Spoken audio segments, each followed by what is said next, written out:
Miss Phoebe! Miss Phoebe! The chorus of excited squeals greeted her as she entered the packhouse kitchen. Phoebe smiled, sinking to her knees as the 10 young pups ranging from 4 to 13 rushed to greet her.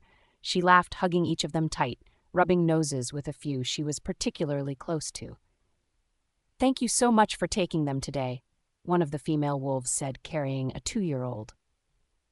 Phoebe stood accepting the pup, who giggled at her and said, "It's no problem at all. This is my favorite part of the day. All right, everyone, let's go on a scavenger hunt." "Yeah!" Phoebe herding the pups out of the pack house and led them to the woods. This was how all her days started since her rejection. The Rimrock Pack was located in the southwest of Washington state, about 40 miles from Mount Rainier. Only a few miles to the north was the similarly named town. The town and the pack had been there so long, no one remembered which had been established first. Regardless, the pack used the city for most of their needs, including shopping and schooling, though their pups sometimes had a difficult time adjusting to a human-run school. Pack members who went on to college generally only went as far as Seattle, or, more rarely, Portland.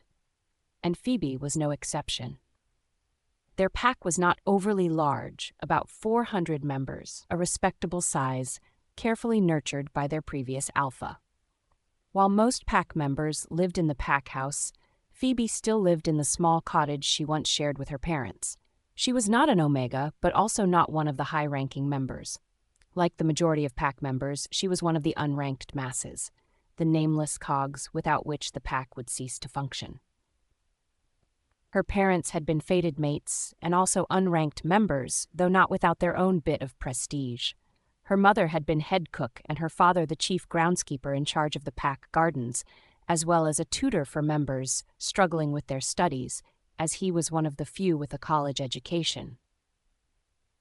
Human beauty standards didn't mean much to wolves, who skewed more toward voluptuous profiles. High-ranking wolves were fit, muscular, and aggressive, whether male or female, especially if they were warriors. The unranked members below them were not quite as extreme muscle-wise, but still physically strong.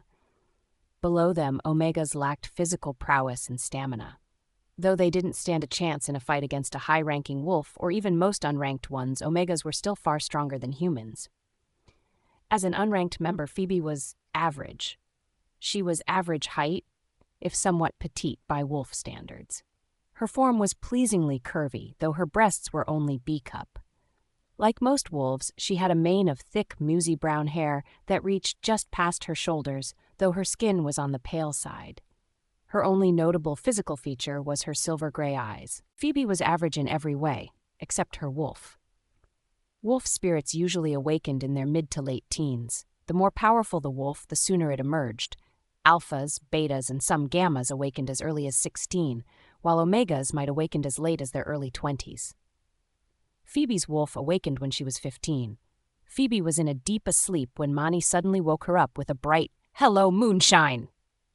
To say she was surprised was putting it mildly, but Mani proved to be excellent company for a wolf-san siblings.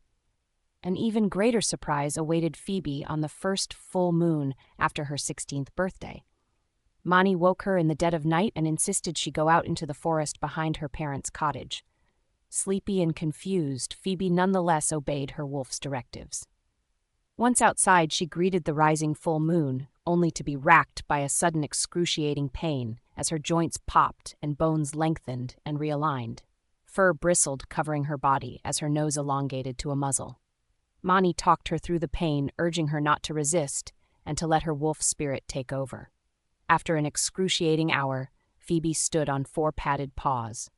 "Shall we see ourselves?" Mani suggested, bringing them to the water's edge of a nearby pond. Looking at their reflection, Phoebe saw a silver-white wolf. Their fur practically glowed in the moonlight with silver-blue eyes that shimmered like water. "We're beautiful." "Yeah, we are. Let's go for a run." Phoebe let her wolf take over. They stretched and sniffed the cold, clean air before rushing off into the woods. It felt good to run, to feel the wind through her fur and fill her lungs. It all ended too soon, and they returned home. Mani talked her through the shift back, and they safely returned to bed before the sun rose. For some reason, Mani insisted on keeping their early shift secret and usually stayed quiet deep in the recesses of Phoebe's mind to avoid others sensing her. Phoebe didn't argue, though. She was confused since the first shift was an important rite of passage for every werewolf. Even more confusing was her wolf's color. Gray was a fairly common color, but Phoebe never heard of a silver wolf. Even Mani was at a loss to explain, or at least unwilling to. Desperate for answers, Phoebe spent long hours in the packhouse library, as well as her father's study, researching werewolf history and silver wolves without any luck, until she found a book of werewolf lore. According to it, silver wolves were even rarer than white wolves. They were wolves of prophecy and considered harbingers of chaos and upheaval. Mani shrugged off the book's description, saying, "You read too much," but refused to give any definitive explanations. It was strange to think her own wolf would keep secrets from her, but without anyone else to consult, Phoebe let it go. She was just happy to have a faithful ally. Phoebe thought her wolf's secretive nature was just to hide its early awakening, but as her 18th birthday approached, Mani showed no signs of revealing herself. As far as others could sense, she was wolfless, which led to some ostracizing and bullying. She didn't particularly mind it, and Mani was amused by the pack's efforts to ridicule them. It was easy to ignore, and she focused on her studies to graduate early and go on to college. She assumed, like most she-wolves, everything would make sense once she found her goddess-given mate. Her parents were fated mates, and she never doubted their love and devotion to one another. It was sweet, and she looked forward to finding her own. Little did she know, reality would be a far cry from her dreams. She met her mate when she was 21 and freshly graduated from college. During her 4 years of study, Phoebe seldom returned to the pack. Her first week home after completing her studies, Phoebe sat in the cottage's porch swing, quietly reading Sense Sensibility, when her mate suddenly appeared. Graham was the son of their alpha and destined to be their future leader, which was why his father sent him overseas to attend the only alpha school in the world. According to Phoebe's father, the school was very exclusive, only accepting the sons and daughters of alphas from the highest-ranking packs. Packs were ranked based on history, size, collective wealth, and the relative strength of the alpha's bloodline. The criterion was vague, and her father said the Rimrock Pack barely qualified. Attendance was not mandatory for alphas by any means. The highest-ranking packs generally avoided it as the tuition was prohibitively expensive and preferred to train their heirs within the pack. But that wasn't to say there weren't advantages. Despite the number of packs spread across the world, werewolf communities tended to be very insular. They seldom interacted with packs outside their immediate neighbors. By attending the school, future alphas and lunas had the opportunity to meet with others far beyond their usual territories and make allies in addition to taking practical classes about running a pack, managing finances, and maintaining pack territory. It also helped them find potential mates, as it was usually difficult for alphas and many betas to find their fated mates within their own packs. According to her father, packs intermingled more in the past, so it was easier for high-ranking pack members to find their goddess-given mates, but as packs became more insular, it became more difficult. While some thought it coincidence, Phoebe couldn't help but think the moon goddess herself was telling her children they needed to change their ways. Since Phoebe graduated early from high school and left for college before her contemporaries, she hadn't had much interaction with their future alpha. From what she saw of him, he was a typical young wolf, ruled by his hormones, carrying on several relationships throughout school, with little regard to attachments. She thought he could use some maturing, as did Mani. When Phoebe heard their young alpha had returned from his studies, she avoided his welcome home party, which devolved into a drunken shamble according to her father, who had to clean it up the next morning. Mani had been quiet all day, so Phoebe hadn't been expecting any dramatic events when she suddenly caught scent of evergreen and chocolate. The combination was pleasant, if not overly stimulating, but she understood what it meant. Looking up, Phoebe found herself staring at her pack's future leader. To say she was surprised to be mated to an alpha was putting it mildly. Mani immediately pressed forward, eager to meet their mate, but almost as quickly receded with a snort, saying, "Don't worry, Phoebe, I'll protect us." "What do you?" Phoebe's internal protest fell silent as she looked again at her mate. His confused frown turned to a cold scowl. She tilted her head to the side, instantly wary. "You're supposed to be my mate?" Graham demanded. "A Luna needs to be strong and tall and beautiful, and you're average," Phoebe said. "Damn straight you are," Graham growled. "And wolfless? Are you kidding me?" Phoebe winced. She understood his confusion, but his outrage was something different.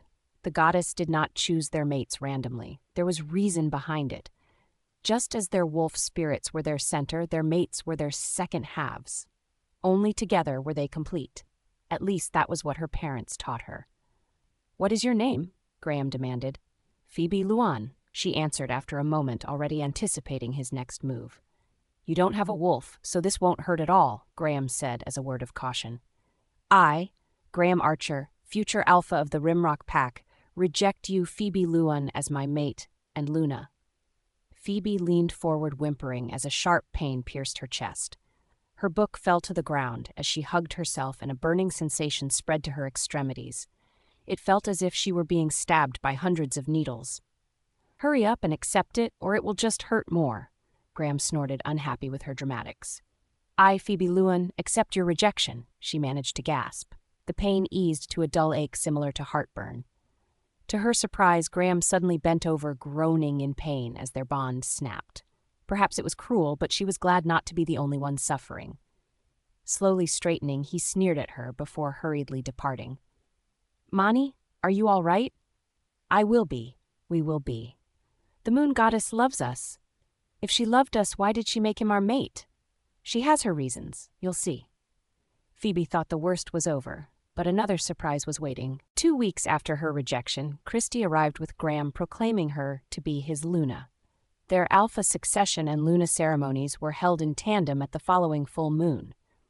Phoebe dutifully helped with preparations, but declined to attend the actual ceremonies, though attendance was supposedly mandatory so that the pack could swear fealty to their new alpha pair. She managed by faking ill something she never did before.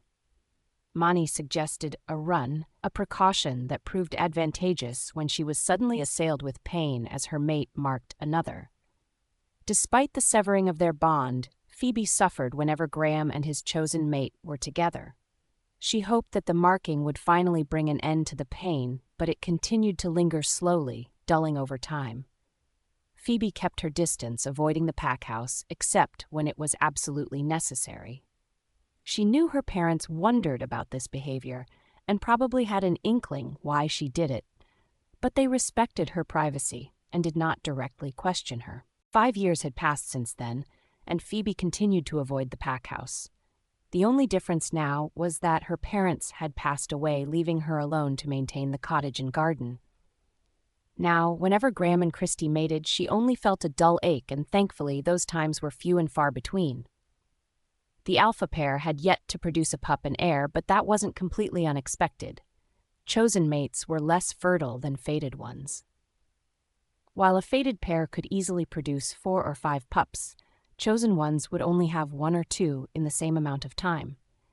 Given that Phoebe felt his betrayal less often, she could only assume the pair didn't mate as often as they used to, making it even more difficult to conceive.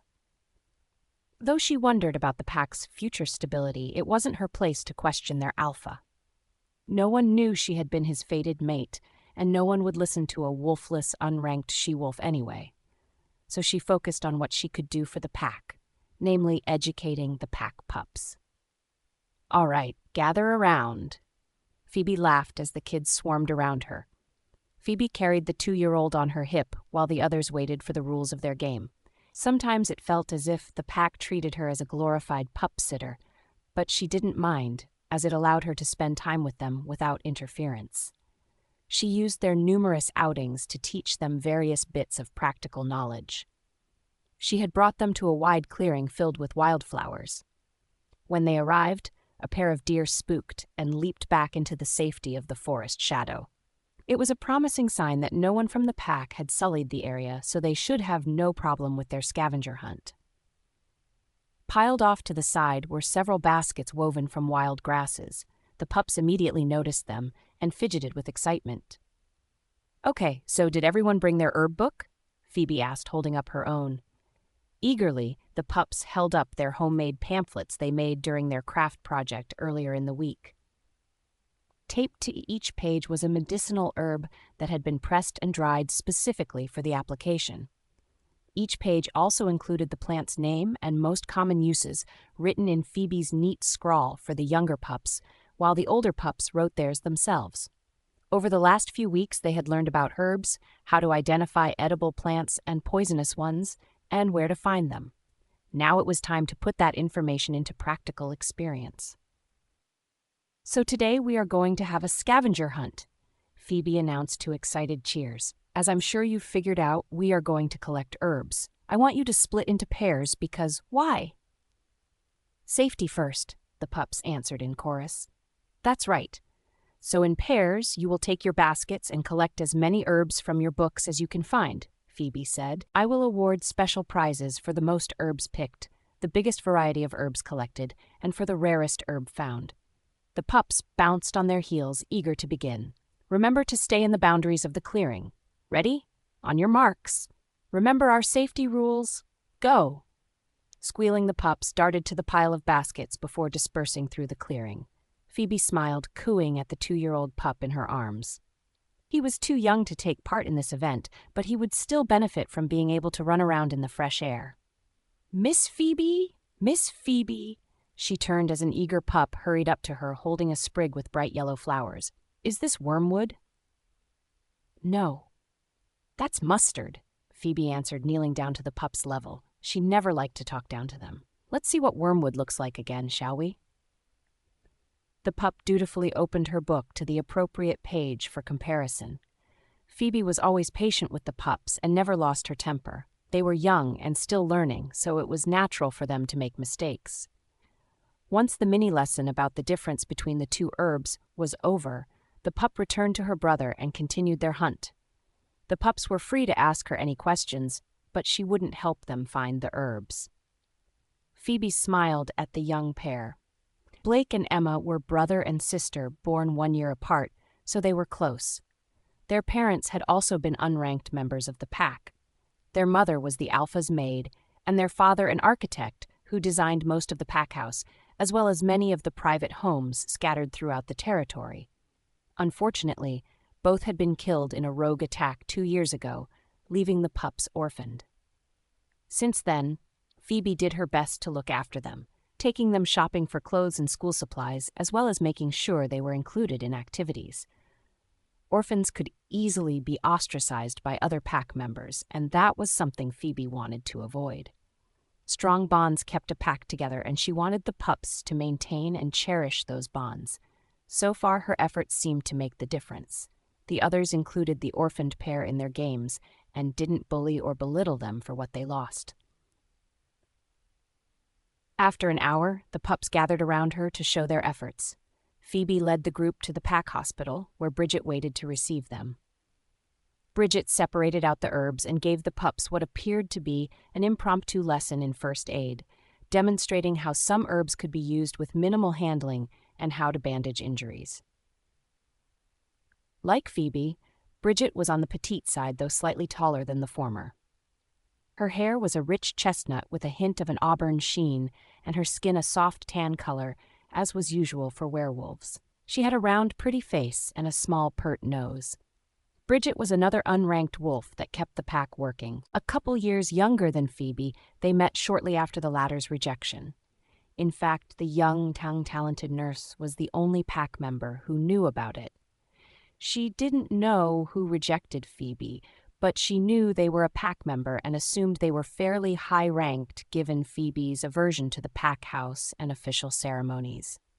As one of the few Phoebe considered a close friend, she often turned to Bridget when she was in need of assistance. Luckily, Bridget was a brilliant herbalist and talented chemist, so she had plenty of practical knowledge to share. Once the demonstration was over, Bridget handed out her homemade lollipops made with medicinal herbs. If one peered through the semi-transparent, jewel-like creation, they would see whole leaves or petals of the herbs used. And now that the lesson was over, the pups could even identify them.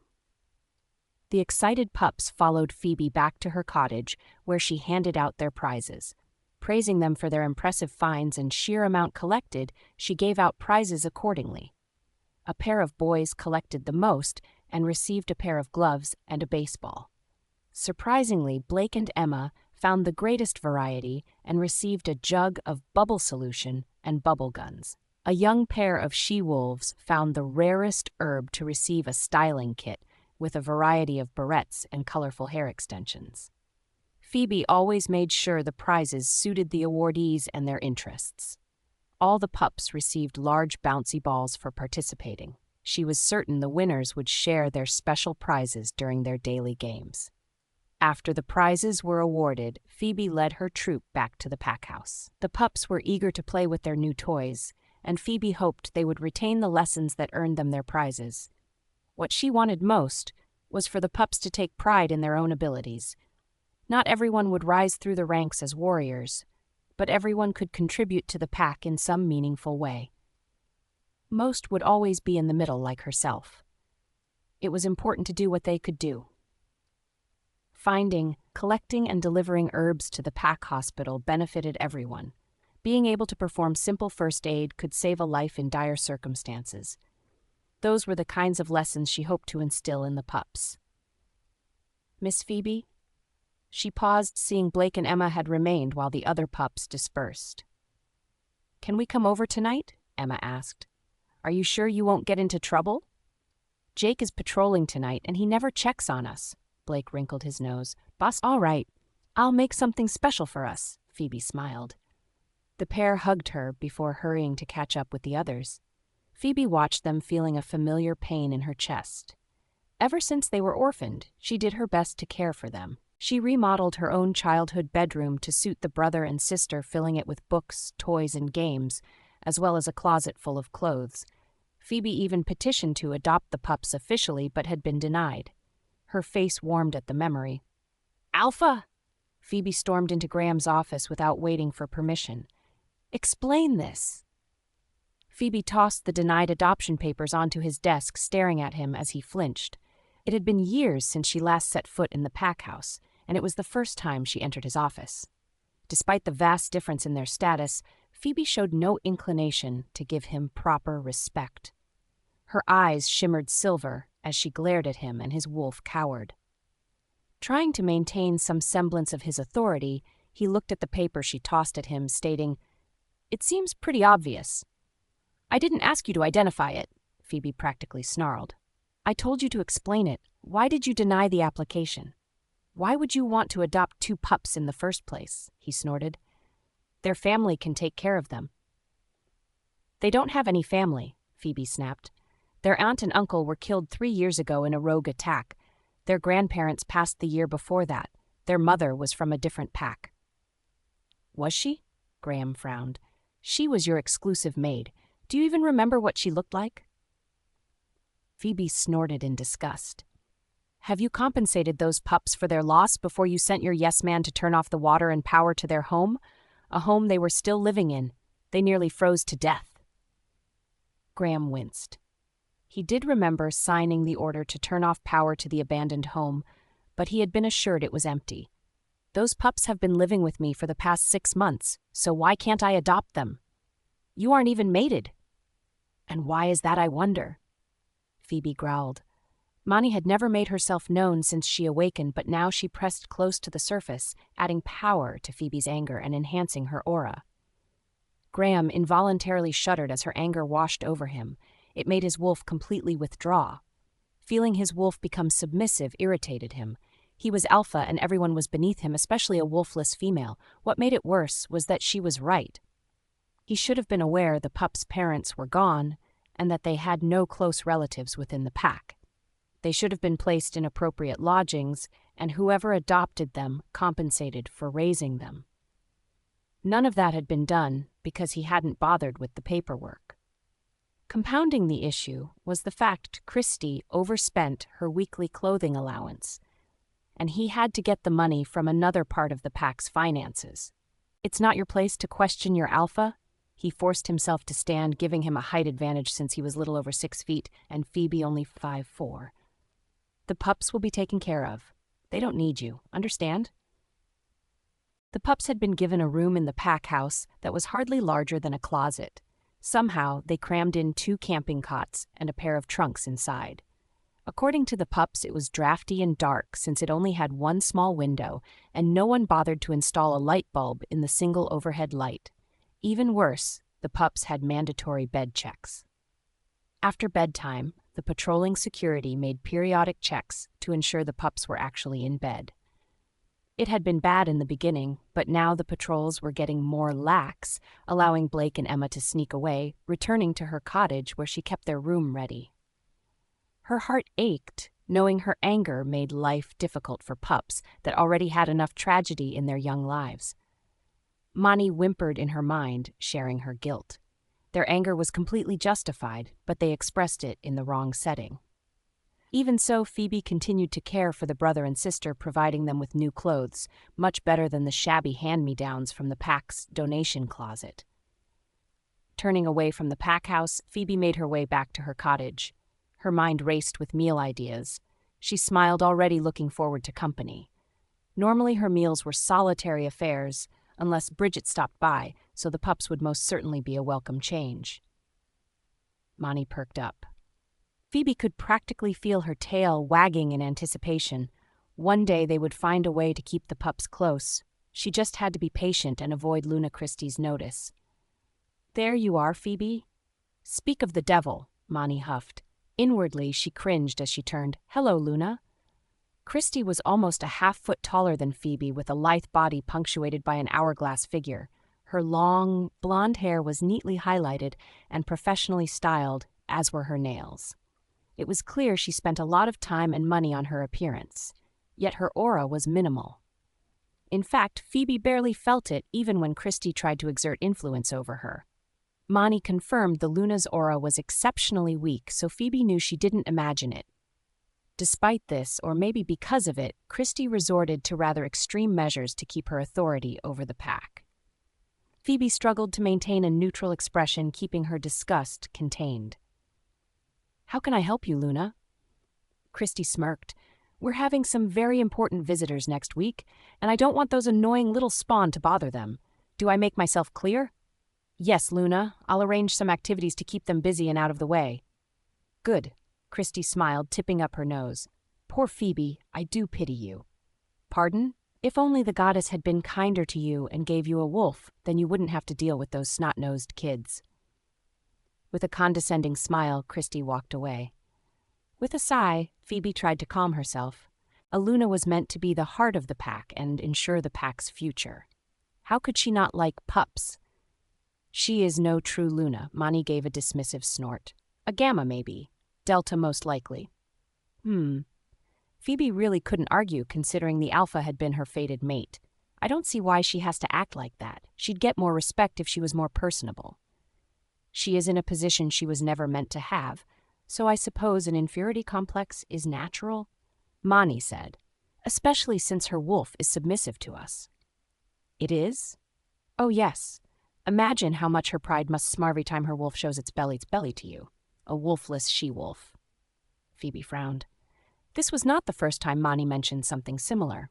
Although her wolf continued to hide itself, other wolf spirits instinctively sensed her presence and reacted in various ways. Higher ranks acted subservient, causing disconnections to their human half, while the lower-ranking wolves showed deference and respect. Phoebe found they had a calming influence on others, diffusing arguments even if she didn't directly intervene. Yet despite this, others continued to think she was wolfless. But as Mani wasn't inclined to explain, it was a mystery she never expected to solve. Well, we'll just have to stay out her way.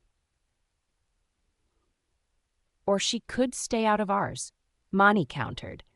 "Next time, I vote we don't save her." Phoebe chuckled, remembering the night as if it had happened yesterday. It had been the night of the winter solstice, and the pack was celebrating the longest night of the year in fine style. Avoiding the party as usual, Phoebe's quiet night was interrupted by Mani suddenly declaring an urge to go for a run. Since the majority of the pack would remain at the party, there was no reason to be overly cautious. Phoebe headed to her garden. Satisfied they were alone and unseen, she slipped out of her clothes, folding them neatly and stuffing them in a small bag she hid under her mother's rhododendron. The cold night air caused her pale skin to prickle with goosebumps as she stepped beyond the garden gate and into the woods beyond, but the discomfort faded as she shifted. Her first shift had been painful, but now it was exhilarating as she gave into her wolf and dropped to all fours. Thick silver fur kept her warm and her senses sharpened. It was an odd sensation as Phoebe and Monty switched places. Still aware, Phoebe's consciousness faded to the background as Monty pressed forward. The switch wasn't strictly necessary, but it was more efficient to allow her wolf to take the lead in this form, where Monty's control was instinctual and automatic, just as Phoebe's was in human form. Stretching, Monty sniffed the air and assured them they were indeed alone. A light snow gently fell, landing on their fur but not melting. Delighted with the picturesque night, Monty turned in circles with her tail held high. Leaping straight up, she snapped at the lazily falling flakes before sprinting off with freshly warmed-up muscles. It was exhilarating to run like a ghost through the dark woods. Their breaths came out in clouds that quickly vaporized behind them as they ran onward through the snowy landscape. Monty suddenly slowed and stopped. She sniffed the air, hackles curling back as she caught the faint scent of arousal in the crisp air. They were relatively close to the pack house, but still far enough away for it to be unusual to meet another. Cautiously, she eased forward until her sharp vision located the pair currently engaged in illicit activities. Phoebe jerked to attention, recognizing the she-wolf as none other than their Luna. She was pressed up against a tree, moaning, as her partner plowed into her rather forcefully. Phoebe recognized the male as one of the Delta warriors, though she never had contact with them. Monty growled softly at the sight. Either it was too quiet to hear or the pair was too occupied to notice, because they didn't stop. "How can she do this?" Phoebe stammered. Monty didn't answer immediately. In the brief encounters they had with her, they had picked up on subtle smells of her affairs. Though Christy tried to hide it with frequent baths and perfume, it followed her like a cloud. "You really shouldn't be surprised," Monty finally said. "We've known she's been doing this for some time. But shouldn't the alpha be tearing everything apart because of her betrayal?" "Under normal circumstances, but remember they are chosen mates. The bond between them is weaker." "I know, but still. Plus, their wolves never bonded." "They didn't?" "No. The alpha's wolf has been disconnected since he rejected us, and the Luna's... Well, I'm surprised she can still shift at how weak it's become since rejecting her fated mate." "She rejected hers too?" "Of course." Phoebe cringed at the thought of the pain the other must have suffered. She didn't know if there was anything crueler than rejecting one's fated mate. Monty whimpered comfort and turned to leave, just as hunting howls chorused through the forest. The 5 rogues emerged from the night, setting upon the distracted pair. Though the warrior attempted to protect his Luna and lover, he was quickly overwhelmed. He only managed to kill one before he was brought down. Christy screamed in horror, watching the rogues tear him apart. She was completely frozen in fear, unable to shift or defend herself. Monty briefly considered leaving her to her fate, but a gentle prod from Phoebe resigned the wolf to interfering. Rushing forward, she was on top of them before they even sensed her. Monty leapt, landing on one and breaking its back before attacking another. She sank her teeth into its neck, ripping its throat out. Whirling around, she charged a third, bowling it over and ripping into its belly before darting back into the woods, leaving one for Christy to manage on her own. Angry howls filled the air, signaling the pack warriors were on the way. Christy would only have to handle the remaining rogue for a few minutes. Monty raced through the woods with unmatched speed, quickly distancing them from the fight. Once clear, she rolled in the snow to remove any traces of blood from her coat before heading home. She took a long, meandering route back to avoid pursuit. Phoebe quickly dressed before heading inside. Locking the door, she turned off the lights before going to the shower to wash away any lingering scent of the rogues, then headed to bed as the hunting howls continued to echo through the territory. "Jace! Earth to Jace! Hey, wake up!" Jason jolted awake, grumbling as his beta playfully swatted him. They had known each other since they were pups, so there was no need for formality between them when they were alone. Yawning, Jason stretched in the passenger seat and looked out the window at the same scene that had surrounded them the past several hundred miles. "Where are we?" "About another hour before we reach the next pack," Luke answered. "And which one is that again?" Jason sighed. After visiting 6 other packs, they were all beginning to look alike. Rimrock, Luke cued the information on his iPad before handing it to him. Jason dutifully read the pack's dossier. At just over 400 members, it was only a mid-level pack. Like other packs, they had been experiencing more rogue attacks of late, which was the reason for his little tour, at least publicly. Jason was Alpha of the Blue Moon Pack, one of the 6 ancient packs. With over 5,000 members strong, it was the largest pack in North America and one of the most prosperous. At 30, he had been running the pack for almost 10 years, making him one of the youngest as well. As with most alphas, Jason was tall and muscular without excess bulk. He had dark brown hair. His chin was usually softened by a trim goatee, but due to the tight travel schedule, he had a bit more stumble as of late. There was very little his sharp brown eyes missed. Others characterized him as a hard-ass, but those who knew him knew he was quite amicable, witty, and charming despite his growing despondency. His wolf spirit had awakened early, a testament to the sheer power contained within it.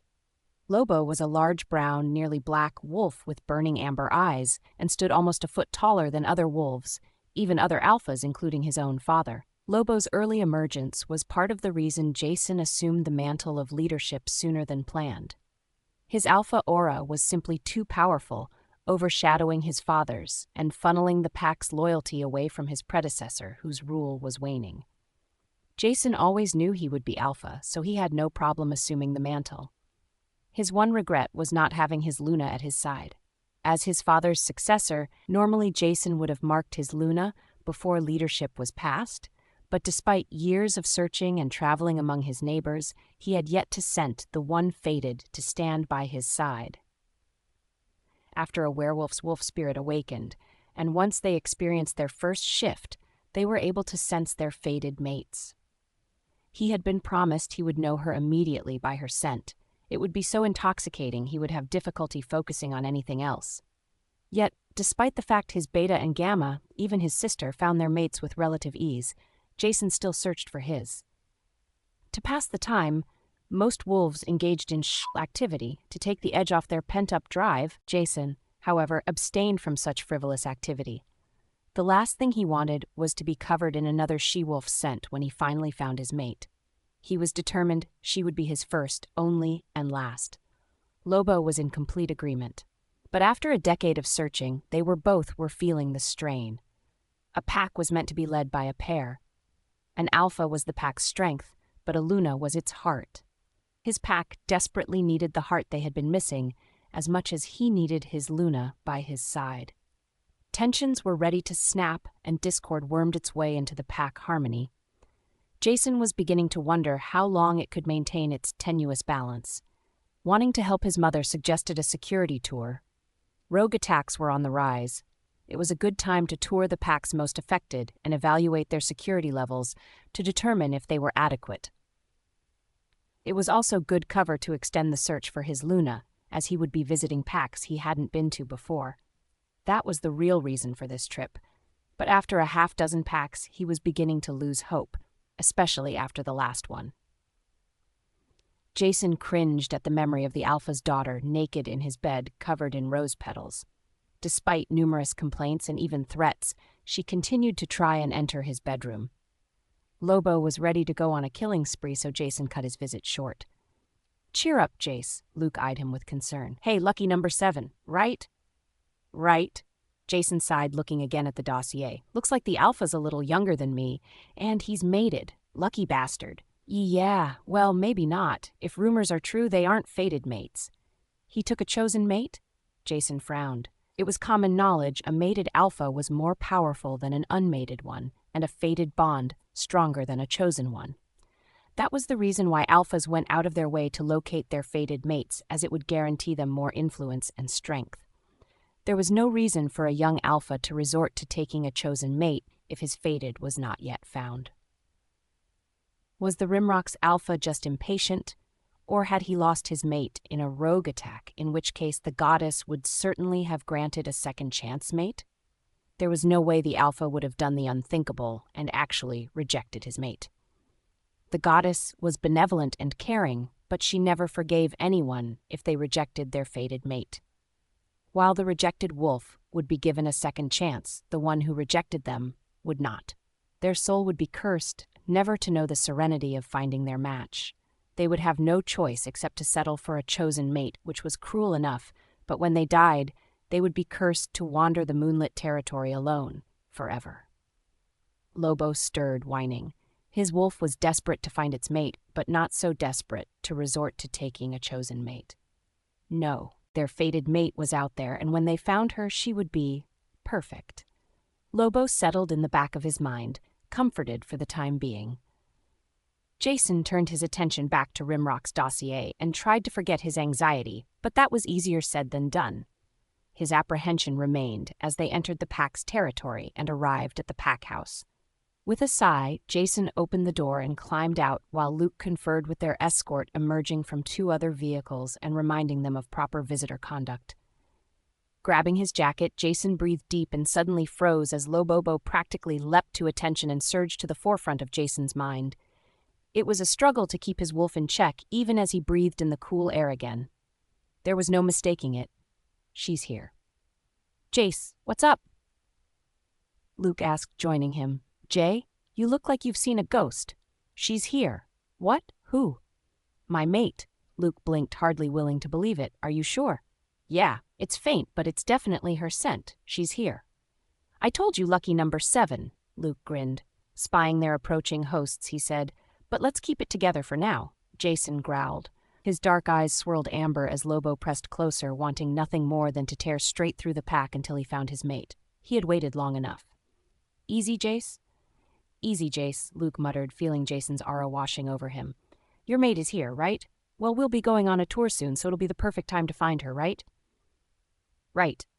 Jason breathed deep, slowly regaining control. Lobo whimpered. Mate. I know. We'll find her. We are not leaving without her. Yes, find mate. Lobo finally receded, allowing him to withdraw his aura. Patience, buddy. We'll find her.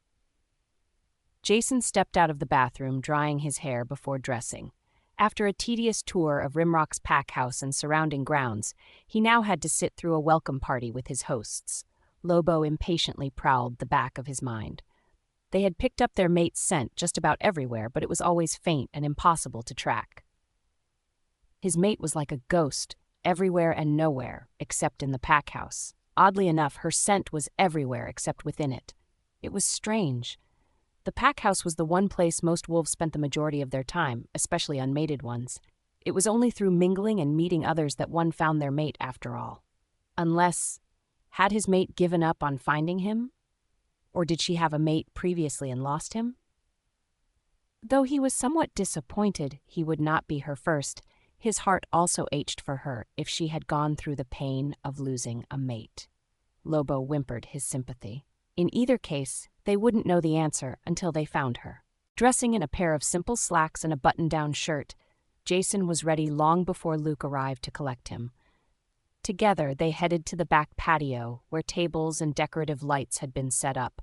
Pack members manned grills, and a steady stream of Omega servers brought out salads and sides from the kitchen.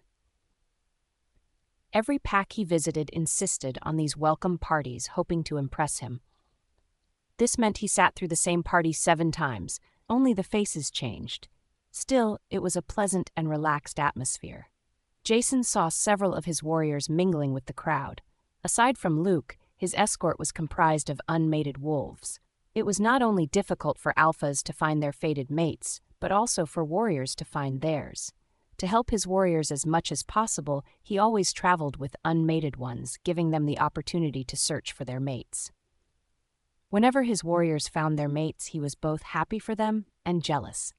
But now, finally, he was close to finding his own mate. Reaching the coolers, Jason considered his options. There were bottles of water and a few sodas, but most were beer. That fact alone wouldn't bother him, as werewolves' superior recovery rate eliminated alcohol almost as soon as it was imbibed. However, werewolves had developed their own brews using small amounts of aconite, otherwise known as wolfsbane. In large amounts, the herb was deadly, but in small doses in conjunction with alcohol, it slowed their recovery rate and allowed them to get drunk. There were 3 different strengths to this special concoction determined by how much aconite was used. It was easy to tell the strength of the 3 brews based on the color of the label: blue for the weakest, followed by amber, and finally red for the strongest. Looking in the coolers, Jason was rather disappointed to see the majority were red labeled with a few amber ones but no blue. Lobo growled as Jason grabbed an amber labeled bottle. He supposed it wouldn't look good for an alpha to walk around with a bottle of soda, though he had no intention of drinking the beer in his hand. The red-labeled beer wasn't even allowed in his own territory. Greeting nervous pack members, he made his way to his host, who held one of the red-labeled bottles with 2 empty ones on the table in front of him. Jason was careful to keep his expression neutral. Lobo hated it when Jason imbibed aconite beer, as it caused some pain to their wolf spirits and weakened their connection. Jason wondered if Alpha Graham could even feel his wolf anymore after 3. Luke joined Jason, shooting him a glance, seeing their host's growing stock of empty bottles. No doubt the beta was thinking the same thing he was. They didn't have a problem with someone kicking back and relaxing, but that didn't mean there wasn't a need for self-control. Alpha Jason, Luna Christie greeted sauntering toward him in a rather short skirt and a blouse so tight she was practically bursting out of it. She sidled close to him, fondling his arm and making his skin crawl. "How do you like our little party?" "It's nice to see the whole pack together," Jason agreed, gritting his teeth, trying to control Lobo, who wanted nothing more than to rip out her throat as she stroked his arm. "I'm sure it's far below what you're used to." Luna Christie smiled, batting her eyes. "You're from an ancient pack, so this must be quaint." Jason's brow furrowed, trying to figure out if she was complimenting his pack or insulting her own. A pup brushed past them, chasing her brother. He chuckled at the pup's excitement. Tonight must feel like a festival. Beside him, Luna Christie practically snarled, "Where is that useless, wolfless girl? These spawn are her responsibility." Jason frowned. A Luna was the heart and soul of her pack and the one who secured its future. As such, Lunas were particularly maternal, treating all pups like their own. He recalled the rumors Luke mentioned during the drive. Though it was far from proof, he found it hard to believe she was a true Luna. "Finally!" Luna Christie exclaimed, moving away, much to his relief. Jason sighed as the night breeze cleared away her overwhelming perfume. A new scent reached him, far more intoxicating than any artificial odor. It was a mix of sage and lilac and made Lobo practically roll onto his back. "Mate! Mate is here!" Jason turned into the breeze and watched as a petite she-wolf stepped onto the patio. She was rather pale for a werewolf, but her hair was a mane of rich walnut brown. Her clothing was simple: turtleneck, denim jacket, and jeans that hugged her small frame and teased him with what lay underneath. But it was her eyes that captivated him. Her gaze shimmered silver in the moonlight like captured slivers of the moon itself. Jason broke into a sweat, his hands went clammy and his throat constricted at the vision in front of him. After a decade of searching, he finally found her, and she was perfect. Lobo practically bounced off the walls of his mind. Their mate was here, Miss Phoebe!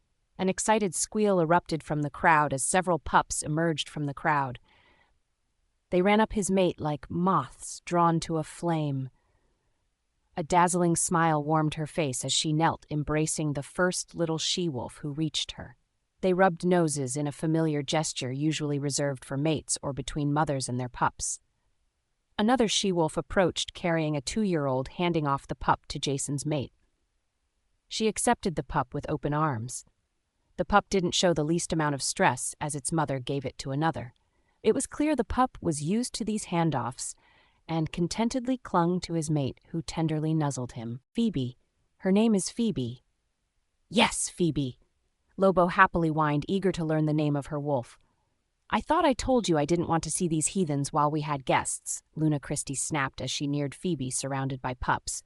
Phoebe bowed her head. "Sorry, Luna, it won't happen again." It better not. I won't have our guests' night ruined by these spawn. Of course, Luna.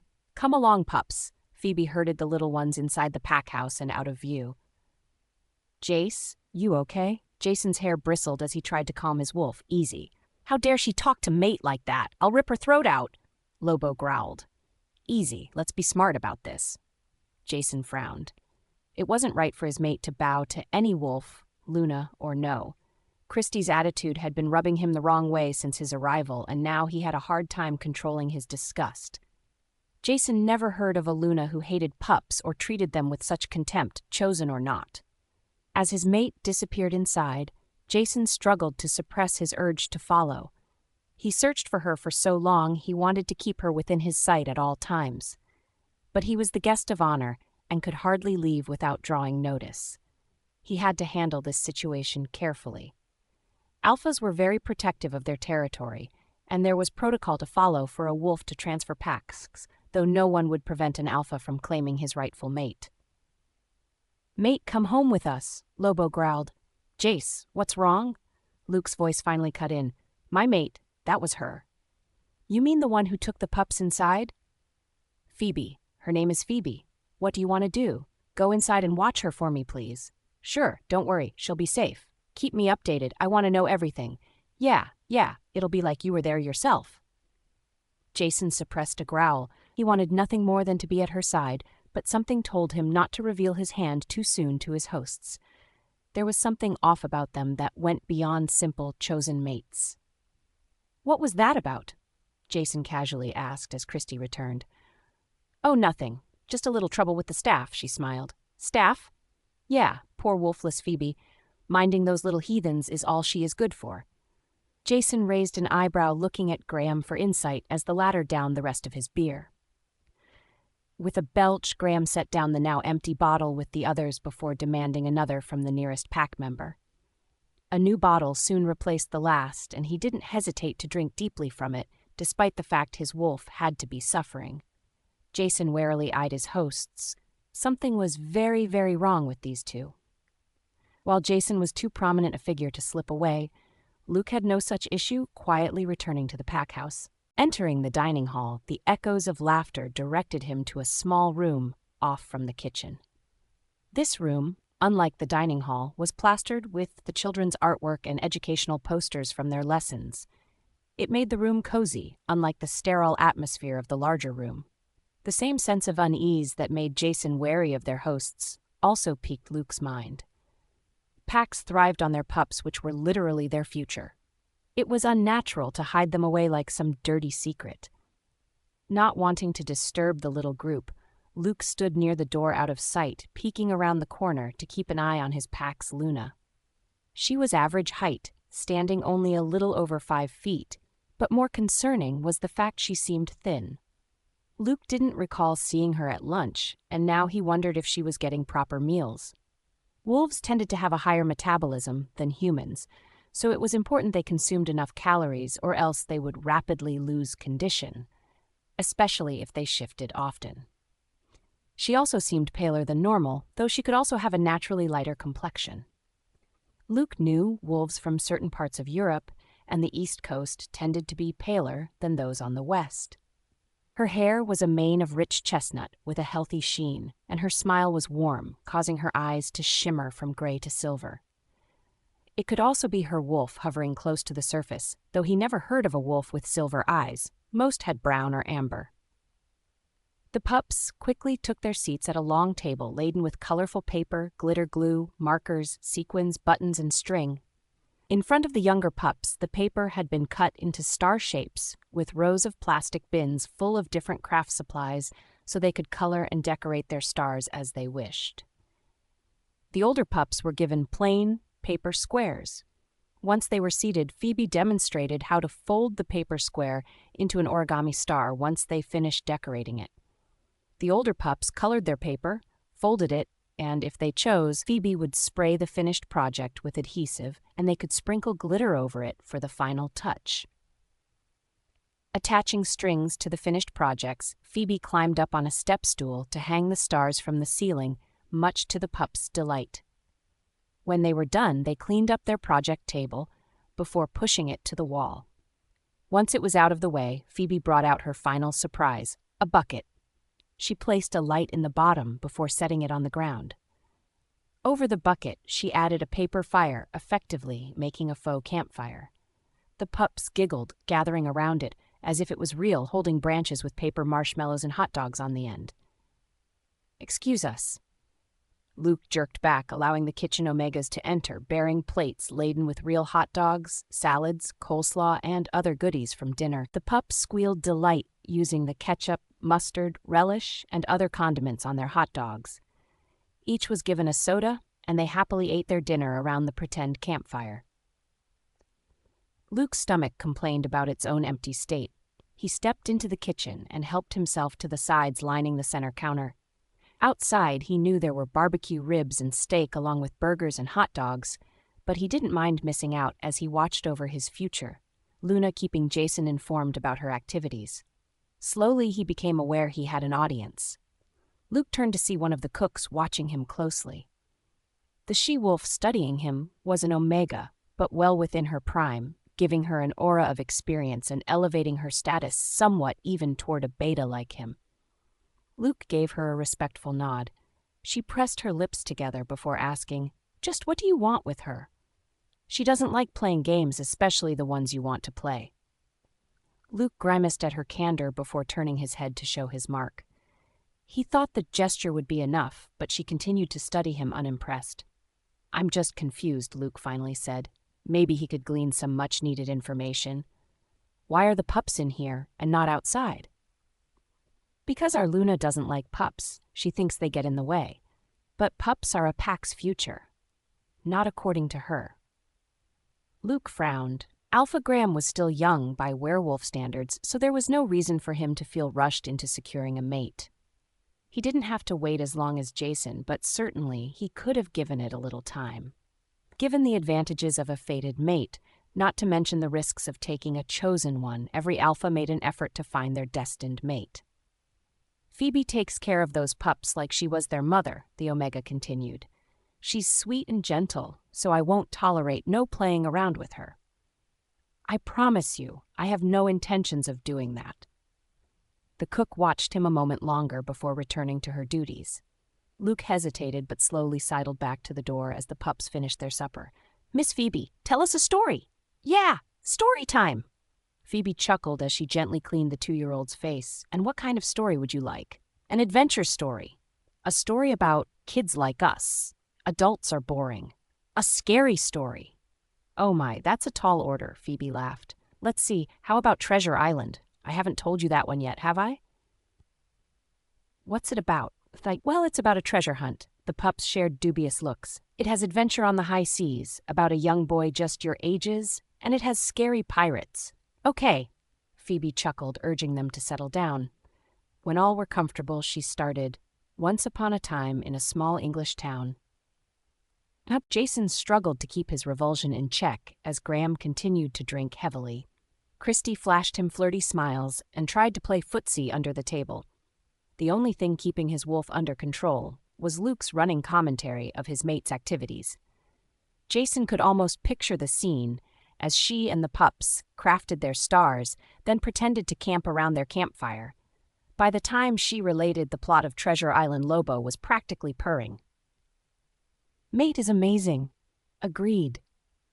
Jason sighed, looking out across the patio with a relaxed smile. Her scent still lingered in his nostrils. What he wouldn't give to trade places with Luke to watch over her himself. A pressure on his leg caused his skin to prickle, bringing him out of his revelry. His eyes shifted to his host, where Christy sat smirking. He could feel her trying to mind-link him, but Jason shut her out, changing position so he was out of her reach. Lobo stirred with a growl. How dare anyone interrupt their fantasies about their mate? As the party wound down, couples began to disperse. Jason assumed they were retrieving the pups to take them to bed. His suspicions were confirmed as Luke continued giving him updates. The last pups Phoebe escorted to their own room within the pack house before she departed, leaving through the back door and disappearing into the night. Luke followed at a discreet distance, tracking her to a cottage. Jason was on the edge of his seat as Luke described the single-story structure surrounded by a cozy garden with the woods butted up against it. The windows were dark when she arrived and remained that way as she went directly to bed. Luke prowled the perimeter, not picking up any strong scents but hers. It seemed she lived alone. Jason frowned. Not that he minded the fact his mate was not surrounded by unmated males, but it was unnatural for a she-wolf to live alone. She-wolves generally possessed more gregarious natures than their male counterparts, and preferred to live in close proximity with one another. In all likelihood, the cottage was her parents' home, and where Phoebe grew up. The fact she was living alone meant they had already passed. Lobo whimpered in sympathy, upset they hadn't found their mate sooner, and would have been there for her during what was certainly a trying time. But why would his mate continue to live alone so far from the others?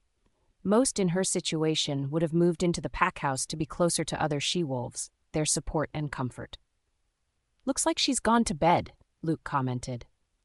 "What do you want to do?" "Go to mate," Lobo immediately demanded.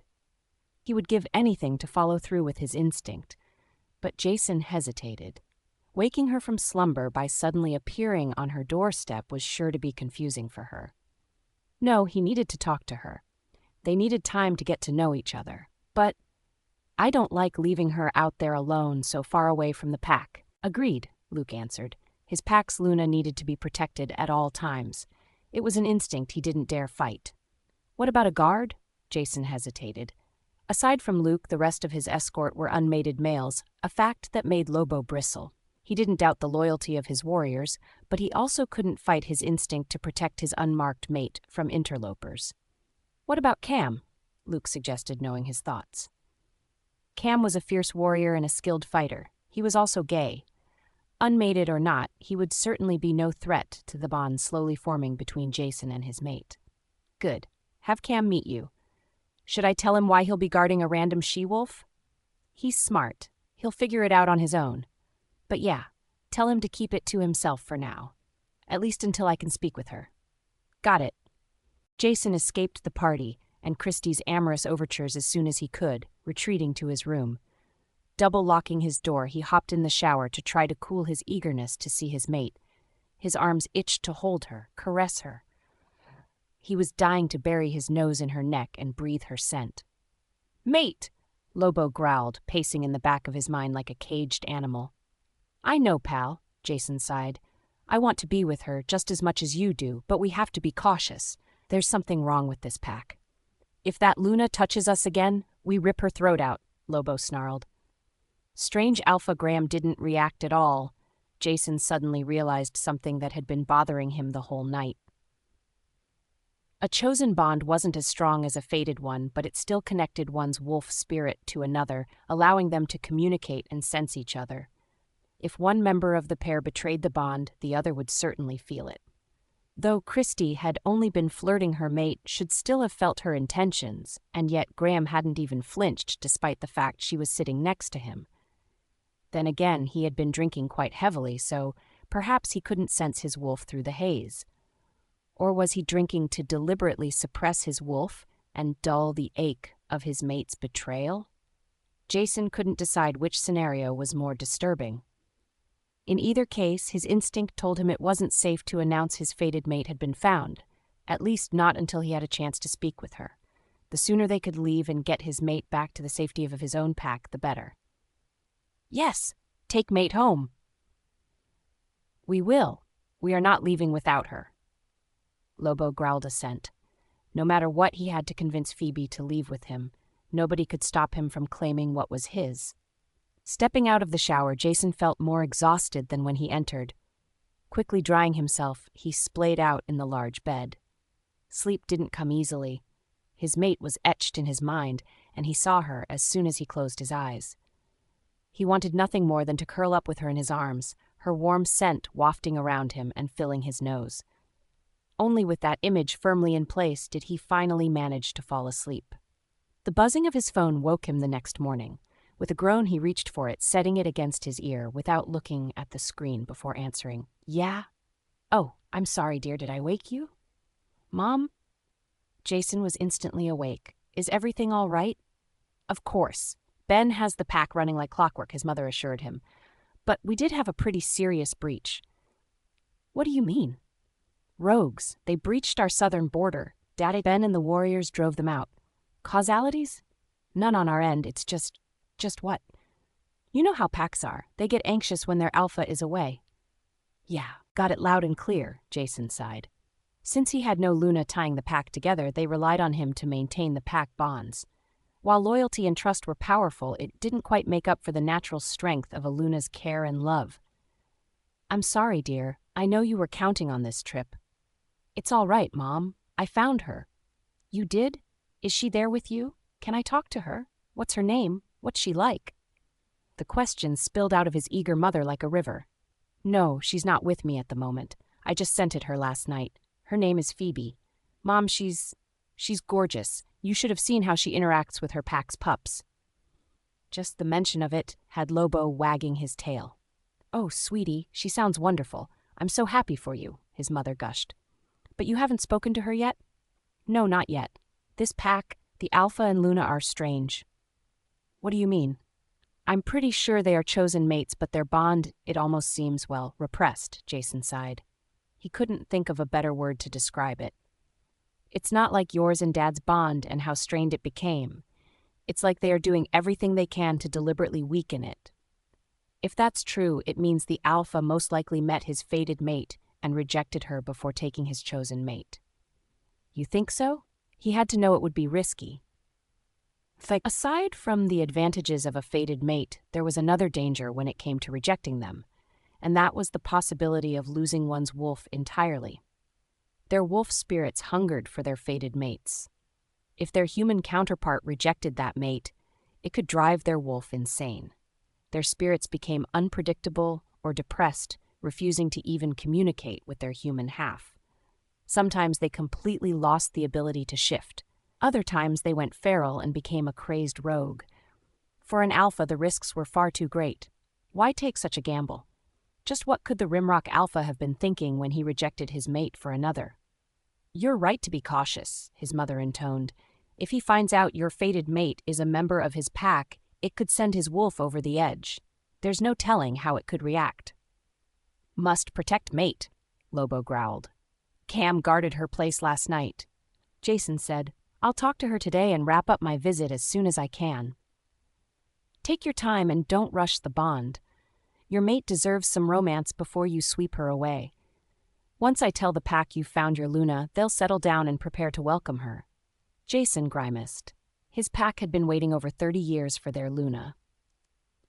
Though his parents were fated mates, their pairing had been strained by his father's previous indiscretions, and his mother was never able to properly bond with the pack. Perhaps that was why it was so easy for Jason to assume control even though his father was still in his prime.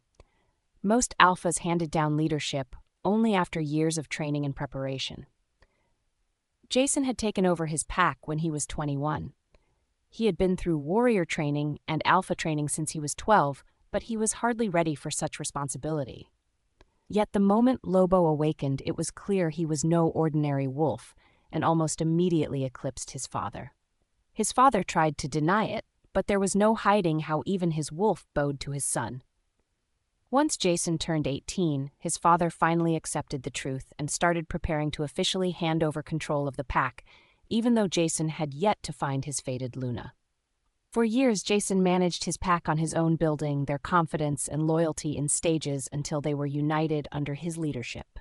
Their bonds were strong, but still lacking. The final piece was finally within his grasp, his Luna. Good luck, sweetheart. His mother's voice broke through his thoughts. Thanks, I'll call you later. You do that, but don't interrupt your time with your Luna. Use this time to establish and strengthen your bond. When you come back, it is sure to be hectic, and it will be more difficult to spend time together. Right. See you soon, and I can't wait to meet her. Bye, Mom. Jason hung up the phone. Running a hand through his hair, he headed to the bathroom. His mother said to use this time to establish his bond. But how? He had only given this pack a total of 3 days for a security assessment, so his schedule was tight, and it would look suspicious if he extended it without reason. After breakfast, he was supposed to evaluate their warriors and observe their training methods. The full schedule hadn't bothered him at the other packs, but now he realized how little time he had to simply mingle with the rest of the pack. He had to find time to meet his mate and speak with her. Lobo prowled the back of his mind, growling softly. They were both anxious to see their mate again, which reminded him, "Cam, I'm here, Alpha. How was last night?" "Uneventful. Luna was up early, though. She's been awake for an hour already." And what is she doing now?" "Right now she's sitting on her porch swing with a cup of herbal tea reading. I can't see the book title from here, though. Should I get closer?" "No, don't disturb her. I suppose she'll head to breakfast soon." "I don't think so, Alpha. I smelled eggs and bacon earlier, so I'm pretty sure she made her own." Jason frowned. Made her own? It certainly wasn't out of the ordinary for wolves to enjoy a private meal from time to time, especially if they lived away from the pack house. However, wolves were social by nature. So far, the only ones his Luna spent time with were the pack's pups. He wondered why, not to mention her scent in the pack house was virtually non-existent. It seemed she avoided it as much as possible, but why would she do that? Wolves were not solitary by nature. Lobo whimpered at the thought of their mate being lonely. They should be with her. "All right, Cam, keep watch. I'll send Luke to relieve you so you can eat. Actually, if you just send him out with food, I'll be fine." "Are you sure?" "Yeah, I already know my mate isn't here, and after last night's party, I got a sense my kind wasn't appreciated." Jason grimaced. Wolves generally didn't hold the same prejudices as humans when it came to sexual orientation. Wolves judged others by their aura and ability, rather than their bed partners, but some younger packs did harbor such views, especially if they associated closely with human settlements. Such prejudice made it difficult for wolves like Cam, though he was more than capable of putting others in their place. For those who lacked pack status or physical strength to defend themselves, staying with their pack could be impossible, and sometimes they were even driven out, forced to become rogues, which was truly cruel. Packs like Blue Moon worked to help such wolves transfer to other packs. In the day and age of computers and internet, helping wolves forced out by such circumstances was even easier. In fact, the Strawberry Moon Pack in California made helping such wolves its mission, establishing a network of safe havens, ensuring they could find a permanent home and their mates. Though Cam probably never thought about it, visiting the Rimrock Pack was a stark reminder he was lucky to be born in a pack Blue Moon. "Very well, let Luke know. Keep an eye on her." "Of course, Alpha. No one will harm our Luna." Jason's lips twitched with a smile. It warmed him to know his pack members were already showing loyalty to their Luna when he hadn't even spoken to her yet. As his mother said, she would be welcomed with open arms once he brought her home. Lobo bristled with pride. Jason dressed and was ready by the time Luke knocked on his door. "How'd you sleep?" Luke asked with a smirk. Jason growled warning. His beta was trying to lighten the mood, but it wasn't helping. Questions had run through his mind all night, and the urge to hold his mate racked his every thought. He didn't like she was so far away from the safety of the pack house.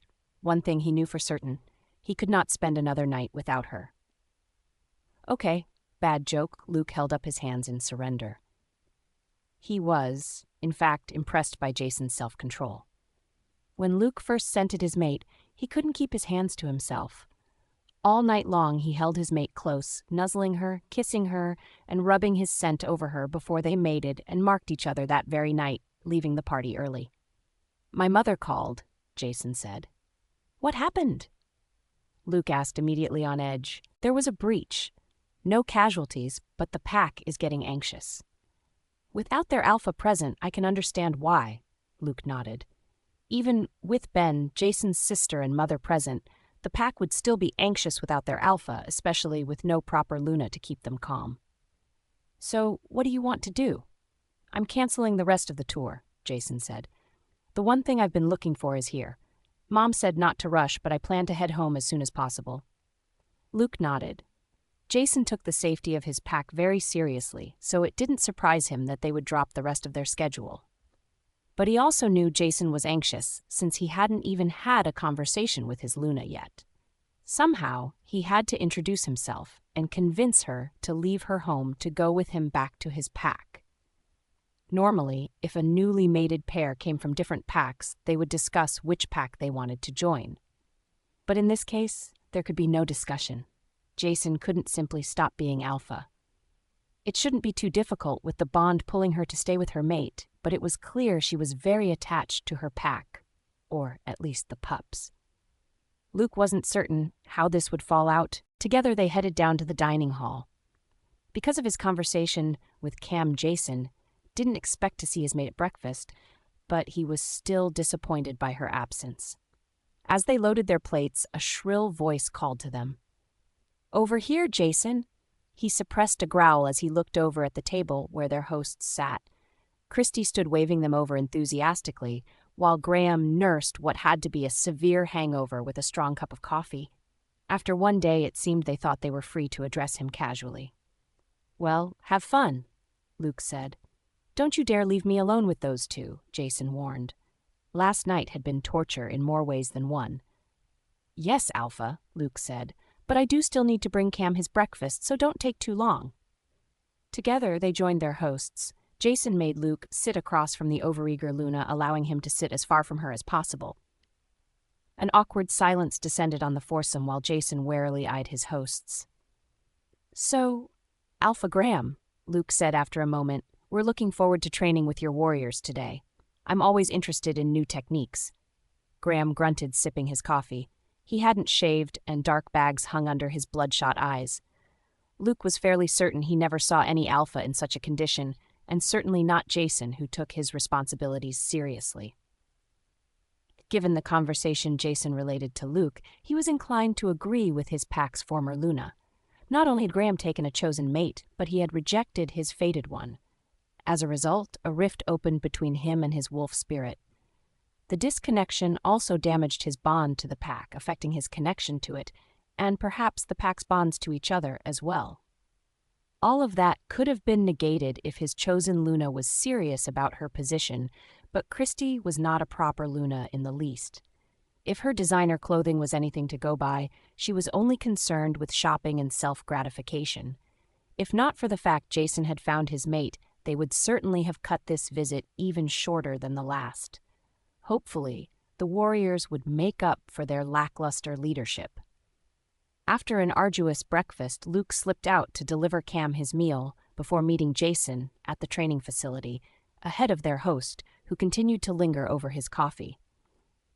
They were disappointed to see Rimrock's warriors didn't have any more motivation than their leaders.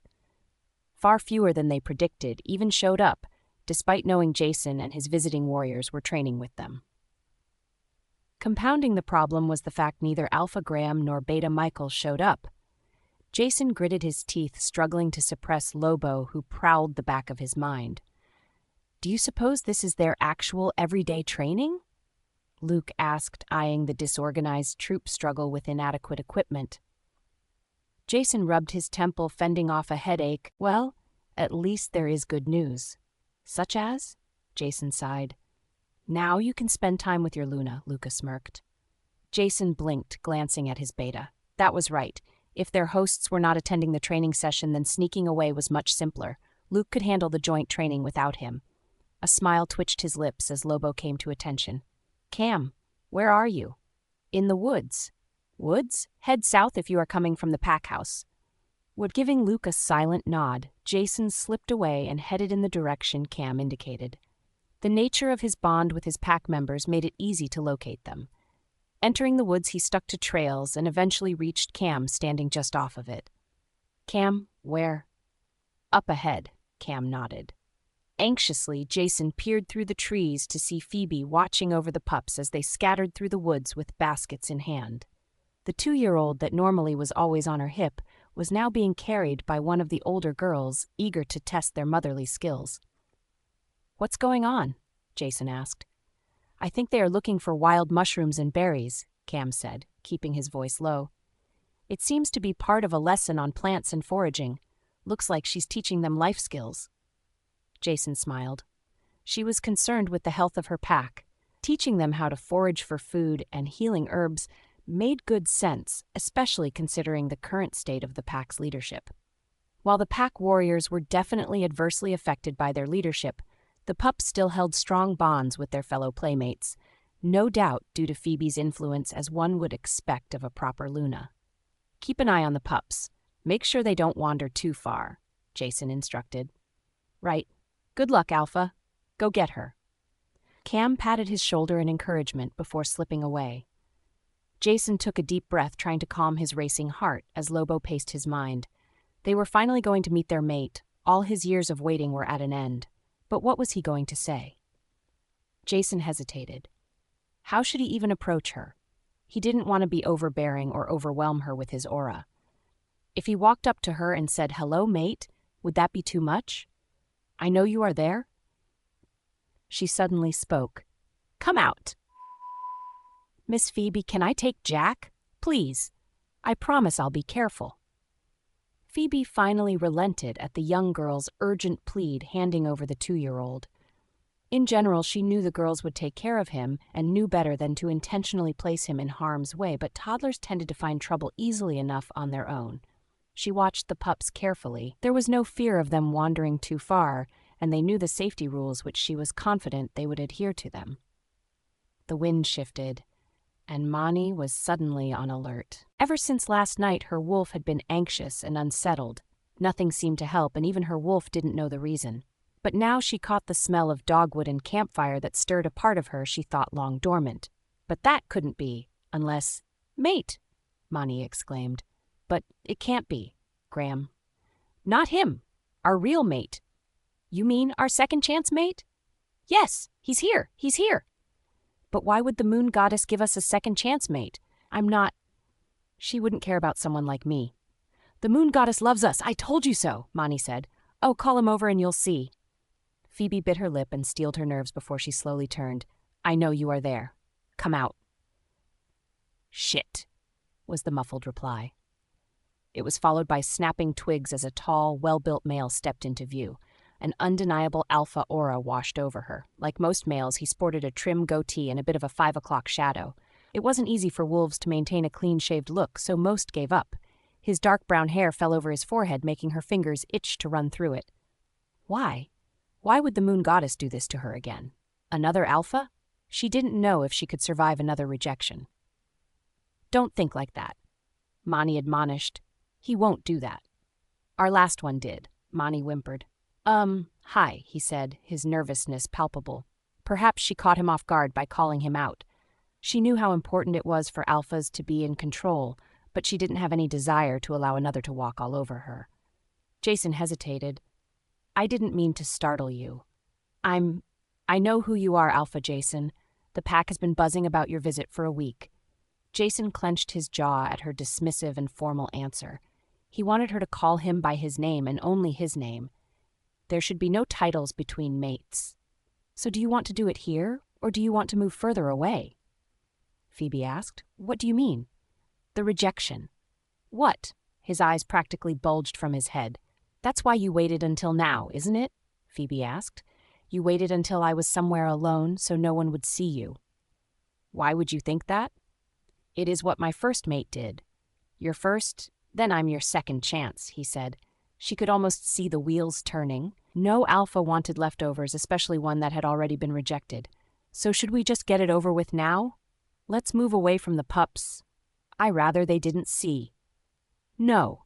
He suddenly closed the distance between them, taking her hands in his. There was panic in his gaze. Phoebe blinked, as startled by his reaction, as the electric charge of their bond tingling through her skin and up her arms.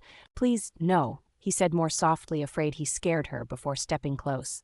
"I have been looking for you for 10 years. You have no idea how many times I dreamed of this moment." Phoebe stood speechless as his scent wafted around her, making her feel safe and warm. He bowed his head, resting his forehead against hers. Breathing deep, he sighed, and she knew he was taking in her scent. "You are so beautiful," he whispered. "I don't know what I did to please the moon goddess that she would bless me with you." Phoebe remained silent. Did he really call her beautiful? Yes, he did," Mani cooed. "I told you so. Please say we can spend some time together, Jason said slowly, easing back, afraid he might be overwhelming her. He still gripped her hands as if afraid she would disappear if he let go. "Can we have dinner? I'm dying to know more about you. I want to know everything. Please." "Say yes, human?" Mani howled. All right." Phoebe nodded hesitantly, studying him as he smiled at her answer. "How about my cottage? Say 7? "Perfect," Jason eagerly agreed. He smiled again, revealing dimples as his eyes swirled amber. His wolf was close to the surface, eager to see her. She shivered as his scent grew stronger and his aura protectively engulfed her. His arms encircled her, pulling her close. He bowed his head close to her neck near her marking spot where her scent would be strongest. Breathing deep, he filled his lungs with her scent, sage and lilac, with just the slightest spicy note he almost missed. Slowly he pulled away and rested his forehead against hers again. 7. And not a second later. "All right," Phoebe agreed, staring at him, shocked by his behavior as much as her reaction as she fought the urge to press herself against him. This wasn't what she expected, but it was making her heart flutter, and Mani was practically purring. Before reluctantly departing, he raised her hands to his lips and gently kissed them. Studying every inch of her face, he committed it to memory before he finally turned to leave. "Wait!" Phoebe suddenly shook off her stupor and clutched his arm. Startled, he looked at her. "Be careful where you step," she warned, pointing down at the ground. He followed the gesture to see a large trap glinting cold silver in the dim light of the woods. His nose wrinkled in disgust as he said, "Is that silver?" "Yes," Phoebe nodded. "That's our alpha's solution to the increasing rogue attacks. He and his warriors set traps like that throughout the woods." "You're kidding." Phoebe shook her head. "You should warn your warriors if you plan on accompanying patrols. I should ask for a map so they can memorize their locations." "There aren't any," Phoebe said, "so it won't do you any good. I doubt anyone even remembers where half of them are located." "The pups!" Jason suddenly whirled around looking for them. "They are all right," Phoebe said. "We're in the woods all the time, so they know where the traps are." "They know," Jason blinked. "Cam, watch where you put your feet." "Yeah, I was going to warn you, but I didn't want to interrupt. It's not so bad if you keep to the trails." The kids were having a jumping contest over one of them. Jason suppressed a growl. Was he serious? These pups were so used to these deadly traps that they treated them like a game? What was wrong with this pack's leadership? Did they actually think it was okay? Alpha Jason?" Phoebe hesitated, sensing his boiling anger. She touched his arm. Jason." He jerked to attention, turning to her voice. His swirling eyes glimmered amber before darkening to his usual brown as his wolf subsided. Seeing her startled expression, he gently embraced her, calming himself with her scent and assuring her he was fine. "Be careful, Angel," Jason said. "One of my warriors is out here with you, so—" "I know." "You know?" "Well, yeah. Him and your beta last night," Phoebe nodded. "I figured he was doing some sort of security check when he followed me from the pack house last night." "How did you—" "No one comes out to my cottage, so it's not really hard to sense when something changes," Phoebe explained as if it should be obvious. Jason looked at her, blinked, then broke out into a laugh. Wait until Luke heard his stealth counted for nothing with their new Luna. Phoebe thought he would be mad with her confession, but surprisingly, he broke out into another broad smile that brought out his dimples as he chuckled and pulled her close so they stood forehead to forehead.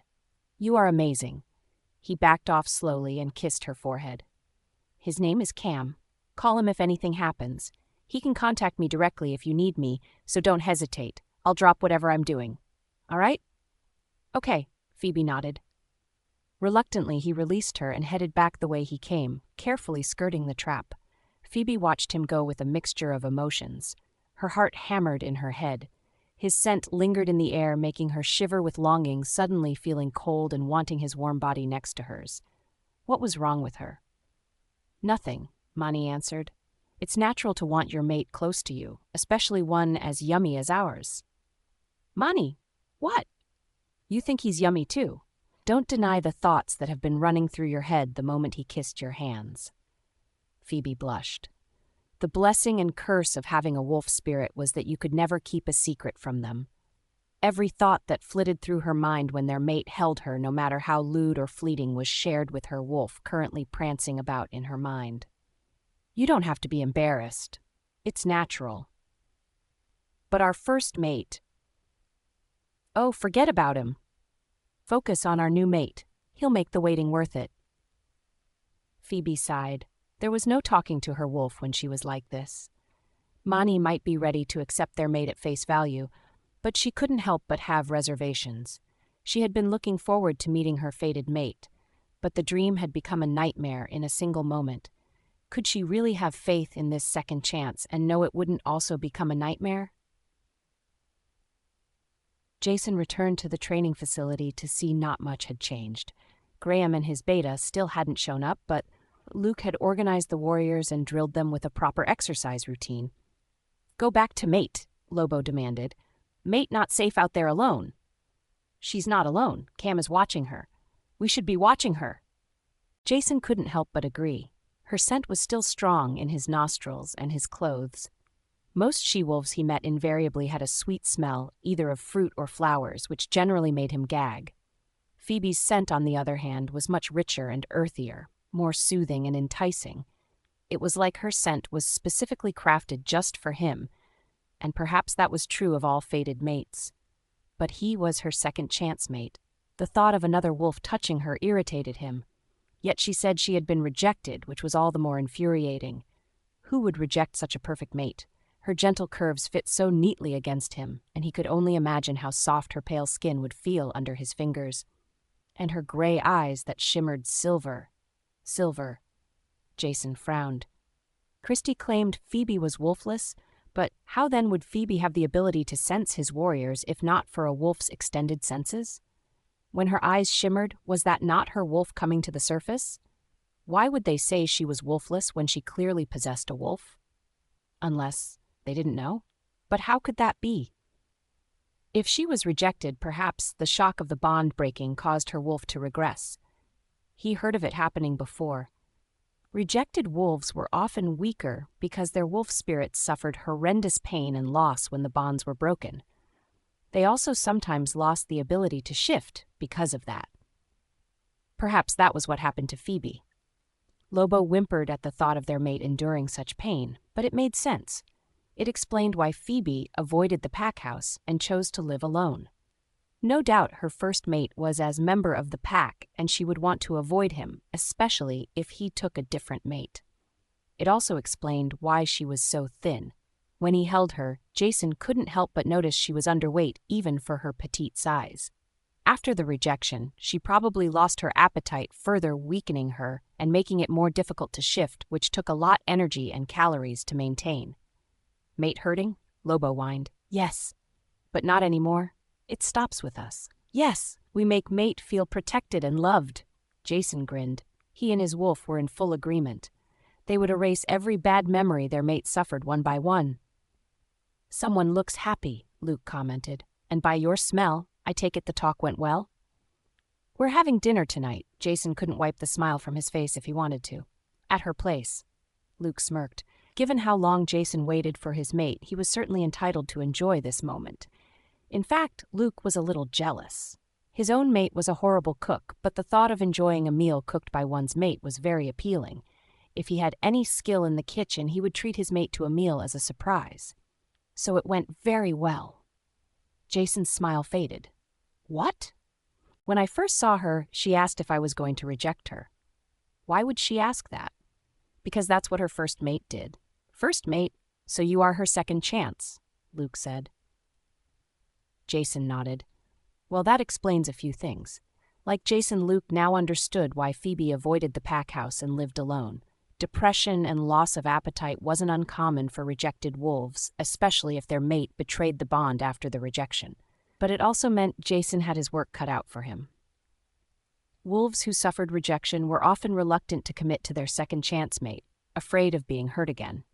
In such cases, their mate had to work twice as hard to earn their trust and win their hearts. Luke knew Jason was up to the task. Hopefully, he had enough time before they headed back to their pack. Well, good luck. Not that you need it. Thanks. Jason grimaced. Though Luke seemed confident, Jason was not so sure. He was not a Casanova and had avoided all romantic entanglements, choosing to stay faithful to his mate. With his lack of experience, did he really stand a chance of winning over his mate? Jason could barely contain his anticipation as he anxiously watched the clock for dinner time. Returning to his room after the disastrous joint training, he hopped in the shower to wash away the dirt, grime, and frustration.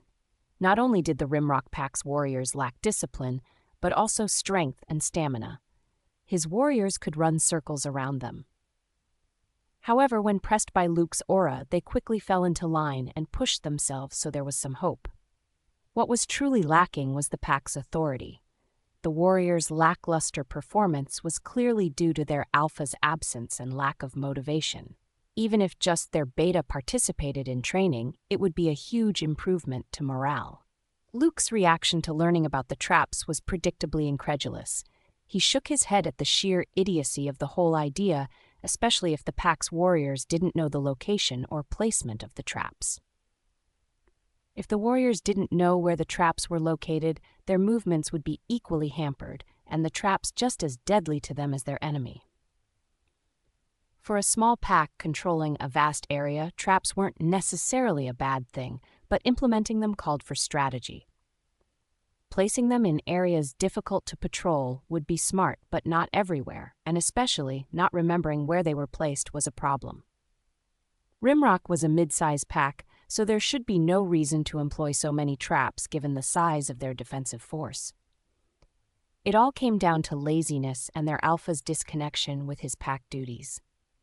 Stepping out of the shower, Jason shook his head to clear his mind of such thoughts. Right now, the only thing that mattered was his mate. He wouldn't let anything interfere with his first meal with her.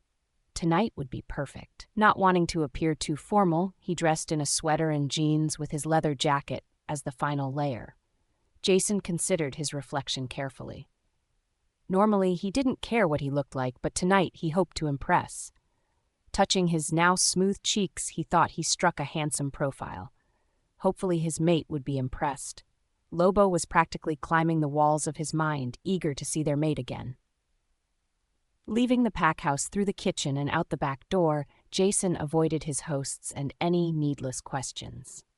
Luke already had a prepared excuse for his absence, blaming the recent rogue attacks for an emergency call home. Following Luke's directions, as well as using Cam as a guide, Jason had little trouble finding Phoebe's cottage. As his beta described, it was a neat little structure, making a cozy home tucked into the woods and surrounded by a garden teeming with herbs. The perennials had long since gone to seed and minded themselves with little effort from their caretaker. Though it was a picturesque scene, Jason did bristle at the thought of Phoebe living out here alone with no one to protect her but border patrols whose abilities he now seriously questioned. Lobo growled in agreement. It simply wasn't safe for their mate to remain here. "Alpha? Anything to report, Cam?" Jason asked without looking at his warrior newly emerged from the forest shadows. "All is peaceful." "Good. You can head back to the pack house and get yourself a proper meal. I won't be needing you the rest of the night." "Planning to guard Luna on your own, then?" Cam asked with a smirk. Jason growled at his warrior's audacity, but Cam was already off. With a sigh, he calmed himself. It was his hope to spend the night with his mate. If she was uncomfortable with that idea, he would sleep on the porch. But tonight would be perfect. "Remember, don't push her," Jason said to his eager wolf. I know, but mate? Tonight is all about her, so she is in control of what happens." "Right, yes, now go to mate, human." Jason couldn't help but smile. A wolf's sex drive was generally high and tempered only by their desire for their one true mate. Their wolf counterparts seldom found anyone tempting if it wasn't their mate, and so had no desire to be with them. It was the human counterpart that lacked self-control and chose to engage in sometimes numerous trysts waiting for their mate to appear. While it wasn't uncommon for young wolves to engage in sexual activities, Jason had abstained. The idea of touching any wolf who was not his mate was nauseating, especially after learning about his parents' troubles. Jason was determined not to repeat his father's mistakes, so he avoided affairs with others. Apparently, other wolves found his level of self-control appealing, and many sought to be his first partner, but Jason shrugged them away, following his wolf's instincts to save himself for his fated mate. He wanted her to be his first, and selfishly wanted to be her first. Jason certainly wouldn't have faulted her if she took other partners before meeting him, but now it seemed his selfish wish had come true. When he held Phoebe and breathed her scent, he hadn't detected any trace of another. It seemed her first mate had rejected her immediately, and perhaps because of that, Phoebe hadn't had any desires to be with another. Lobo was eager to express the pent-up urges they had suppressed, but Jason insisted they take it slow. They had to be mindful of the trauma she suffered because of her rejection and gradually break down the barriers she erected to protect herself. Once again in control, Jason let himself through the garden gate and stepped onto the porch. With a deep breath, he knocked and anxiously waited for an answer. What if she changed her mind and refused to let him in?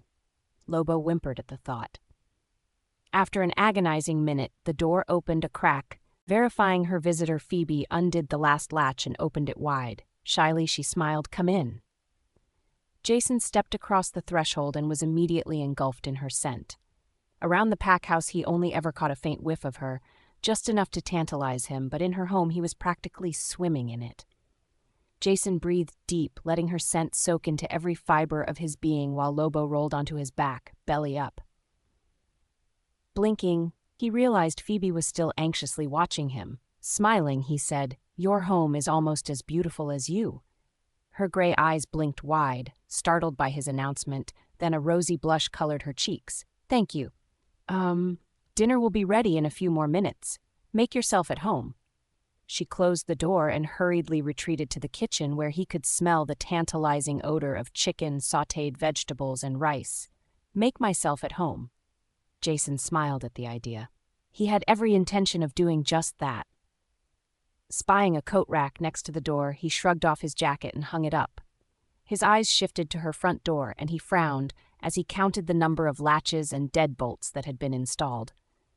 It wouldn't do much to deter a wolf from entering if they wanted, but it was an indication she didn't feel safe. Quietly, he turned, taking in the small, neatly arranged interior. There was a sofa and chair set arranged in front of the fireplace with a coffee table, side tables, and lamps. An upright piano was tucked in a small nook, and he immediately wondered if it was for decoration or if she knew how to play. But what caught his attention was books. Books were everywhere, arranged in several bookcases, on top of the piano, on the coffee table, over the mantel. There was easily 1,000 or more. Has she read all of them? He wondered. He could count on one hand the number of books he had read. He recalled what Luke told him concerning the pretend campfire as she related the plot of Treasure Island. Approaching one of the cases, he read the bindings on the shelves. Great Expectations, Scarlet Letter, Moby Dick, Frankenstein, and The Prince and the Pauper, among many others, all carefully arranged by the author's last name. "So, have you read all of these books?" he asked, taking one from its place and paging through it. "No, over half, yes," Phoebe answered. "My father used to read to me every night, a couple chapters at a time, until I was 7 or 8, I think. After that, I read on my own. We used to debate different aspects of the plot or the characters over the dinner table." Jason smiled at the thought of a little Phoebe curled up in her father's lap as he read to her. Putting the book back in place, he quietly wandered to the mantel, where he found a framed family photo nestled among the books. Handling it with care, he studied the faces of her parents. Phoebe looked a lot like her mother, with a few characteristics from her father, though neither of them possessed her gray eyes. It was clear they were a tight-knit family group. He frowned. Her parents seemed older than he would have guessed.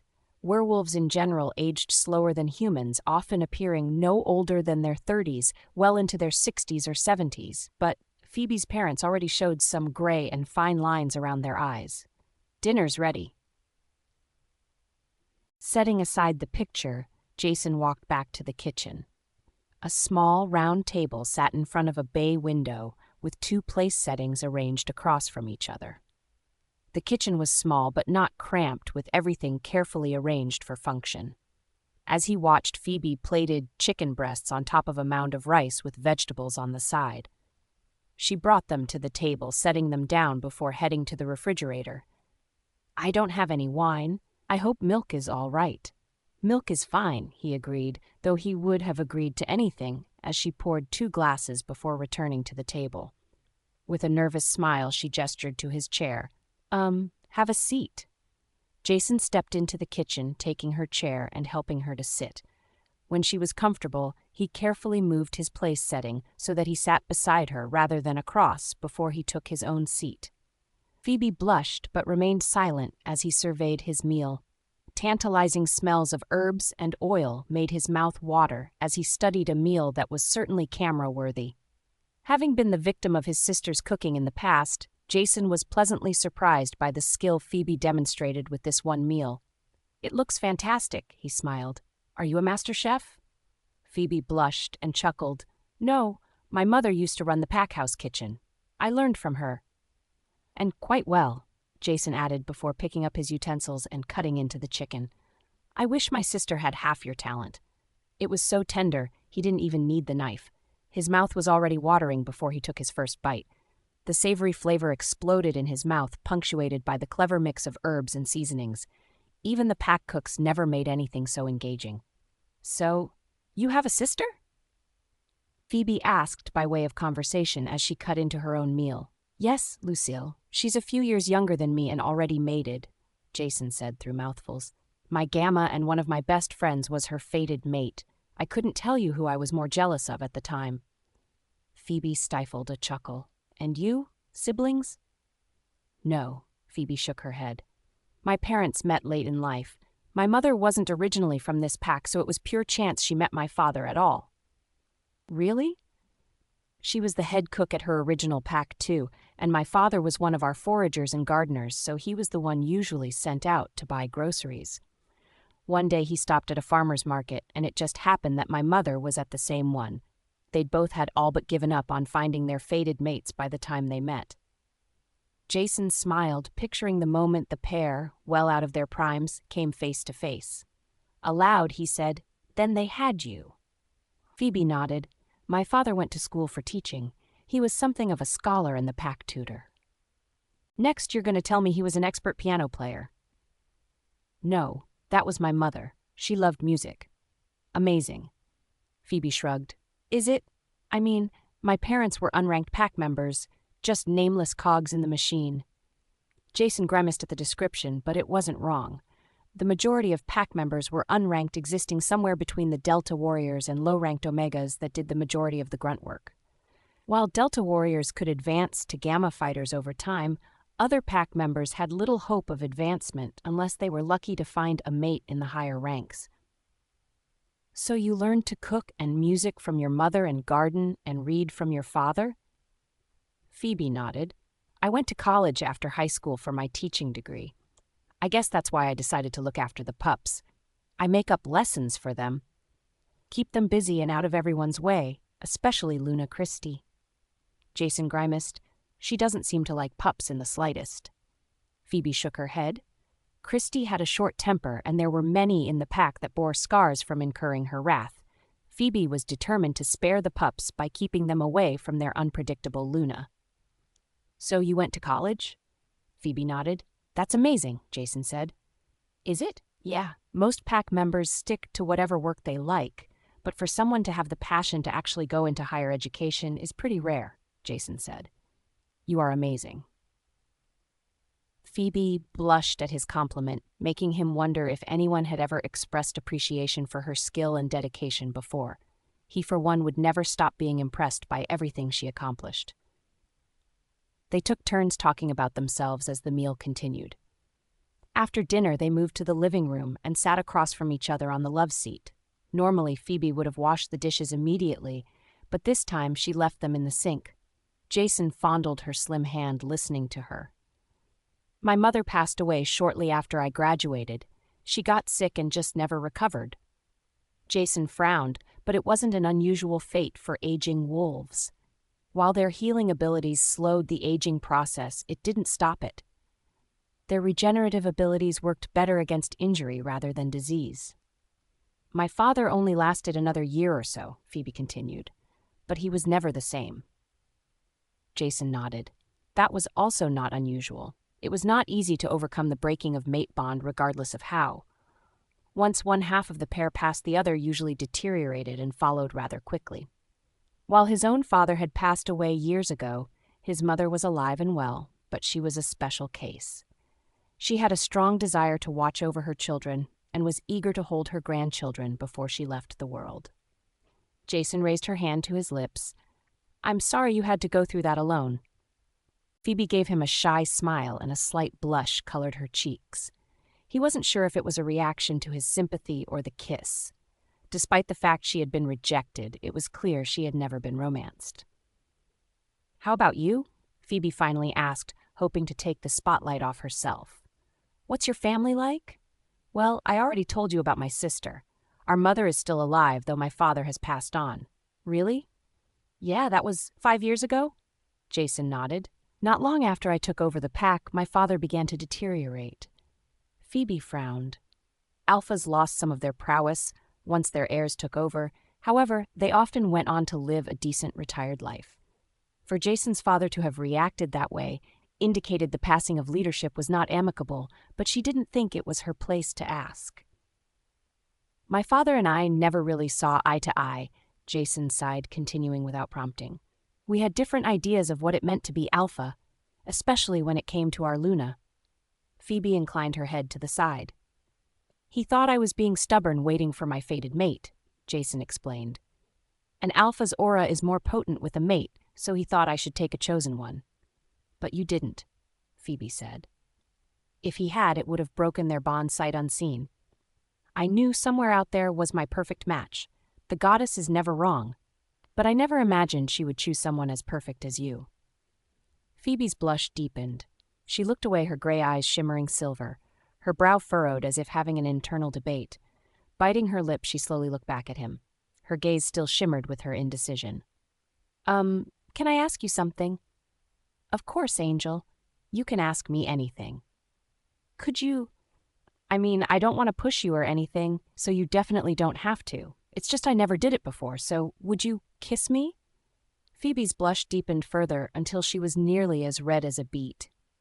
Jason blinked, surprised at the candor of her request, but a smile warmed his expression as Lobo perked up from his near-comatose state. His wolf pressed forward, and Jason struggled to keep him in check. As eager as they both were, he refused to overwhelm Phoebe so soon. Leaning forward, he closed the gap between them. Gently, he pulled her close before tilting her chin and pressed their lips together. Her lips were soft, pliable as he tasted her for the first time. A soft moan escaped her, encouraging him to deepen the kiss, pressing for entry. His tongue slipped into her mouth, curling around hers. He pulled away slowly, breathing deep as they sat forehead to forehead. His heart was racing, and desires he had laid dormant stirred. He waited so long, every part of him screamed to claim his mate, but he didn't want to scare her. He wanted her willing and ready. "How was that, Angel?" Jason hoarsely whispered. "It was the best first kiss ever," she answered. He rubbed noses with her, certain he couldn't remove the smile from his face if he tried. "I'll make sure all your firsts are just as good." Phoebe blushed as the implication of his promise ran through her mind. Her body shivered with eagerness, but she wasn't ready. "Jason." "Shh. Whenever you're ready, Angel," he assured her. "I'm here." She shivered. It was all so new to her. No one treated her with such consideration or attention. Was it wrong for her to hope it never ended? "Angel." Can I stay?" Phoebe blinked, pulling away from him. Her heart raced. It was difficult to fight the urge to scream, yes, but did she dare say it? She had already invited him into her home and allowed him this close. What if he suddenly turned on her? A rejection would be 10 times more painful now that she allowed him in. Mani whimpered, though she insisted this time would different. Even she shuddered at the idea of suffering such pain again. What if he tried something she wasn't ready for? "Just to sleep," Jason suddenly said, sensing her internal debate. "I promise, I won't try anything. I don't think I can sleep knowing you are out here alone, unprotected. I'll sleep on the porch if that's what you want." "Oh, he's so cute when he begs," Mani cooed. "Let him stay. And don't you dare make him sleep outside. We'll sleep better too." "All right," Phoebe finally said. She was going to trust her wolf. He smiled, letting out a relieved sigh as Lobo turned circles. They were going to spend the night with their mate. Jason struggled to control their eagerness as a hesitant Phoebe stood and led them further into the cottage. At the back of the cottage, a short hallway terminated in a small bathroom. On either side was a door leading to a bedroom. To his left was the master bedroom with a full-sized bed and suitably antique furniture, probably over 100 years old, though no doubt new when originally purchased. Phoebe immediately disappeared inside, returning to the door to shove a bundle of clothes at him, indicating the bathroom before closing the door. Jason fought his wolf's disappointment, but he hadn't expected anything different. It was too soon for her to be comfortable changing in front of him. Sheepishly, he retreated to the bathroom to look what she gave him to discover a plain white t-shirt and flannel pants. Jason smirked. Like most wolves, he preferred sleeping nude, but he understood why Phoebe wanted a few layers between them. Jason leaned over the sink, running cold water to splash over his face, both to calm him and cool his ardor. "Luke, I'm here. You've been quiet all night. I assumed it was going well. So, I'll be sleeping here. So it's going very well." Jason fought to suppress a growl. "It's not what you think. Like hell, it's almost impossible for one to sleep without your mate once you find them. Anything to report?" "Only that the Alpha and Luna here are getting more annoying. The Beta isn't bad, but I know. He seems to be aware of what is going on, but he lacks the authority to keep the Alpha in line or override him, and he's still unmated." "Yeah, if he was mated, it would definitely give his aura a boost, and if it was his fated mate, it might even push him over the top. Did they buy your excuse for my absence?" "To be honest, I don't know if Alpha Graham even heard me, but Luna Christie was disappointed." Jason grimaced. "Don't worry about it. Just focus on your mate." "Gladly." Jason closed the connection. Now calm, he managed to change in the bathroom that was hardly bigger than a linen closet. The t-shirt was far too small, so he tossed it aside. The flannels were loose if short and were like capris on him, but would suffice for tonight. Leaving his clothes in a neat pile on top of the hamper, he stepped back into the hallway. Reaching the bedroom doors, he paused to peek into the opposite room. To his surprise, it was not just a childhood bedroom, but one made for two with twin beds and dressers. Even more surprising was the relatively fresh smells of others' wolves that permeated it. Phoebe said she was an only child and she didn't claim pups of her own, but there was no doubt the room was recently used. The scents were beginning to stale, meaning they were at least a week old. Intrigued and confused, he pushed aside his questions to focus on his mate. There was time enough to ask her about the room later when he had built some trust. Facing his mate's room, he took a deep breath and knocked, hoping she hadn't changed her mind. After an anxious moment, the door opened to reveal his mate. Phoebe wore pink, two-piece silk pajamas. The shorts gave him his first unimpeded view of her supple legs. Jason swallowed a lump in his throat, noticing the blush rising to her cheeks. She averted her eyes, and he recalled his bare chest. Stepping forward, he gently took her in his arms and kissed her temple. He wanted to assure her he wouldn't try anything, but also didn't trust himself if he tried a more passionate kiss. Still blushing, she retreated to the bed, hurriedly slipping under the covers and settled on one side of the bed facing away from him. Jason watched, holding his breath, as he glimpsed her round butt, yearning to touch it. "This is going to be hard." "You can say that again," Lobo laughed. "You should check your pants." "Quiet, you are not helping." Jason tried to ignore the uncomfortable feeling in his borrowed pants. It was not easy to do, surrounded by his mate's heavenly smell. Once he was certain he could control himself, he circled to his side of the bed. He eased under the covers, noting her reaction. It was clear she never shared a bed with anyone by her rigid posture and how she positioned herself on the very edge, giving him 90% of the mattress. Once he was lying down, he eased closer to her and pulled her into his embrace, spooning her so she rested firmly against him. "Wait. Shh. It's okay, Angel," he kissed her temple. "I promise nothing will happen that you aren't ready for, but I can't have you falling off the bed." She snorted at the thought of falling out of her own bed, but slowly relaxed as he nuzzled her. His embrace was firm, but not wandering, though he desperately wanted to caress every inch of her. Satisfied he would keep his promise, she relaxed, letting his scent soothe her to sleep. Though Jason had gotten used to restless nights this time, He fell asleep easily with his mate safe in his arms. Sunlight peeked through the curtains as Jason stirred. He couldn't remember a night he slept so deeply, and he found it difficult to stir with his mate's scent permeating his lungs. Breathing deep, he reveled in it, reaching for her only to find he was in bed alone. Jerking awake, he bolted upright. The bedroom was small and a bit cramped with a bed, 2 bedside tables, and a dresser. And of course there was a bookshelf heavily burdened by books, making the space even smaller. The closet door was partially open, allowing him a view of the equally small space. It pained him knowing his mate had lived in this cramped environment for so long. She deserved so much more. For starters, he would build her a library, maybe an entire replica of the cottage since they couldn't take it with them.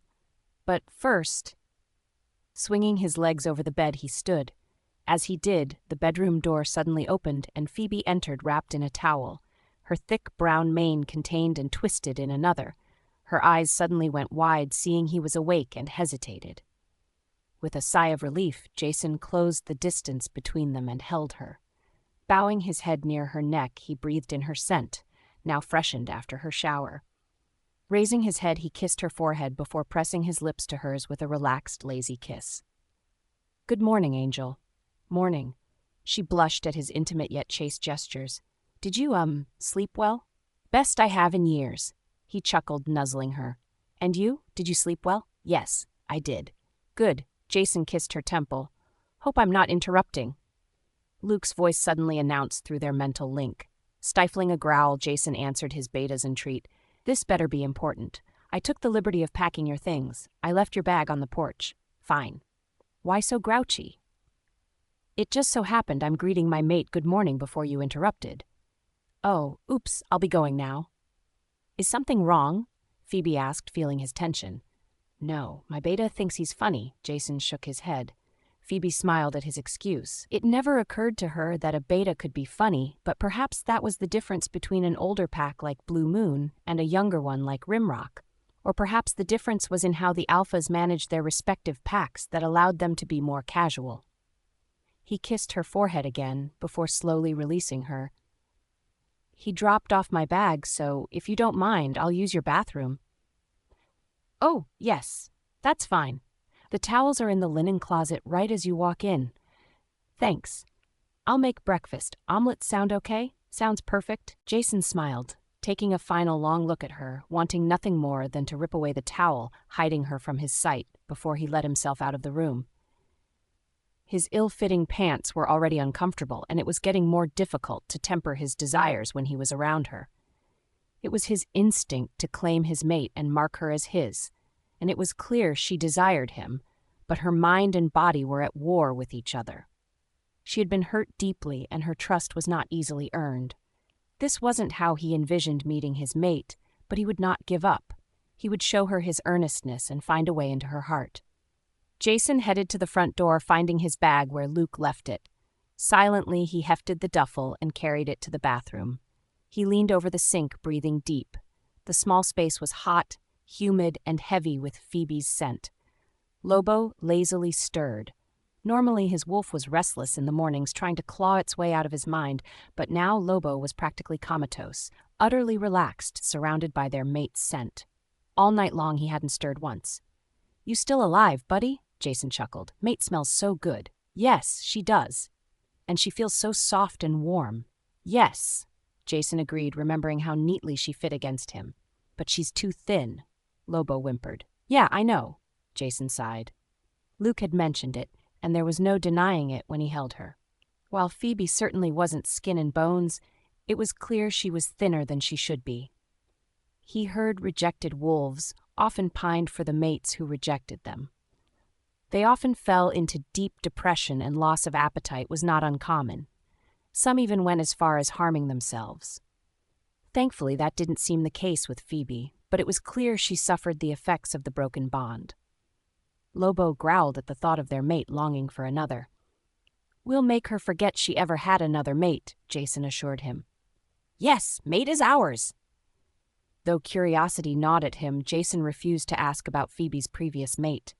He didn't want her thinking about that wolf, and not just because of his selfish pride, but because he didn't want her to remember the pain. From now on, she would never have to think about it. She had him. Lobo yipped agreement. Shedding the too short flannels, Jason struggled to change in the small space and was again struck by how cramped the cottage was and how much more Phoebe deserved. Yet this was her parents' home, and she would be reluctant to leave. Somehow he had to convince her to go home with him. His pack anxiously waited for their Luna. Normally it wouldn't be an issue. Mates were naturally attracted to one another and wouldn't dream of being separated. But Phoebe had suffered one rejection already, so she was hesitant and distrustful. He had to prove to her he was different from her first mate and that it was safe to trust him. But how? Phoebe tried to marshal her thoughts as she made omelets over the griddle. Her mind was muddled. Though Jason had only been in her home for a short time, his scent and aura was already permeating every corner of the cottage, especially in the bedroom. It made it difficult for her to think straight, even in the shower. The entire time Mani whined, they were washing away their mate's scent. Her wolf didn't calm down until they returned to the bedroom and Jason embraced her, rubbing his scent back on her. Phoebe hated to admit it. His presence and scent were soothing, but it was making it hard to think. Jason was an alpha, and not just any alpha. Blue Moon was one of the oldest packs in the world. In fact, it was one of the 6 ancient packs first originating in Europe. Wanting to expand territories, 3 of those packs joined the Vikings to immigrate to the Americas, where they established themselves hundreds of years before other Europeans set foot on the continent. With such a long history, it was no wonder the pack held so much sway that even the royal pack often differed to them. And she was supposed to be his Luna? Phoebe wasn't sure what the moon goddess was thinking. She had been surprised enough being mated to Graham and the prospect of being Rimrock's Luna, but the thought of stepping into that position with the Blue Moon pack was daunting and terrifying. She couldn't do it. "We'll be fine," Mani said. "You'll see." Phoebe frowned. Her wolf made it sound so easy. "What are you thinking about, Angel?" Jason asked as he came up behind her. His arms wrapped around her waist, and he nuzzled her neck, breathing deep. Phoebe's heart raced at his touch, and she struggled to keep herself from moaning. Desires she assumed dormant were stirring. She wanted him to stay, to sweep her off her feet and take her back to bed, though that might have been her wolf talking too. "You smell fabulous in the morning," Jason said, growling against her skin. After one night, she would already feel the possessiveness in his aura expanding around them. She could almost sense his wolf prowling around the perimeter, warning away intruders. The very thought made her own wolf roll on its back, belly up, wagging her tail. Before she even realized what she was doing, Phoebe leaned against him, offering her neck. Jason's embrace tightened as his teeth grazed her marking spot. His scent took on a sweeter smell, like roasted marshmallows that made her mouth water. "Oh, Angel." Jason struggled to gain control of himself. He could feel her succumbing to his aura and longing. If he swept her into his arms and carried her back to bed, she probably wouldn't protest, but she would regret it later.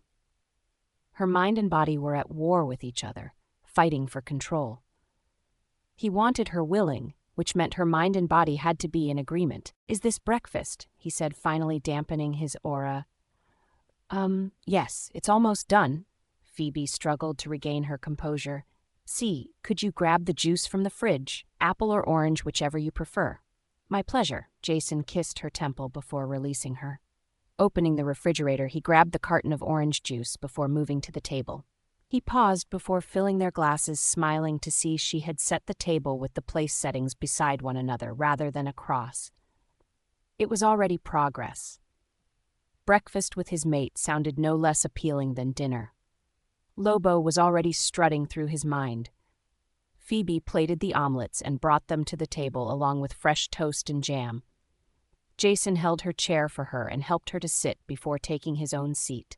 His omelet was as large as the plate, and hers was nearly as big, which he was happy to note given how thin his mate was. He hoped his presence was helping her get back the appetite she lost after her rejection. Pleasing aromas of egg, cheese, bacon, hash browns, peppers, and mushrooms seeped from his meal, letting him know she packed their omelets with a farmer's market. His mouth watered. Reaching over, he grasped her hand and kissed it, saying, I love eating anything you make, but you know I don't expect this, right? Phoebe blushed. I like to cook. It's relaxing. Jason kissed her hand again. As long as it makes you happy, Angel, I'll never say no. Phoebe's blush deepened, and he released her hand before he pushed her too far. He didn't want to ruin the progress they made by rushing her. Turning his attention to the meal in front of him, Jason cut into the omelet and took his first bite. Jason softly moaned in ecstasy of the medley of flavors invading his mouth. He knew nothing of cooking, so he didn't attempt to name the herbs she used. But it was heaven. Is it really that good? Phoebe asked, watching his reaction, trying not to laugh. Phoebe, Jason hesitated, then took her hand and kissed it. It tastes almost as good as you. She blushed crimson. He kissed her hand once more before returning to his meal. They ate in companionable silence, enjoying their private meal. After weeks of visiting other packs, it was a welcome moment of rest for Jason, but also a reminder he had a schedule to maintain, and today he was supposed to patrol. The thought of spending even 1 minute away from his mate was intolerable, but her safety was his top priority, which meant a patrol of the pack's land was a must. Lobo prowled restlessly, torn between guarding his mate and securing the territory. So do you have plans today? Jason asked. I'm taking the pups swimming, Phoebe said. He breathed a sigh of relief, immediately picturing them poolside splashing and carefree. I'm sure they'll enjoy the pool. Oh no, not the pool, Phoebe shook her head. The Luna banned them permanently after she came here. There's a pond in the North Woods I take them to. A pond? Jason repeated. Lobo growled. Yeah, it's actually very pretty with a natural waterfall and a rock they like to jump from. It did sound picturesque, but all he could think about was how far she would be from the safety of the pack house. From the sound of it, she wasn't planning to take any warriors with her either. The pups are banned from the pool? Jason asked. Why? Luna Christie likes to relax beside the pool, and they are not allowed to go anywhere she will be. Since when does a Luna hate pups? Jason growled. I don't know other Lunas, Phoebe said after a moment, but she was a chosen mate, so perhaps that makes a difference. So she is a chosen mate, Jason said. My beta and I had our suspicions. You did? Jason nodded. Is a chosen mate bad? They would be fine if they took the position seriously, but a fated Luna wouldn't have to try. They just do. So what are fated Lunas like? They are strong and dignified, Jason thought for a moment, and Phoebe's heart sank. She knew she wasn't up to the position. They are kind and gentle, maternal and protective. Phoebe's brow furrowed. Could one be strong and kind at the same time? A Luna is the heart of the pack. They are a pack's guiding star and moral compass. That's why they are so cherished and loved by their pack, and of course they're alpha, Jason coyly smiled. Phoebe felt her face warm and looked away. My mother used to say an alpha may lead the pack, but a Luna rules the alpha. Phoebe fought a laugh. Your mother sounds like an amazing Luna. She is. I can't wait for you to meet her. Phoebe bit her lip. What would she do once she was face to face with such a prestigious Luna? She could only imagine how disappointed Jason's mother would be to have her as a daughter-in-law and successor.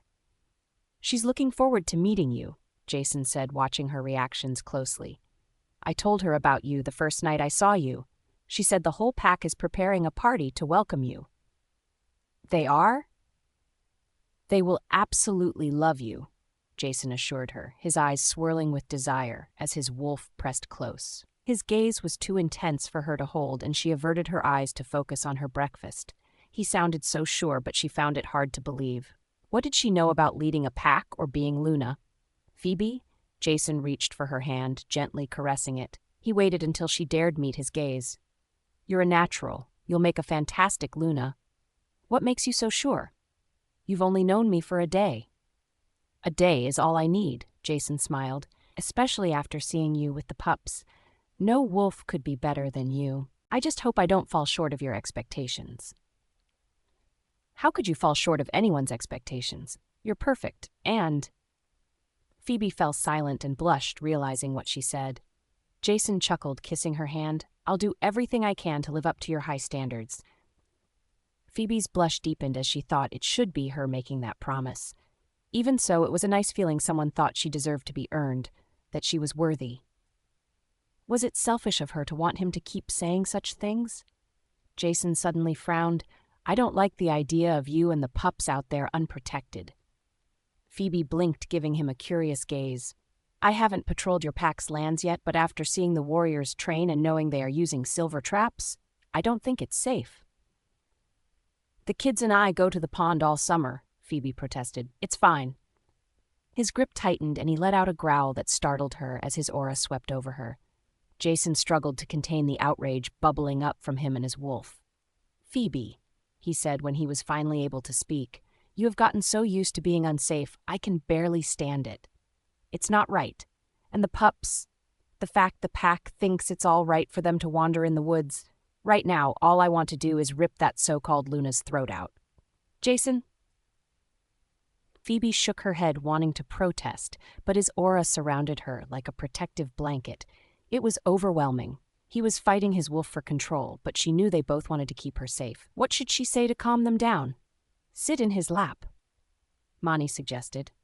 Mani, I'm serious. Our touch and scent will calm them faster than words. Phoebe hesitated, recalling how he embraced her breathing in her scent each time. Perhaps her wolf had a point. Without a word, she moved to his lap, his arms wrapped around her as he growled possessively. Run your fingers through his hair, Mani suggested next. It'll help. Trust me. Hesitantly, Phoebe followed her advice, running her fingers through his silky, dark brown hair. Jason groaned, pressing his face close to her neck, breathing deep. He pulled her against him as his growls slowly faded to satisfied sighs, nuzzling her. Phoebe chuckled as his morning stubble tickled her. Your stubble tickles. Yeah, I forgot to shave, Jason muttered. Lobo finally quiet. Sorry. I like it, Phoebe said. Jason slowly sat back, looking up at her, his dark eyes sparkling with amusement. You do? Phoebe bit her lip hesitantly, stroking his cheek. It was a lot of work for wolves to maintain a clean-shaved look, as their hair tended to grow rather quickly, so most didn't bother.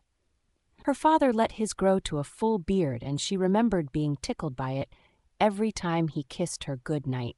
A full beard was a bit much for her, but Jason's stubble felt just as nice. I do? Then I'll keep it like this just for you, Jason smiled, pulling her close, kissing her neck as he continued to breathe her scent. His hand caressed her thigh, squeezing. Jason? He sighed slowly, easing back, not wanting to make her uncomfortable. He reached up, stroking her cheek. Her gray eyes shimmered silver. I won't tell you not to go, Jason finally said. All I ask is that you take 2 of my warriors with you. But 2 I can spare without drawing attention, or else I cancel my schedule and escort you myself with all of my warriors in tow. But if you do that, then everyone will know I'm your mate. They'll know it sooner or later, Jason said. The only reason I'm not shouting it from the treetops is because I don't trust this pack, especially not that Luna. I'm not going to let her near you. Phoebe's gaze widened. He was doing all of this to protect her from threats he sensed. Just thinking what Christy would do if she found out about Phoebe's connection to an alpha more powerful than Graham made her shiver. Christy's jealousy knew no bounds, and the entire pack would suffer for her frustration. I won't let her hurt you, Phoebe. She tries anything, I really will rip her throat out. Jason, he cut her off with a kiss. Last night, his kiss had been tender and gentle. This one was possessive and hungry. Nipping her lower lip, he begged for more, before slipping his tongue into her mouth, twisting it around hers. Their lips parted reluctantly. Phoebe? Okay, I'll take 2 of your warriors, Phoebe said, not wanting him to beg. It felt incredibly good knowing someone cherished her and wanted to protect her. Jason sighed relief and Lobo relaxed. His wolf was still not happy, but satisfied for now. She would at least be protected while he patrolled the pack's lands himself. From now on, he would not allow her to wander alone. She would be guarded at all times. Thank you, he whispered, kissing her again. We should finish breakfast before it gets cold. Right. Phoebe agreed, her blush returning as she realized she was still seated on his lap. He was reluctant to let her go, but helped her back into her seat. Throughout the rest of the meal, he held her hand, occasionally kissing it in as much to soothe his wolf as comfort her. As Phoebe cleared their empty plates, Jason opened his link to his beta. Luke, how's breakfast? More of the same. The cooks around here definitely lack imagination. How about yours? Or should I even bother asking? Omelets with bacon, hash browns, peppers, mushrooms, and cheese. Stop already. There is such a thing as cruel and unusual, but I don't think you want to talk about food. I'm pulling Cam and Noah from the patrols today. Okay. Phoebe is taking the pups swimming at some local pond. They will be her guards. Ah! That makes sense. But why a pond when they have a perfectly serviceable pool? The Luna banned the kids from the pool. I'm getting real tired of calling her Luna when she doesn't act like one. Agreed. And Phoebe confirmed she is a chosen mate, not the alpha's fated. So it's as we suspected. I just spotted Cam and Noah now. I'll let them know to report to you after they are done eating. Jason closed the link and returned to Phoebe, who was busy washing dishes. He slipped his arms around her waist as he kissed her neck. Jason, I can't help myself, Angel, and it will keep my wolf quiet. Phoebe chuckled, leaning into him and tilting her head to offer him better access. Jason growled in appreciation. Lobo remained close to the surface, reveling in their mate's nearness as well as her receptiveness to their advances. If I had it my way, we would spend all day in bed, Jason huskily whispered. Phoebe softly moaned, forgetting about the dishes as his hands gently caressed her. Money swooned in the back of her mind, sending the occasional lewd suggestion and stirring her dormant desires. It felt so good to be touched. You smell so good, Angel. Jason? Alpha, we're here. Jason growled at the intruding voice. His warriors had about as good of timing as his beta. Jason? Phoebe asked, sensing him tense. Just my warriors. They got here more quickly than I thought, Jason sighed. I'll go tell them what is happening, so take your time. Okay. Phoebe nodded, already nervous. She tended to avoid her pack's warriors, so had no experience in interacting with them. On top of that, she wasn't sure what these wolves would expect from someone proclaimed to be their Luna. They'll love you, Jason whispered, kissing her temple, before heading to the front door. As Jason stepped out onto the porch, Cam and Noah cautiously entered the garden. Noah seemed confused by the situation, though Cam had a knowing smile on his face. It was clear Jason hadn't spent the night outside, which meant he at least earned a place inside. Probably the bed. Alpha? They both greeted with a respectful nod, baring their necks to appease the sudden wave of his territorial aura. Have you been told what is expected of you? Jason asked. Beta said to report to you, Noah answered with a shrug. I'm pulling you two off the patrols today, Jason announced. Cam expected as much, but Noah was taken aback by the news. He opened his mouth to protest, but Jason signed for quiet. Instead, you two will be guarding your Luna. Cam nodded. Noah's next question spilled out of him. Alpha, when you say our Luna, does that mean? Yes. Jason answered with a smile he couldn't control.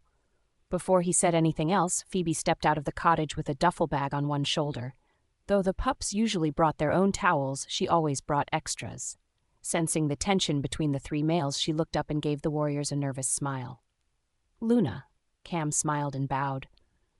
Since he had been debriefed previously, none of this surprised him. Noah was slower to respond, his eyes wide as he studied the petite she-wolf. Jason growled, reminding him of his propriety. Noah quickly averted his eyes and followed Cam's example. Phoebe, Jason pulled her into his arms, standing forehead to forehead with her. Please be careful. I think you worry too much, Phoebe smiled, stroking his cheek. I can never worry too much when it comes to you, Jason kissed her palm before capturing her lips. You are my everything, Phoebe. Her cheeks turned pink at his confession. No one had ever said such things to her before. It both pained him but also made him grateful to be the first who noticed her. Cam, Noah, I don't have to tell you what I'm asking of you, do I? Jason asked, his gaze sliding to the waiting warriors. No, Alpha, Cam assured him. We'll guard Luna with our lives. Good. Jason tried to breathe easier as Phoebe stepped off the porch. Phoebe? She paused, looking up at him with a curious rise of her eyebrow. He hesitated. Despite his worry, she seemed wholly carefree and happy. He didn't want her to be afraid just because he was anxious. Her eyes shimmered silver, and she chuckled. I'll be fine, Jason. Promise. Jason smiled, despite his lingering doubts. Swallowing a lump in his throat, Jason managed a nod as she turned away and continued to the gate. Cam and Noah nodded to their Alpha before following. Whether their Luna realized it or not, she already had Jason wrapped around her fingers. The thought of their stern, businesslike alpha brought to heel by such a petite and unassuming Luna made both warriors fight smiles of amusement. "Luna, let me carry that for you," Noah suddenly said as they made their way toward the pack house. "Carry?" Phoebe paused, unsure what he referred to. Noah nodded to the duffel bag and held out a hand. Phoebe hesitated. It wasn't that heavy, and she had carried it plenty of times before.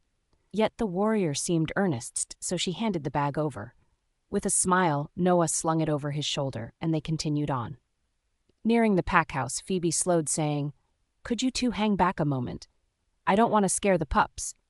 Sharing a look, the pair nodded and slowed their pace, allowing her to approach the pack house on her own. Phoebe avoided the front, making her way to the back door that came off the kitchen. There she found the pups already waiting with bathing suits under their clothes and towels over their shoulders. The pups let out a cheer as they quickly surrounded her, eager to be off. Because of the distance, they didn't get to swim often. Phoebe chuckled at their exuberance, taking the 2-year-old from its mother. "I'm glad you're taking them today," the mother she-wolf said as she handed off her young pup. "Oh?" "Luna is a ripe mood. She's annoyed the visiting alpha isn't paying her any attention," the she-wolf explained, "and Alpha has been drinking heavier than usual." Phoebe frowned.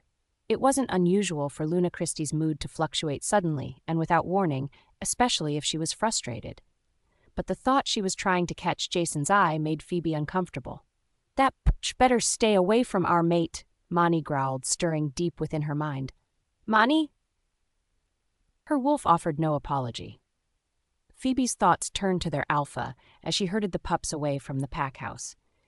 He'd always had a drinking problem, but he usually managed to keep it under control, at least when there were visitors. But as of late, it seemed he was getting worse. "It's because he's at odds with his wolf," Mani explained as if it should be obvious. "This is what happens when you reject your fated mate." "Is it? It would have been different if he marked and mated his chosen Luna before rejecting us." Mani took a rare moment to explain. "His wolf didn't want to reject us, so it put them at odds with each other." Phoebe pondered her wolf's explanation.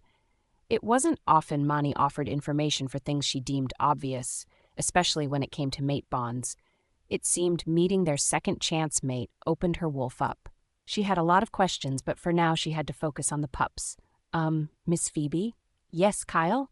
Phoebe looked at the oldest of the pups at 13. "There are 2 wolves following us." Phoebe gave him a questioning look before glancing over her shoulder at Cam and Noah. She had forgotten about her guards. Knowing how curious pups were, she assumed it wouldn't take them long to notice the pair, so she had come up with an excuse she hoped they wouldn't mind. "Those are Cam and Noah. They are 2 of Alpha Jason's warriors." The pups' eyes widened as they listened, glancing shyly at their escorts. "Alpha Jason is joining patrols today, and since we're going north, these 2 are going to patrol the northern border. So we're showing them the way?" "That's right." The pups nodded at that, and Phoebe was relieved they accepted her excuse. Jason's caution made her wary of rumors starting. Now accepting of the warriors, the pups happily pointed out traps along the trail and cautioned them to avoid certain areas. Like the others, Noah had been briefed about the traps prior to patrols, but he found it disturbing how common they were, not to mention how readily the pups accepted them, as if they were as natural trees. Little over 3 miles into the woods, they reached the secluded swimming hole. As promised, it was a picturesque pond with a rocky outcropping reaching over it, creating a small waterfall and a perfect launching point for cannonball contests. As soon as the pups reached the edge of the trees and spotted their goal, they let out excited whoops. Racing ahead, the boys quickly shed their clothes and left them in haphazard piles with their towels and shoes before leaping into the cool, clear water. The girls followed a step behind, leaving their clothes in more organized piles, and entered the water with slightly more caution. Cam and Noah chuckled at the pups' carefree exuberance as the boys climbed the rocks before leaping off and cannonballing into the pool below. It had been a while, but the warriors remembered their own carefree younger days. The girls squealed as a splash battle ensued. "I suppose it's always like this," Luna?" Noah asked. When she didn't answer, he turned away from the pond to see her with the 2-year-old now in a waterproof diaper, while she herself wore only a bikini. Phoebe cooed to the excited pup as she stepped toward the pond, noticing the warrior's shocked expressions. "Something the matter?" "No." Noah flushed as he hurriedly looked away. Shooting them a curious glance, she stepped into the water. She walked in as far as her waist before pausing and bouncing the 2-year-old in the water as he giggled and splashed. Phoebe laughed lightly. "Damn, Alpha sure is lucky." Noah sent Cam a glance. "Why am I lucky?" Jason's voice suddenly intruded. Noah paled, realizing he hadn't limited his mental connection to just Cam. Beside him, Cam palmed his forehead at his partner's carelessness. They were out in the woods with their Luna. Of course, their Alpha would be monitoring their connection in case of trouble. "Noah, what's going on?" Jason demanded when he didn't answer. "Ah, nothing, Alpha. We just arrived at the pond and the pups are having a good time." "Good. How's Phoebe?" Noah hesitated. "She's good. Luna is enjoying the water, too." Cam smacked his shoulder with a grimace. He shook his head, but his warning was already too late. "What do you mean she's enjoying the water?" Noah hesitated, realizing his mistake. "Noah." "Well, Luna is swimming in a bikini." Cam groaned, mentally paying his respects to his partner's grave. "She's what?" "Jace, what's wrong?" Luke hissed as Jason hesitated on the trail. Luke waited for their escorts to move ahead before shaking Jason's shoulder. "Are you okay?" Jason tried to keep Lobo from taking over. Unable to speak, Jason mind-linked his beta. "Fine, except my warriors are ogling their Luna in a bikini." Luke chuckled, shaking his head. "Take it easy, Jace." "That's easy for you to say." Jason growled low. "Calm down. We aren't alone out here," Luke reminded. "Let's just finish this patrol quickly." Jason took a deep breath, catching the faint smell of Phoebe from his clothes when he last embraced her. Lobo backed off, soothed by the scent. He supposed it was due to his own frustration for how the day had gone. After seeing Phoebe off, Jason went to the training facility to meet up with Rimrock's warriors and plan patrol routes for him and his own warriors. Both the Beta and Alpha were late enough Jason was ready to either call it a day or organize the patrols himself. It was also very clear Michael had dragged Graham from bed and forced several cups of coffee in him to make him somewhat lucid. Jason wasn't sure if he intimidated the Rimrock warriors or if they were genuinely interested in impressing their Alpha, but most tried to join him and their Beta on patrol. For his part, Graham seemed oblivious to his warriors' efforts and enthusiasm. In fact, he seemed on edge, looking over his should and sniffing the air constantly.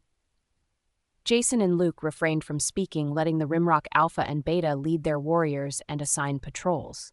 They didn't speak until the end, when it became obvious they were neglecting a large swath of territory to the west. "What about here?" Jason pointed to the area on the map.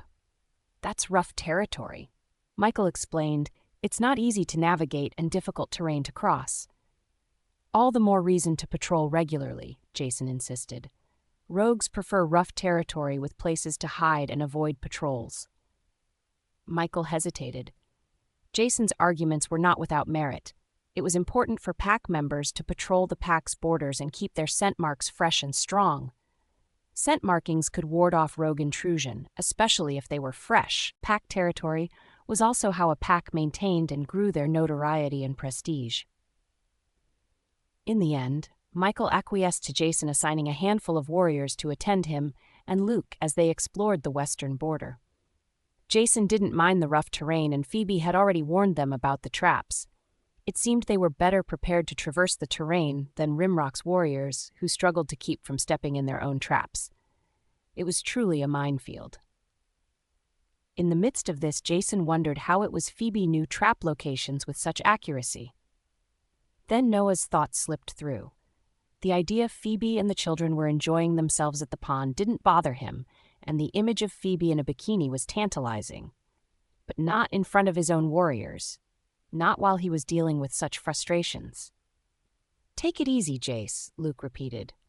"Look, we'll follow the border north and gradually work our way toward her." "How about that?" Jason sighed, and Lobo perked up. It was enough to relax him. As wary as he was of Rimrock's Alpha, The thought of his Luna in his arms again was not an image he could fight. As inattentive as their escorts were, it wouldn't do that difficult to send them home. "Alpha rogues!" "Miss Phoebe, can I take Jack?" One of the older girls swam up to her. Phoebe handed off the 2-year-old with a smile. The older girl often helped wrangle the younger pups, so she felt confident in letting her handle the toddler. Watching the pups, Phoebe smiled, letting herself relax. It had been a rather unusual week. "Phoebe, rogues," Monty suddenly spoke up. "Where?" "They just crossed our northern border." Phoebe waded back to shore, grabbing her towel and hurriedly drying before pulling on her jeans. She didn't want to appear panicked as she looked at the warriors. "Rogue Luna?" Cam immediately jerked to attention. "They just crossed our border. You should raise alarm with your warriors," Phoebe said, pulling on her shirt. "Pups, let's go!" "But we just got here," the pups protested. "Rogues, now!" The pups immediately rushed back in without further protest. The lack of panic surprised Cam and Noah as the kids reached the shore, wiped off most of the water before pulling on their clothes, leaving their shoes. "Kyle, run to the pack house and raise alarm. Go!" Phoebe ordered, taking back Jack. The oldest and fastest of the pups immediately sprinted off into the woods. Though Phoebe sent warning through the pack's link, she knew from experience many would ignore it, as it didn't come from a high-ranking wolf. "How far is the border?" Cam asked as Phoebe swaddled Jack in his towel. "Roughly 5 miles, Phoebe said. Cam grimaced. For a wolf, 5 miles was nothing, but for the pups, even half that distance could take a while. Even as Noah alerted their warriors, the pups broke into pairs with older ones guiding the younger ones as they disappeared into the woods. "Where are they going?" Cam asked, wary of leaving the trail. "Cutting through the forest cuts almost half the distance," Phoebe explained. "But the traps, they know where they're located, so they can avoid them." Cam stared at her, slowly comprehending her words. This was not the first time the pups evacuated the pond. Quite probably Phoebe practiced this drill with them several times. It explained why neither she nor the pups were panicked, despite the threat heading their way. "You two? We'll stay with you, Luna," Cam said. "Alpha will skin us alive if we let rogues harm you or the pups." Phoebe nodded as she clutched the 2-year-old to her chest and took off into the woods with the dedicated warriors close behind her. As she ran, she called out, warning for traps in their path. "Stay away from that tree. Avoid that log." Behind her, Cam and Noah struggled to keep pace. Despite remaining in human form, she was fast and agile, flitting through the woods like a fairy and avoiding the deadly traps with ease. "Cam? Noah, where are you?" "Heading south, Alpha," Cam answered. "We're taking a shortcut through the woods, but there are a lot of traps." "Phoebe, she's fine. Luna is leading the way. I can't believe she knows where all these traps are. Stay with her. We're headed your way. Keep the link open." Jason's desperation filtered into the link. It had taken their Alpha so long to find his Luna, they understood his anxiety at the mere thought of losing her. But they wouldn't let that happen. Their pack needed its Luna, and they would make sure she made it home. Behind them, they heard the rogues' hunting howls as they reached the pond and found their discarded belongings. But there were no answering howls from the Rimrock's warriors. Where were they? Shouldn't they have felt the intrusion of the border as well? Unless their Alpha and Beta were concerned, Rimrock was not maintaining its borders. If the border markings were weak, then rogues could infiltrate without the pack knowing unless they were as close to the breach like Phoebe. No wonder she sent a pup on ahead to raise the alarm. The howls grew louder and they realized any aid would come too late. Sharing a look, the warriors suddenly came to a halt, turning back the way they came. Phoebe paused with her escort, giving them a curious glance. "Keep going, Luna," Cam said. "Take care of the pups. We'll take care of the rogues. But you don't know how many there are. It doesn't matter. It's a warrior's duty and honor to lay down their lives for their pack and Luna." Phoebe hesitated. "Go, Luna," Noah said, shooting her a nod. "Now." Phoebe bit her lip before turning and running with Jack still clutched to her chest. Noah gave his partner a look as they faced the approaching howls. Each of them was more than a match for 2 or 3 rogues, but if they were surrounded, they could still be overwhelmed. What was important was to buy their Luna as much time as possible to get to safety. "Cam, Noah, we're still 6 miles out." Cam grimaced. The rogues are only 2, Alpha. Reinforcements are on their way. It's all right, Alpha. Just focus on Luna. She's gone on ahead. We'll hold them here. Cam, he's right, Alpha, Noah seconded. It's our honor to lay our lives down to protect our Luna. They abruptly closed their link to focus on the task at hand. 6 miles was nothing for their Alpha to cover even in human form. Their Luna would be safe, they just needed to buy her a few minutes. The pair pulled off their shirts, tossing them aside. They stood in a small clearing, giving them some space and ground clear of traps. It was as good of a spot as any. Without a word they shifted, their wolves shredding the last of their clothes as they stood side by side. Ravenous and foaming at the mouth, the first of the rogues broke cover, before coming to a sudden stop at the sight of a pair of mottled gray wolves. The trained warriors were almost twice the size of the mangy rogues, with a clear advantage in strength as well as size. But the rogues' desperation wouldn't make it an easy fight even for 2 veterans. Might as well get this started, Noah growled, leaping on the attack. Phoebe darted through the woods, pausing when she heard the rogues' howls change, and she knew they had found the warriors. She bit her lip. If only she could have given them more information. Mani's connection to the territory was stronger than most others, and often sensed intrusions before even their elite warriors. Not only that, but she could usually estimate the size of the opposing force with relative accuracy. But the pack's borders had deteriorated, making it difficult for even Mani to sense the encroaching danger. "They'll be fine," Mani said. "They are trained fighters. They aren't immortal." "Maybe we should have stayed to help. You're a good fighter. And what were we going to do with the pup? Fight with it in our teeth?" Phoebe grimaced, holding Jack close. She could have given him to one of the older girls, but carrying the extra burden would have slowed them considerably. In all their drills, it worked best for Phoebe to carry the pup. "Do you know how many of them there are? More than 5? Maybe 10? Ah!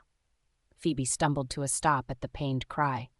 She was within a half-mile of the woods border with a clear path to the pack house, but she could hardly ignore the call for help. Turning left, she plunged toward the sound. "Ow! It hurts, Blake." "Don't worry, I'll get you out." Blake crouched down, pulling on the edge of the rotten log and trapping his sister. Emma whimpered, tugging at the wood as well, but her foot was hopelessly stuck. It had been so long since they came this way, they had forgotten the placement of the traps and almost stumbled into one. To avoid it, she had leapt to the side and ended up in another kind of trap. Blake grunted, trying to pry away the log, but he didn't have the strength to widen the opening. "Blake, you're too little," Emma said, wounding his pride. He was the big brother. "Blake, Emma!" Phoebe exclaimed as she reached them. "Miss Phoebe? What are you doing here?" Phoebe handed Jack to Blake, who struggled to hold the pup as he watched her seize the log. Phoebe pried apart the rotten edges, breaking the hole wider and freeing Emma's foot with ease. Checking the pup for injuries, she said, "You two are supposed to head directly to the pack house. You know that. But if we go there, Luna Christie won't let us into the safe room," Emma said. "That's why we were going to your house." Phoebe frowned. Like all werewolf homes, her parents built theirs with a hidden safe room in case of sudden rogue attacks. The entrance was a trap door hidden in the pup's closet. As with all drills, Phoebe had taught them how to open the hidden door and secure once inside. In some ways, it was actually more secure than the pack house room, which was neither hidden nor secret. "My house is 3 more miles away. You know you need to go to the nearest safe point." "But Luna Christie would let you in with me," Phoebe said. "I was right behind you." The pups fell silent. That was true. Despite the difference in status, Christie could never contradict Phoebe when she made her decisions. On the other hand, Phoebe had no difficulty in defying Christie's orders when she chose to. Perhaps that was why they didn't get along. Helping Emma to her feet, they suddenly froze as a rogue came crashing through the undergrowth and stumbled to a halt. Its glaze eyes settled on them. Phoebe pushed Emma behind her as she stared at the hesitating rogue. "Where did it come from?" "Must have slunk off when the others faced those guards," Mani answered. Though they didn't share a direct link to either Cam or Noah, they had spent enough time with them to establish a temporary bond. through it, Mani could sense the warriors were very much alive and still fighting, though they couldn't mind-link them. "Blake, take Jack and Emma and run to the pack house now." But Miss Phoebe... "Now, Blake, run!" Awkwardly clutching the 2-year-old, Blake grabbed his sister's hand and pulled her into the woods in the direction of the pack house. The rogue growled its gaze, following the retreating bodies. "Hey! Don't look at them! Look at me!" Phoebe demanded, raising her hands to catch the rogue's attention again. The rogue's gaze snapped back to her. Good. Now what? Mani could handle the rogue, but it was not without danger. And how would she explain what happened when she was supposed to be wolfless? Stay and fight, or run. We can't let this one near the kids. "West," Mani suggested. "I sense our mate there." Phoebe shivered at the thought of the mate they only met yesterday. After one meal, she felt so at ease with him, so much so she agreed to let him spend the night. All night long he held her, and for once she felt perfectly safe. She couldn't recall a night she slept half so well. Even now his scent lingered on her clothes. The rogue in front of her snarled, readying for the attack. Phoebe's eyes shimmered silver as she waited. Not until the wolf sprung forward did she bolt to her left, running west. No longer burdened with the 2-year-old, Phoebe was much faster as she weaved through the trees. Her sharpened gaze picked out the gleam of traps with ease. She had run these woods many times and knew where they were located. A thought occurred to her, and she started cutting closer to the traps, skirting them by inches, hoping to catch her pursuer off guard. Yet the rogue kept pace, its feet narrowly avoiding the traps it couldn't see in its eagerness to catch its prey. Cutting around a tree, Phoebe was finally rewarded with the sound she wanted, a sharp metal snap followed by a piercing yelp. Phoebe skidded to a stop, catching her breath as she turned. There the rogue lay on its side, stunned for a moment, before it struggled to its feet. The chain clanked noisily as it pulled at the trap firmly clamped on its leg. It whimpered as the silver burned and festered in its wounds, slowly leaching into its bloodstream. So in pain it seemingly forgot all about Phoebe as it struggled. Phoebe winced as it bit at its leg and twisted, trying to shake it free. It growled and whimpered as it struggled, its glazed eyes finally settling on her. Phoebe stepped back as it snarled, baring rotting teeth. The silver would eventually kill it, but it would be a painful death and would take hours unless it managed to bite off its leg. It would probably still die. The thought of anything suffering so much pain was intolerable, and she couldn't simply leave. Even if it was a rogue, it deserved the dignity of a quick death. "Easy," Phoebe said, slowly approaching. The rogue quieted, watching her approach. Pain seemed to make it blind, or perhaps that was its madness. Wolves that went rogue eventually lost their mental faculties. Since they spent most of their time in the wild, they remained in their wolf forms for extended periods. Gradually, they forgot how to shift back. Their ability to link and communicate faded, and eventually, they forgot they were ever human. How quickly this process happened depended on the rogue and whether or not they spent time in human cities or joined a group which would help them maintain their mental awareness. There was also a possibility of joining a new pack depending on the circumstances that forced them out in the first place. If enough joined together and staked out an independent territory, they could even form a completely new pack, though that was rare. By the look of the one in front of her, Phoebe knew this rogue was too far gone to be saved, even if they treated its wounds. "I'll make it quick, promise." The rogue continued to watch her, wary and uncertain. When Phoebe was within a few feet, it suddenly lunged, gnashing its teeth and aiming for her throat. With a shout of surprise, Phoebe stumbled back. Snap! Pain coursed through her as another trap's silver teeth sunk deep into her leg. Phoebe fell back with a cry. She could feel Mani surge forward, trying to lessen the pain, even as the rogue readied for another attack. Jason raced through the woods with Luke a pace behind. The moment Noah's warning reached him, he only had one thought: Phoebe. Lobo pressed forward, giving him added speed as he ran. He would have shifted, but the height of his human form was necessary to spot the traps scattered throughout the territory. Barely skirting another, he cursed them with a growl. If not for the traps, he would have been at Phoebe's side already. "Cam, Noah, we're still 6 miles out," Cam grimaced. "The rogues are only 2, Alpha." Reinforcements are on their way. It's all right, Alpha. Just focus on Luna. She's gone on ahead. We'll hold them here. Cam, he's right, Alpha, Noah seconded. It's our honor to lay our lives down to protect our Luna. The link abruptly closed, but Jason already had their general location. With a growl, he raced on, determined to reach them. Suddenly he came to a halt as a pain pierced his mind. Jason shook his head, but it persisted. What was that? Mate hurt. Lobo howled. Get to mate? Now! Jason? Not giving his beta an explanation, Jason took off in a new direction, following the tenuous link connecting him to Phoebe. By focusing on it, the connection strengthened, and her pain seeped more and more into his mind. Nothing would stop him from reaching her. Bursting into a small clearing, he took only a moment to register the scene in front of him as a rogue prepared to attach Phoebe's prone form. Without hesitation, he rushed forward, snapping the rogue's neck in a fluid motion before it even knew he was there. Jason didn't spare it another thought as he fell to his knees beside Phoebe. Phoebe!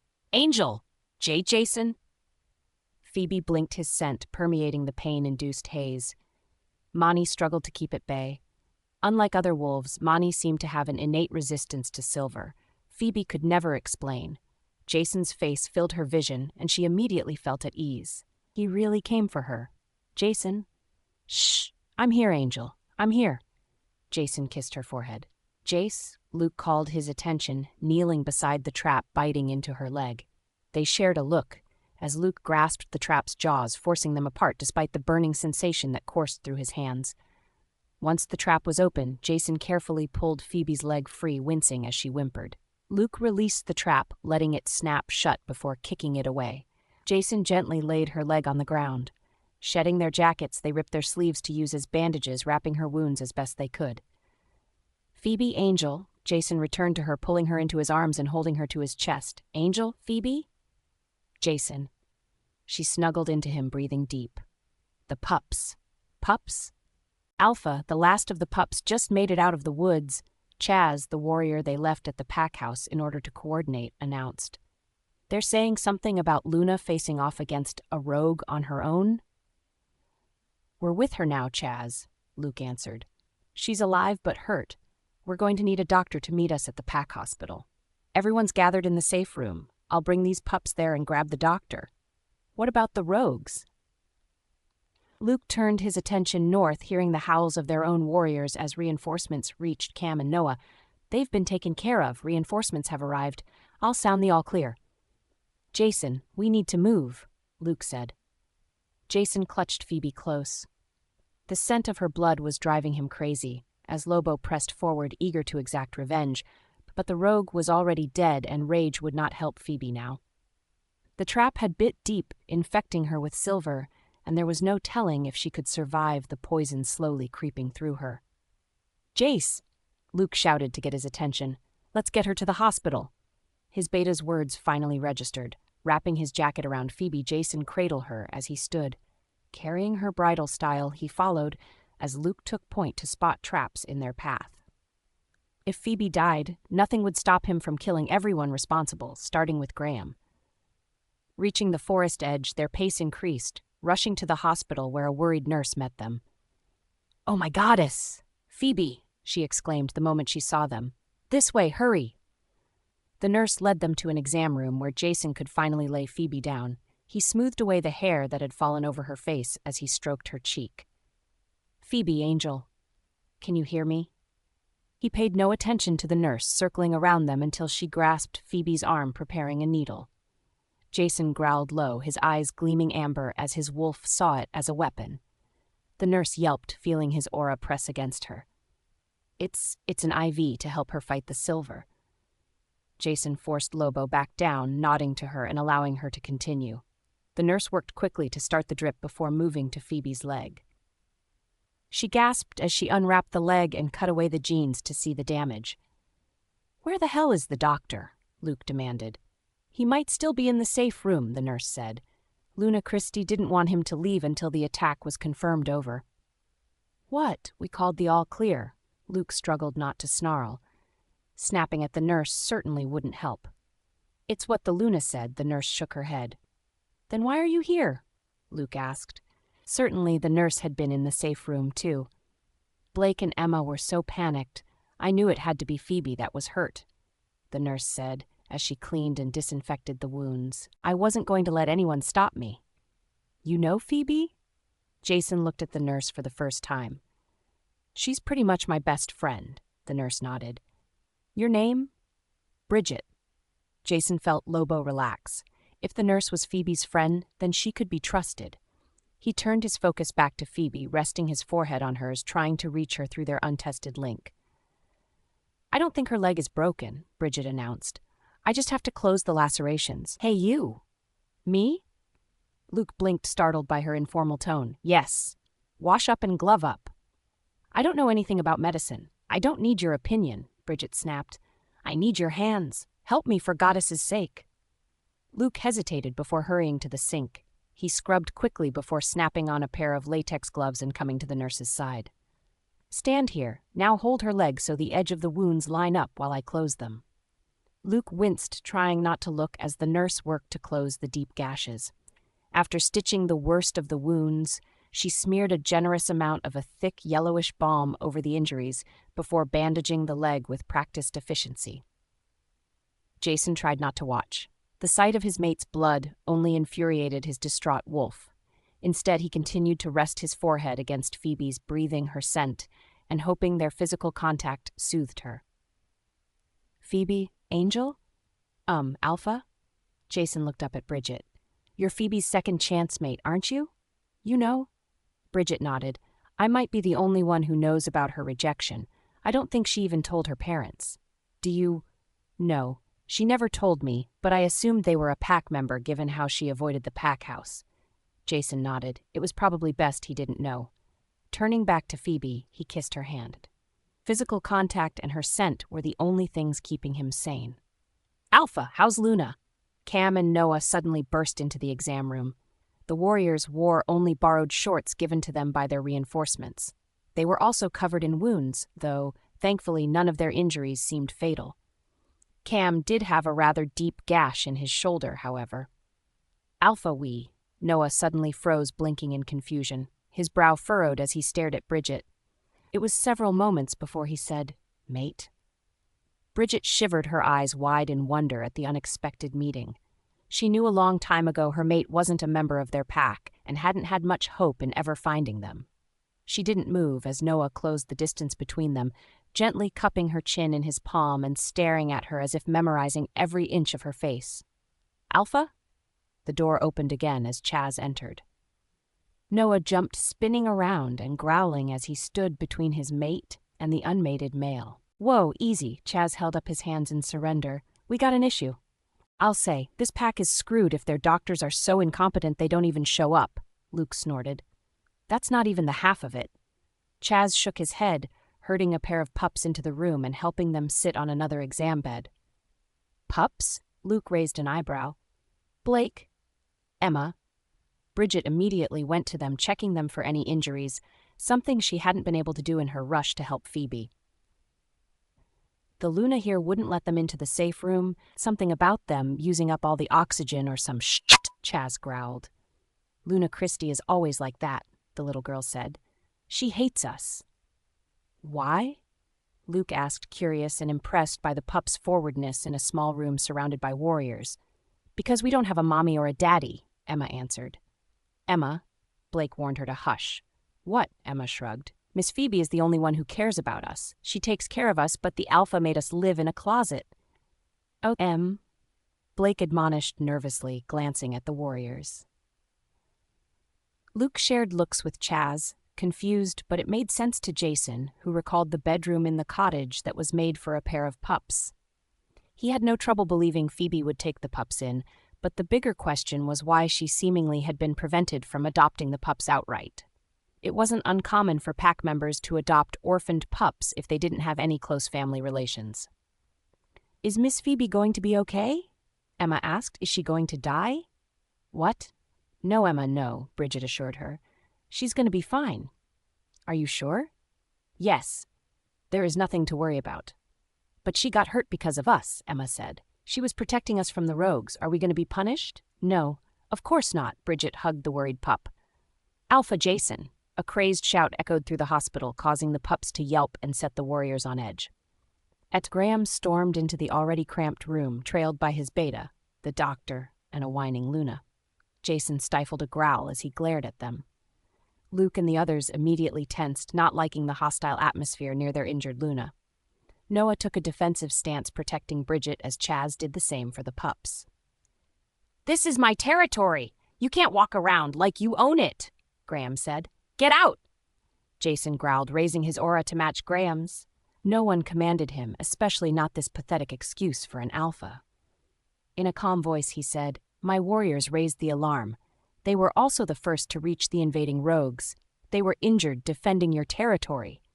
So a little thanks should be in order." Graham shuddered as Jason's aura overpowered his own. "And where was the doctor when we warned you there were injured wolves?" It wasn't safe," the doctor stuttered as the competing auras cascaded around him. "My warriors called the all clear," Jason's eyes flashed amber. "What good is a doctor who doesn't do his job?" "It's all right," Christy stepped forward. "Let's all calm down." She reached for Jason as if she could settle his mood with a touch. "Don't touch me," Jason snapped. Christy stumbled back as Jason's aura enveloped them all and forced them to submit. The pups whimpered. "Jason!" Luke called warning, but it was too late.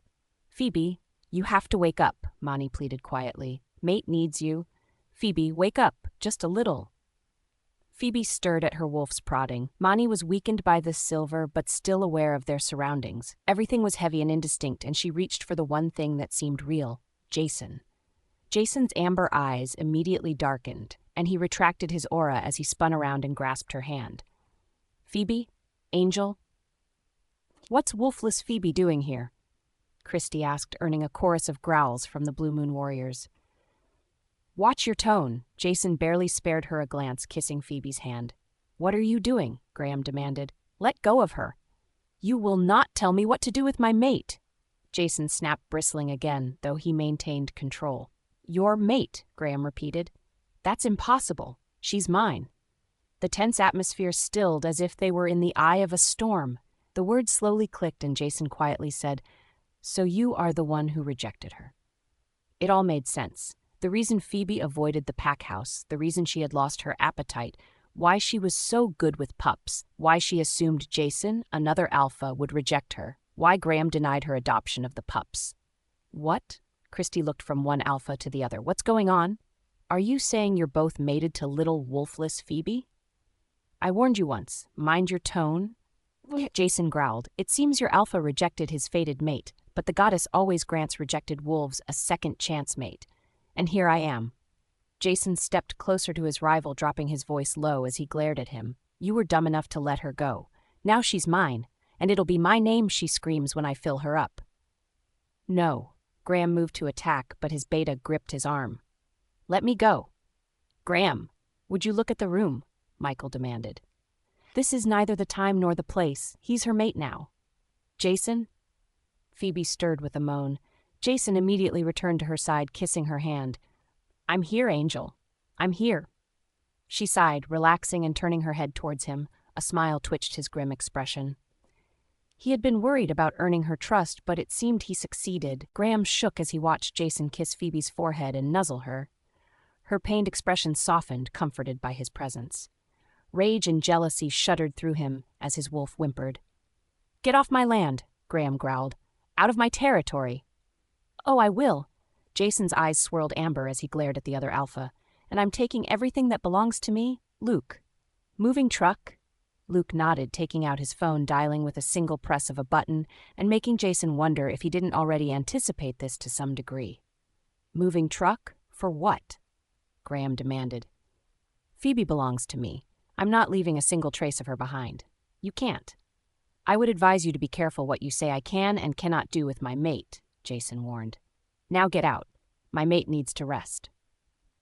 Graham winced, refusing the alpha command for as long as he could, but there was no denying the compulsion forever. He, his beta, and the doctor retreated quickly. Jason snorted at their departure. "Noah, Cam, get yourselves treated as quickly as possible and get your asses to my mate's home to help pack," Jason ordered. "Chaz, make sure the pups pack too. Alpha, they are precious to my mate, so they are precious to me. Understood?" Yes, Alpha. The warriors quickly retreated, taking the pups and Bridget with them. Jason breathed easier as the small room was vacated, giving him much-needed space. Oh, baby, you are so tense. His skin prickled and his eyes flashed at the shrill voice. Turning, he saw Christy had remained. Smiling coyly, she reached for him. I can help with that. I can make you feel so good. Jason moved like lightning, clutching her throat. Her dew eyes widened in surprise, and she almost seemed turned on until he squeezed enough to cut off her air. Gasping, she tried to pry his fingers away, but in a contest of strength, she was sorely outmatched. Fear finally shone from her gaze as she stared at him. No one, and I mean no one, touches me except my mate, Jason growled, letting his aura surround her.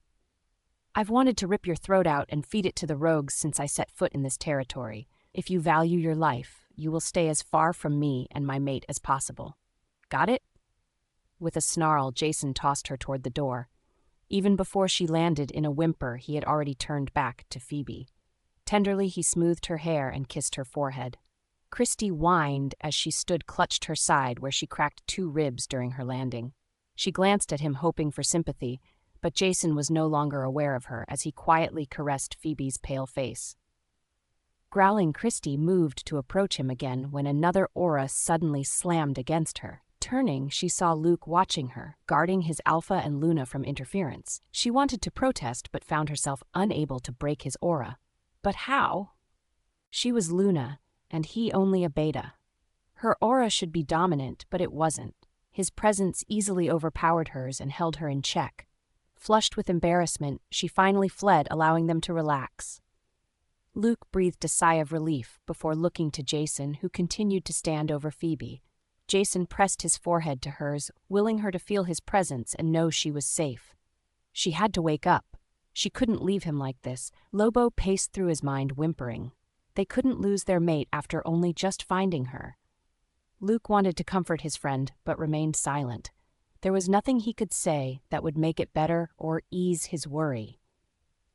Deep down, he knew Phoebe was strong. She would pull through. He didn't know how long they waited like that before a knock interrupted them. Jason and Luke were immediately on edge, but relaxed when Noah asked for permission to enter. The warrior stepped in, nodding to both before letting Bridget into the room. She had changed out of her scrubs and now wore a blouse and skirt. A duffel was slung over one shoulder as she nervously eyed the Alpha and Beta.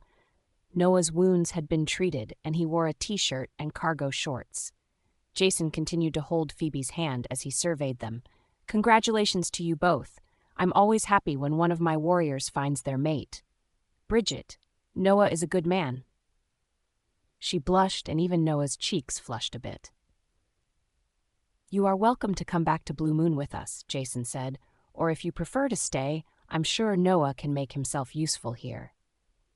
There were always hoops to jump through when it came to switching packs, but finding one's mate made considerably less red tape. If the pair came from separate packs, they were free to choose which pack to join. Usually the she-wolf joined her mate's pack, but that wasn't always the case, especially if she had extended family she didn't want to leave, in which case her mate would join her pack and take her last name. We already discussed it. Bridget glanced at her new mate. Phoebe is my best friend.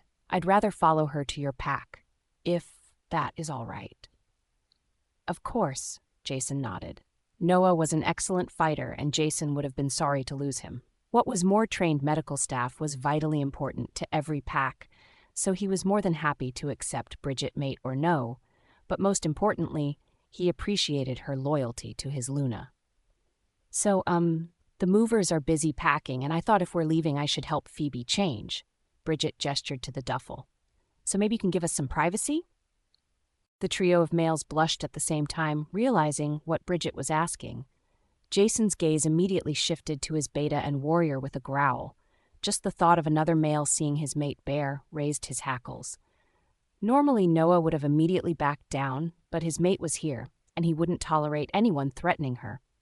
All right, boys, Bridget said as the males' auras grinded against each other. This is a hospital, not a bar. Out so I can get her dressed, all of you. Sheepishly, Jason followed Noah and Luke out the door, which closed firmly behind them. He looked at his equally embarrassed warrior while Luke could only chuckle and shake his head. "Did we?" Jason asked. Noah nodded. "Your mate? She's—" Noah nodded with a smirk. Jason couldn't help but echo Luke's laughter. There was a reason warriors had a difficult time finding their mates. Warriors had a physical presence that intimidated others. In fact, it was something of a running joke that they made for a good night, but you didn't want to make a life with them. It took a special kind of person to match a warrior. Perhaps that was why so many seemed to find their mates among medical professionals, people who were not only caring but also authoritative. It was several minutes before the door opened again. Bridget bowed to Jason before joining Noah, who happily wrapped his arms around her. Jason had no interest in watching his warrior, much preferring to be with his own mate. Returning to the bedside, he found Phoebe was now wearing a hoodie and sweatpants, so she would be comfortable and warm for the journey to come. The IV had also been removed. Jason leaned over her, kissing her forehead. How many hours had passed since he last heard her voice? Since he last looked into her beautiful silver-gray eyes? "Please, Phoebe, open your eyes, even just a little." Lobo whimpered. Jason felt his wolf trying to link with hers. Despite what her pack thought, he knew she had a wolf. Her rejection might have suppressed it, but it was there, and Lobo had been gently coaxing it out ever since they met. In fact, his wolf had claimed some success, but what about now? Depending on the severity of the silver poisoning, her wolf could be unconscious for hours or days, even months in the worst-case scenario. They could only hope Phoebe's wolf was as resilient as she was. "Jason." He stirred, glancing at Luke. "We're ready." Nodding, Jason stepped up to the bed, carefully cradling Phoebe in his arms. She was so light and small, vulnerable. Luke preceded him to the door, holding it open as he walked through. In the hallway, they found Chaz waiting. He took the lead, escorting them to the waiting SUV, where another warrior waited. They were taking no chances with their Luna's safety, and Jason appreciated their attention to detail. Jason slid into the back seat, still cradling Phoebe to his chest, as Luke closed the door. The others climbed in, with Chaz driving to the little cottage that had been his mate's home. There, he found his warriors patrolling its perimeter as the movers loaded its entire contents into a large truck. Jason stepped out of the SUV, carefully setting Phoebe back in the seat. He reclined it so she could rest comfortably before turning back to the cottage. Chaz and the other warrior remained on guard as their alpha stepped up to the small, cozy home. Jason stifled a growl as he watched the proceedings. He couldn't help his protective instincts. This was his mate's home, and it was being invaded. Jason took a deep breath to calm himself. This was all necessary. He wouldn't leave any part of his mate behind. As he looked on, the movers were loading the last of her furniture and appliances. Even the porch swing had been taken down and loaded up. The cottage looked forlorn, as if it knew it would remain empty.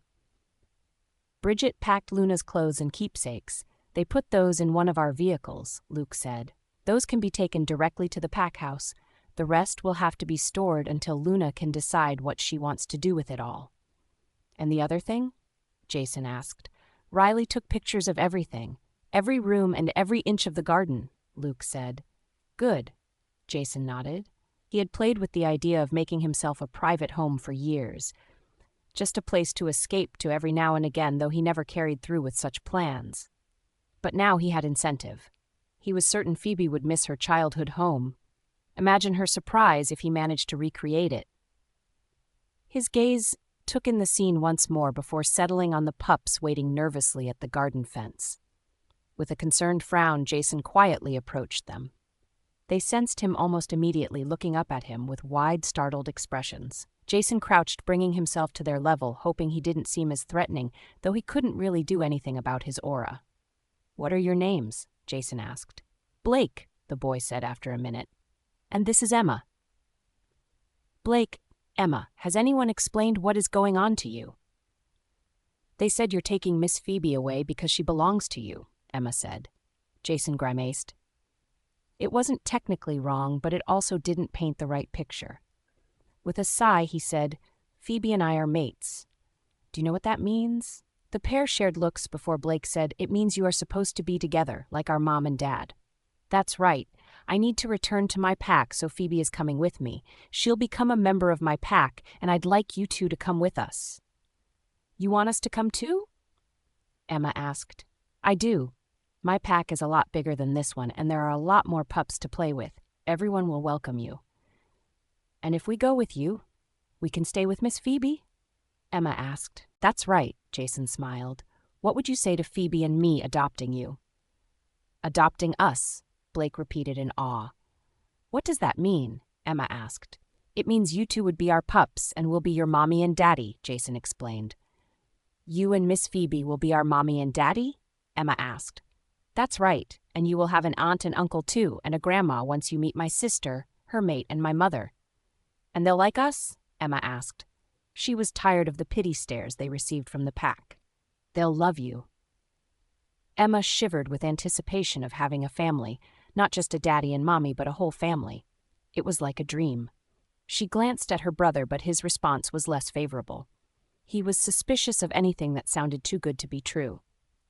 Though he had misgivings about the male in front of him, he also didn't want to be left behind.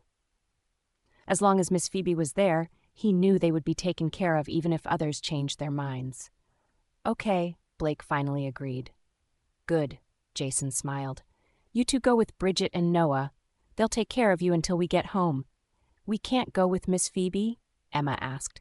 "Phoebe's still sleeping," Jason explained, "but as soon as she wakes up, she'll want to see both of you." The pups nodded and looked to the waiting Bridget. She, at least, was a familiar face, and they knew she was good friends with Phoebe. With some confidence, they followed Bridget to one of the waiting vehicles, where Noah helped all three buckle up for the drive.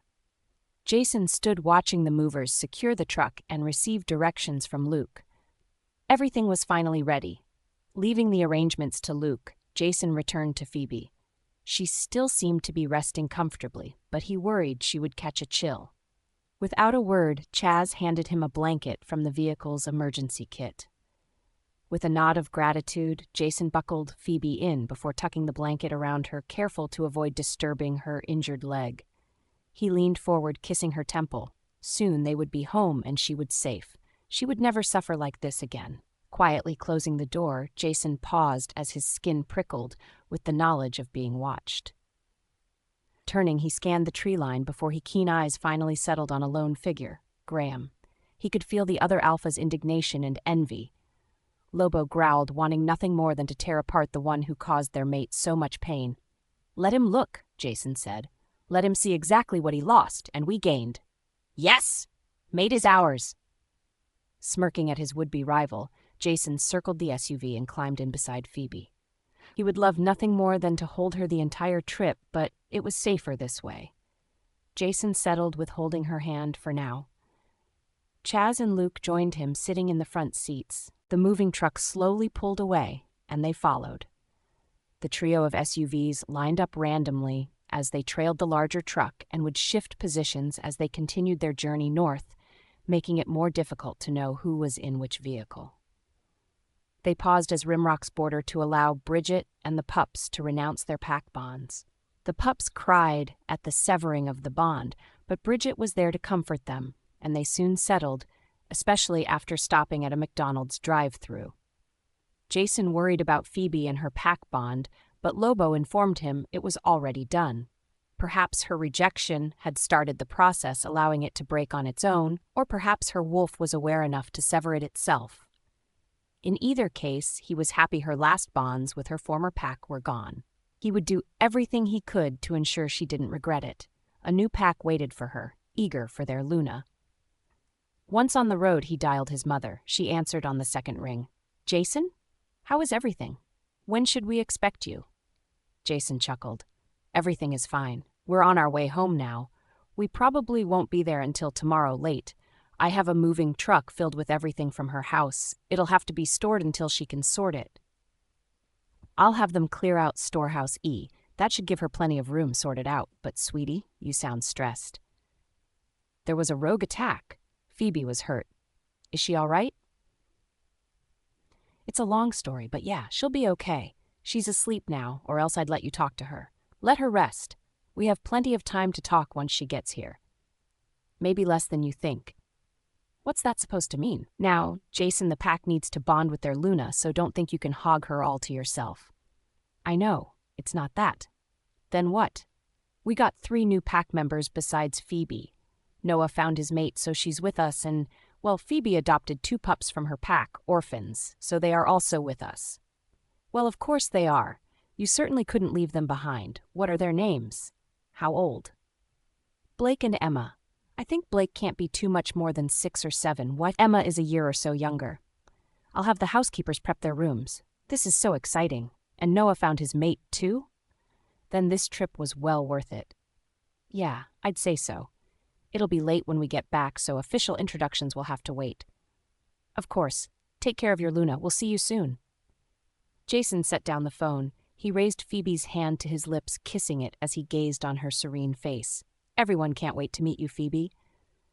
And they are going to love you.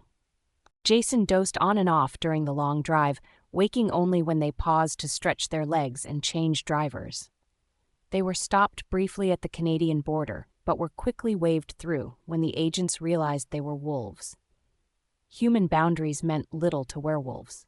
They were globally recognized as their own nation, so most human officials were happy enough to grant them something similar to diplomatic immunity. Reaching their pack borders, his mind was filled with welcomes and congratulations. Given how many seemed to be up, despite the late hour, he knew the pack had been waiting in keen anticipation for Phoebe's arrival. Blue Moon's Luna would be cherished and protected. He would have to assign a proper security detail for Phoebe. Jason was sure everyone would be eager to volunteer, so he had to decide on qualifications to narrow down the potential list. They had arrived ahead of the moving truck, and Luke was already mind-linking the patrols to watch out for it and where to direct it when it arrived. It was times like these, Jason as grateful for his beta's efficiency. All he cared about was getting Phoebe to bed so she could rest peacefully. As the vehicles pulled up alongside the pack house, Jason immediately got out and went to his Luna's side. Unbuckling her seatbelt, he scooped her up and cradled her against his chest. She still hadn't woken up and he was worried. "Jason? There you are. Where's—" His excited mother hurried to her son. "Oh my, is this?" Former Luna Nora looked at the pale beauty in her son's arms, and her eyes shone with tears. For years she waited for him to find his mate, ever hopeful the goddess would bless him with the perfect match. While his father complained he should explore his options and take advantage of his urges, Nora encouraged the opposite, warning him of the dangers of being too promiscuous. The last thing she wanted for either of her children was to meet their mate as she had hers. Lucille's mate had been Jason's gamma, Ben. Even growing up, he had been particularly protective of Lucille. He never showed interest in other females, contentedly playing older brother to his friend's kid sister. Though Nora had her suspicions, she said nothing, letting the bond naturally strengthen, until first Ben, then Lucille reached the age they could naturally feel their mate. Both of them seemed oblivious to the bond, which wasn't uncommon for fated mates who grew up together. The strength of the friendship sometimes overshadowed the natural attraction of the mating bond. In fact, it wasn't until the celebration of Luke finding his mate that Ben and Lucille finally realized the truth. Lucille had gotten drunk, and Ben carried her up to bed despite being tipsy himself. After a passionate night, they woke up together, nursing hangovers and the embarrassing realization they were mates. It had been awkward in the beginning, but worth it in the end. Jason was genuinely happy for both his best friends and his sister, but it left him the odd one out. For years, he and his mother waited hoping the same happiness for him, and finally it had arrived. Nora gazed at her daughter-in-law with tears in her eyes and looked at her son. "Mom, this is Phoebe," he said quietly. "You'll have to wait until morning for official introductions, though." "Oh, that's all right. Don't wake her. Let her sleep," Nora smiled. "She's beautiful." "And witty and gentle and charming," Jason chuckled. "Where's Lucy?" "Asleep. I told her you'd be arriving tonight, but she said she'd see you in the morning." Jason shook his head. Phoebe stirred with a shiver, snuggling closer to him. "Get her upstairs before she catches cold. I'll take care of the rest," Nora urged. She turned her attention to the warriors unpacking the cars and noted the other new arrivals. "You must be Noah's mate." Ah, yes, Bridget blushed. How do you do, Luna? What's your name, dear? Bridget. I was a nurse in my former pack. And so you shall be here if you like. I'm sure Noah will be more than happy to give you a tour of our medical facilities tomorrow. Is all this yours? Nora gestured to the luggage and boxes being taken out of the vehicles and piled at the front steps. Oh no, those are mine and those are Phoebe's, Bridget gestured to the piles. And those are the pups. I made sure some of their stuff was packed separately so they could use it as soon as we arrived. Thank you for being so thoughtful. Goddess knows these males don't know how to plan ahead. And where are my grandpups? Oh, Nora spotted the sleeping pair being taken out of the SUV. They are adorable. The pups' rooms are all ready. Upstairs on the alpha floor, take their things and Luna's things upstairs. Just place them in the sitting room. We can unpack it all in the morning. Someone help Noah so he and his mate can get settled in quickly. Jason left his mother to make arrangements. Pack members eagerly followed her directives and snuck glances at the dark-haired beauty in his arms. They all wanted a look at their Luna, but also didn't want to wake her. Jason could already feel the tension of the pack decreasing like a deep sigh. Once they built their bond with her, he knew the strains of the past would be over. The Blue Moon Pack House was a sprawling compound 5 stories tall, worthy to be called a mansion. Communal rooms, rec areas, kitchen and cantina made up the first floor. The second floor had meeting rooms, offices, and living quarters for the pack house staff. The third floor was all residential and guest rooms. The fourth floor was large suites with guest rooms reserved for important guests. The fifth floor was the Alphas floor. Most Alphas kept the top floor of their pack house for their exclusive use, but Jason preferred his Beta and Gamma close, so each had their own private wings on the Alpha floor as well. They were like family, and it was a comfort to the pack to see their leadership maintain close ties, especially in the absence of a Luna. Jason carried Phoebe upstairs, acknowledging the congratulations filtering into his head. He assured them all they would meet their Luna in the morning. Reaching the Alpha suite, he quickly slipped into his room, their room. From now on, this would be their private space. He shivered with anticipation, carrying Phoebe past the sitting area and continued to the waiting king-sized bed. Gently, he laid her down, tucking her in. She sighed but otherwise didn't stir. Kissing her temple, Jason headed to the bathroom before grabbing a pair of briefs to sleep in. He gazed at the long walk-in closet. Currently, only his half was in use, while the other half had always been empty. Soon it would be filled with Phoebe's things. Already smiling with anticipation, he returned to the bedroom to see Phoebe had shifted closer to the middle of the bed, her face partially buried in his pillow. Though his scent had probably gone stale in his absence, she was still drawn to it. Chuckling, he slipped into bed, pulling her securely into his embrace as he had their first night together. He would never be able to sleep alone again. Jason nuzzled her and breathed in her scent, already permeating the bed and spreading throughout the room. This was pure bliss. Phoebe stirred. She felt safe, warm, and secure. Sighing, she slowly opened her eyes quietly, taking in the rich and warm interior.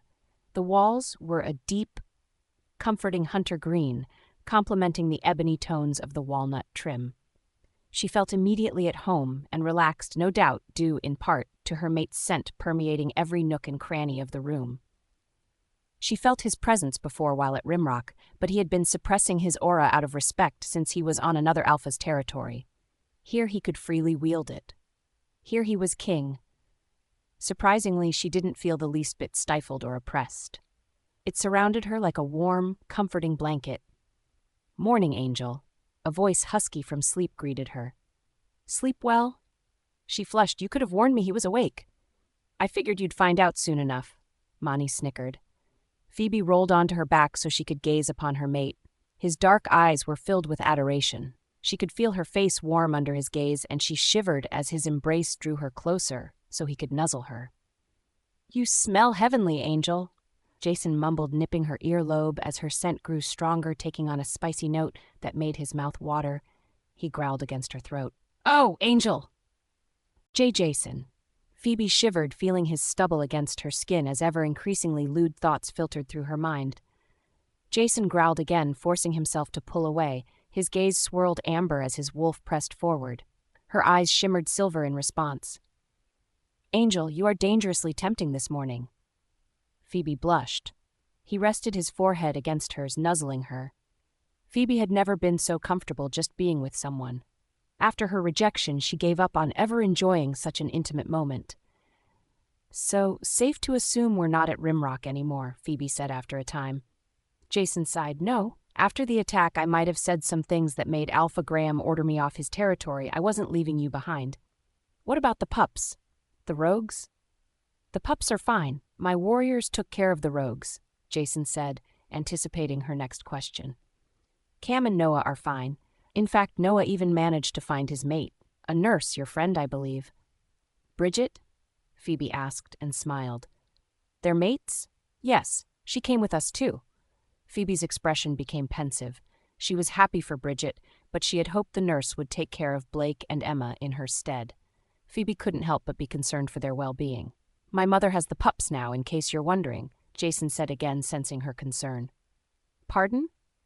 "Blake and Emma, they're with my mother. She's probably stuffing them full of sugar right now." "They're here? How? Why?" "Because they are precious to you, and anything precious to you is precious to me, Angel." "I thought males don't like to care for pups that aren't their own." "Angel, if you want to adopt 50 pups, I'd have no objections. My only request is that we would have a few of our own too." Phoebe blushed, earning a fond chuckle from him as he kissed her nose.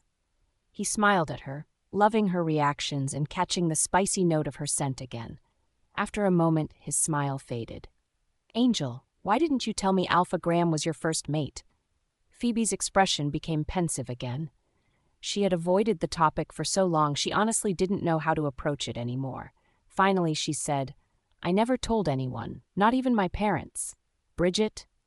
I only told her that I was rejected, but not by who. I just didn't want to think about him." "And that's why you avoided the pack house?" Phoebe nodded, looking away. Jason curled a finger under his chin and turned her to face him again. His gaze was warm and possessive. "It's not going to be like that here, Angel. Never hide your pain from me. I have to know where you hurt before I can kiss it away."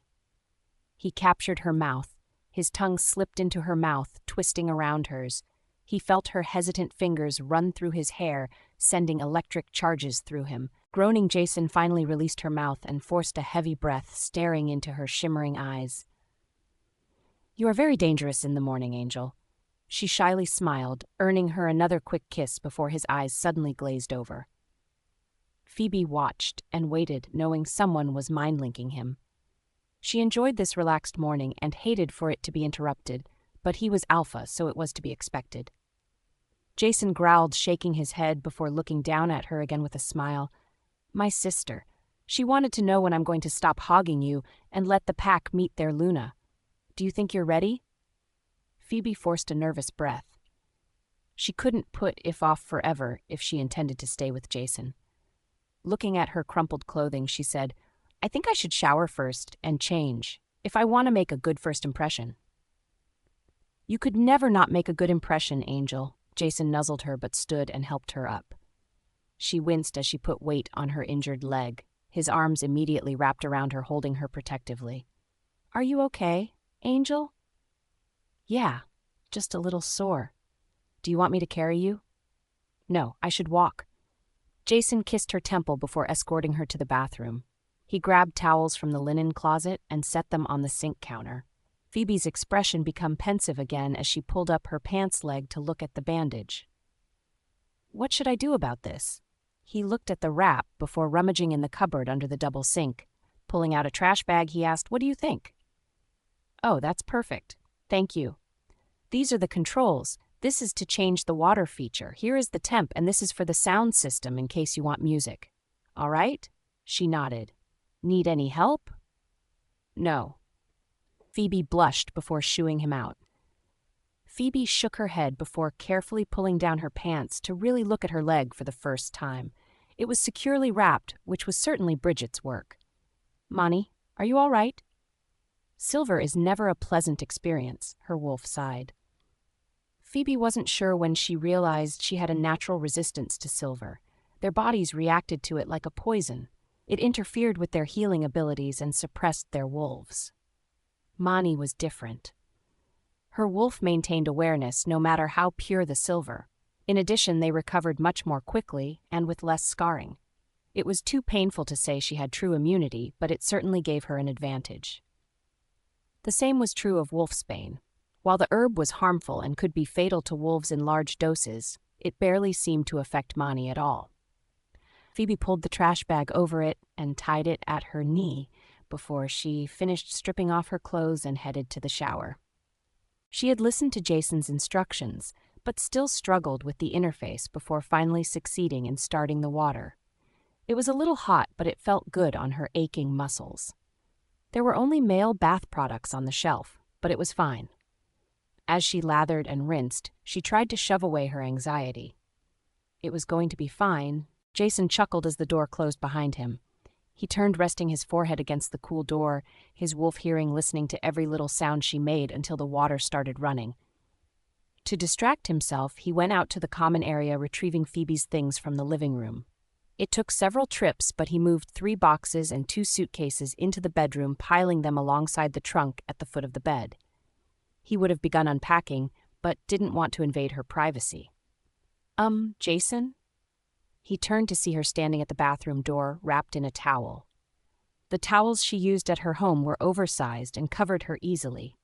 His towels were considerably smaller, which meant he had a full view of her delicately pale legs. Jason swallowed hard before approaching and gently embracing her. He leaned down, burying his nose in her damp hair, which now had the unmistakable tang of Old Spice. The masculine scent combined with hers was strangely erotic, and he fought his ever-growing desires. He nibbled her ear, letting his scent rub off on her. Until they were marked and mated, he would have to do this every time she washed to make sure his scent remained on her. Not that anyone in the pack would dare come between him and his Luna, but it also kept Lobo at ease. "Angel, you smell and look divine," he mumbled. Phoebe blushed, but loved the way he gently caressed her and nipped at her ear and neck. He made her feel desirable, wanted, and loved. Jason raised his head, kissing her waiting lips, loving all her little reactions and shivers of pleasure. His wolf was silent, which could only mean Lobo was linking his mate, or at least trying to. They would build their bonds with their mates brick by brick if they needed to. Jason let out a growl as he broke their kiss. His eyes glazed over as he mind-linked with someone. Shaking his head, he looked again at Phoebe, stroking her cheek. "My sister again," Phoebe chuckled. "You can laugh all you want, Angel, but if my sister doesn't back off, I'm going to make her pay, painfully." He kissed her nose. "I wouldn't want to start a family feud," Phoebe said. "Do you have anything for me to wear?" "Of course." Jason led her to the bed, lifting the suitcases and setting them on the trunk. "Bridget made sure to pack your clothes for you." "These are mine?" Phoebe blinked, eyeing the boxes as well. "That's right," Jason hugged her from behind. "I'll have the Omegas unpack for you later, and we can begin filling your half of the closet. I'm sure my mother and sister will want to take you shopping." "Shopping? Oh, but I don't have any money," Phoebe bit her lip. Working as the pack pup teacher earned her a small stipend. It had been enough for her and the pups to get by with, but it certainly wouldn't cover a new wardrobe. "Don't worry about it, Angel. You can take my card this time," Jason nuzzled her. "Ben will issue you your own later. I'm going to hop in the shower, so take your time getting ready." Reluctantly, he retreated to the shower, leaving her to choose her outfit and dress. Phoebe breathed a sigh, pleased by his consideration. Just yet. What should she wear? "The towel is fine," Mani chimed suddenly. "Our mate liked it. Mani, be serious." "I am." "Oh, choose something warm. We are further north now, so it's chillier here." "Right." Phoebe settled on a pair of leggings that stretched over her bandages without being too tight, and a dusty pink sweater that was both soft and warm. Her gaze drifted around the room. She was immediately drawn to the mantel and pictures arranged on it. She limped over to it, studying the images.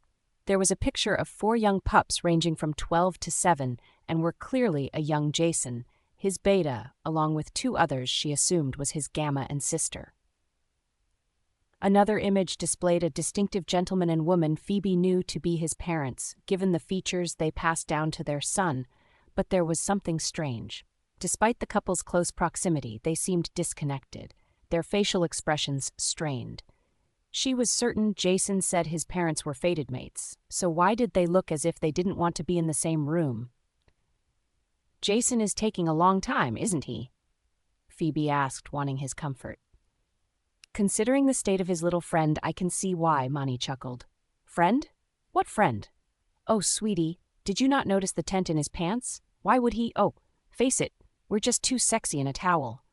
Phoebe was mortified, but Monty just laughed. "Don't act like all those thoughts from earlier were just mine." "Monty," Phoebe admonished. Her wolf truly had no shame. "Can't you be serious?" "I am always serious." Phoebe rolled her eyes. "Have you been linking his wolf at all?" "Oh, sometimes." "Sometimes?" Phoebe was actually surprised, given how concerned her wolf was with secrecy. "Well, a lady should play hard to get." Phoebe shook her head. Her wolf was truly incorrigible. Jason sighed. He could do this. It was all about making Phoebe comfortable. He would ensure she felt safe. Gradually, he would earn her trust. Washing quickly, he stepped out of the shower and wrapped his lower half in a towel before entering the closet through a sliding door. He didn't waste time picking his outfit, grabbing a black t-shirt and jeans. Jason glanced at the empty half of the closet meant for Phoebe. He couldn't wait to see her new wardrobe. Stepping back into the bedroom, he found her studying the photographs on the mantel. Quietly, he slipped his arm around her waist and kissed her neck. Phoebe shivered with pleasure, leaning against him. Her receptiveness had Lobo practically bursting as his chest rumbled with a growl. "What are you looking at, Angel?" "Just your family photos. You were such a cute kid." "I'm still cute, don't you think?" "Maybe." Jason growled, nipping her ear. Phoebe chuckled, loving the way he held her. "We'll add to this soon enough. I can't wait to have pictures of you and the pups up here, and your parents." "My parents? But all of my family photos are back at Rimrock." Jason chuckled, kissing her. "You think I would leave anything of you behind?" He escorted her back to the bed and gestured to the boxes. "We packed all of your keepsakes for you. Everything else was loaded on a moving truck. It's all stored in one of the pack storehouses for you to sort through later." "Everything?" "The entire contents of your cottage, all your father's books, the piano, everything." "Why would you?" Phoebe stared at him in wonder. "The expense alone. It was precious to you," Jason shrugged. "If I could have uprooted the whole cottage and garden, I would have." "Phoebe." She suddenly pulled his face down, pressing their lips together. Jason stared in surprise, but quickly wrapped her in his embrace, kissing her deeply. He certainly didn't mind her being aggressive in the least. Letting out a possessive growl, he eventually released her so they could catch their breath. "I take it I did good?" Jason smiled. A fresh blush colored her cheeks, but she nodded. He bowed his head to nuzzle her nose. They might have lingered longer, but her stomach suddenly grumbled. Phoebe blushed, but Jason chuckled, kissing her forehead. "My Luna is hungry. I can't have you missing a meal." Jason escorted her out of the room, through the common areas, and down the stairs. On the first landing, she hesitated, wincing as the effort of descending the stairs pulled at her stitches. Jason was at her side immediately to scoop her into his. Carrying her bridal style, they reached the bottom floor quickly. Jason carefully set her on her feet outside the double doors leading to the pack cantina and dining hall. Even with the doors closed, she could hear the sounds of playful banter and conversation. Suddenly, she was very nervous. Walking around her own pack was different. After all, she knew them. Blue Moon was considerably larger, and she knew almost none of them. On top of that, they were expecting her to fulfill the role of Luna. How would she do this? She couldn't even remember the last time she had a public meal. Jason's arms wound around her, and he nuzzled her. "It's all right, Angel. They are going to love you." Phoebe took a deep breath and calmed herself. She nodded when she was ready. Jason took her hand, kissing it gently before leading her through the doors. The constant din of the cafeteria immediately fell silent as Jason's aura reminded them their alpha was home. Even more than his presence, the addition of a petite, pretty she-wolf had all of their attention. Word had been spreading since his return late last night. Those who had seen Jason cradling his Luna like a bride described her pale, smooth skin and dark brown hair. She was as pretty and petite as described.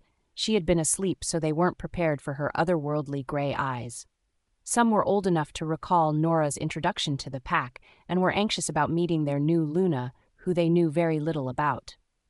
Yet as Phoebe quietly observed them, they felt a calm, abiding aura, despite her obvious nervousness. They were intrigued and drawn to her. "Miss Phoebe," a squeal erupted as Emma ran toward her.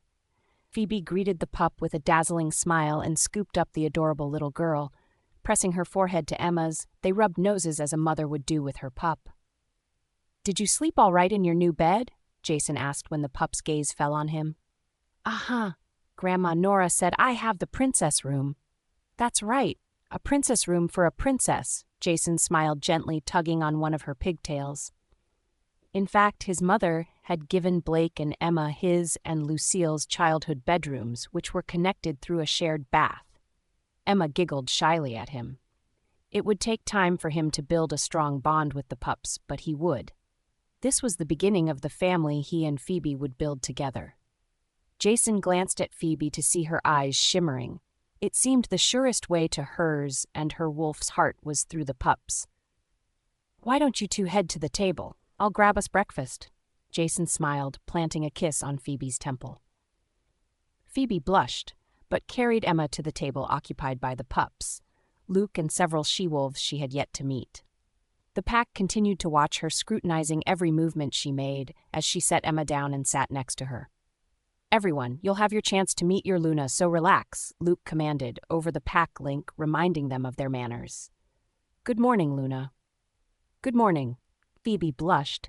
That was not a title she would get used to quickly. "Let me introduce you. This is former Luna Nora, my mate Mona, Gamma Ben and his mate, as well as your sister-in-law, Lucille." Phoebe smiled at them. "Oh, my goddess, you are so pretty," Lucille squealed. "Now I feel bad about joking my brother would end up with a hound." "Lucille, language at the table," Nora said, making the pups giggle. "Hello, my dear. Hello, Luna." "Ah," Nora shook her head. "That's your title now. Nora will be just fine." "Why do you call Miss Phoebe Luna?" Emma asked. "Because she is my son's mate and he is Alpha," Nora explained.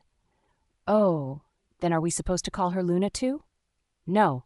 I think she and my son would prefer Mommy and Daddy once you are comfortable." "Really?" Emma bounced in her seat. "We can really call them Mommy and Daddy?" "That's right, Princess," Jason said, returning with 2 heaping plates, one of which he set in front of Phoebe. With a free hand, he ruffed Blake's hair playfully before sitting beside Phoebe as she looked over the stack of Belgian waffles he brought. She gave him a questioning look, as one would have been more than enough. "No arguments, Angel," Jason gently linked her. "You're too thin and need to eat more than you do." Phoebe blushed as Mani agreed. After her rejection, she had lost her appetite, often skipping meals. Mani practically forced her to eat. She improved over the years, but Mani continued to complain she wasn't eating properly. "You don't have to eat all of it, at least half," Jason encouraged. It wouldn't do her any good to eat too much too soon, but he was determined to gradually increase her meals. To her credit, she didn't argue, digging in to appease him. The others at the table shared amused looks. Luke had already given them a rundown about Phoebe's life with her old pack, including her rejection, so watching her eat brought them all comfort and hope. The meal fell into pleasant conversation as Mona, Nora, and Lucille described different aspects of the pack. Not surprisingly, Phoebe was particularly interested in the pup daycare. Also unsurprisingly, Lucille declared they would go shopping. "Not today," Jason frowned. "Oh, come on, brother." "I haven't even gone on patrol yet." Jason glared at her. "We're headed into town, not the woods." Lucille scoffed. Jason growled. This wasn't unexpected, but he hoped to show Phoebe around the pack house and give her time to acclimate before taking her out. It would also give him time to check on the pack's security. "Just send Ben and a couple of warriors with us," Lucille sighed, unperturbed by his growl. As a family member, she had a certain amount of resistance to his alpha authority and aura unless he truly unleashed it. "Children," Nora said, "no fighting at the table." Blake and Emma snickered. Since waking in their new beds, they had been nervous about their surroundings.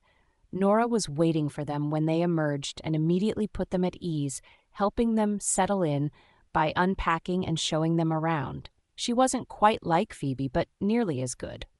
They were particularly nervous about their new alpha, but he was genuinely friendly, and seeing how easily Nora put him in his place certainly made him less scary. "Can't you do anything right?" Their pleasant meal was interrupted by a clatter as a tall, blonde she-wolf tossed her plate on the floor in disgust. Standing, she loomed over the Omega server and slapped her across the face, claws extended to gouge several large cuts across her cheek. "I said ham, cheese, no mushrooms, and light pepper, you incompetent mutt. What's the matter, Your Highness? Can't have waffles like a normal person?" Lucille taunted, as she was the closest. The blonde was the daughter of their closest ally, Alpha Thomas of the Blood Moon Pack. Since they were pups, she had visited their pack often. Sometimes it seemed she spent more time with Blue Moon than her own pack, much to Lucille's irritation. In fact, none of them could stand her, but as Blood Moon was a close ally, they couldn't simply turn her away. She had turned up again a week or so after Jason left on his security tour, much to her disappointment. They had hoped she would turn around and go home, but instead insisted on her usual suite as she wasn't allowed on the alpha floor. "If I were you, I'd be quiet," the blonde sneered. "Once I'm Luna, there will be changes around here."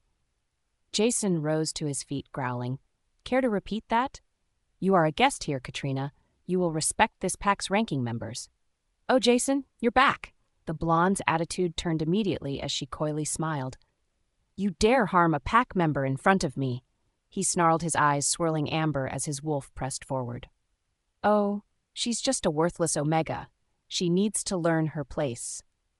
Katrina waved off the whimpering she-wolf, doing a double take as Phoebe suddenly appeared with a damp washcloth and gently cleaned the wounds. The Omega stared at her with wide eyes, but felt immediately calmed by Phoebe's silver-gray eyes, as if she was looking into the moon goddess's gaze. Phoebe tenderly cleaned the wounds, noting the particularly red edges and a slight burnt skin smell, which meant only one thing. "Silver," Mani confirmed. "Jason, you can't be lenient with these lower ranks," Katrina loudly declared. "They need to learn to mind their betters." Phoebe's eyes shimmered silver as she gave the washcloth to the Omega and turned on the other she-wolf. "What do you want?" Katrina sneered. Without a word, Phoebe slapped her hard across the face, sending her stumbling back in surprise. The cafeteria fell silent, staring at their untested Luna in action. "Discipline?" Phoebe declared. "Your idea of discipline is coating your nails in silver and using them on pack members.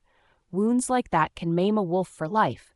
That's your idea of just punishment for forgetting pepper that's readily available on the table." As Phoebe spoke, her aura seeped out, slowly filling the room, rivaling Jason's. Compulsively, Katrina bared her neck before she even realized what she was doing. Phoebe turned away in disgust and hurried back to the Omega Gentle, taking back the cloth and continuing to clean the wounds. "Who the hell do you think?" Katrina suddenly came back to herself, raising her head, ready to attack the she-wolf who dared humble her. Jason clutched her hand, glaring at the blood-stained nails with a growl. "You attacked my pack with silver?" "No. Yes. No, I didn't." Katrina stared at him wide-eyed. "Leave," he ordered, sending his alpha authority into his words. "Go home and stay there. You are not welcome here." Jason, "Get her out of my sight and off my land." Jason shoved her aside. Luke and Ben were immediately on their feet and roughly escorted her to the door, linking pack members for a car and her things. On their way out, they passed Noah and Bridget on a tour of the pack house. "Oh, Bridget," Phoebe eagerly called her over. "Do you have any balm with you?" "Why? What happened?" Bridget immediately fell silent at the sight of the Omega. She shared a grim, knowing look with Phoebe. "I have some here. Take her to the pack hospital and I'll grab it." No other words passed between them as Phoebe gently escorted the Omega out of the cafeteria, following her directions to the pack hospital. Jason followed, curious about what she planned. Lucille, Nora, and the others also trailed behind. Reaching the hospital, Phoebe looked at the nurses. "We need to examine room, please. A quiet one." They hesitated at her request but complied under Jason's scrutiny. Phoebe sat the Omega down and continued to clean her wounds, knowing the cool water helped ease the burning sensation of silver. "Alpha," the doctor arrived. She was a pretty she-wolf with an air of authority even Jason couldn't dare overrule when it came to medical procedure and knowledge. "Dr. Evans," Jason acknowledged, not taking his gaze off his mate. "What happened?" Dr. Helen Evans looked in on the exam room and saw the strange she-wolf nursing an injured Omega. "Who's that?" "My mate." Helen blinked surprise, looking at her alpha with wide eyes. Like everyone else, she heard the rumors, but she hadn't expected to see her new Luna calmly cleaning wounds while she chatted with the injured Omega. "What's your name?" Phoebe asked, trying to take the young she-wolf's attention away from the injury. "Shannon." "That's a beautiful name." "Her name is Phoebe," Jason told the doctor, watching his mate. "Apparently, Katrina used silver to scratch the Omega's face. The cut looks pretty deep." "Oh dear," Helen shook her head, looking again at the unfortunate Omega. Werewolves had amazing regenerative capabilities, but silver wounds were the exception. For them, silver acted like a caustic agent, causing chemical burns and slowed their natural regenerative abilities. Wounds caused by silver never healed properly and were guaranteed to scar. While a silver wound could be seen as a badge of honor for a warrior, for a young, unmated she-wolf being maimed for life was a daunting prospect. "I got it," Bridget announced, scooting past their audience. "Oh, pardon me, doctor." Helen nodded, having already been introduced to the new prospective nurse. She had conducted an informal interview and was impressed by Bridget's herbal knowledge and medical skill. She didn't interfere with Bridget as she took Phoebe's place and began to treat the Omega. This would certainly be a good practical test. First, Bridget used Novocaine to deaden the pain and stitched the worst of the wounds closed. The bleeding had all but stopped, making it easy to work. Before bandaging, she opened a small canister and generously smeared the yellowish balm over the wounds. "There, I'll need to see you in a couple days to check on the healing and reapply the balm," Bridget said. "All right." The Omega nodded, fighting tears. "How bad is it going to scar?" "It's too soon to tell, but I think we'll be able to avoid scarring completely." "Really?" Bridget smiled encouragement. "Try to keep the bandage dry." "Okay, thank you."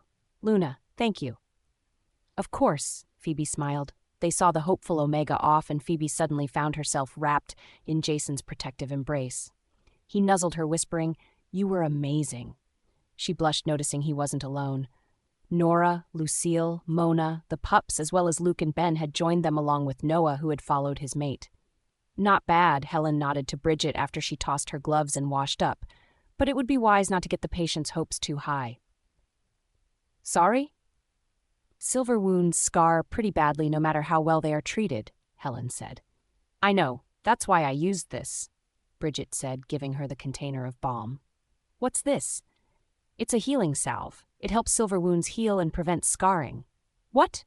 Bridget jumped as everyone exclaimed in one voice. She stared from one to another before sharing a look with Phoebe, who seemed equally startled. "How? Where did this come from?" Helen asked. "We made it," Bridget said, nodding to Phoebe. "We?" Jason stared at Phoebe. "Bridget did all the work. We just used my kitchen to mix and experiment," Phoebe explained with a shrug. "I'm going to need more information than that," Helen said. "Well," Bridget hesitated. "Should they tell? The Luna of our former past also liked to paint silver on her nails," Phoebe explained. Anyone who upset her was at risk of suffering at her hands, so these kinds of wounds were pretty common. Bridget had the idea of creating a healing balm, but the pack doctor thought it was a waste of time and refused to let her use the lab, so we used my kitchen. My herb garden was also pretty extensive, so it made a good place to experiment. "And it works?" "Of course. It speeds healing and prevents scarring," Bridget nodded. "We had plenty of opportunities to test it, unfortunately." "Do you have proof?" Helen said. "Well, I used it on Phoebe's leg a couple days ago," Bridget said. She had been caught in a silver-laced trap. Everyone looked at Phoebe, who leaned against Jason, suddenly nervous. "Luna, you were injured?" Helen asked. Jason sucked in a breath. "She was. There was a rogue attack while I was at her former pack. The Rimrock Pack used silver traps, and Phoebe's leg was caught in one. I stitched them and used the balm before applying bandages," Bridget said. "I see. Luna, I think I should examine your injuries." "We should change the bandages, too," Bridget added. Phoebe nodded. Taking the Omega's place, she carefully rolled up the pants leg and sat back as Bridget carefully undid the wrapping and exposed the rather gruesome wounds. Jason squeezed her hand, growling at the sight. He bowed his head to hers, not wanting to affect the doctor and nurse trying to help her. "And these were inflicted by silver traps?" Helen asked. "Is it bad?" Lucille asked, biting her lip at the rather angry-looking wounds that were still raw and healing. "Actually, I've never seen silver wounds heal so quickly. We can already remove these stitches here and here. I don't see any signs of infection or disease. There is very little redness, despite how deep these are. They shouldn't scar at all." Helen picked up the canister of balm, opening it and sniffing. And you can make more?" "As long as I have the ingredients," Bridget nodded. "A few are hard to find in large quantities, but most are common enough." "And your pack never applied for a patent?" Helen asked. "We didn't even think about it." Bridget looked at Phoebe. "We were just looking to help our fellow pack members." "And you made it yourselves, no help from anyone?" Nora asked. Phoebe and Bridget nodded. Helen and Nora looked at Jason with knowing gazes. Much like with the human patent process, werewolves had their own. Whether a pack applied for one was at the discretion of the alpha and required rather extensive paperwork, including a complete history of how the product was created and any testing that was done to prove its use and effectiveness. When it came to certain technological advances, they could choose not to file and keep the technology secret.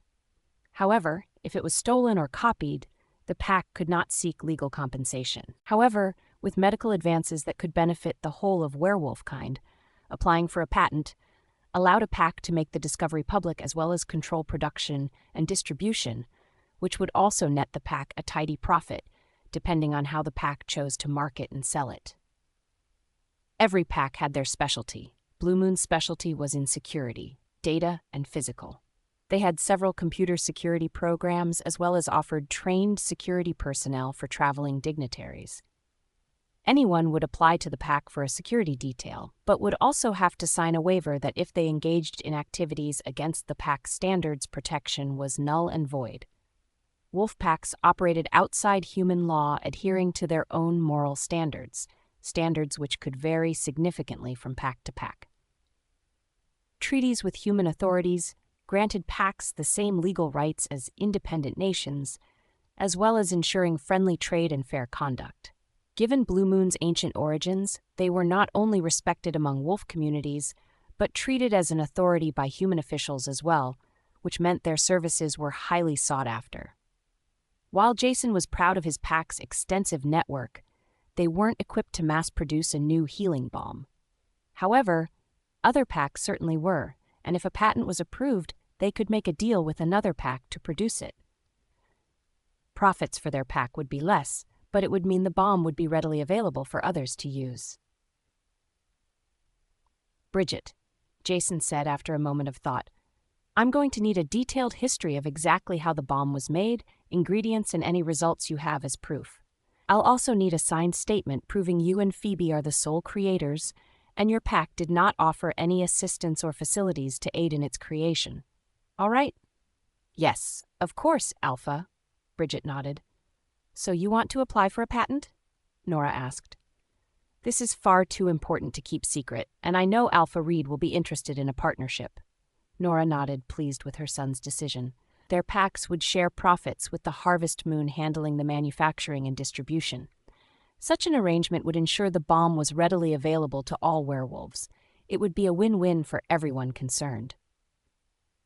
"Well, that's all fine and good, but it can wait," Lucille announced. "I thought we were going shopping," Jason growled. "Now, Jason," Nora gently admonished, "Phoebe is going to need a gown for her Luna ceremony. The next full moon is not far off, and as it happens, it will be a blue moon at that." Jason was ready to argue, but the thought of Phoebe in a gown under the light of a full moon made him pause. That was right. She needed a proper Luna ceremony where she would be officially acknowledged as Blue Moon's co-leader. It was important not only for her, but the pack. Afterwards, they would shift to lead the pack on a moonlit run. He would finally see her wolf if they could coax it out by then. "Jason, all right," he sighed, "but you'll have a full escort." "Full," Lucille cried out indignantly. Jason glared at her in warning. "Oh, fine, more hands to carry our bags, I guess." "That's not the purpose of an escort," Jason growled, even as Bridget applied balm and rewrapped Phoebe's leg after the doctor finished her examination. By the time they were done and Phoebe was on her feet, it had been decided. Nora and Lucille would take Phoebe, Bridget, and the pups shopping in Juneau with a full escort of security personnel led by Ben. Jason would settle for nothing less. "Ooh, how about this?" Lucille said, pulling out a short black dress. I don't think so." Phoebe shook her head. She had never worn anything so revealing and was rather self-conscious about her body. "Oh, for goodness sake, Lucy," Nora sighed. "Stop picking out things for yourself. We're shopping for Phoebe." "Well, it would help if you told us about your style." "I really don't have one," Phoebe said. "Cheap?" "That will not do." Nora shook her head. Now is a good time to spoil yourself. Don't even think about the price." They had already finished shopping for Blake and Emma, who were all too happy to grab whatever they liked. Nora insisted on not only buying them clothes but toys and games as well. Now it was Bridget and Phoebe's turn, and it was slow going. Both were hampered by their previous experiences of watching expenses. "You'll look pretty in this one, Mommy," Emma declared, tugging at a pretty yellow sundress. Since receiving permission, she was all too happy to call Phoebe Mommy and was warming up quickly to their new adoptive family members. "Oh yes, she definitely will," Nora agreed, taking out the size she believed would fit Phoebe best. It was a pretty dress that wouldn't be too revealing as it reached as far as her knees. Nora handed it to the sales clerk to take to the fitting rooms as they continued to peruse. Once they had a decent pile, they headed to the fitting rooms for Phoebe and Bridget to model before making the final selection. Bridget found this particularly embarrassing with Noah among the security team, while Phoebe was simply self-conscious. This process continued from one store to the next, but they were making progress. Phoebe cringed at the totals rung up, but neither Nora nor Lucille batted an eye as they swiped their black cards through and continued on. Around noon, they took a break and ate at the food court where the pups marveled at the sheer variety available. Phoebe remained pensive. "Phoebe, dear, don't worry about it," Nora insisted. "But the money—" "It's all right. As Luna, you receive quite an annual stipend," Nora said. "All authority members of the pack do, even Lucille, who technically only holds Gamma rank. You can hardly expect to receive less." Phoebe frowned. "So how exactly does it work?" Bridget asked. "At our old pack, we had our own accounts, and our pay was added automatically at the end of every month." "The same," Nora nodded. "You'll be added to the pack's accounts and given a card. The card you'll be issued will be determined by status, which also determines its limit. Non-professional pack members receive a blue card. Professional pack members, like doctors and the like, have gold cards, and pack authority members have black cards.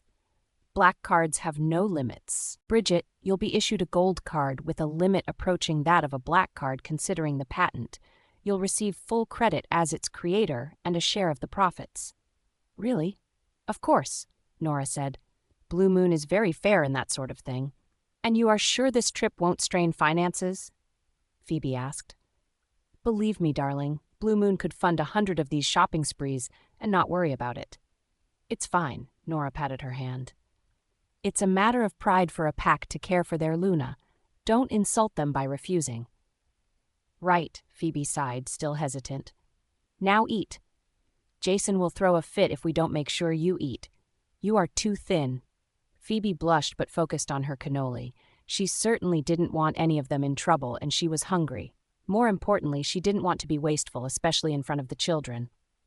After lunch, they proceeded to more stores, these ones catering to evening gowns and formal wear. Luna ceremonies were the pride of very pack, in some cases even more important than the Alpha succession ceremony. Nora was certain this one would be even more highly anticipated, given how long the pack had waited for their Luna. She wanted it to be perfect for Jason, Phoebe, and the pack. Traditionally, Lunas wore white or silver, and as it was the closest thing to a human marriage ceremony, some Lunas wore a wedding dress. But this was a new era for Blue Moon. Nora wanted it to be extra special. "Ooh, Grandma Nora, how about this one?" Emma said, loving their shopping spree for Phoebe's dress.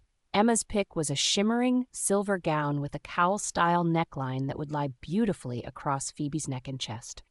Nora smiled at the pup, This is the one. Let's get her to try it on. Yeah. Emma dragged Phoebe to the fitting rooms where Nora waited. She shoved the escorts away, insisting no one could see Phoebe in her gown before the ceremony. Ushering Phoebe into the room, Nora, Lucille, Bridget, and the pups waited virtually holding their breaths as Phoebe finally stepped out, blushing self-consciously. Wow, Lucille said. You look fine, girl. Phoebe's blush deepened. Yes, this is the one, Nora decided. This is the dress. Jace is going to lose it, Lucille giggled, picturing the stunned look that was sure to grace her brother's face. Nora took charge of the dress, paying for it and carrying it herself, insisting no one else touch it. Luckily, it was the last of their purchases, and the group was ready to head home. They were almost to the door when Lucille suddenly grabbed Phoebe and Bridget, pulling them into one last store. Lucy, Nora admonished. We'll catch up. Come on, pups. Nora shook her head, herding the pups onward and forcing their escort to split. Gamma, are we not following? Noah asked as Ben took a stand by the door. One thing I've learned about mates, never bother them when they shop for underwear. What? Noah blinked before looking up at the sign about the door, Victoria's Secret. A deep blush colored his cheeks, and he looked to see the other warriors snickering. Hey, turn around. Back's to the store. Here, we are. Ooh, this one's good. How about it, Phoebe? Lucille asked, holding up a red negligee. Black Phoebe's cheeks turned the same color as the lingerie. Or not? Ike can't wear that. Phoebe shook her head. She turned to see Bridget holding up a black teddy with a thoughtful expression. Bridget? I just thought it might be fun. That's the attitude, Lucille insisted. Sometimes you need to spice it up. Phoebe's blush persisted. Look, you don't need to tell me what you and my brother do behind closed doors. I don't need to know that. But at what stage are you with him? You have kissed, right? Phoebe nodded. Nibbling? A little heavy petting, maybe? Phoebe hid her face. Fair enough. Well, my advice, trust your instincts. My instincts? Yeah, we have incredible shock drives, but it's tempered by our wolves' desire for their mates, or should be. As much as they complain, if we decide to indulge, I don't know of anyone more obsessed with shul pleasure than my wolf, so pay attention to yours. Phoebe didn't answer, but it was food for thought. Mani had been getting more active since they found their second chance mate and making all sorts of suggestions she wouldn't dare repeat. Now let's find something that will give my brother a heart attack. Jason stared at the paperwork in front of him, not really seeing it. He had patrolled the area of the breach, checked the territorial markings, and conferred with the patrols. Satisfied with the countermeasures Ben implemented, he returned to his office to review any pending requests, but his mind kept drifting back to Phoebe. Earth to Jason? Hey, Jace! Jason snapped to attention, glancing at Luke, who had been at his side catching up. Sorry. Nah, it's fine. Luke sat in one of the chairs across from him. It's to be expected. I took 2 weeks off after I met Mona, remember? Jason nodded. It was bad enough he already missed several weeks due to the security tour. Not that he was complaining about the results, but he couldn't afford to fall behind in his paperwork anymore, no matter how much he wanted to curl up in bed with Phoebe and stay there. Lobo whined agreement. Well, that was fun, Ben announced as he entered without knocking. He joined them slumping in the other chair. Lucy was in fine form. She does like to shop. Luke chuckled. Mona had declined the offer to join them, preferring to stay busy with her own work. Prior to joining Blue Moon, she had gone to school for psychology and was currently leading a study on rogues, why they went feral, and what motivated them to attack. Given the rise in attacks, it was important work to be sure. I think they got everything, though. Your mother found Phoebe's Luna dress and wouldn't let anyone else near it.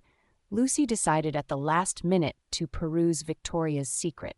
Don't know what they bought, but they all came out with a couple bags each. Really? Jason raised an eyebrow. Luke chuckled at Jason's piqued interest. He had to admit, any time Mona brought home such bags, he was eager for her reveal what she bought after dinner. There you are. Lucille entered without knocking. She sat in Ben's lap and smiled at her brother, who warily eyed her. This is my office, not a lounge. Yes, sir, Mr. Big Tough Alpha. Lucille rolled her eyes. I just thought you'd like to know your Luna is back safe and sound and as innocent as ever, despite my attempts to corrupt her. Jason growled. Oh, Would you relax? Lucille laughed. I'm happy for you, Jace. Phoebe is wonderful. She's kind, smart, charming, and has a wicked sense of humor. You should have seen her with the pups today. It was so sweet. It took them all of 2 seconds to call her mommy. Jason's eyes, which had been swirling amber, darkened as he smiled at the image of Phoebe with the pups. Well, it's to be expected. She's been taking care of those pups for a couple years now. Blake's old enough to have some memories of their parents, but I doubt Emma has any, Luke said. So why didn't Phoebe adopt them before now? Lucille asked. During the whole shopping trip, she was concerned about money. If she adopted the pups, her old pack would have offered assistance in raising them. She tried. Rimrock's Alpha denied her application, Luke said. Why would he do that? Lucille scoffed. Luke glanced at Jason before answering. Well, actually, Rimrock's Alpha was her first mate. The one who rejected her? Lucille asked, earning another growl from Jason. Easy, man, Luke said. You know it's true and there's no sense in keeping it from her. Damn, mated twice, Alphas both. That's gotta be a record. Jason glared at her. Okay, sorry. I'm done. Lucille threw up her hands. But why would he deny the adoption application because of that? Best guess, either he wanted to make sure Phoebe was miserable and alone, or he was jealous of the pups getting all her attention and love. Luke shrugged. So he's a narcissist. Lucille rolled her eyes. Poor Phoebe. So what's going to happen with Rimrock now? Who knows? It's not really our problem, Luke said. Now that Phoebe found her second chance mate and left, hopefully Rimrock's Alpha will focus on his pack. Jason remained silent but pensive. That was the best-case scenario, but he didn't expect it to be easy given how many years Rimrock's Alpha neglected his duties. Regardless of what happened, though, Phoebe was safe at Blue Moon, and he would ensure her health and happiness from now on. Yes, mate, stay with us. Oh, Mom wanted me to tell you, Lucille said. We'll be having a welcome party tonight for Phoebe, Bridget, and the pups, so meet the pack and officially join it. That's a little soon. Then Luke frowned. Do we really have to rush? Well, the next full moon is only a couple weeks away, and it happens to be a blue moon at that. It couldn't be a more perfect setting for her Luna ceremony, so Mom wants everything done before that. This is going to be an important night for the entire pack. Jason nodded. They had waited so long for their Luna, his mother wanted to make sure it was special. And what Luna ceremonies always happened on nights of a full moon so that the pairing could be blessed by the moon goddess. But the fact the next one was a blue moon was particularly fortuitous given the pack's name, and they all would consider it a special blessing from the goddess. You know what officially joining the pack means, Luke warned. Jason frowned. Since none of the new pack members had a blood relative among the Blue Moon members, it would mean a blood oath, which meant their blood had to mix with his own. It wasn't going to be pleasant for them, especially the pups. No doubt his mother was already preparing them as best as she could. Phoebe sighed as she looked at the closet. Her side was still quite thin compared to Jason's, but it was more than she ever imagined. By the time they returned, the Omegas had already unpacked her luggage. They also helped carrying in and put away her purchases from today's shopping trip. There was only one bag she wouldn't let them touch, and that was the Victoria's Secret bag, still in her hand. Biting her lip, she tucked it beside the dresser where it was out of the way and hopefully out of sight. Stepping out of the closet, she suddenly found herself enveloped in an embrace. The scent of dogwood and campfire surrounded her as he leaned down to nibble her ear. Jason. Did you have a good time, Angel? Yes. I love your mother and sister. Good. He suddenly swept her off her feet and carried her to bed. Sitting with his back against the headboard, he held her in his lap as he nuzzled her, kissing the nape of her neck and inhaling her earthy scent. Jason. Sorry, Angel, but Lobo needs this. Jason continued to tease and kiss her. Lobo? Jason suddenly pulled away at the mention of his wolf's name. Phoebe looked at him curiously. Finally, he said, My wolf. Her eyes widened and shimmered silver. Oh, your wolf's name is Lobo. Mine is Mani. Jason sighed as Lobo chanted his mate's name. He smiled, playing with her hair. Mani. Beautiful, just like you. Phoebe shivered when he said her wolf's name, and in her mind Mani rolled belly up in sheer pleasure of hearing her name pronounced in his deep baritone voice. In many ways, sharing the name of one's wolf was the ultimate form of intimacy, almost like a dragon or a fairy sharing its true name. Though sharing their wolf's name didn't have quite the same power as that, it was still a deep sign of trust. He kissed her, deepening it when she offered no resistance. Jason suddenly pulled away, leaving her panting. "Shh, I'm sorry, Phoebe. I'm so sorry, Angel. I didn't mean to scare you." Phoebe slowly caught her breath, looking at him curiously. Why was he apologizing? "Oh, he's so cute," Monty chuckled. "He thinks we're afraid. Do be a dear and let him know we enjoyed it." "How?" "Just do to him what he was doing to us." "I don't think I can." Phoebe felt her face warm. "Sure you can. I'm here. I'll help." Phoebe hesitated, recalling her conversation with Lucille. Is this what she meant by trusting her instincts? All right. Phoebe felt Monty press forward, synchronizing with her as she calmed Phoebe's anxiety and encouraged her. Taking Jason's face in her hands, she pressed her lips to his, kissing him deeply, and silenced his panicked apology. She kissed along his jaw and down his neck, eliciting deep groans as he relaxed, enjoying the electric charges her touch caused. "Right there," Monty instructed, "where his neck meets his shoulder. That's the marking spot, and it'll drive him crazy." Phoebe hesitated before lowering her mouth over the spot, following Monty's instruction. She ran her tongue along the skin, sucking hard, and felt Jason suddenly tense with a moan. He shuddered as her teeth grazed the spot. She nuzzled him, nipping his ear before slowly easing away. His eyes swirled as he stared into her silver-gray ones. "Did you like what I just did?" Phoebe asked. He swallowed hard, not trusting his voice, but managed a nod. "Good, because I liked it too." He blinked and realized what she was saying. A smile slowly made his eyes sparkle with amusement. "So, that's the wicked humor my sister talked about." "Wicked?" With a growl, he rolled them so she was lying under him before capturing her mouth in a passionate kiss. Her fingers curled themselves in his hair, sending sparks directly to his brain. "You play a dangerous game, Angel." "Do I?" she asked innocently. He growled. His eyes swirled. Hers shimmered in response. Jason kissed her nose and she snorted a laugh. Jason chuckled and nibbled her ear. "My mom's planning a party tonight to welcome you, the pups, and Bridget to the pack. I'll make you all official members. You'll also join the pack link so you will be able to mind link anyone you need to talk to. I'm sure they will be clamoring to meet you once I officially introduce you as my Luna." "That sounds nice." Though she was still hesitant to be Luna, Phoebe liked the thought of being part of a pack link again. Jason hesitated. "Since none of you have blood relatives in Blue Moon, you'll have to take a blood oath." "Blood oath?" "You have to swear loyalty to the pack and me as Alpha, and we seal the oath with blood," Jason said. He traced a line down her palm, watching her reaction. Blood oaths were no longer common. Most packs made do with simple loyalty oaths and opened the pack link to new members psychically. The bond was not quite the same and relied on the mating bond to tether it. Older packs like Blue Moon required a more substantial bond to join pack members, so they still used the blood oath. "The pups too?" "Yeah, it'll only take a moment and we'll have bandages and salve on hand," Jason explained, "but it will also seal my connection and bond to them, so it might actually be beneficial in the long run." Phoebe was pensive. Yeah, she didn't want the pups to suffer any pain, but it seemed Jason was already making preparations to ensure their comfort as much as possible. Given Blue Moon's long lineage and bloodline, it was not surprising it employed blood oaths. "All right," Phoebe nodded. "Thank you, Angel." Jason nuzzled her. They lay together for some time, enjoying each other's nearness and lingering kisses.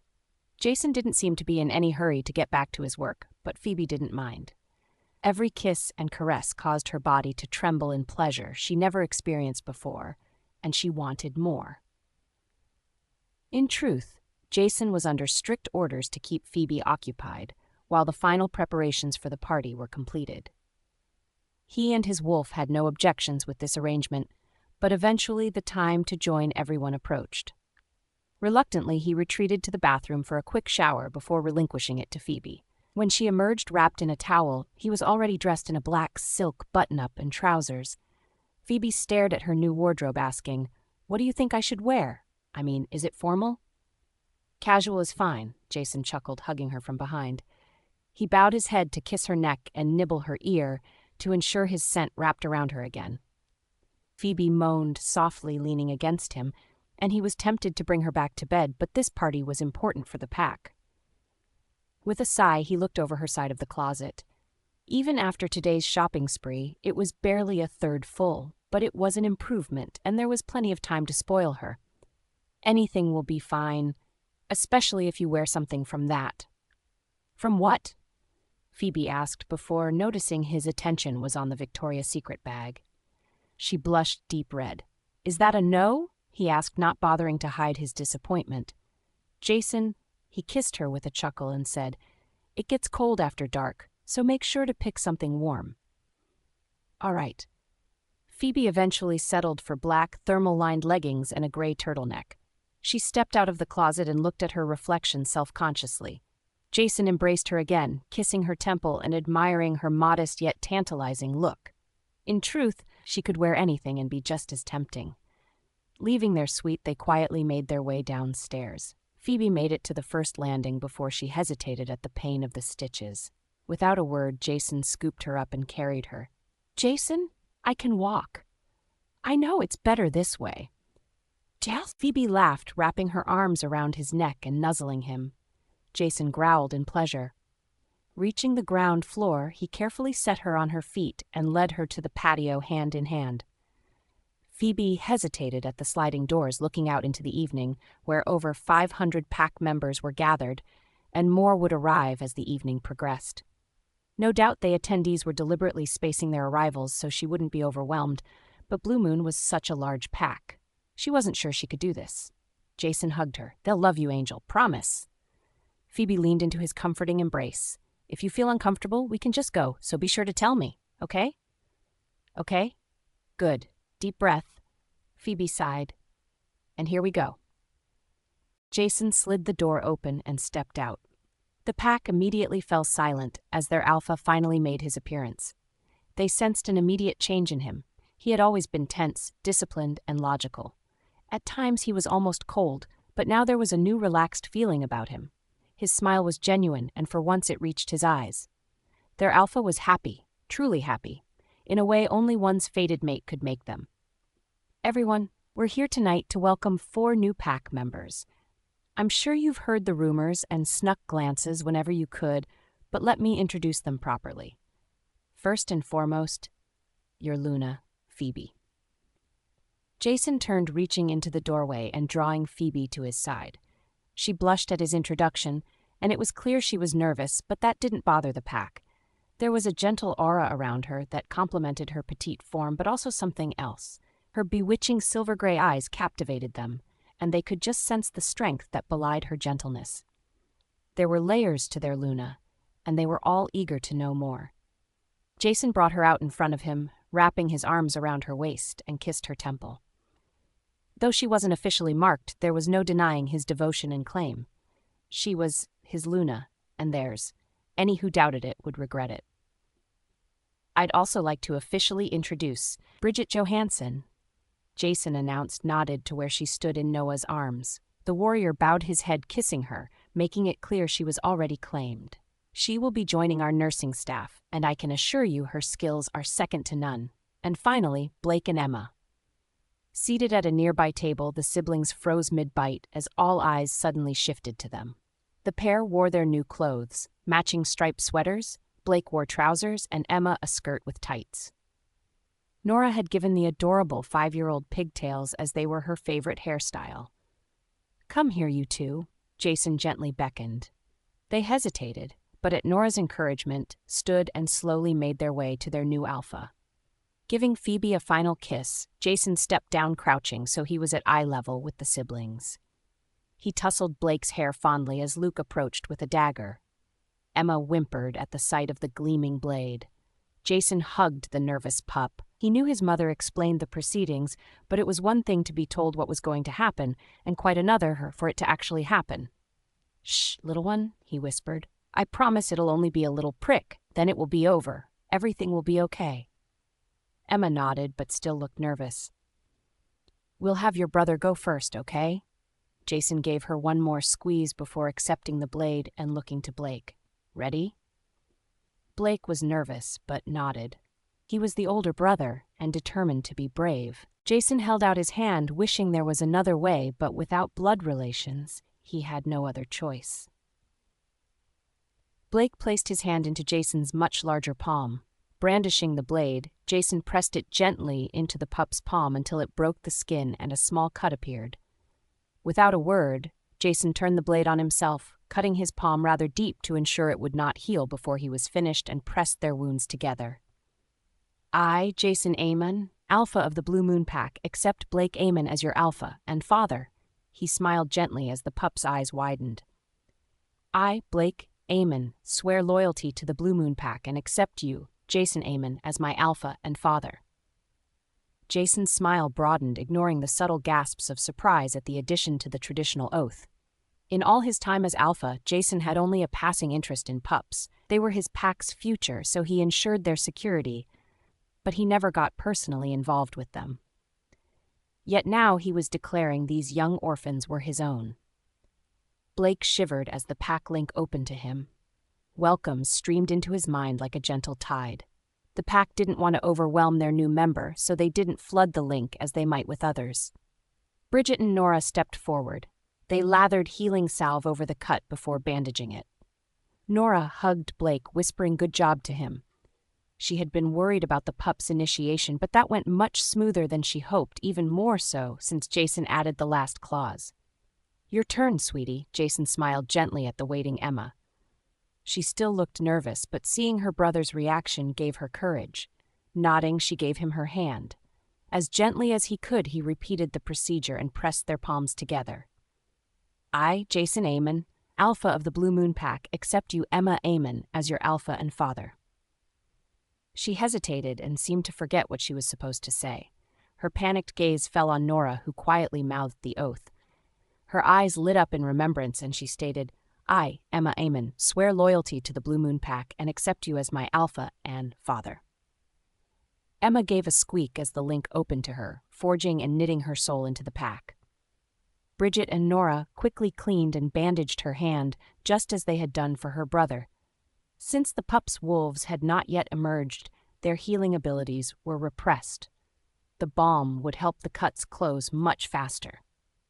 Jason stood looking at his own hand to see it was already beginning to heal. He had to finish quickly, or else he would have to cut himself again. Nodding to Bridget, he waited for her to step forward. She offered her hand and winced as he cut it. Behind her, Noah growled and struggled not to come to her aid. Bridget Johansson, I, Jason Amon, accept you into the Blue Moon Pack as your Alpha. I, Bridget Johansson, swear loyalty to the Blue Moon Pack and accept you, Jason Amon, as my Alpha. She breathed deep as the pack link opened up to her and she received the others' welcomes. Noah immediately came to her side and held her close, nuzzling her as Nora bandaged her hand. It had taken everything he had not to rush forward when the blade was turned on her. He felt her pain through their mating bond, and his wolf demanded they protect her, no matter how many times he said she was not in any danger. Smirking at his warrior's possessive side, Jason stepped back to Phoebe, wishing there was any other way to complete this ritual. In the end, he simply couldn't turn the blade on his own mate, and Luke had to step forward and cut her palm, while Jason struggled to keep Lobo from ripping his beta to shreds. Pressing their palms together, Jason pulled her close, pressing his forehead to hers. I, Jason Amon, Alpha of the Blue Moon Pack, accept you, Phoebe Lewin, as your Alpha, your mate, and as my Luna. Phoebe shivered, taking a deep breath. I, Phoebe Lewin Amon, swear loyalty to the Blue Moon Pack and accept you, Jason Amon, as my Alpha, my mate, and as your Luna. Smiling, he kissed her forehead, savoring her words and feeling her soul knit into the pack's collective link. She was one step closer to being completely his. Bridget and Nora cautiously approached, quickly bandaging her hand and his, though his wound was nearly healed. Mommy, Emma approached. Does this mean we are a real family now? Phoebe smiled, scooping up the pup and rubbing her nose. Yes, it does. Yeah, Emma squealed, throwing her arms around Phoebe. Phoebe hugged her close, fighting back tears. After her rejection, she had resigned herself to never having pups of her own, so it had been easy to devote herself to the other pups, and in particular, caring for the orphaned siblings.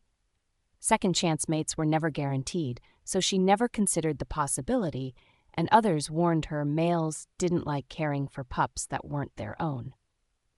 "Does that mean you're our new daddy?" Emma asked, looking to Jason. Jason's expression softened as he took both of them into his arms. "That's right." Without hesitation, she reached for him, hugged him as he held both close. The pack watched, holding its collective breath. This was a new side of their alpha they had not seen before. As unexpected as it was, they certainly didn't hate it. Already their Luna's presence was being felt as she softened their stern alpha. "Blake, we have a mommy and daddy again," Emma announced, looking to her brother, who stood nearby, hesitating to approach. Jason chuckled, beckoning the anxious pup to his side, before picking up the young one and hugging him close. He felt Blake tremble in his arms, overcome with emotion. It would take time for the pups to become as comfortable with him as they were with Phoebe, but that was all right. Until then, he would keep them safe and cared for.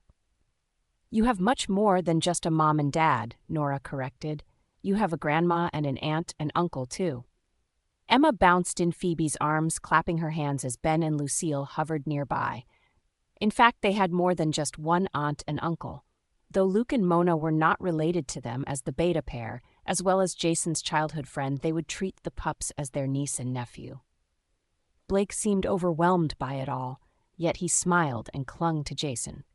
Once the pups were comfortable again, they returned to their table to eat under Nora's watchful eye.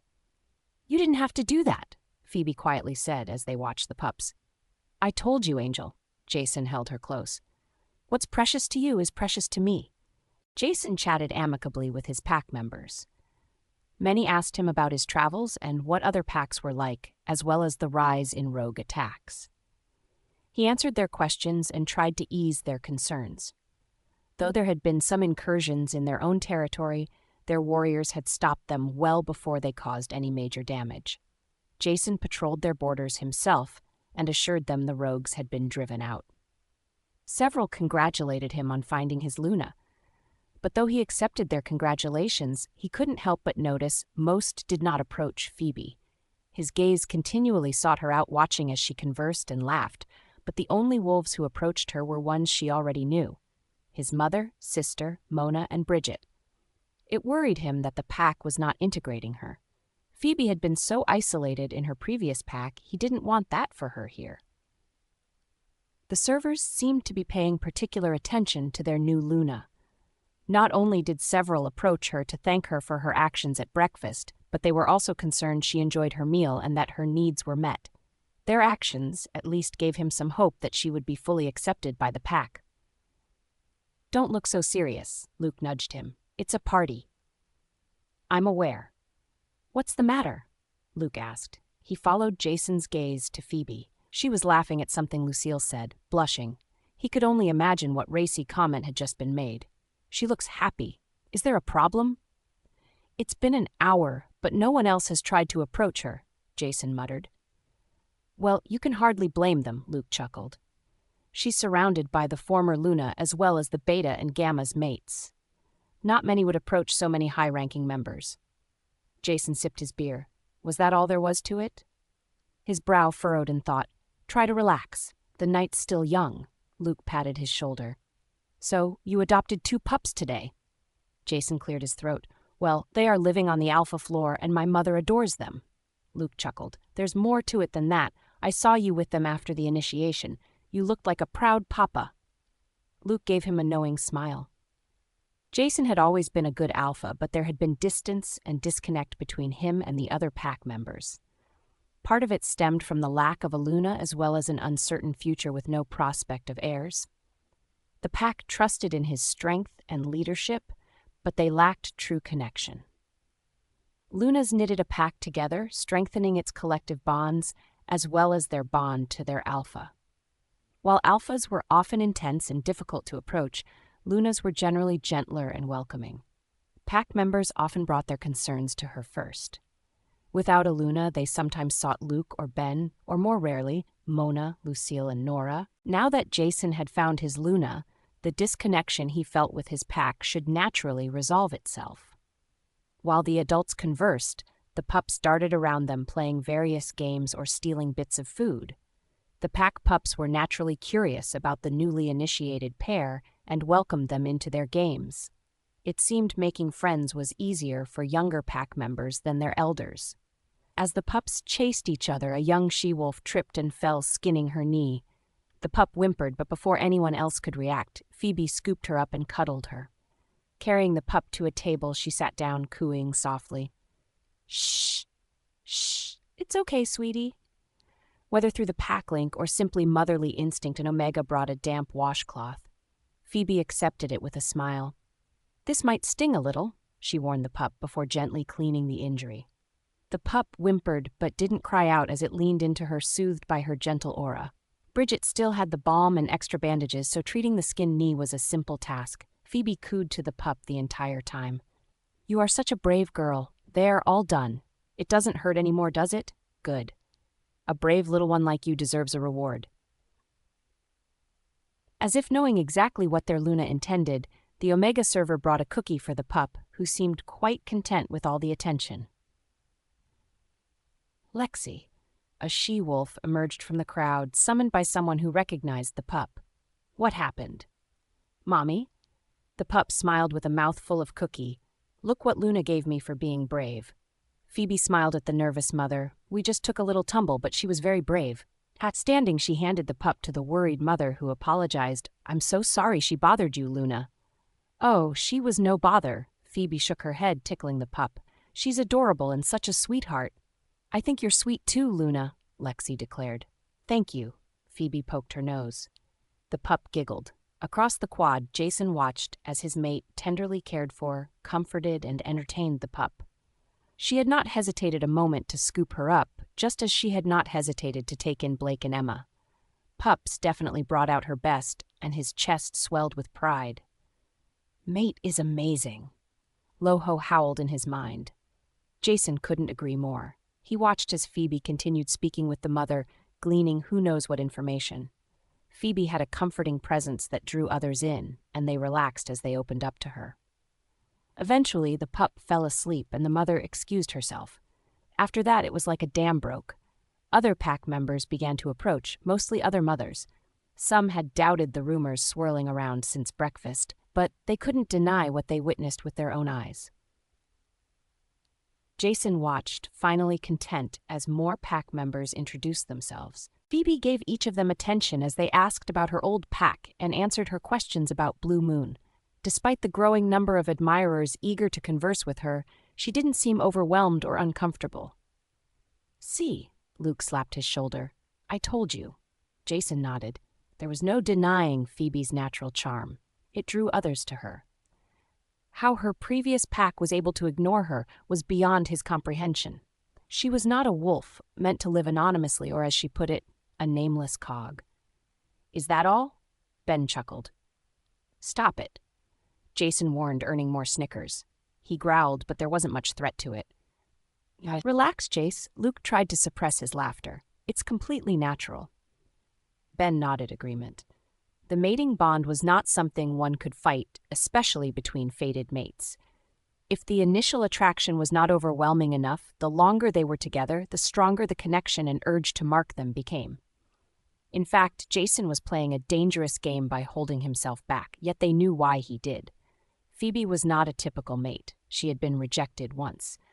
Because of that, she did not trust the bond. He wanted to earn her trust rather than forcing the bond. It was a stance Ben respected, but it also meant Jason was putting added pressure on himself to control his wolf and their natural urges. But Jason would not force Phoebe to do anything she wasn't ready for. Ben's gaze slid toward their Luna, watching her sip from the drink she had been given as she conversed with other pack members. Unmated males were keeping their distance lest their actions be construed as a challenge to their alpha's claim, but several she-wolves did introduce their mates. Jace, is Phoebe much of a drinker?" Ben asked. "Phoebe? No, I don't think so. At least she didn't have anything in her cottage." "Uh-oh." "What? Do you think anyone told her that is aconite beer?" Jason jerked to attention and looked again to Phoebe, focusing on the container in her hand.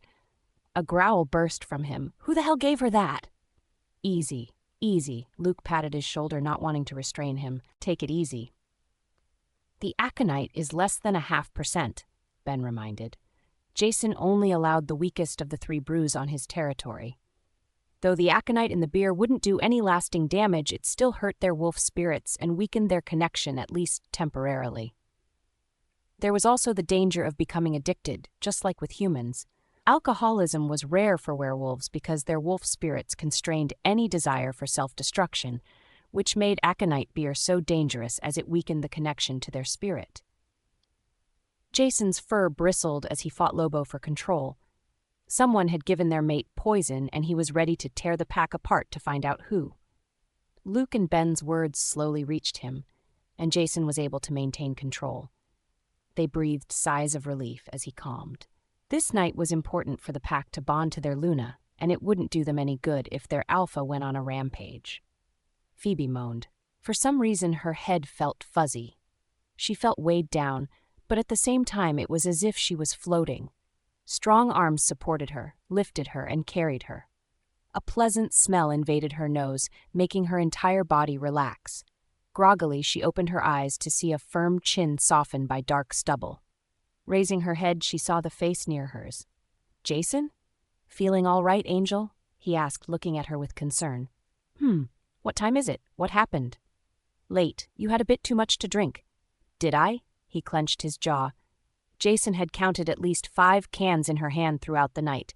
He hadn't interfered, not wanting to discourage the pack from interacting with their Luna. What was more, she looked so happy. The entire night Phoebe conversed and laughed with the pack, something she never did with her old pack. He let it go too far when it became clear she was a little too drunk. When she turned seeking a chair, she stumbled. Jason was at her side, immediately picking her up. Though she had maintained well up to the point, she immediately fell asleep in his arms. The pack members still lingering outside were concerned, but he assured them she simply had too much. Now he carried up the stairs to their floor. Her head fell back to his shoulder. Her arms curled around him, her face close to his neck, sighing. Softly she muttered, "You smell good? Like dogwood and campfire." Jason shuddered with pleasure at her touch and blushed at her admission. Lobo pranced in his mind, exceptionally pleased. She nuzzled his neck and her embrace tightened. Jason groaned as his skin almost felt electrified at her touch.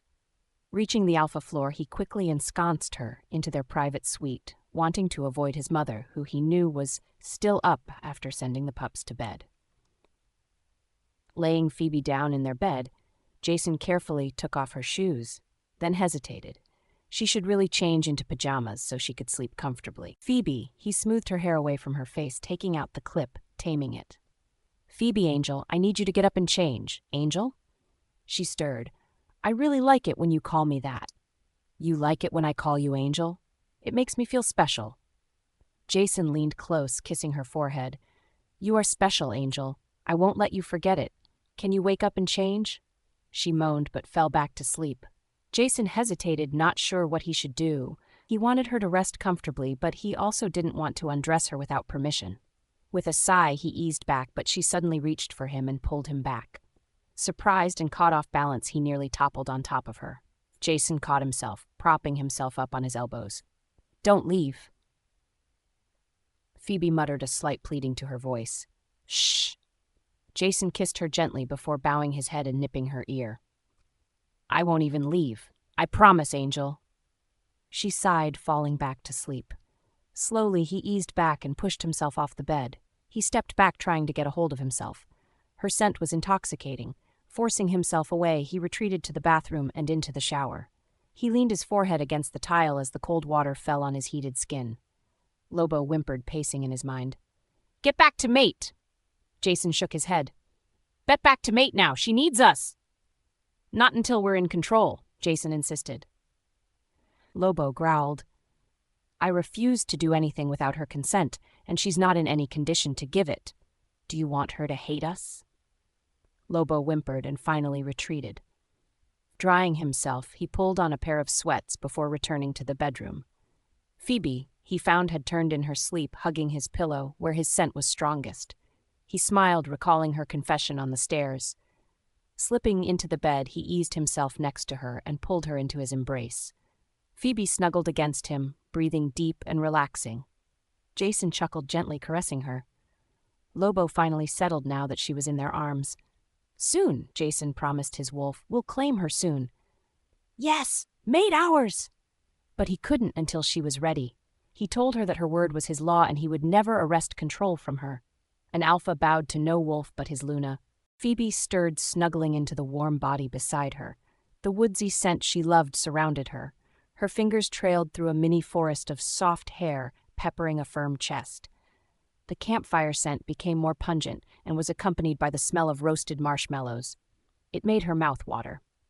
Angel, unless we plan to finish, it is best to stop now, a husky voice intruded her half-wakeful state. She blinked to find herself pressed against Jason's muscular torso. Her nose inches from his neck where his scent was strongest. Face turning red, she looked up to see Jason watching, his dark eyes swirling. He smiled, leaning toward her, and kissed her longingly. Phoebe moaned as he drew out the kiss, nipping her lip before invading her mouth with his tongue. "Goddess Angel, you smell so good," he huskily said. "But if you're not ready, we definitely need to stop." "I don't know." "Shh, shh." He ran his fingers through her hair, sensing her anxiety. "It's okay. We won't if you're not ready." "Why are you so patient with me?" "Because I love you, Angel, and I want you to be happy and comfortable and safe." He rubbed noses with her as they both slowly came out of their aroused states. When he felt her relax, he kissed her forehead. "I'll shower first. You rest." She nodded and watched him retreat to the bathroom. Phoebe knew the distance was for their own good, but she longed to be near him. What was going on with her? "It's just the bond," Mani said. "It's natural to be attracted to your mate." "Yes, but he is the first male to truly be interested, so it's not any wonder you wouldn't recognize what it feels like to be aroused by someone." "Is that what it was?" And he was definitely interested. His arousal scent is yummy." "Do you mean that marshmallow smell?" Phoebe turned her face into the pillow, breathing deep. The dogwood and campfire scent was strong, and she was just able to detect the roasted marshmallow scent again. She wondered if her scent changed too. Everything was moving so fast. "Actually, you're moving pretty slow," Mani said. "We are?" "Most males can't wait to mate, especially an alpha. He must have some major self-control. Maybe he's not interested." "Don't you dare think that," Mani growled. "It's because he cares that he's waiting. He doesn't want you to have any regrets." Phoebe chewed her lip. "He's trying to romance you, so let him romance you." "How will I now when I'm ready? I don't want to make him wait forever. When you're ready, you'll know. I dare say you're almost ready now. But how will I even know what to do?" "Trust your instincts. That's why I'm here, and trust our mate." Phoebe blushed. Mani had never expressed interest in carnal desires before. Now she was suddenly talking about it so casually. Wolf spirits seldom showed any interest in socks unless it was with their mate, so that probably wasn't unusual. Just go with it and don't think about it too much. Jason sighed, staring at his email, but his mind was elsewhere. Last night she confessed to liking his scent, and she was definitely becoming much more relaxed around him. He was happy her nickname made her feel special. Her previous mate hadn't spent a single minute with her before rejecting her out of hand, and apparently no one else had taken interest in her either. While he didn't like the thought of any male spending time with her, it did upset him that no one saw her perfection. "Well, you're deep in thought," Luke said. "Want to share with the class?" Jason blinked, looking at his beta, who he had ignored for the past several minutes. Luke sat at his own desk off to the side with a curious look in his gaze. "Did something happen last night? Something good?" "No. At least not what you are thinking," Jason said. "It almost happened this morning, though." Luke jerked to attention. "Almost?" Jason folded his hands and rested his chin on them. His mood was pensive as he pondered his own thoughts. "So what happened?" "Last night she said she liked my scent and that I make her feel special." "That's good. So what's got you concerned?" "This morning we kissed." "Okay. I smelled her arousal." "Oh? It's not the first time, but it was definitely stronger this morning than it was before," Jason said. "She almost seemed afraid of it." "Afraid?" "I think it's the first time she's ever felt it, if that makes sense." It was one thing if no one had pursued her as a partner before, but even though Jason saved himself for their mate, he had explored other means of release. Self-gratification was a far cry from being with one's mate, but it helped take the edge off, usually. He certainly never heard of one being unprepared of their natural urges. So what happened after that?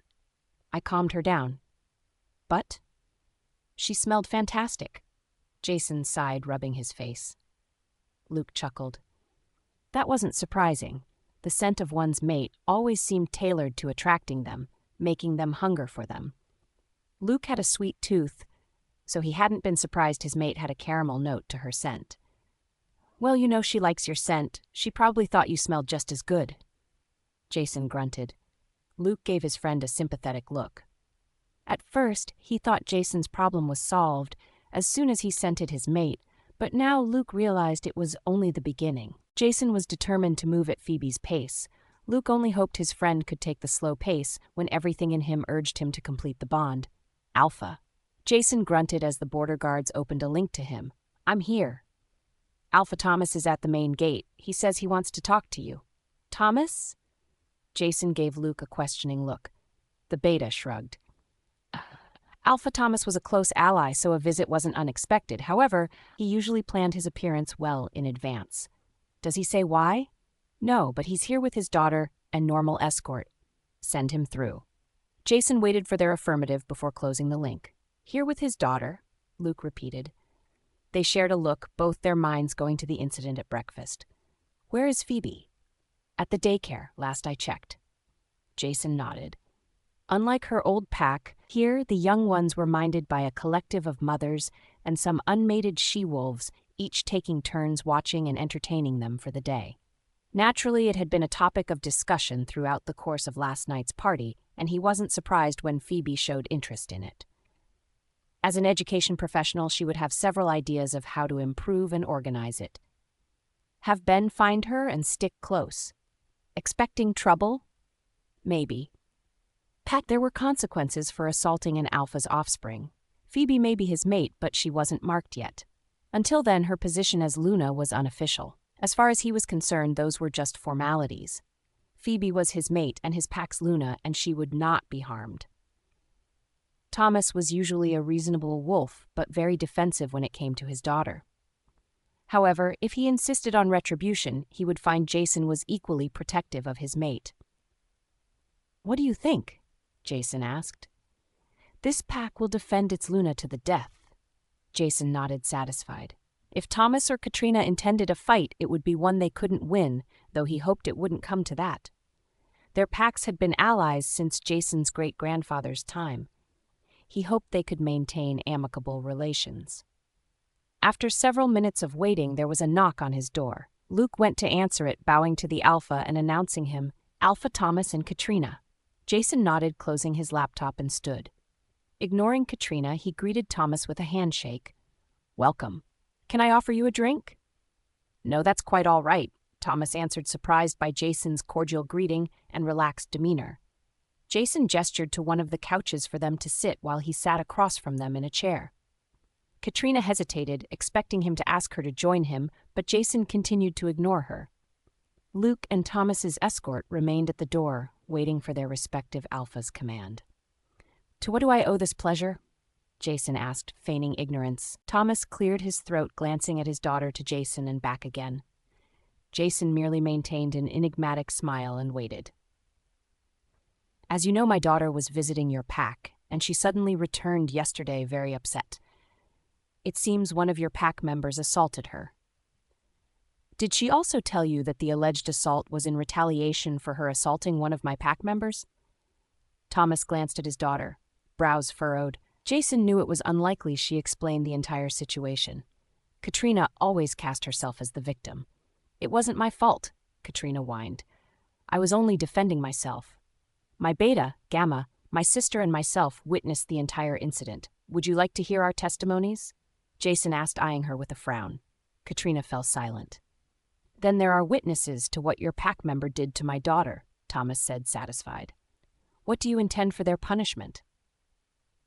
Jason shifted his gaze back to the other alpha. It seemed nothing changed. When it came to his daughter, Thomas was blind and deaf to her misdeeds. Ever since he lost his mate, Thomas doted on his daughter. Jason had no issue with that, but spoiling her did her no favors. Nothing, Jason simply said. I don't punish my pack members for defending themselves or each other. This is unacceptable, Thomas stood. I demand satisfaction. You would do well to remember whose office you are in, Jason said, growling, but remained seated. His gaze swirled, waiting for the other alpha to calm down or else complete the challenge. Thomas hesitated before clearing his throat and sat.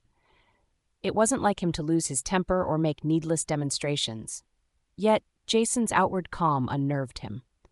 Thomas had known the young alpha since Jason was a pup.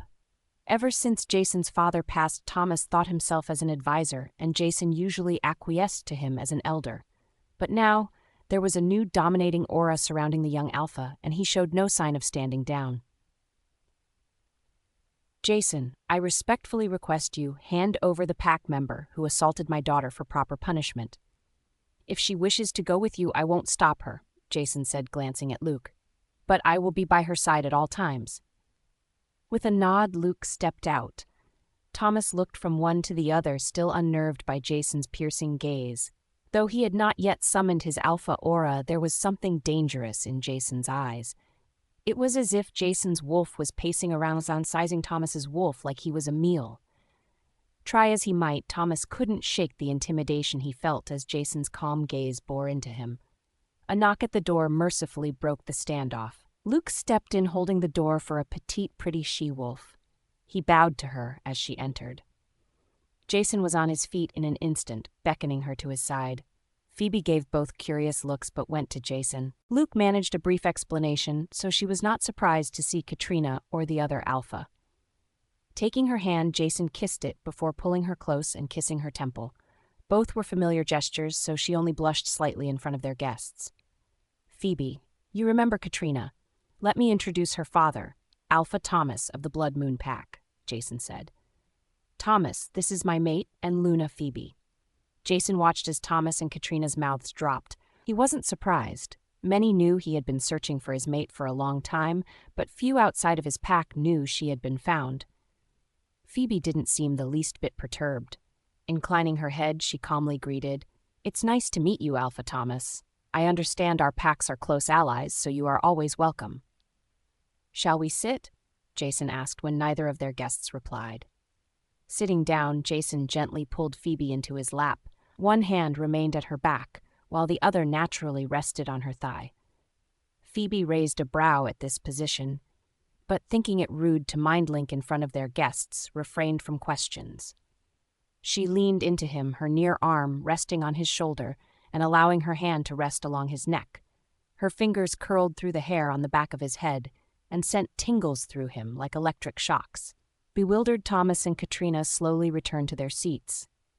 To what do we owe the honor of this visit? Phoebe asked as a conversation starter. Alpha Thomas is here because of yesterday, the incident at breakfast, Jason said as delicately as possible. Of course, Phoebe nodded, ignoring Katrina and looking at Thomas. Is this going to a formal apology to us and the pack, or do you prefer to make a personal one to the she-wolf that was attacked? Either is acceptable. Jason fought a smile at Phoebe's matter-of-fact tone. Returning to his position at the door, Luke bit his lip to keep from laughing. Neither expected that response. I'm sorry? Thomas asked. I'm afraid I don't follow. Phoebe inclined her head as if sharing his confusion before saying, Your daughter attacked and maimed a she-wolf yesterday. I would think an apology is very least we should expect. Yes. Well, that she-wolf insulted my daughter first. Phoebe's gaze narrowed as she frowned. I take it then you approve of your daughter's action, and you also believe attacking a pack member, slashing their face with silver-laced claws, is an appropriate response when the wolf in question has forgotten to add pepper to your omelet. Phoebe enunciated every word carefully and gauged his response.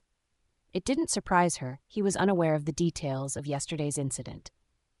Katrina didn't strike her as a particularly truthful wolf. Then please tell me, Alpha Thomas, what is the appropriate punishment for your maid when she forgets to fluff your pillow? A week in the cells, I suppose? Jason struggled to contain his mirth as Thomas's face reddened. But Phoebe wasn't done. From the start, the incident left a bad taste in her mouth, and Monty pushed her to speak her mind. Alpha Thomas, having a face scarred by silver claw marks may not seem like a great hurdle for you and your warriors, but for a young, unmated she-wolf, the prospect is quite devastating. Well, Shut up! Katrina suddenly leapt to her feet. You bitch! Jason growled, but Phoebe barely acknowledged her. She had ignored the she-wolf's presence, but suddenly turned her gaze on Katrina, her gray eyes shimmering silver as Mani pressed close. If you intend to act like a child, you should expect to be treated as one. Since you can't handle a simple conflict without involving your daddy, I suggest you sit down and be quiet. The adults are talking. Katrina's face burned beet red as Jason and Luke fought to keep their laughter contained. Phoebe was so calm it was hard to believe she was the same shy she-wolf they met in Washington. Even Thomas's escort was having a difficult time maintaining his composure. You're nothing. A nobody, Katrina declared. I'm the one meant to be Luna here. Now we both know that isn't true, or else you would be in my seat. Jason squeezed her thigh hard, struggling to appear calm, while inside he and his wolf were rolling with glee. Katrina's mouth dropped like a codfish. No one ever talked back to her. But I thought Katrina and Jason were mates, Thomas finally said, trying to regain some control of the conversation. And what gave you that impression? Jason asked. Everyone knows how long I've been looking for my goddess-given mate. But, Thomas hesitated, Katrina's 18th birthday, we held it here because our pack house flooded. She said she scented you and knew you were mates. You were just playing hard to get. Jason growled, but the tingles Phoebe's caressing fingers made kept his rage in check. However, it was her reply that stunned him completely. Well, she told you half the truth, Phoebe said. She did send her mate, a Delta warrior named Garrison, who she rejected 2 seconds after meeting him. You remember, don't you? You said his name when you rejected him. Phoebe again looked to Katrina, who stood in utter silence. The she-wolf was pale, almost lifeless at hearing her greatest shame thrown at her. You'll be happy to know he's one of our most highly decorated warriors now, Phoebe said. He also met his second-chance mate, a she-wolf named Amber. They have an adorable 2-year-old son, Billy, and they are expecting again. Garrison is hoping for a little girl. Jason shot Luke a confused look, but the beta could only shrug. He knew of Garrison. The young warrior had made a name for himself by volunteering for some of the most dangerous assignments. Luke thought he was like most young males, always testing the limits of their near immortality, but now it sounded more like a wolf dancing on the edge of self-destruction, trying to forget his mate's rejection. Luke remembered being relieved after Garrison met his mate. The gentle she-wolf calmed the warrior, and he stopped taking so many risks. When their pup was born, Garrison couldn't stop grinning ear to ear. How do you know that? Katrina muttered. You weren't even here. I met Garrison today when he dropped Billy off at the pack daycare, Phoebe answered. He was surprised when I asked him if it was difficult getting over his first mate. Apparently, he never told anyone about his rejection except Amber. I told him wolves recognize our own kind. Your own kind? Thomas repeated. Jason is my second chance mate. He's already done so much to fill the hole my previous mate left, but a rejection isn't something you just forget. It stays with you, lingers, festers, Phoebe answered without shame. That's why I was curious how he coped. What would you know? Katrina scoffed. You're just a rejected cow, and you're a liar. If you like, we can settle all this right now, Phoebe said. As Alpha Thomas's daughter, you have a natural resistance to his command, and as Jason's mate, I have the same resistance to his. So let's have Jason command you and tell the truth, and I'll have your father do the same to me. We'll see who is lying, or we can just summon Garrison. I'm good with either. Or you could sit down and be quiet. Katrina sank into her seat. She had never told a soul about her first mate and hadn't thought about him for a moment since the rejection. It was her assumption he left with his tail between his legs and wasted away somewhere. Never once did she consider the possibility he stayed with the pack or that he made a reputation for himself, let alone started a family. Alpha Thomas? Phoebe turned her attention to the shocked Alpha, who seemed to be seeing his daughter for the first time. Her tone until now had been harsh, but now she spoke gently. I know it's late, but I want to offer my sincerest condolences on the loss of your mate. I can't imagine how difficult it had to have been for you. Thank you." Thomas managed even as his gaze glistened with tears at the mere memory. "It's amazing how you have carried on in her memory, and I understand why you have doted on your daughter so much," Phoebe continued. "But I hope you are beginning to understand that spoiling her has done her no favors. Since she rejected her goddess-given mate, she will have to take a chosen mate. Right now, I'm afraid you will be hard-pressed to find one willing to settle with her, even with Blood Moon Pack as their prize." Thomas grimaced, but there was no anger left in him or his wolf. Both were shocked by the revelations she had given them, and were beginning to understand their princess had become someone else entirely. He couldn't help but think how different it would have been if his mate survived. Katrina lacked a strong female example in her life, which was why he encouraged her to spend so much time with Blue Moon, hoping Nora could provide that example. But whenever Nora criticized or tried to discipline Katrina, Thomas stepped in to shelter his precious daughter. Now he saw he had done more harm. Suitably chastised, Thomas nodded in agreement. There would have to be drastic changes. He looked again at the young woman perched on Jason's lap. It was almost laughable he thought Jason and Katrina were mates. It was clear the moon goddess planned something important for the young alpha to give him such a regal mate. "Thank you for your kind words," Thomas said. "I think my daughter and I have much to discuss. The she-wolf she hurt, if there is anything I can do." "That is very kind of you to offer," Phoebe smiled. "As it happens, a friend of mine created a balm to heal silver wounds." "Really?" He blinked in surprise. Silver was one of their most profound weaknesses, and many sought ways to combat it and the wounds left behind. Could a cure actually have been found? "I would like to tell you more, but Jason is applying to the council for a patent. Hopefully we'll hear back soon and can make a public announcement." "Yes, of course, that is very wise," Thomas nodded. "He would have done no less. We should be going. I would like to meet that she-wolf another time and offer my apologies for all of this." "That would be very kind," Phoebe agreed as she and Jason stood. Shaking hands with them, Thomas offered congratulations before taking his leave, dragging Katrina with him. Luke held the door for them before closing it and escorting their visitors out. As soon as the door closed, Jason swept Phoebe off her feet, spinning her around before flopping back on the couch. "Goddess, you were so sexy," Jason mumbled, "the way you handled both of them, and when you said she'd be in your seat, I thought I was going to lose it." "Goddess, you smell so good." Jason pulled away before he could eat her alive. "Tell me what you want, Angel. What do you need?"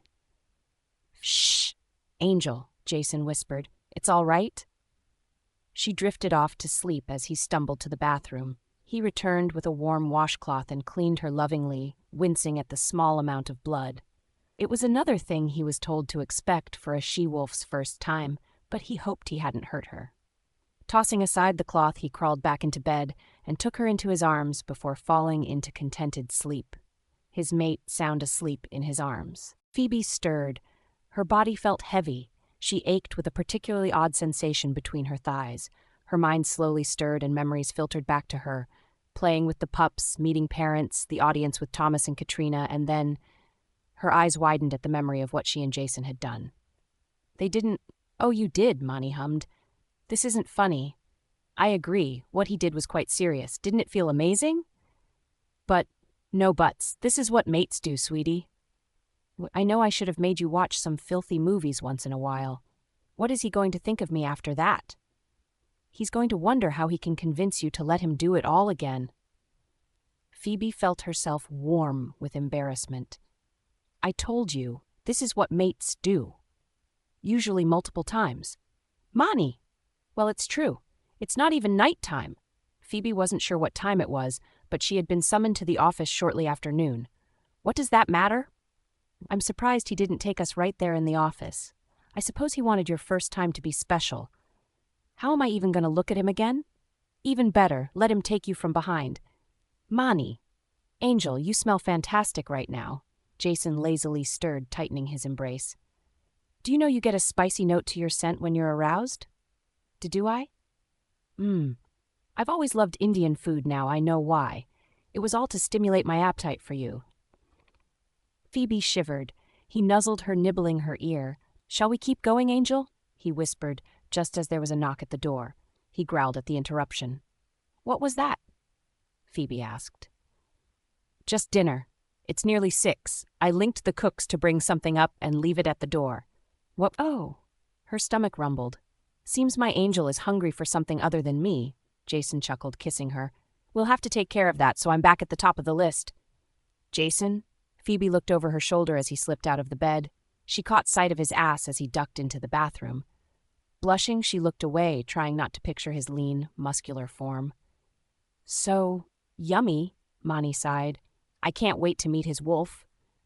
Phoebe tried to marshal her thoughts as Jason emerged. He had slipped on a pair of sweats and was pulling on a t-shirt as he stepped out of the large closet. Studying him, she couldn't help but picture him in all his glory. Sensing her gaze, Jason smirked. Phoebe blushed, hiding her face in the pillow, but that was soaked in his scent. "You shouldn't be embarrassed, Angel." Jason leaned over her, turning her face to his and kissing her tenderly.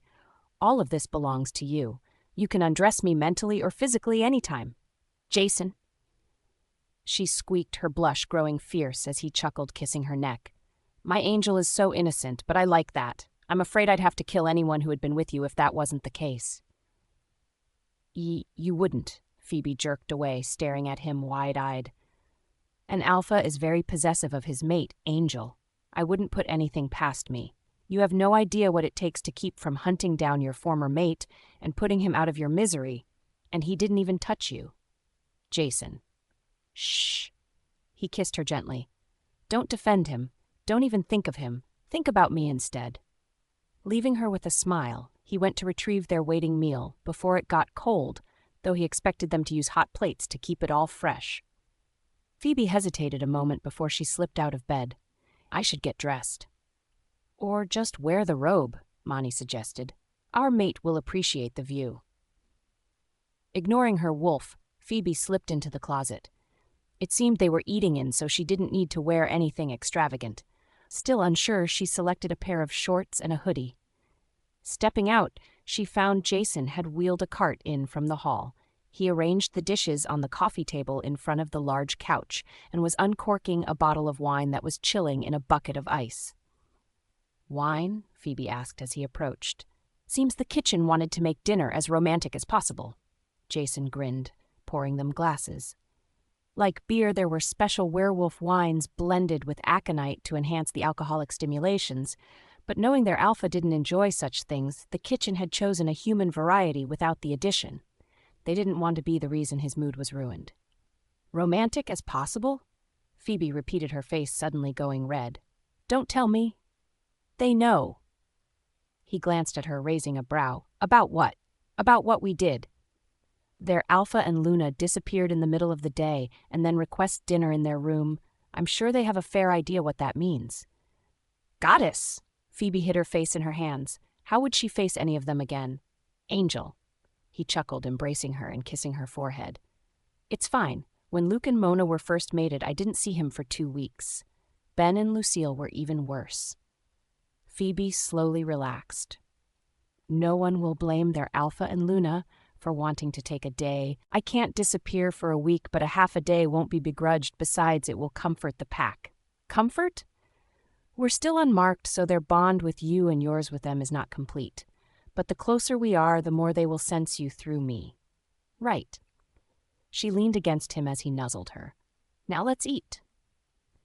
He led her to the couch and revealed the kitchen's hard work: beef stroganoff, green bean casserole, tossed salad, and rhubarb crisp for dessert.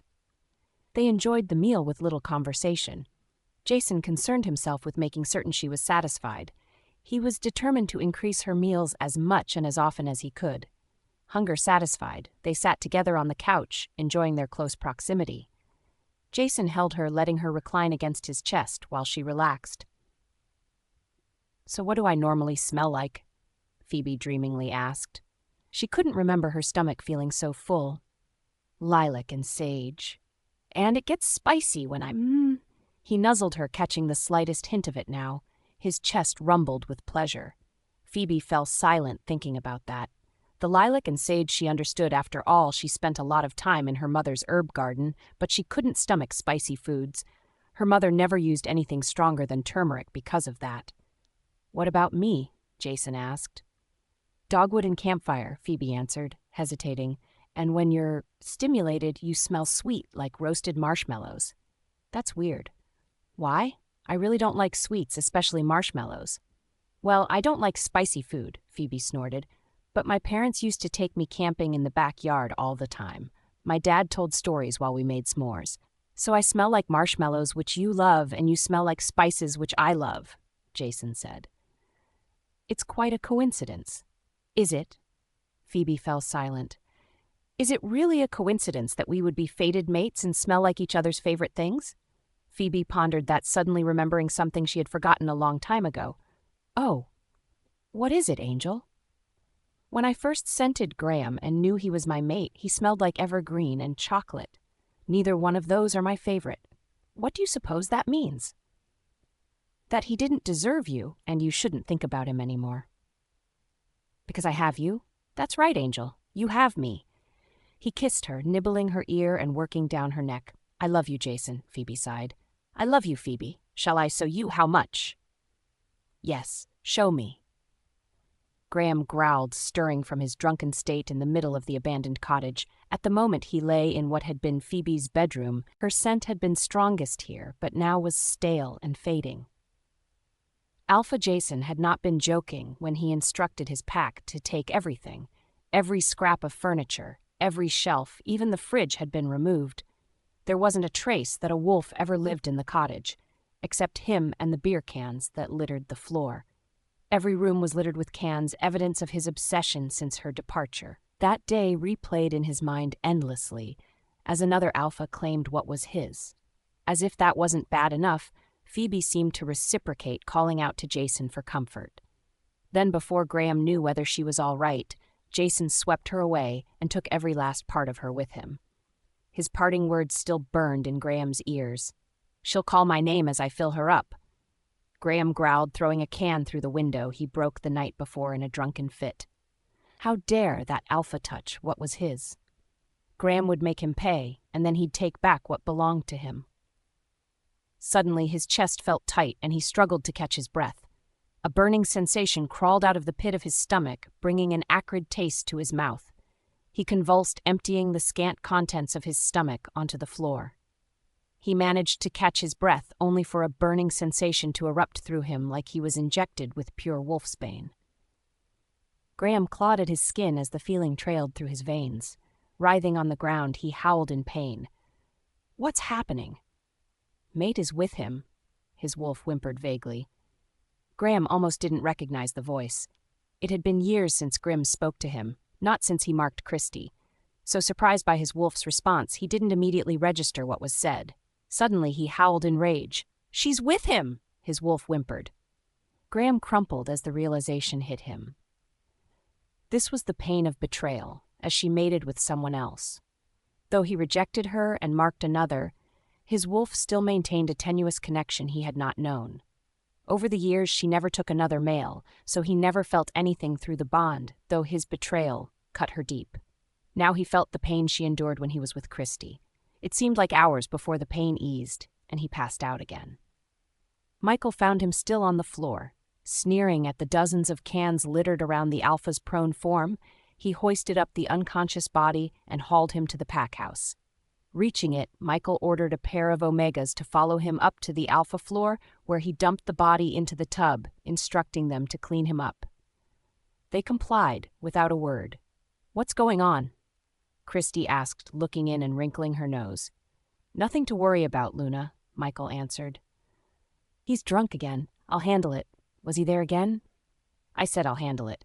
Scoffing, she spun on her heels and disappeared. Michael sighed. Between his drunk alpha and Luna, the pack was descending into chaos. Their patrols had stopped completely. In fact, the warriors didn't even train anymore. Instead, they lounged about ordering Omegas around like barmaids.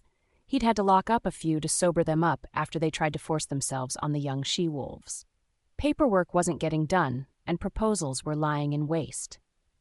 As much as he and the Gamma tried, there was only so much they could get done without an alpha's authority. The deterioration had been going on for years, but increased quite recently, and now he knew why.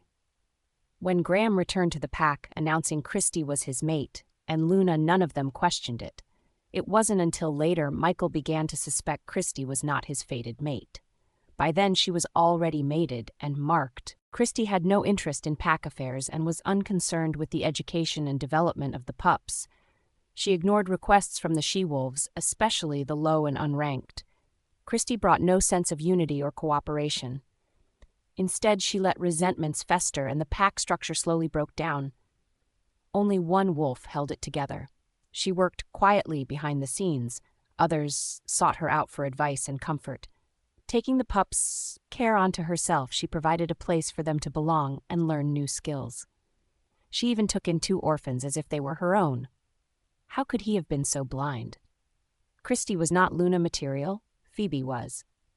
Michael sighed.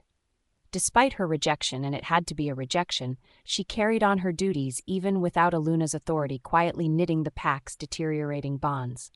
But that was over as soon as Alpha Jason set foot on their territory. No doubt he scented his mate immediately. The barbecue had to have been the moment he finally saw her. Michael recalled how Phoebe briefly appeared before disappearing with the pups. Alpha Jason did a remarkable job keeping a low profile considering how long he had been looking from his mate. While he remained at the party, Beta Luke had disappeared. Michael hadn't thought anything of it at the time, but now he realized the visiting Beta had been sent to keep an eye on his pack's Luna until Jason could claim her himself. He had been too distracted trying to keep Graham sober during Jason's visit to pay attention to the warning signs. How was he supposed to keep the pack together now? His Alpha was soused and their Luna was an airhead. Neither one of them had any desire nor the ability to lead the pack. Graham woke with a start, shoving away the Omegas, trying to drag him to bed after cleaning him up. Growling dangerously, he scared the pair away. They disappeared, leaving Michael to handle the disorientated Alpha. "There is no more beer," Michael said as Graham stumbled toward the fridge. "You drank it all. Buy more. With what funds? The pack is broke. Get more. All of our businesses are in foreclosure because you've been too drunk to maintain them." Graham spun around ready to fight but suddenly crumpled in pain. He sank to his knees, unable to stand. "What's wrong?" Michael asked. "She's with him." Realization hit Michael. Graham's wolf never relinquished its bond, and now he was feeling her betrayal as she mated with another.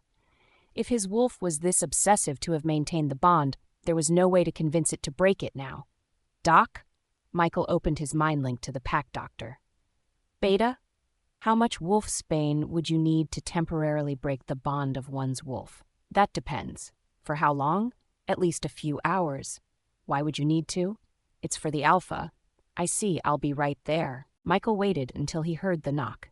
Letting in the doctor, they hesitated as their Alpha writhed on the floor.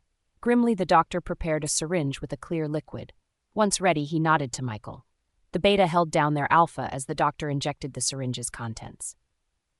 They stepped back as Graham snarled before falling silent. He lay sprawled out on the floor. Breathing sighs of relief, they watched as he lay passed out. "How long will it last?" Michael asked. "I'm not sure how long he will stay out, but his wolf should stay quiet for a couple hours, maybe." "Only a couple?" "Alphas have a much higher tolerance for wolfsbane than other wolves, and he's been a heavy drinker for years. Given the disconnection between him and his wolf, it's difficult to estimate how his recovery will be affected. Let's just hope Alpha Jason decides to take it easy, given it's his Luna's first time." The doctor hesitated, then asked, "Then it's true Phoebe really was his mate and should have been our Luna?" Michael nodded. "I guess that makes sense. Certainly explains a few things." "What do you mean?" "Only that there always seemed to be a particular aura about her. It was calming. She wasn't like the other low-ranking she-wolves." "You knew her well?" "No. She came to the Pack Hospital regularly to visit her friend, a nurse. Betty. No, Brittany. They were really close." "Is that nurse still here?" "No, she's gone." "You didn't know?" "One of the Alpha Jason's warriors was her mate. She went with them." He took those orphans she was caring for, too," Michael sighed. "That means all her close bonds are with her in her new pack. Were you thinking of trying to lure her back?" The thought crossed my mind, but Alpha Jason definitely isn't letting her out of his sight. Alphas are very possessive. The doctor shuddered with the memory of Jason's aura, especially ones like him. Fire! Fire! The panicked call stirred both of them to action. Leaving the unconscious Alpha, Michael and the doctor darted outside and followed the link, eventually coming to Phoebe's cottage, or at least where it used to be. It was engulfed in angry flames. The flames had spread to the garden. The burning herbs added an odd aroma to the rising smoke. Standing in front of the conflagration was a proud Christie. Marching up to her, Michael gripped her arm. "What did you do?" "I took care of the problem," she smirked. "Do you have any idea what this is going to do to him?"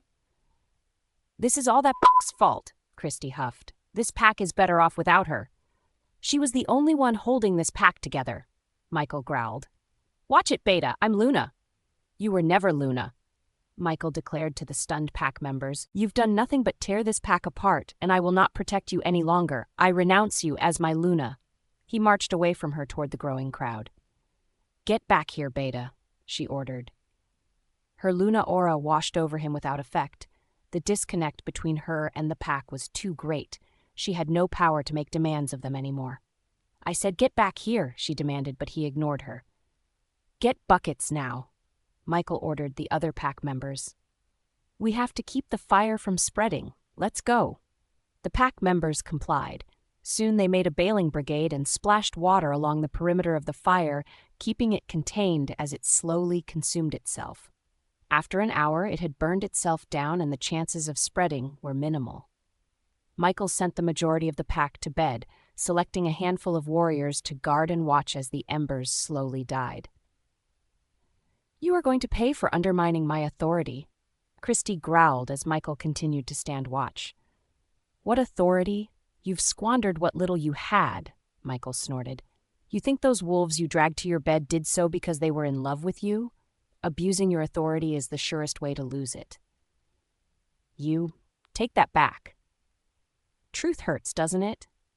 You've been here for years and never took the least bit interest in this pack. Well, now it's turning its back on you. And you have no one to blame but yourself." Before she could retort, a howl of rage echoed around them. Michael cursed under his breath. He had forgotten all about his Alpha. Spinning, he saw Graham bristling with rage, baring his fangs as his wolf fought for control. Michael looked to the pack doctor, who shook his head. He didn't have another dose on him. Graham stumbled forward, his gaze on the slowly dying flames. "What happened?" he demanded. The pack members still gathered, bared their necks, but none dared to speak as his aura washed over them. It had been a long time since they felt his authority. "I said, what happened?" "I did what you didn't have the balls to do," Christie declared, tilting her nose up. His rage-filled gaze fell on her. "You need to stop obsessing over that. I'm your Luna, remember?" Before she said another word, his hand shot toward her, slashing open her throat. Wide-eyed in disbelief, Christie crumpled to the ground like a puppet that had its strings out. "Graham, you need to calm down," Michael said. "Were you in on this too?" "No, of course not." Graham growled, his wolf barely in check. "Look, I'm sorry. Maybe if I'd been paying closer attention when you first brought Christie here, I would have realized what's done is done. We have to focus on the pack now. We can still put it back together, and later you can find a new Luna." "I already have a Luna." Graham snarled. "She's gone. She's been claimed by another. You can't challenge him." "Watch me." With a howl, he suddenly shifted into his large brown wolf. Michael took a step back. It had been years since he saw his Alpha's wolf. He bared his neck to the enraged Alpha wolf. He certainly didn't want to be seen as a threat. With a snarl, the wolf leapt off into the night. "Shh, Beta. I need trackers. The best we got, now. And someone dispose of this garbage." Michael scoffed at the Luna's torn body. His concern was for his Alpha and his pack. He didn't have time to worry about her. At least she couldn't do any more damage. Phoebe stirred. Her head rested on Jason's shoulder. Her arm lay across his gently rising and falling chest. It was oddly contradictory but satisfying. "How are you feeling, Angel?" Jason asked, sensing she was awake. "What time is it?" 5. "Pack should be stirring soon. That means we have to get up too. Or we can call it a vacation. I'm entitled." "Is that any sort of attitude for an Alpha to take?" If it means spending the day with my beautiful Luna, why not?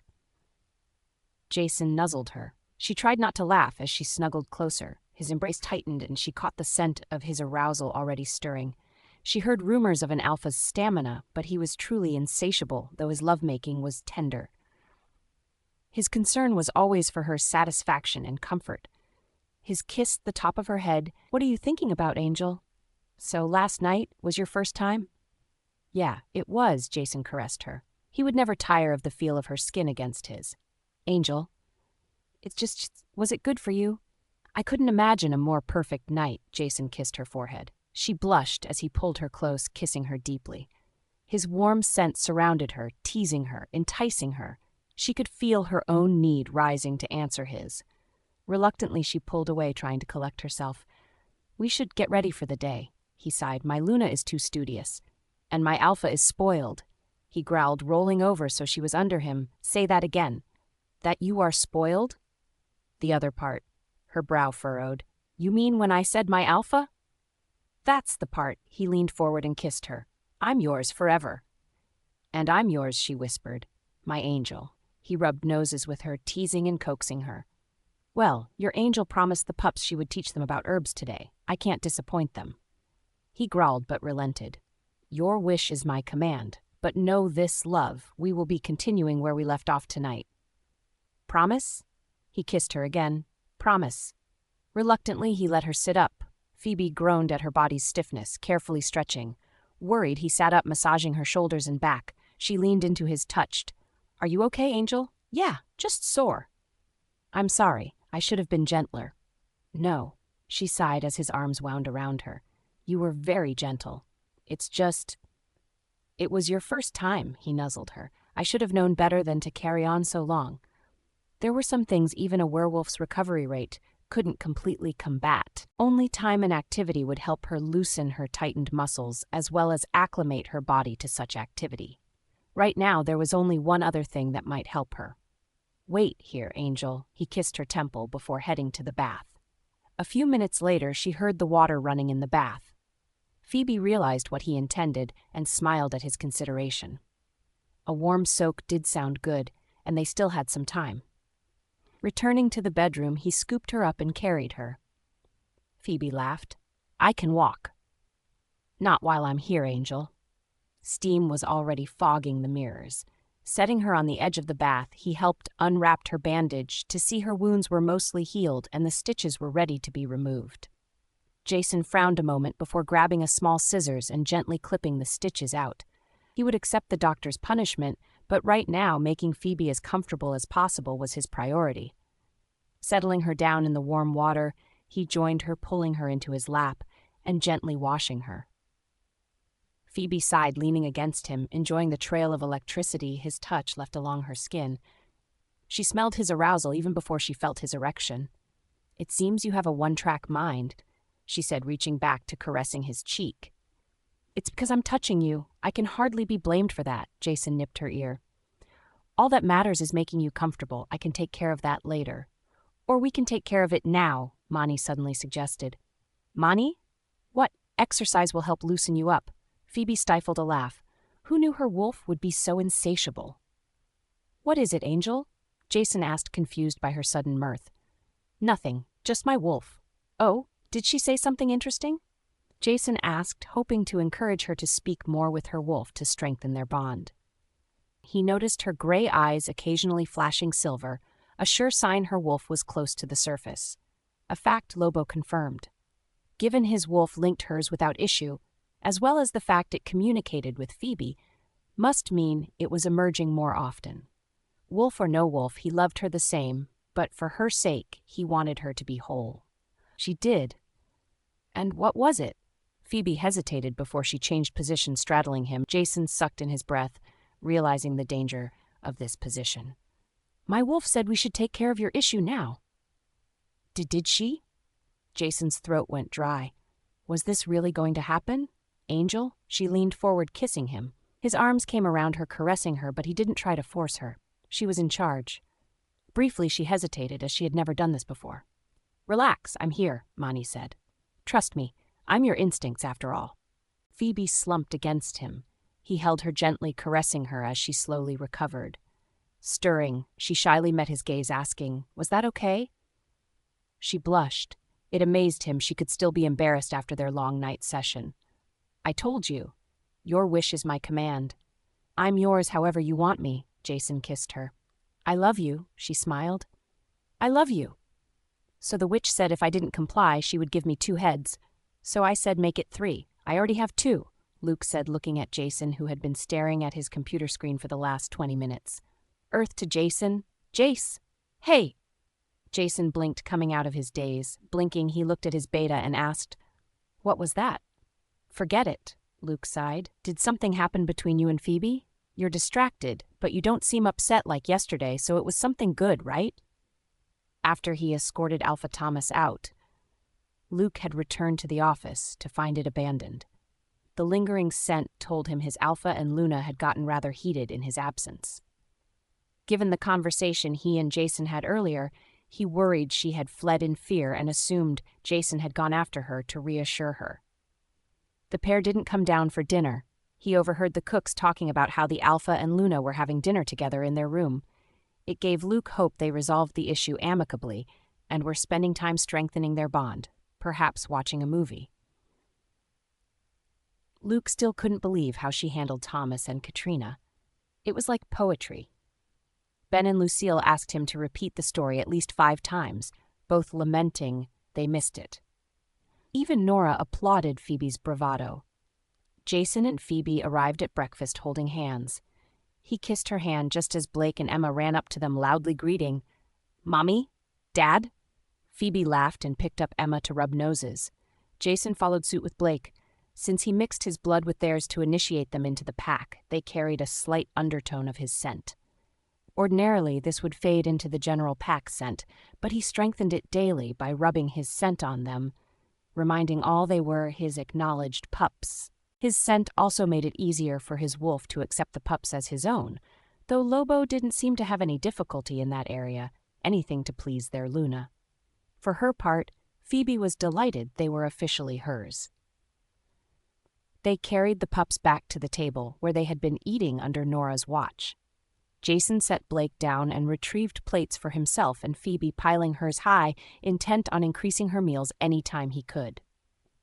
They chatted easily with Nora about the Luna ceremony.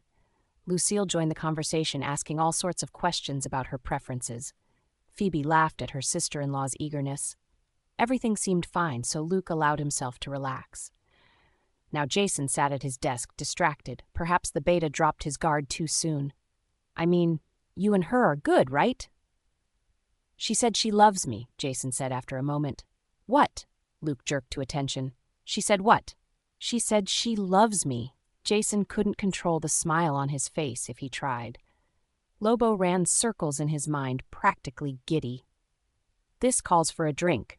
Luke stood going to the liquor cabinet as he linked Ben to join them. He selected a bottle of whiskey and 3 glasses, bringing them to the coffee table, and gestured for Jason to join him. Ordinarily, he would have objected, but this time he acquiesced and sat down while Luke poured the drinks. Luke handed him a glass just as Ben arrived. "What the hell? I rushed over here because you said it was important and I find you drinking?" "We're not drinking," Luke handed him a glass. "We're celebrating." "Celebrating what?" "Phoebe said she loves me." Damn, Ben sank into a chair. "When?" "He was just getting to that, so spill it. Tell us everything. Did she say it last night?" "No, this morning after we mated." "After what?" "After we mated," Jason repeated, his face blushing deep. "Way to bury the lead," Ben said, slapping his shoulder. "I'm gonna need another drink," Luke announced. "So tell us," Ben insisted. "After Alpha Thomas left, you 2 disappeared. What happened?" "I couldn't help myself," Jason said. "The way she handled them both, all while she was sitting in my lap, goddess, she was just too damn sexy." Luke said it was a sight to behold. Ben nodded. "Sorry I missed it." "I thought I was going to die trying to hold in my laughter," Luke chuckled. "You and me both," Jason joined him. "And we weren't the only ones." Thomas's escort was practically shaking from holding it in. "So what happened after?" Ben asked after they had their laugh. "Once we were alone, I thought I was going to eat her alive. I was so turned on." "It smelled like it got pretty heated," Luke nodded. Did she get scared with all of that attention? No, the opposite. Jason shook his head. Opposite? Ben repeated with a smile. So you two didn't disappear because she was upset. You disappeared to finish. A pink tinge warmed Jason's cheeks as his beta and gamma laughed. Both had been mated for a while, so they understood what it was like in the beginning. It was overwhelming and overrode just about everything. They certainly wouldn't fault their alpha for succumbing, especially given how carefully Jason had been romancing his Luna. So, in other words, it was a very good night, Ben said. We should have known when you had dinner delivered. She was too self-conscious to go down to the dining hall. Ben raised an eyebrow, knowing it wasn't just Phoebe's first time but also Jason's. The Gamma doubted it was only her who was self-conscious. This was all new to Jason, but he seemed to be doing well for himself without assistance. So you had dinner together, and we talked and other things, and this morning she told me she loves me. What's going on in here? Lucille asked as she entered without knocking. Drinking before noon? We're celebrating, Ben said as she sauntered in and sat on his lap taking his drink for herself. Celebrating what? Our Luna told our Alpha she loves him, Ben said. And they are mated, Luke added, nearly causing Lucille to spit out her drink. Seriously, Lucille exclaimed, staring at her brother, who blushed deeper.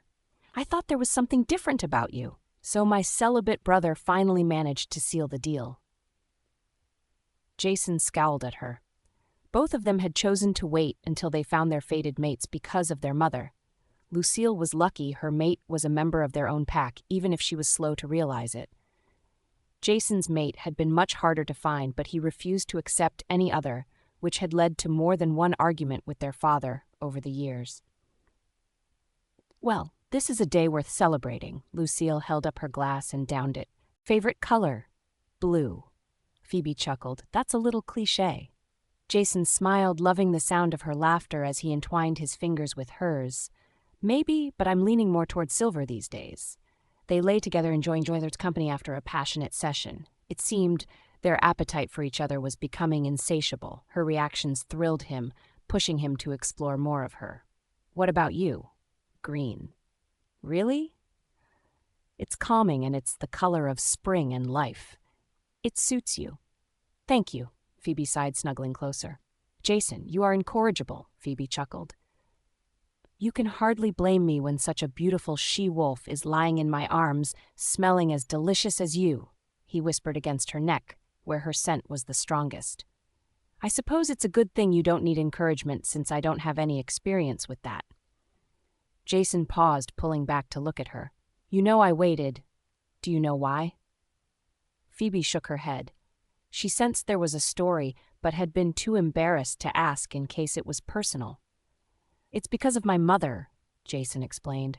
She and my father were fated mates. They tell you meeting your fated mate is supposed to be magical, right? Phoebe nodded. Her parents told her the same thing.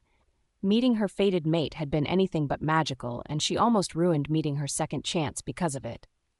Well, my parents' first meeting was one to remember, Jason sighed.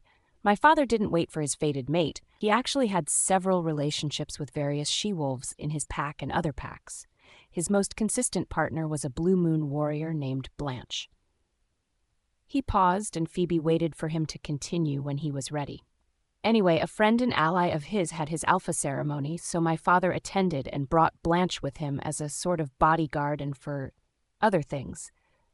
While they were there, they ducked into a bathroom for a quickie, and while Blanche was satisfying my father, my mother walked in on them. Phoebe gasped. Jason kissed her forehead. Yeah, my mother was the daughter of the pack's Gamma, but spent a lot of time at her mother's pack with her maternal grandparents who were betas, so she and my father hadn't ever met until that moment.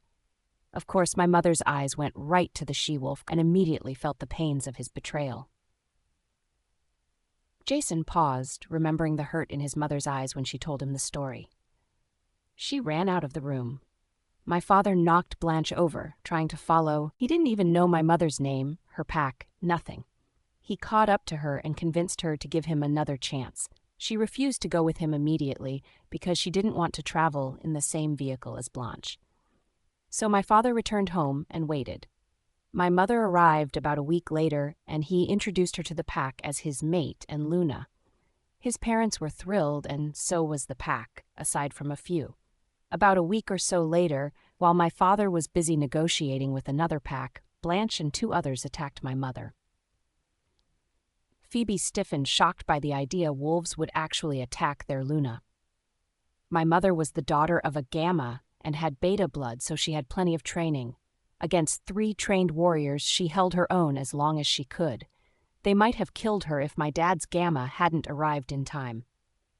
Needless to say, my father was furious when he saw his Luna in the hospital, and when he learned who did it, he flew off the handle. He marched down to the cells where the she-wolves were imprisoned. He gave them 3 choices if they wanted to live. 1, submit to their Luna. 2, transfer to another pack. Or 3, he would banish them to be rogues. Phoebe caressed his arm, sensing his disquiet and wanting to soothe him. Jason sighed, closing his eyes and submitting to her presence. They chose to submit. My mom had her Luna ceremony, and for a while it was fine, except after that day my mother insisted on 2 guards at all times, handpicked by her. I can't imagine what my father thought, knowing his Luna didn't feel safe in her own pack because of him, but that was her condition for staying. Not long after she became pregnant with me, she was almost 5 months along when Blanche attacked her a second time, this time with a silver knife. Phoebe shuddered looking at him. Werewolf pregnancies generally only lasted 6 months, so he had been nearly to term when his mother was attacked. The silver could have killed them both. Jason grimaced at the concern shimmering in her eyes. If it weren't for her bodyguards, we would almost certainly have died, Jason said. My father was away for an alpha meeting. When he returned and learned what happened, he flew into a rage. According to his beta, he didn't even let Blanche say 2 words before he broke her neck with such force he nearly ripped her head clean off. But the damage was done. My mother never fully trusted my father nor any members of the pack after that. They were never able to properly bond with her. Phoebe bit her lip. I never wanted my mate to go through that, and I'll never regret waiting for you. You are perfect, my angel. Phoebe propped herself up so she could look at him. Sympathy and concern shimmered in her eyes as if feeling his pain and disappointment from decades ago. Jason smiled. He loved that about her. Despite her rejection, her heart was open and ready to share his every hurt and insecurity. Smiling, he pulled her close, kissing her deeply. You don't have to worry, Angel, he nuzzled her. It's been years. But it still hurts, Phoebe said, her hand resting on his chest. Time doesn't make pain go away. It just buries it a little deeper.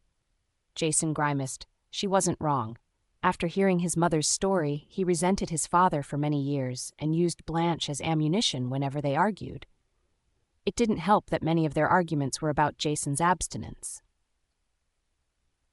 Outside the patio was strung with blue and white Christmas lights and paper lanterns. His mother had wheeled out the old piano and amused herself by playing dance songs for the younger pups until their bedtime. Later, they would rely on the sound system to play songs from a playlist for the older pups and adults. Though it was his birthday, Jason stepped out from the pack house alone to accept the pack's congratulations. Ignoring the she-wolves eager for his attention, he spent most of the night with his sister, Luke and Ben. Halfway through the night, his father took him aside. Aren't you going to ask any of these fine ladies to dance? I have no reason to. Now, son, it isn't polite to ignore such beauties. None of them are as beautiful as my mate. Oh, you've met her? His father was confused. A wolf could scent their mate as soon as both awakened. Since alphas awakened early, it was usually several years before they found their mates. All the she-wolves at the party were from neighboring packs, so Jason met most of them already. Not yet, but I know she's out there. Well, yes, his father sighed, disappointed. It's not good for a young, virile male to ignore such fine she-wolves. It's okay to explore while you're young. How else will you know what you like? Like you did with Blanche? His father's mouth dropped. How did you... your mother? Embarrassed? You should be. His father growled, warning, but Lobo was already on guard. Jason's wolf practically laughed at their father's attempt to be intimidating. How could you do that to her?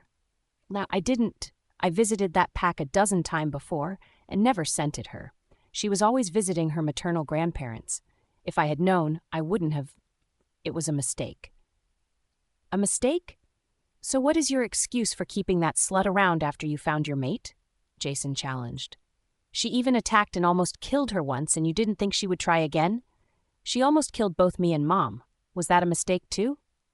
His father bowed his head, no doubt, being berated by his own wolf. Because of his father's actions, they had almost lost their mate. Though their mate lived, she refused to have any intimacy with them, going as far as to isolate herself during her heat cycles, rather than seek him out. Lucille's conception and birth was practically an accident, as Nora's heat coincided with a large celebration, and she failed to recognize the warning signs. I won't make your mistakes. And how will you know what you like? His father asked. What will you tell your mate? Jason snorted, what I like. His father's face grew bright red as Jason walked away. That was only the first of several arguments. Jason was sure his father probably pleaded with his mother to talk to him and explain what had happened, but she had already done that. She was not going to make any excuses for his father's behavior. She also saw no reason to convince Jason to change his mind if he wanted to wait for his mate. Though his mother never said as much, Jason suspected the event traumatized her more than she let on. Even after Blanche was disposed of, Nora maintained her guards and insisted on a guard for Jason when he was a toddler. Jason never understood why there was always a large warrior around until much later. She also maintained a separate bedroom. His father struggled to be in her good graces, giving her gifts of every sort, flowers, chocolates, jewelry, but he could never give her what she really wanted, to go back in time before they had met and do things differently. The forced separation from his mate definitely had an effect on his father as the years progressed. He lost weight as well as authority. It became more obvious after Jason gained his wolf. As Lobo grew stronger and more dominant, his fathers withdrew even more. Werewolves aged slowly, but Jason's father seemed to age every day before finally succumbing. It was painful to see a once powerful alpha waste away in his bed, but Jason had become bitter waiting for his own mate and didn't have sympathy to spare on a father he gave up on. Thinking back on it now, Jason supposed he should have taken the opportunity to find some closure, but he let the moment slip away. Even though his mother had distanced herself in life, she was at his father's bedside until the end, as was Lucille. Their father had showered her with affection, treating her like his princess, and guarded her closely from any males that tried to get her attention. Phoebe stroked his cheek, stirring him from his thoughts. She gently smiled, as if knowing his pains. Jason stared at her. Phoebe had been rejected by her first mate. He had been told it was like having one's heart ripped out. How could she survive and still have such an open heart ready to take on another's pain while hers lingered? Pulling her close, he kissed her deeply. She responded by grinding against him, and his nostrils flared with the scent of her arousal. Growling, he tightened his embrace and rolled them over so she was under him. She was so warm, loving, and perfect. Angel, shh, Phoebe caressed his face. Whatever mistakes your father made, he was proud of you for being better than him. I'm sure of it. Jason groaned, capturing her mouth fiercely. He needed her. He needed her to heal him as he longed to heal her. He would give everything to erase her past. Jason! Jason! He grunted, jerking awake as the voice intruded. Beside him, Phoebe slept. A half-moon-shaped mark on her neck was still red and slightly inflamed. It would heal quickly, leaving only a perfect pink scar. Jason leaned close, breathing deep. Her lilac and sage scent was stronger than ever, but now also carried an undertone of dogwood. Now that she was marked, she would carry his scent, regardless of how often they were together. She was truly his and only his. Jason, he sighed, yeah, Ma. Finally, I've been calling and calling. I was asleep, it's not even 6 yet. Yes, and you are usually up by 5. So I slept in a day, I'm entitled. That's not the point. I almost woke Phoebe to find you. Don't, it was a big night. What does that mean? I'll tell you when I see you. Are you in the kitchen? Of course. I'll be out in a moment. Jason slowly disengaged from Phoebe, careful not to wake her. He stood and stumbled, suddenly light-headed. Placing a hand on the wall, he paused as he regained his equilibrium. His mind was swirling. It almost felt like he was drunk, though he hadn't imbibed a thing except her. Lobo remained oddly silent, as if in a deep sleep, almost as deep as when he was still dormant. Making his way to the bathroom, Jason splashed water on his face to try to drive the vestiges of sleep away. Relieving himself, he ducked into the closet for sweats before stepping out. Phoebe still slumbered as he checked her once more, burying his nose in her thick mane of brown hair, and breathed deep before stepping out and heading to the kitchen where his mother enjoyed her customary tea. "Mom." "Morning, sweetie." "What's that?" "What?" Nora was on her feet in an instant, pulling his arm and turning aside his head to get a good look at the red mark on his neck. Jason grimaced. "You're marked," she exclaimed. "Yeah, that's what mates do." "Jason, you were supposed to wait until the Luna ceremony. It's tradition." "A tradition I never liked." Jason leaned against the counter. "Other mates mark themselves in private, but I'm an alpha, so it has to be a spectacle?" Nora frowned. Jason had always been private by nature. Though everyone knew of his longing for his fated mate, no one knew the lengths he went to ensure that when she was found she would never feel insecure or wonder about his devotion. From the way he organized the closet to the way he arranged for a private room for her to explore her hobbies, whatever they might have been, everything was made ready for her. Currently, that room was undergoing renovations to be turned into a library, a fact that everyone struggled to keep secret from Phoebe. Jason sacrificed a lot for his pack, but his dedication to his Luna was not something he would ever compromise. Besides, you know Phoebe's self-conscious about all of this? "Yes, I know," Nora sighed. Phoebe was everything Nora hoped for in Jason's mate. She was intelligent, kind, strong, and gentle, but she also bore deep scars from her rejection. Whether Phoebe knew it or not, she had built walls to protect herself, opening up to very few. Jason patiently scaled those walls and was now busy taking them apart, brick by brick. Nora couldn't be prouder with how much care he showed his Luna. And part of that stemmed from his desire not to repeat his father's mistakes. Jackson had been a strong alpha and a devoted mate in his way. He never betrayed her once they were together, but their first meeting was not an image she could forget. What hurt more was the fact he kept the she-wolf around. While Nora usually remained at home, Blanche traveled with Jackson when he attended meetings. Whenever she brought it up, he'd only shrug and said, Blanche was a good warrior. She never felt the pains of betrayal, so she knew he was faithful despite the fact Blanche flaunted their private time together. Nora still recalled one meeting in particular that had been held at their pack. The visiting alphas and lunas had been surprised to learn Jackson found his fated mate. Several shot her sympathetic looks, clearly believing he was cheating on her. It was almost as if she was the mistress rather than his Luna. Ashamed, she had taken the only revenge available to her and shunned his romantic advances. She made herself a private bedroom and refused to share his bed, even going as far as to contact their pack doctor to find a means of alleviating heat pains medically. Denied access to his mate, Jackson flew into raging fits followed by depression.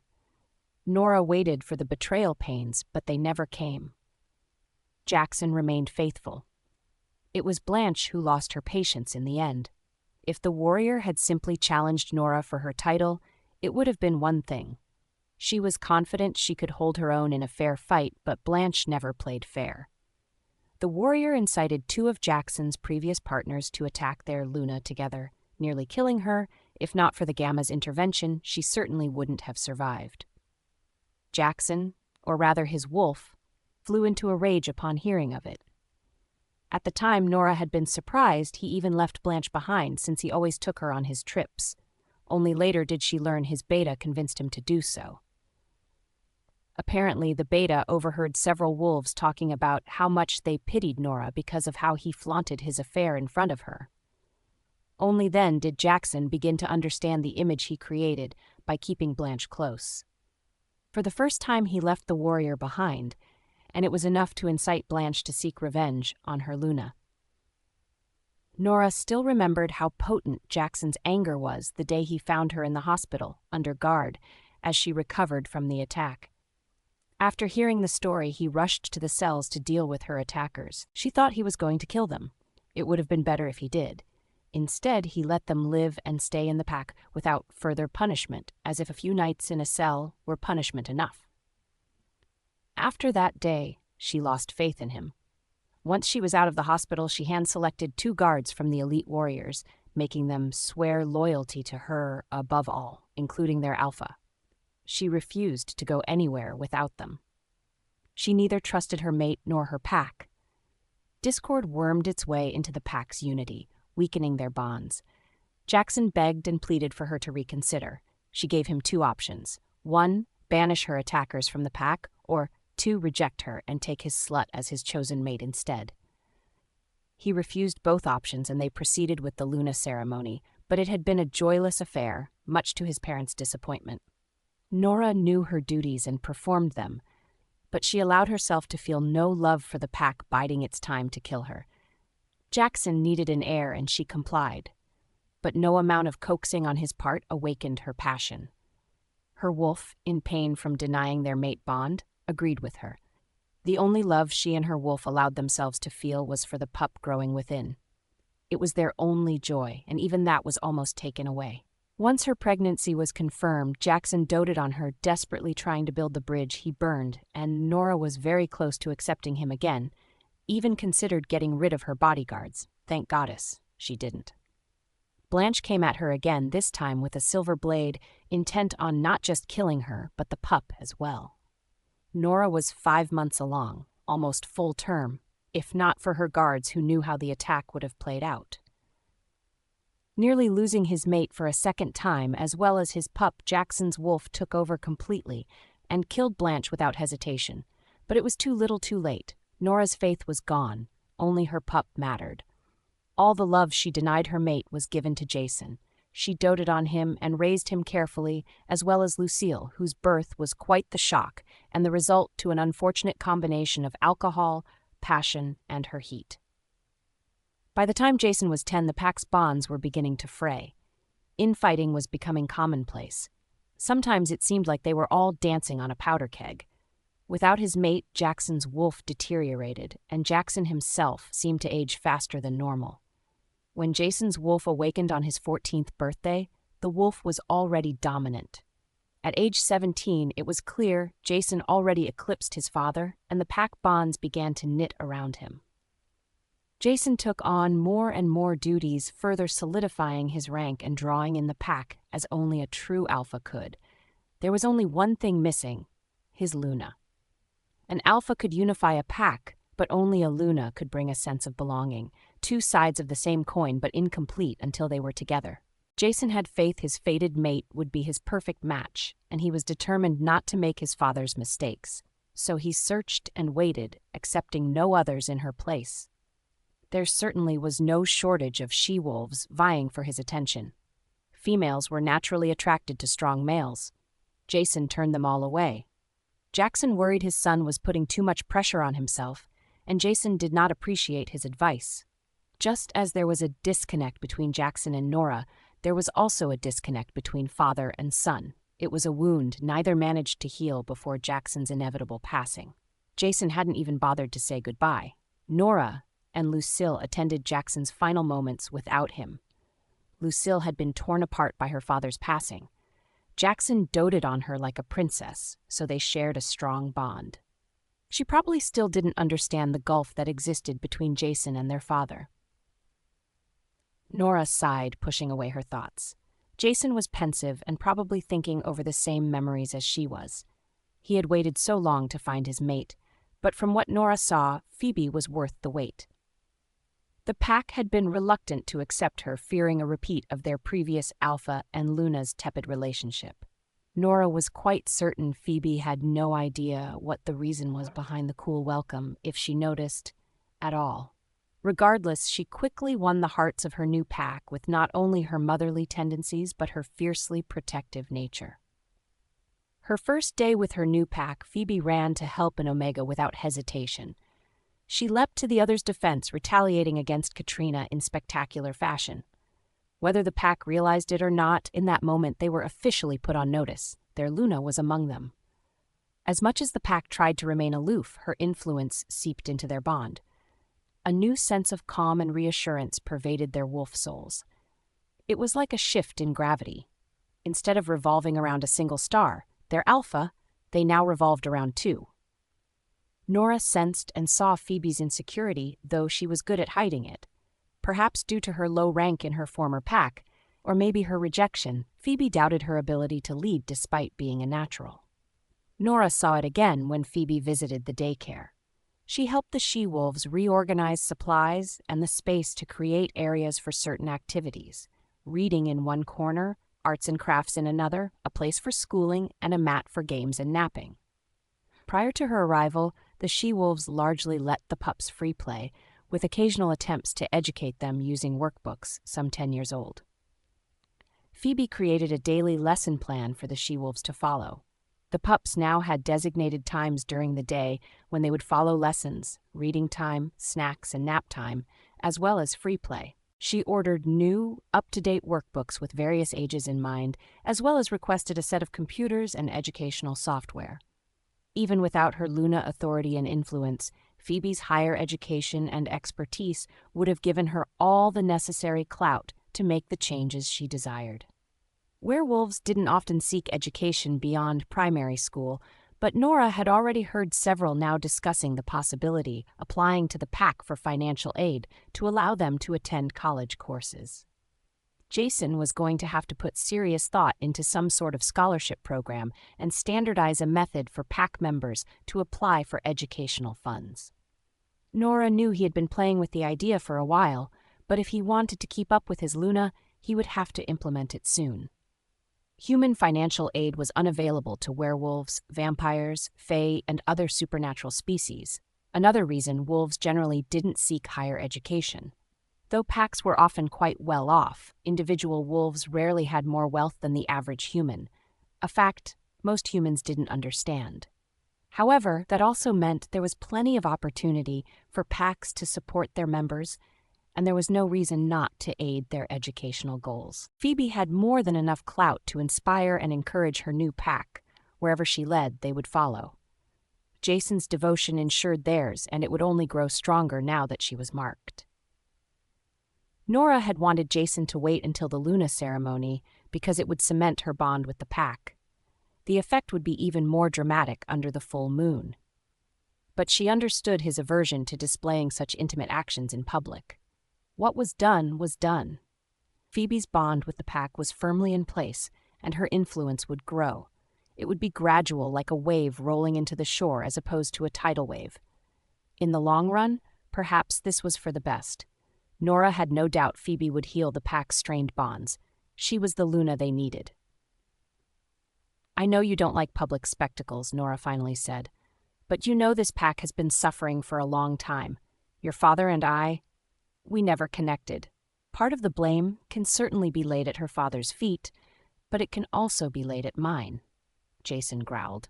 As far as he was concerned, the fault lay with his father. He didn't see any reason for her to take the responsibility on herself.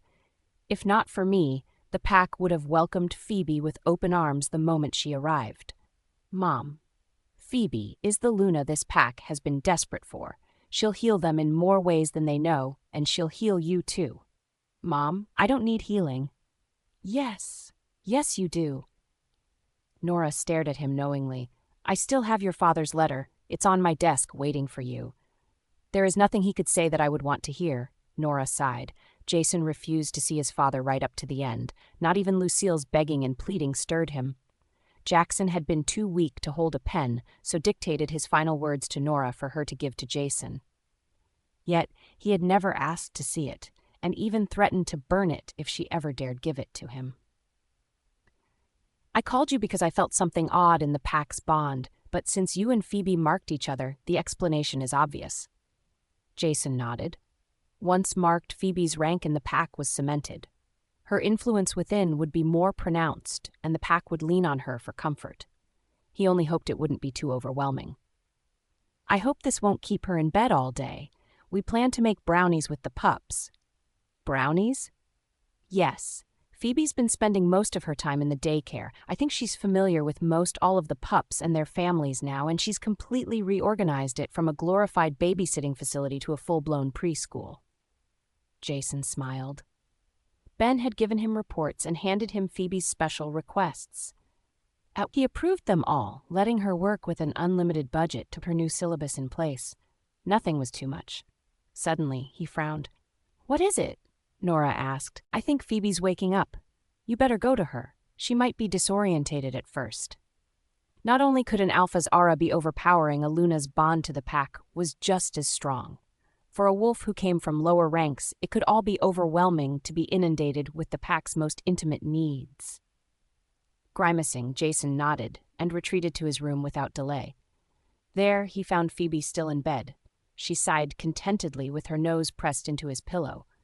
Chuckling, he slipped back into bed and pulled her into his embrace. She snuggled into him with a smile. "I take it you are feeling good this morning?" he asked. She sniffed. "You smell a little like sage now." "Of course I do. When mates mark each other, they take some of each other's scent so everyone knows they belong to each other." "I like it." "Me too, Angel. What time is it?" 6:15. "Oh." Phoebe stiffened, jerking awake. "I promised the pups we'd make brownies." "So I heard. We can steal a few more minutes, though." A few more minutes with you usually becomes an hour." Jason laughed. "Can you blame me? When I have the world's more gorgeous she-wolf as my mate?" Phoebe blushed. "I'm not." He silenced her with a kiss, and "Yes, Angel, you are." "You wanted to see me, Alpha?" "Yes, come in, Garrison," Jason nodded as the warrior hesitantly entered. Garrison was young, several years younger than Jason, so they had minimal contact during school and training. He was certainly not lacking in physique nor looks, with sandy-colored hair and hazel eyes. In fact, Jason would have been jealous, considering his own brown hair and eyes were rather ordinary. There was only one reason Katrina would have rejected such a mate, and that was based solely on rank. But even that did not answer all of Jason's lingering questions. After all, Katrina was the daughter of an alpha and Thomas's only heir. He would have accepted any mate of hers as his successor. She would still have been Luna to one of the most powerful packs in the world, which meant her true obsession was not rank, but Jason himself. The thought made him uncomfortable. "Alpha?" Garrison approached the desk with a note of anxiousness, tempered by confusion and curiosity, pulling Jason from his wandering thoughts. "Have a seat." Jason leaned back in his chair. "It has come to my attention that you were Katrina's fated mate." Garrison paused midway through the motion of sitting. He glanced nervously at Luke and Ben, both comfortably seated on the couch, before plopping into the chair, and answered, "Yes, Alpha." There was no need to ask how Jason found out. It was no secret Alpha Thomas and Katrina had unexpectedly visited and left just as suddenly. Jason had waited a day to consider what he should do with his recently gained knowledge. "I won't ask you about the rejection," Jason said. "If you wanted to tell us about that, you would have by now. What I do want to ask, did your rejection have anything to do with the dangerous assignments you volunteered for?" Garrison hesitated. Jason wasn't using his alpha tone, so answering was wholly voluntary, but he knew better than to lie. With a sigh, he said, "I guess I figured if my mate didn't want me, there wasn't any reason for me to stay around." "And now?" "The goddess granted me a second chance," Garrison said. "She means everything to me, her and our pup." Jason's mouth twitched with a smile. If not for the fact Phoebe was in his life, he would have been jealous. Finally, he said, "I wish you would have spoken up sooner. We could have helped, supported you at least. Rejection is no simple thing for a wolf to recover from." Garrison nodded. He had been far too embarrassed. Besides, Katrina made it no secret she wanted Jason for her mate. Thankfully, Jason hadn't been interested, but it still hurt to compare himself to his own alpha and find himself lacking. "What exactly would you have done if I did take Katrina for my mate?" Luke snorted a laugh, and Ben sputtered out his drink, exclaiming, "You gotta warn someone when you're gonna make a joke like that." "Ignore them," Jason shook his head as Garrison gave him a curious look. "Well, I kind of assumed I wouldn't be around by then." Jason sighed. He guessed he wasn't surprised by that answer, but he hated to think he could have lost one of his pack members like that. Finally, he said, "There is one more thing I need to discuss with you. Alpha? I want to make a special protection detail for Phoebe. Members of it will be exempt from regular patrol work, but their training load will be doubled. Their sole concern will be Phoebe's security both here on pack grounds and when she travels. Shopping trips, excursions into the woods, pack meetings, everything. Garrison's interest peaked as soon as Jason mentioned his Luna. He didn't mind going on patrols, but ensuring the Luna's safety was a major concern. Blue Moon was one of the oldest packs and therefore had a long list of enemies and rivals. As a warrior, Garrison didn't know much about the political landscape of the wolf packs, but he knew enough to stay out of it. Considering your achievements as well as your training, you would make a good choice for the lead position of this detail. Yes, Alpha, Garrison said. His eagerness made Jason raise a brow at his sudden fervor. I would gladly accept such an honor. I was going to say you are a good choice for squad leader, provided your mental state is stable. I don't want a loose cannon with a death wish guarding my Luna. Of course, Alpha. I promise I would never do anything to endanger the Luna's life. Could I select my own team? Jason considered the request. Originally, he planned to choose the warriors himself, but it occurred to him Garrison may have better insight. It was the nature of warriors to form bonds of camaraderie with each other and share information with each other that never reached their commander's ears. As such, Garrison would have a good idea who in the ranks had the most dedication to their Luna, as well as who would work best together. Yes, Jason said after a moment. The detail will consist of 6 to start. They will also be expected to ensure the safety of our pups, both adopted and conceived. Garrison nodded. He met Blake and Emma when he dropped his own pup at the pack daycare. Despite being orphaned at such a young age, both seemed well-adjusted and happy, no doubt due to the Luna's care and attention. It was clear the pups had already firmly won the former Luna's heart as well. Like everyone else, Garrison hadn't expected Jason to go as far as to officially adopt the orphans, but it was nice to see a gentler side to their Alpha. Alpha, if I may ask. Garrison hesitated, knowing it was dangerous to question his Alpha. Our Luna. You won't reject her, right? What? Jason snapped, growling low. His eyes swirled amber as Lobo pressed forward. I don't mean, it's just... Garrison stuttered under the weight of Jason's aura, baring his neck in submission. I've survived a rejection myself, so I know what it's like to have half your soul ripped out from you. No wolf could survive it twice, and Luna already has experienced it once.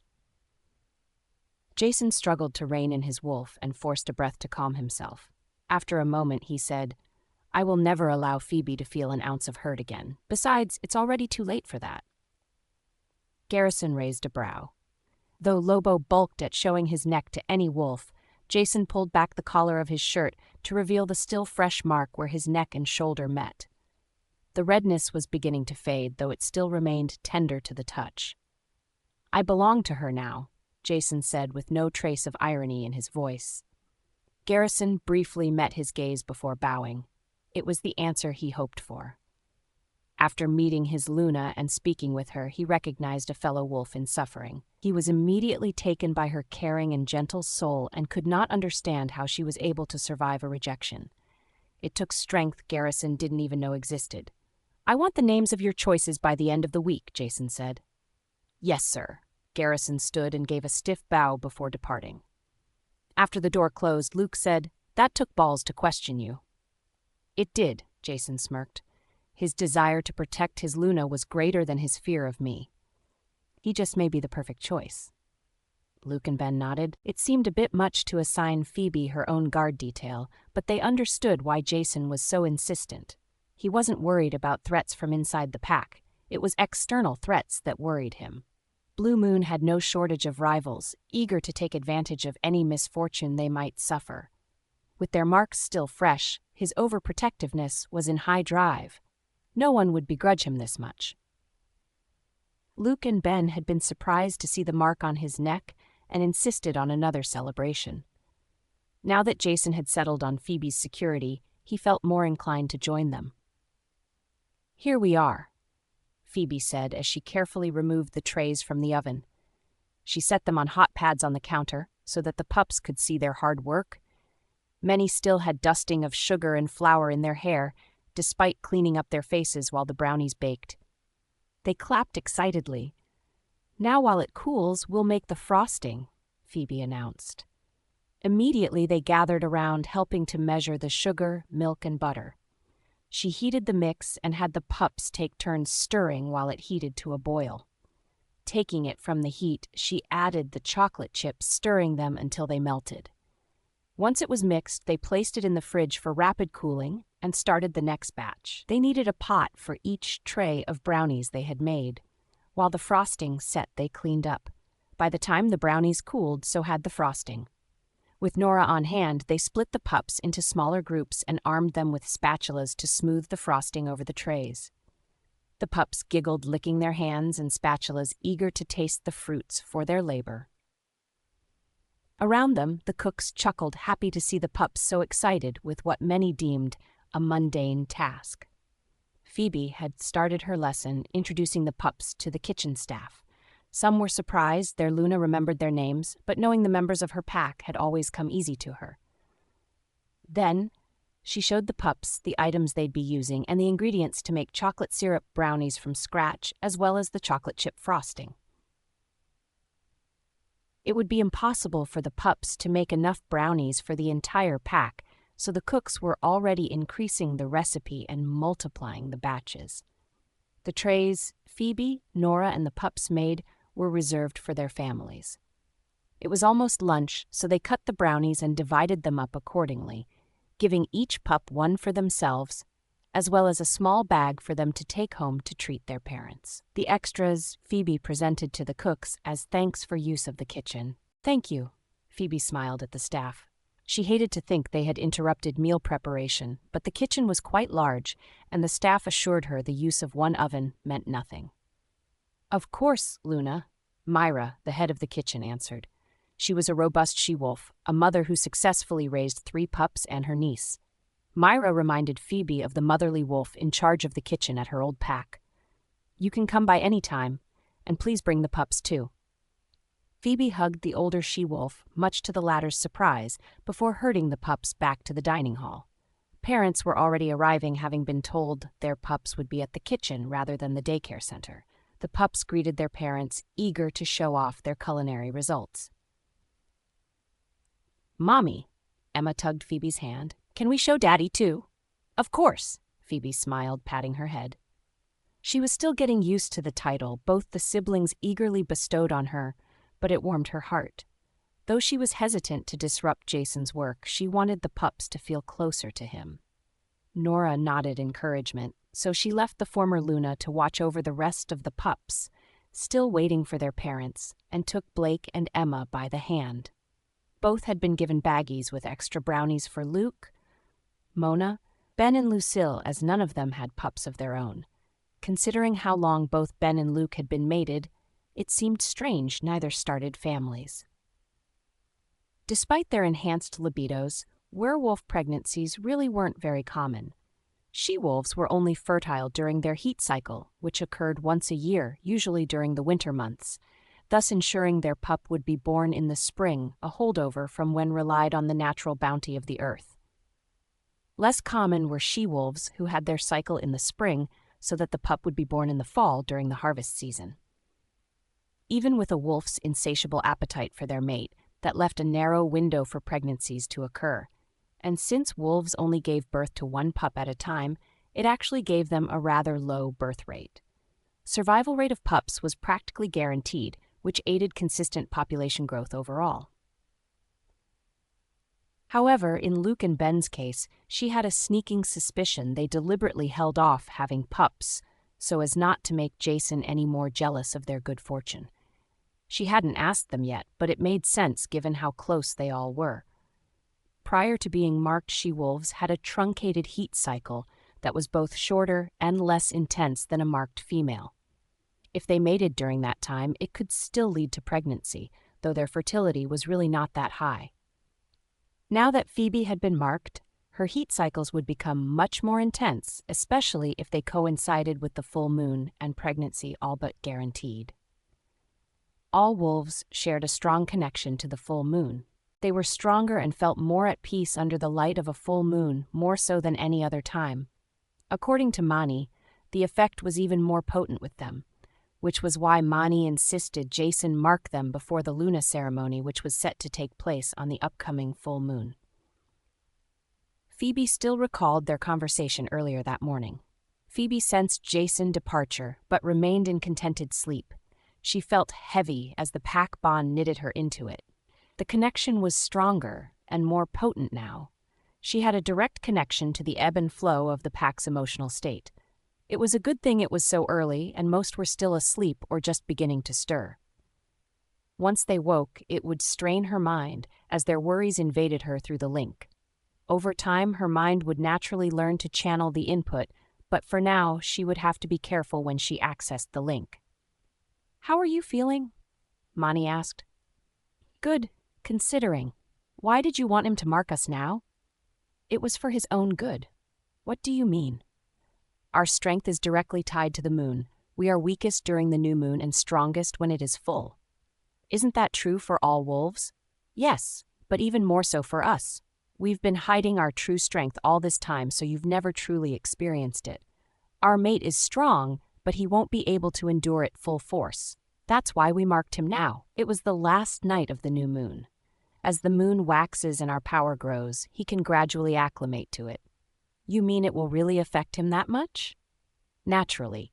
An alpha's strength always increases once he is marked and mated to his Luna. How much is determined by the Luna's inherent strength. It's best if he acclimates gradually."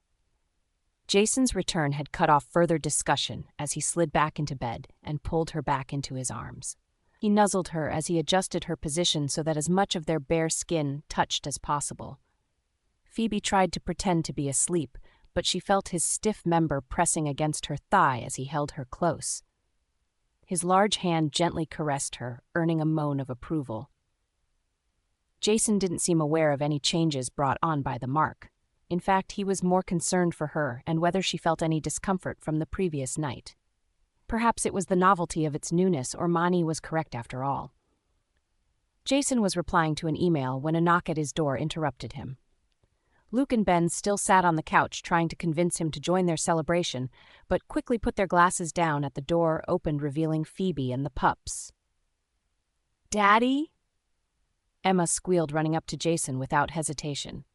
Jason scooped up the pup as he stood.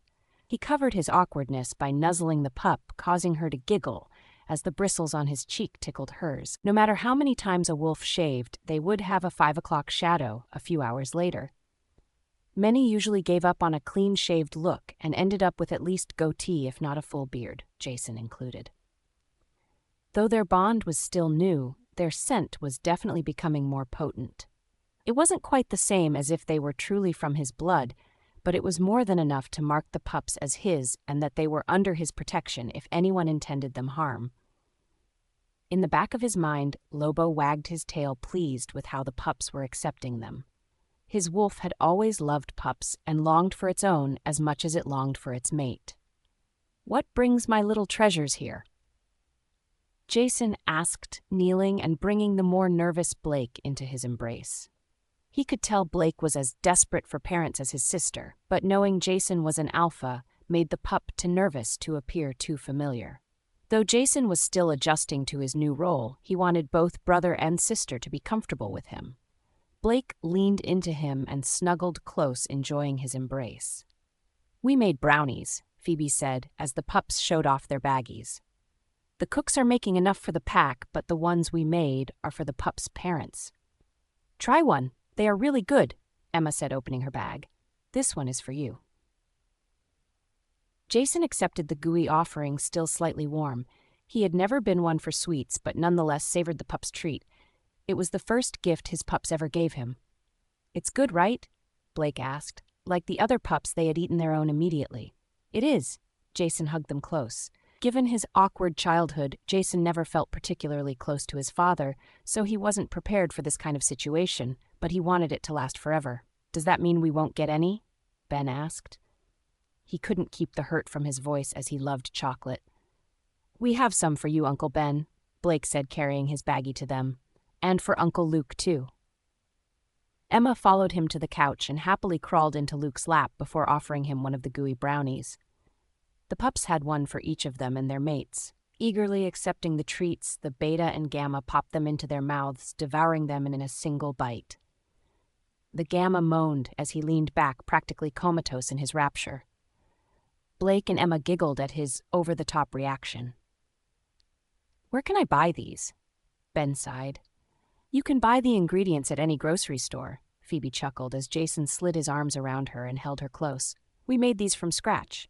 "You did?" Ben looked at her in surprise. "You bake?" "Sure. I find it relaxing," Phoebe nodded. Her mother loved to bake, and her father had about as big of a sweet tooth as the Gamma. "You missed your calling. You definitely belong in the kitchen." "What was that?"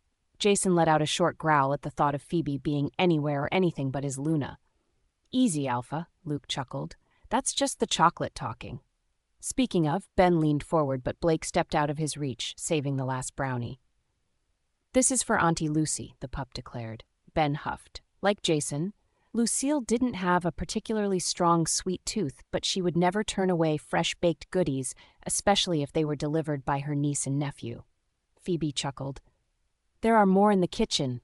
The cooks are making them for dessert." "Oh, really?" Ben perked up. "Well, now you know the way to his heart," Jason joked, nuzzling her and kissing her temple.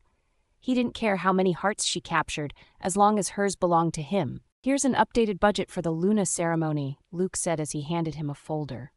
Jason sighed, opening it. "Seriously? How much does my mother expect to spend on this?" Luke chuckled, knowing Jason would sign off on it.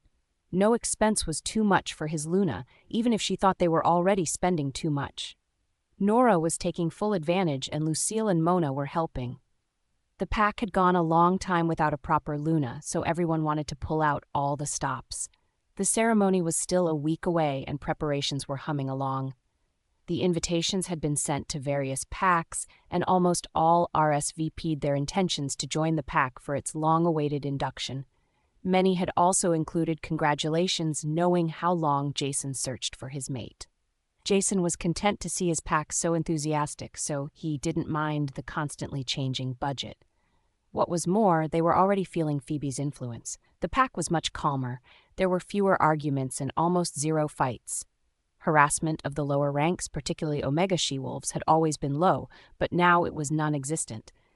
Mealtimes were boisterous, but everyone kept it to acceptable levels, even the unmated males. Not only was the pack calmer, but they were more focused. The warriors were more serious about their training. Patrols of the border were more thorough, and rogues were handled more efficiently. In Jason's mind, even the meals had improved in flavor and scope, but he did miss Phoebe's home cooking. She had yet to make a private meal just for them, but he didn't want to disrupt her settling into the pack. Garrison dropped off his selections. Luke added, handing Jason another file. He took this one with intense interest. The warrior had written down 8 names. Luke included profiles on each of the wolves with a description of their strengths, experience, training, and achievements. He was pleased to note all were highly decorated warriors with ample experience. He included 8 names in case there were any you objected to, Luke said. Jason nodded. He originally intended it to be a 6-man team, but 8 warriors allowed for alternates, making the team more flexible when it came to traveling. Jason trusted Garrison to organize his team appropriately. "Approved," Jason said. "Tell Garrison he can pull his team and start training them." Luke nodded. He expected as much. Even after a week, Jason's protectiveness over Phoebe had not diminished. If anything, it had increased. What was more, Jason's alpha aura seemed to be becoming more potent. He exuded it without trying and commanded attention wherever he stepped into a room.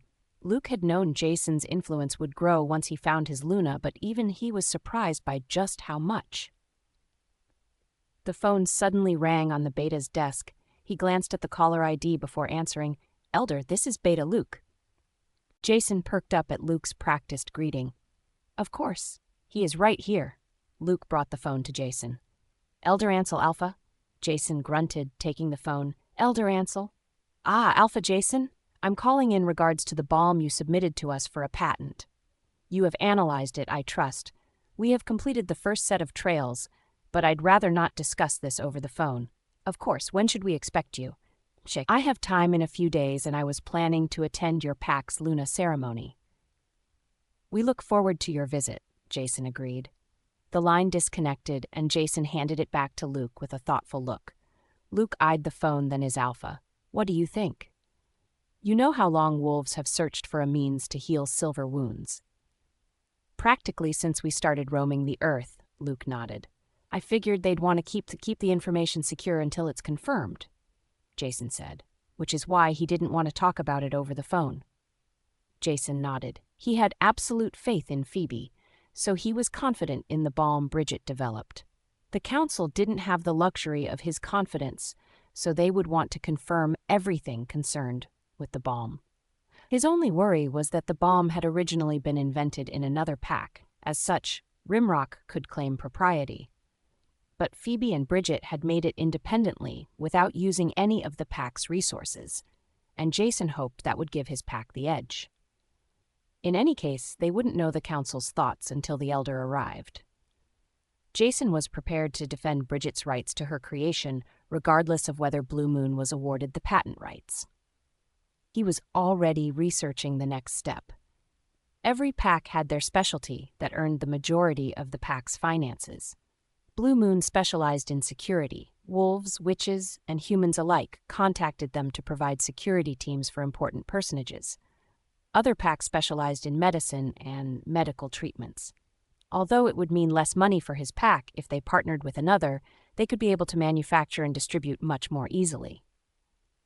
Jason was willing to sacrifice some of his pack's potential profits if it meant more creatures who needed the balm would receive it. Ultimately, he would leave the final decision to Phoebe and Bridget to determine how they would market and distribute the balm. "Elder Ansel, welcome," Luke greeted as the aged wolf exited the armored SUV. Almost 70, Ansel looked closer to 55 as wolves aged more slowly once they reached their 20s. His once black hair was salt and peppered now, but his blue eyes were still clear and keen. He smiled amicably to the beta. "There seems to be quite a lot of activity," Ansel noted, looking where the pack members were stringing lanterns and icicle lights. "The Luna ceremony is in 3 days," Luke smiled. "We're expecting the alphas we've invited to stare arriving later today." "Ah, yes," Ansel nodded, though he was already well aware, as he planned to stay to witness it himself. "We've prepared a room for you. Did you want to head there first?" "No, I think it would be best to see Alpha Jason first." "Of course, follow me." Luke expected as much and led the elder up to the office while others carried his bags to the prepared room. Luke knocked on the door before opening it and announced their guest. Jason immediately stood coming around his desk to shake hands with the elder, having already been informed of his arrival through the link. Ben was also in attendance. "Would you like a drink?" Jason asked, gesturing for Ansel to sit. "Yes, please, my usual." Ben nodded, retrieving brandy from the cabinet and poured for their guest. For Jason, he poured whiskey before joining Luke at the door to ensure they were not interrupted. Ansel sniffed the brandy, savoring it. It was human-made, so it wouldn't affect him, but the flavor was much better than a werewolf blend, as aconite added a bitter aftertaste. "Very fine," Ansel sighed. "First, I believe congratulations are in order. I know you've been looking for your mate for a long time." Jason nodded. "I have, but she was worth the wait." Ansel chuckled. Jason sounded like a wolf in love, and the devotion was certainly genuine. When Ansel originally received the invitation, he was worried knowing how long Jason waited for a mate and thought perhaps he had taken a chosen mate. A chosen mate was fine for other wolves, but for an alpha, especially one as powerful as Jason, it could have dire consequences. But it was clear to him Jason had found his true, fated mate. He was relieved. Blue Moon had suffered considerably with the disharmony of their previous Alpha and Luna. After taking over, Jason had instilled a sense of stability, and the pack's bonds were largely repaired, but without a Luna, it was incomplete. A fated mate was always an Alpha's first choice, and in the past, they found them with relative ease. Now, however, it was becoming more difficult for higher-ranked wolves to find their fated mates, and the council was at a loss to explain why. Knowing how important mates were, the moon goddess generally ensured they would find each other. Mates were often found in neighboring packs, if not their own, but there were exceptions. It had taken Jason over a decade, and his mate had been found in a pack a considerable distance away. Ansel expected great things from Jason's Luna. "I look forward to meeting her," Ansel said, taking out a file as to the other business that brought me here. Jason accepted the thin folder and looked over the graphs illustrating the test results. As I explained over the phone, we completed the first round of tests and they were unbelievable. The healing rate of wounds was almost 3 times faster with the balm and scarring was dramatically lessened, Ansel said. Jason was surprised to see the numbers, but not by the result after Bridget and Phoebe explained it. He had full faith and trust in their balm's remarkable ability. "We wolves have been searching for millennia for a cure for silver, and we've never come as close as this. I must ask, how did you do it?" "I didn't," Jason shook his head. "The honor goes to someone else." He looked to his Beta and Gamma, giving them a nod. Ben bowed before departing. Ansel watched the silent exchange with a note of curiosity. He didn't sense them link, which meant this was pre-planned, or the Gamma knew his Alpha's intention without the need for instruction. They waited several minutes before a knock announced the Gamma's return. With him arrived a pair of she-wolves. Jason stood immediately, claiming the polite, silver-eyed one kissing her temple. The gesture seemed familiar to them both. Even so, she blushed at his attention. "Elder Ansel," Jason finally turned to his guest, "I'd like to introduce my mate and Luna, Phoebe, as well as our new pack member, Bridget." "Luna, hello," Ansel hurriedly stood bowing to the dark-haired beauty. "Phoebe, this is Elder Ansel from the council," Jason explained. "Hello," she sweetly smiled. "Please sit." Bridget sat on a chair while Jason pulled Phoebe into his lap, refusing to allow her to sit anywhere else. Ansel watched as unobtrusively as he could, noting the Alpha and Luna's body language, and was satisfied, though it was still unclear as to why the moon goddess made it so difficult for them to find each other. There had to be a reason behind it. "Elder Ansel and I were discussing the silver healing balm," Jason explained, looking from Phoebe to Bridget. "He has some questions about it, so I thought it best he spoke with the inventors." "Oh," Bridget nodded. "I'll explain all I can." "You invented it?" Ansel couldn't hide his surprise as he turned his attention to the other she-wolf. "Yes, with Phoebe's help," Bridget answered. "In our former pack, our Luna coated her claws in silver, and she wasn't shy about using them. We came up with the balm to help our fellow pack members heal from her punishments." "Your former pack," Ansel glanced from one she-wolf to the other. "Then you both came from the same pack." "Yes, Rimrock," Phoebe confirmed.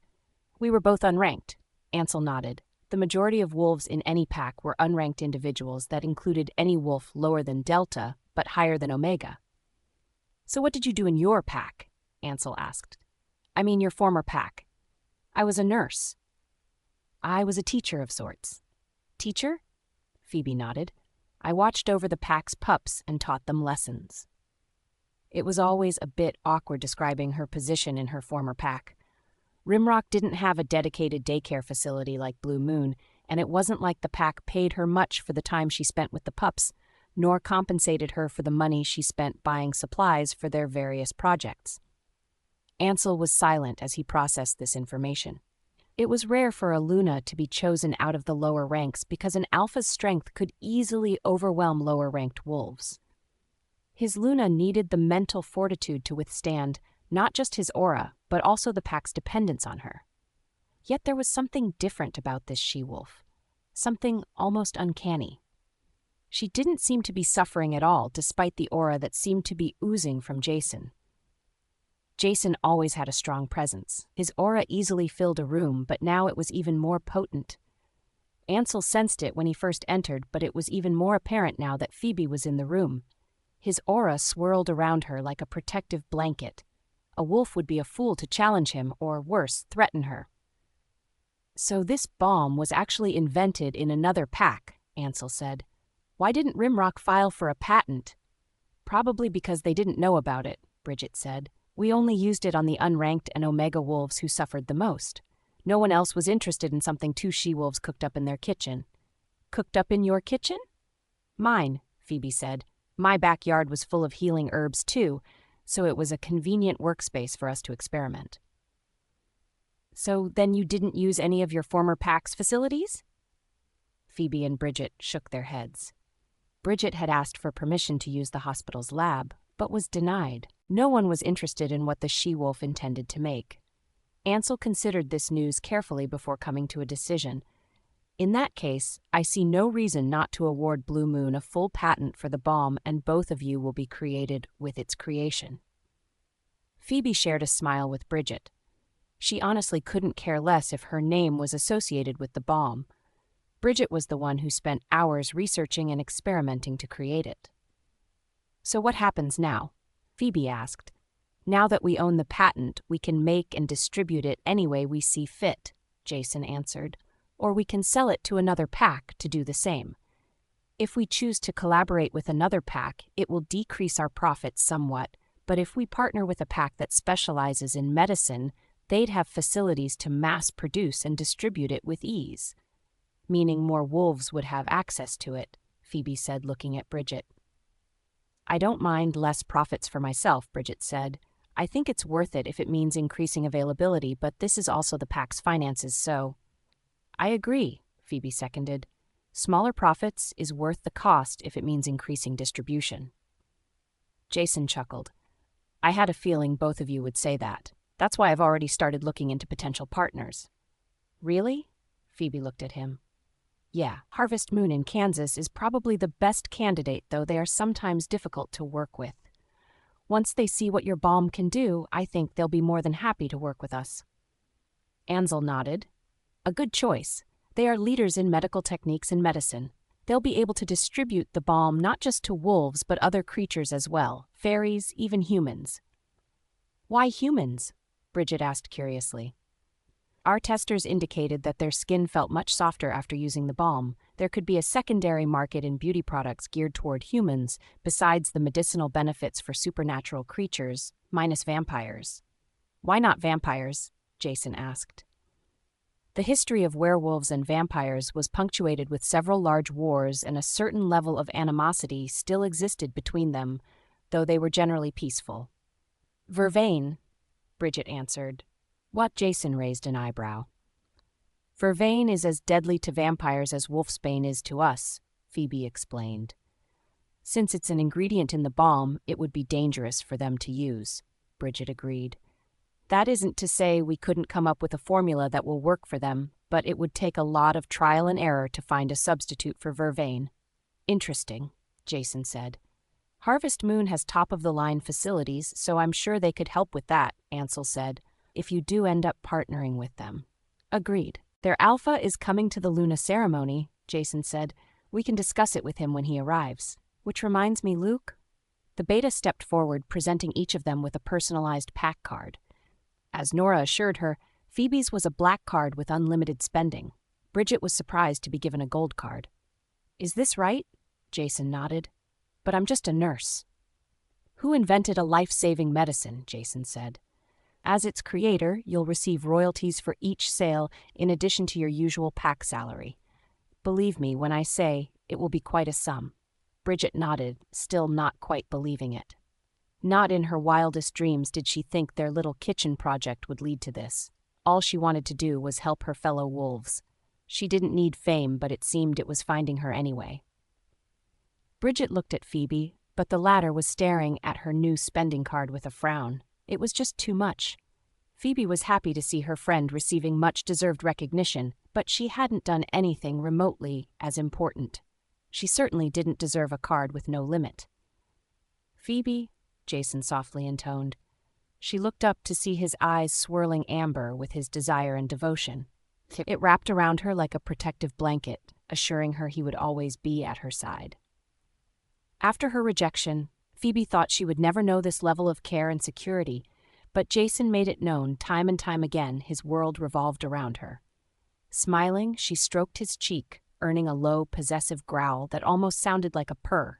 He smiled, kissing her fingers. Though he was keeping his advances chaste in front of their company, his gaze promised much more. Beta Luke. Alpha William. Luke nodded, greeting to the Alpha of Winter Moon. They were close allies, so he was a familiar sight. William was rather short for an alpha, barely clearing 5'7", while most alphas easily reached over 6 feet. This did not mean William was a pushover, the exact opposite in fact. His complex about his height made the alpha even more serious about his training. Even when they took their matches seriously, Jason only managed to stay on an even keel with the other. "You remember Camilla," William said as he assisted the she-wolf out of the vehicle. Luke nodded, trying to keep back a grimace. He was no stranger to the female who had been William's companion for several years. She boasted a voluptuous form with large breasts that appealed to a lot of wolves. In heels, she was several inches taller than William, though in actuality Luke believed them to be the same height. Luke was not fond of her as she was cut from the same mold as Katrina.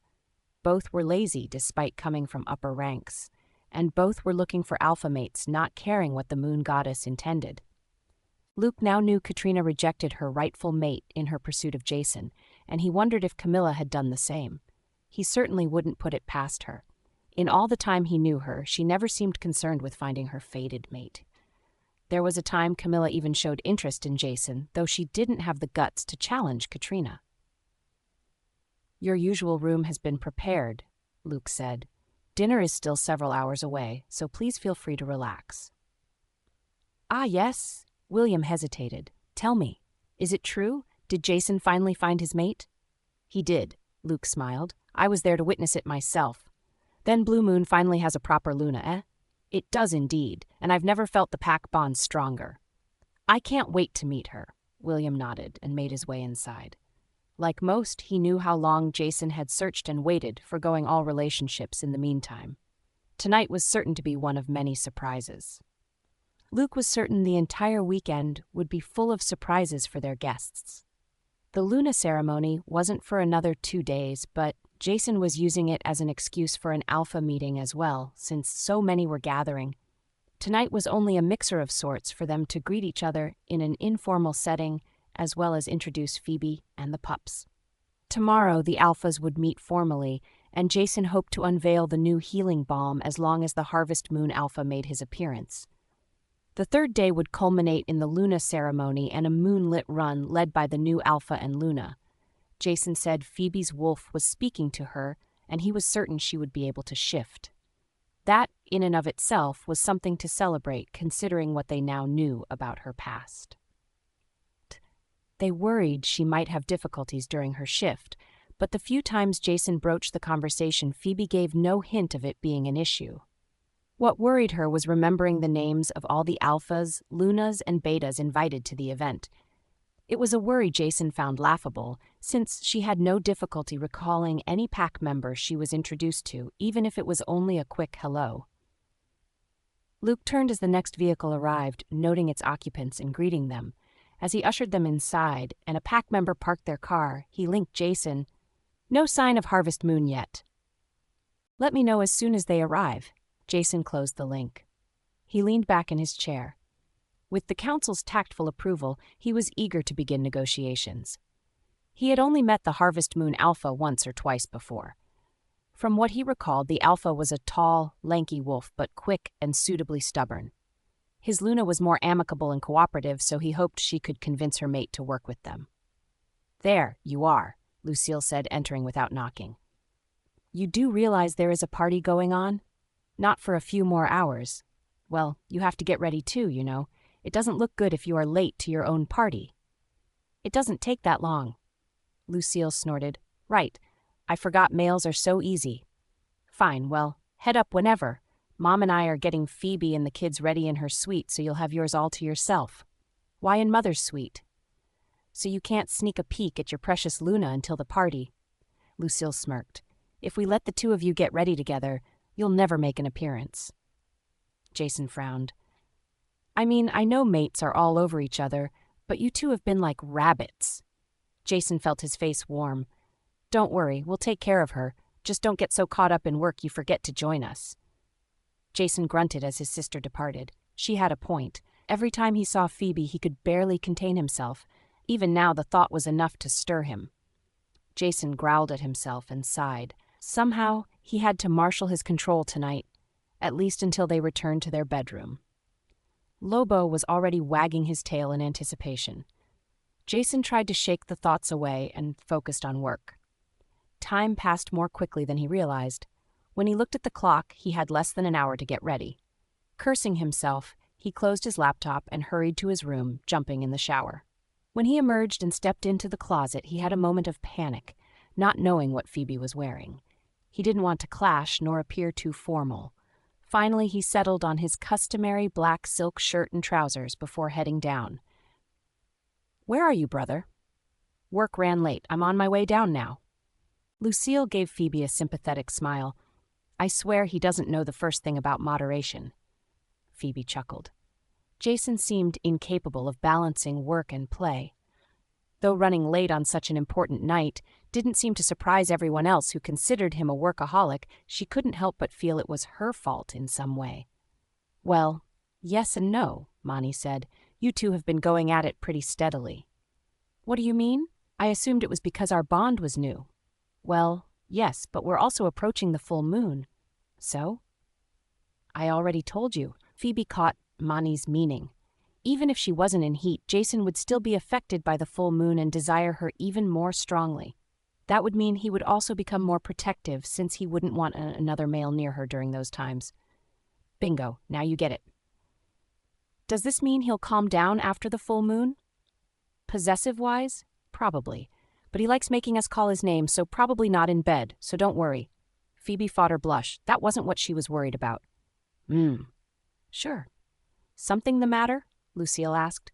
Phoebe shook her head. "Just a disagreement with my wolf." Lucille nodded. Just because their wolf spirits were part of them didn't mean they always agreed. After hearing about Phoebe's situation from her brother, any interaction Phoebe had with her wolf was an important achievement. "What do you think you are doing?" Phoebe jerked to attention at the harsh voice and saw a she-wolf towering over her pups. Since arriving at Blue Moon, Blake and Emma had enjoyed an easy, carefree life. No pack member would think about threatening them. "Do you know how expensive this dress is?" "We didn't mean to bump into you," Blake said, picking up his sister who had fallen during the collision. "We were just playing." "Playing? I'll show you play." "That won't be necessary," Phoebe said, barely keeping the growl out of her voice as she quickly approached. "Mommy." Emma ran up to her, hugging her leg. "These are your spawn?" the she-wolf demanded as Blake joined his sister under their adoptive mother's protection. "They are my pups, yes," Phoebe corrected, warily eyeing her. She was several inches taller, though. That meant little to Phoebe, used to facing wolves taller than herself.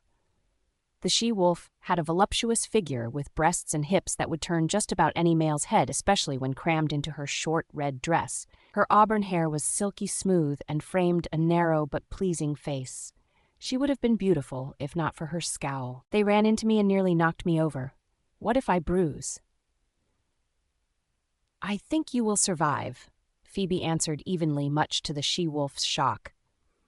Phoebe had always been the first to back down whenever conflict arose because of her low rank, much to Mani's consternation. Now that she was Luna, it was becoming easier to stand up against unreasonable wolves. She might have a gentle nature, but she certainly wouldn't tolerate anyone threatening her pups.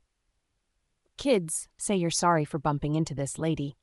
"We're sorry. We'll be more careful," they said in unison. "Apology not accepted." "Well, that really isn't our problem, is it?" Phoebe said, shooing the pair towards Lucille. "Go back to your aunt and uncle, you two." "Hang on," the she-wolf demanded. "That's it. You're not going to punish them?" Phoebe calmly looked at her. "Apologizing to you was punishment enough." "Why you?" "Daddy," Blake and Emma suddenly squealed. The room fell silent as Jason entered. Before he could apologize for his tardiness, two small forms ran up to him with their arms open wide. Chuckling, he scooped up the pair of pups and nuzzled each in turn. After a week of awkwardness, Jason now had a comfortable familiarity with the pups. His scent was firmly established with theirs, and since they spent the majority of their day with Phoebe, her scent was also strongly entwined with theirs, and the combination was rather addictive. "Daddy, you're late," Emma loudly declared. "I know. I'm sorry about that. It won't happen again," Jason said, earning a few chuckles around the room from his packmates. No doubt it was quite amusing to see one of the most powerful alphas being chastised by a little pup. "You better not, or you'll be in trouble," Emma warned, earning another round of laughter. "Right, Mommy?" Jason looked to see Phoebe approaching and nearly dropped the siblings. Her hair had been crimped to give it more body and partially tamed in a half-up do. She wore a classic little black dress showing off her shapely legs. The neckline was square with wide shoulder straps and dipped just low enough to tease him with the swell of her breasts. All of her shapely curves were on display, and he cursed himself for not asking ahead of time so he could mentally prepare to see her looking so sultry. No doubt that was Lucille's intention. It was going to be a long night. "You're late," Phoebe said as he carefully set the pups down before pulling her close. "I know, I'm sorry." He kissed her temple, savoring her scent, with a pleased growl. His mate, his Luna. "Careful, Alpha," Phoebe whispered, smelling his arousal, "or your punishment will be to sleep alone tonight." The warning practically made Lobo curl up on his back, begging for a second chance, while Jason marshaled his control, saying, "That's not fair, Angel." "No, what's not fair is that I'll be punished too if it comes to that," Phoebe corrected. "Do you want me to suffer for a crime I didn't commit?" Jason chuckled. "Message received. I'll be on my best behavior. I'll believe it when I see it." Jason cleared his throat, realizing they had an audience. Turning to face them with his arms around her waist, he said, "Friends, thank you for coming all this way. These days it seems we're always gathering to face some sort of crisis, so I'm sure you'll all agree how nice it is to be together for a joyous event instead." The alphas, lunas, betas, and gammas from various packs gathered nodded in agreement. Lately it had been rogue attacks. A year ago it had been hunters, and before that vampires. They always seemed to be facing one crisis after another, so it was good to gather for a celebration. A pack member carrying a tray of drinks approached, allowing Jason and Phoebe to each grab a wine glass. "As most of you know, I've been looking for my fated mate for some time," Jason said. "I can't tell you how glad I am to finally be able to introduce her to you. Everyone, this is my mate and Luna, Phoebe, and our pups, Blake and Emma. I'm sure you're all eager to meet them as I was, so let's toast the most beautiful she-wolf I have ever met, though I have been told I'm biased." The crowd chuckled as they raised their glasses and toasted the new couple. Though some had doubted the announcement given how long Jason had been waiting, there was no denying the body language between them. At long last he had found his mate, and Blue Moon finally had a proper Luna. None would be able to ignore the pack's influence now that it was complete. "I must say, this is a surprise." Jason grinned wide and eagerly shook the approaching Alpha's hand. "It's been a while, Will. Phoebe, this is Alpha William of the Winter Moon Pack. Will, my angel, Phoebe." "Pleasure to meet you," Phoebe smiled, sensing a long friendship between the two Alphas. "The pleasure is all mine. And this is Camilla," William said as he snaked an arm around a curvy she-wolf Phoebe could hardly forget. "Ah, yes, we've already met," Phoebe nodded, daring the she-wolf to elaborate. No one had been more surprised by Jason's arrival or announcement than Camilla. When William showed her the invitation, she assumed Katrina had finally managed to snag her alpha. But now she found herself facing a very different she-wolf. Phoebe was petite and, though pretty enough, certainly didn't have many major assets. And yet, Camilla couldn't put her finger on it, but there was something unnerving about the female that had her own wolf cowering and ready to expose its belly. "I am curious, though," William continued. "Pups, you two only just met, right?" Phoebe smiled. "Blake and Emma are adopted. They were orphans in my former pack. I took them in." "Naturally, they came with Phoebe when she joined Blue Moon," Jason nodded. "I adopted them officially during their pack initiation." "Initiation? You mean blood initiation," William said, to which Jason confirmed.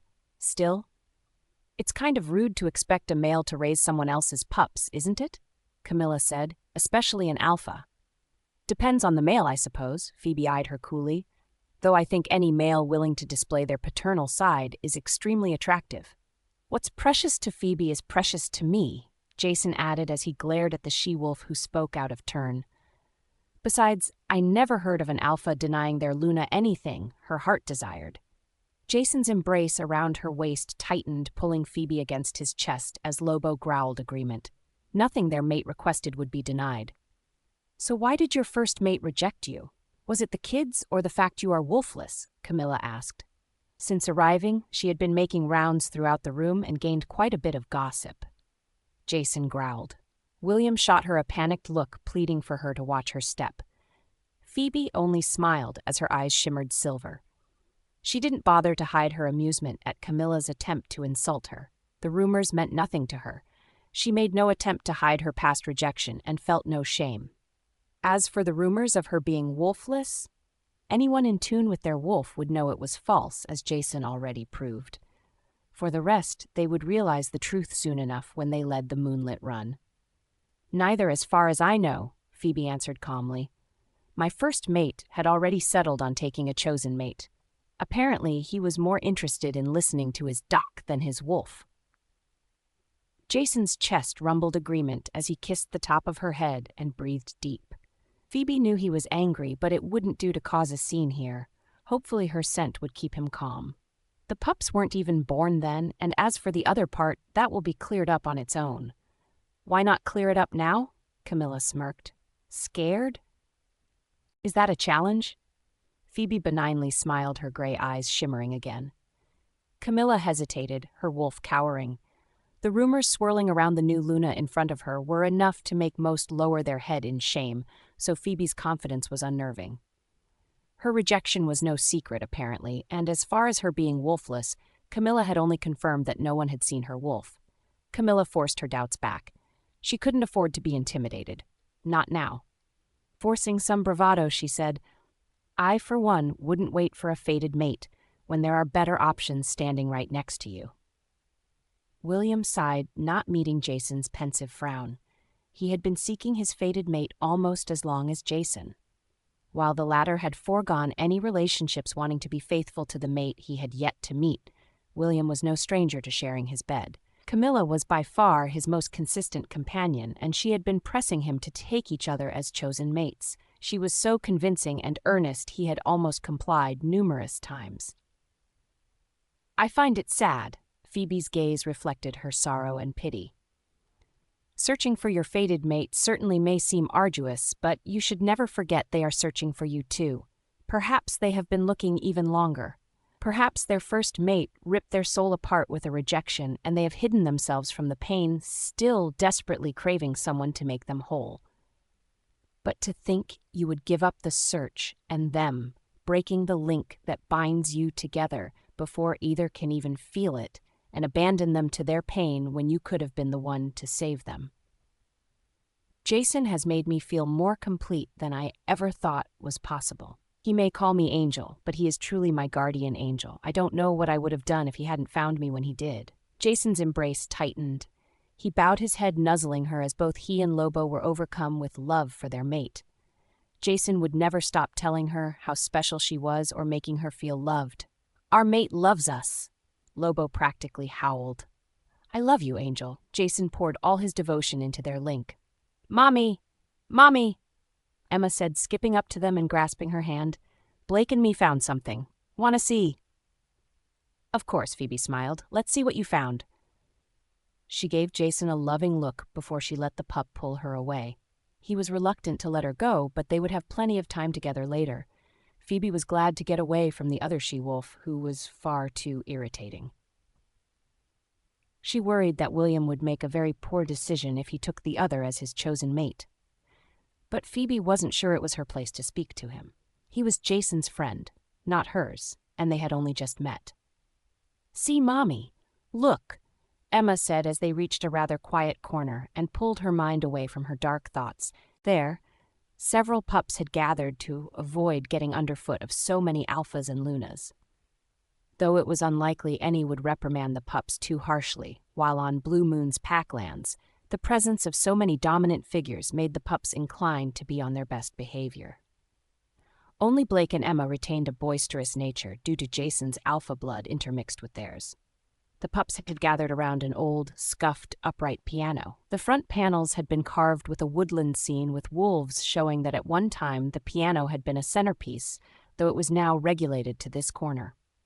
Well, look at that. Phoebe gently pulled out the bench and sat down. She noted the dust before lifting the protective cover over the keys. How long has this been here? The pups gathered around her shrugged. They had never heard it played in their lifetimes. That's a shame. Phoebe tapped a few keys to find it still in tune. You know, instruments need to be played or else they slowly die, but this one still has some life in it. Play something, Mommy, Emma said, please. What would you like me to play? Something bouncy, Emma declared. So we can dance. You want to dance? Something bouncy? Oh, I know. Phoebe placed her hands on the keys. So your mate, William cleared his throat. She's something else. You have no idea. Jason smiled, his gaze slowly leaving her retreating form. I can't count the number of ways she's surprised me. She doesn't seem all that special. Camilla scoffed, earning a warning glare from Jason she ignored. I mean, she was already rejected once. William nudged her, trying to link her to be quiet, but she seemed oblivious. Now that Phoebe had walked away, the influence she had also waned, and Camilla was eager to shed the last of her internal shame. Who in their right minds would give her the time of day? Jason struggled to control himself as Lobo raged, his eyes shifted and his hair bristled. Was this she-wolf really so oblivious? Did she have a death wish? Before he could answer, the sounds of someone plucking piano keys reverberated through the room. It was followed by someone running their hands down the line of keys before hitting the strong beat of Elton John's I'm Still Standing. The stunned crowd turned as one toward the long-forgotten piano in the corner. There they saw Phoebe expertly playing the rousing 80s hit, while the young pups happily danced around her, hopping to the beat. Even the teenagers who hovered around the outskirts gathered close and grooved to the song none had heard before. Phoebe hardly seemed aware of the gathered crowd, laughing lightly at the pups' antics as her head swayed with the energetic song. Many looked to Jason for explanation, only to see him staring in wonder and pride. Dimly, he recalled the piano in her cottage and her confession that her mother had taught her to play. He had forgotten, but even with that knowledge, he hadn't expected her to play like this. Did you know? Luke nudged Jason, bringing him out of his silent reverie. I knew her mother taught her to play, Jason said, but he had no idea she played this well. Phoebe ended the song with a flourish and laughed as the pups applauded and giggled, their faces flush from exertion. The gathered alphas and lunas suddenly broke into their own applause, startling her. Phoebe blushed, averting her gaze. She had never played for such a large group before, or any group, as she only played at home. That was great, Ben declared as he and Lucille moved closer. Can you play Never Gonna Give You Up? Really? Lucille scoffed. Why am I not surprised? Phoebe chuckled at the gamma. I thought you'd be an 80s fan, just like my dad. Lucille gave her mate an exasperated look even as Phoebe turned back to the piano. Placing her fingers on the keys, Phoebe began to play the opening chords to Atlee's Never Gonna Give You Up to the crowd's surprise and delight. Ben's expression lit up, recognizing the familiar tune, and much to Lucille's horror began to sing a voice horribly off-key. We're no strangers to love. You know the rules, and so do I. A full commitment's what I'm thinking of. You wouldn't get this from any other guy. I just want to tell you how I'm feeling. Gotta make you understand. Never gonna give you up. Never gonna let you down. Never gonna run around and desert you. Never gonna make you cry. Never gonna say goodbye. Never gonna tell a lie and hurt you. Jason pinched the bridge of his nose, cringing in embarrassment. Luke chuckled, shaking his head. Both wished they could say the gamma had been drinking, but he was definitely stone-cold sober. The rest of the room tried to hold in their laughter even as Lucille flushed red because of her mate's antics.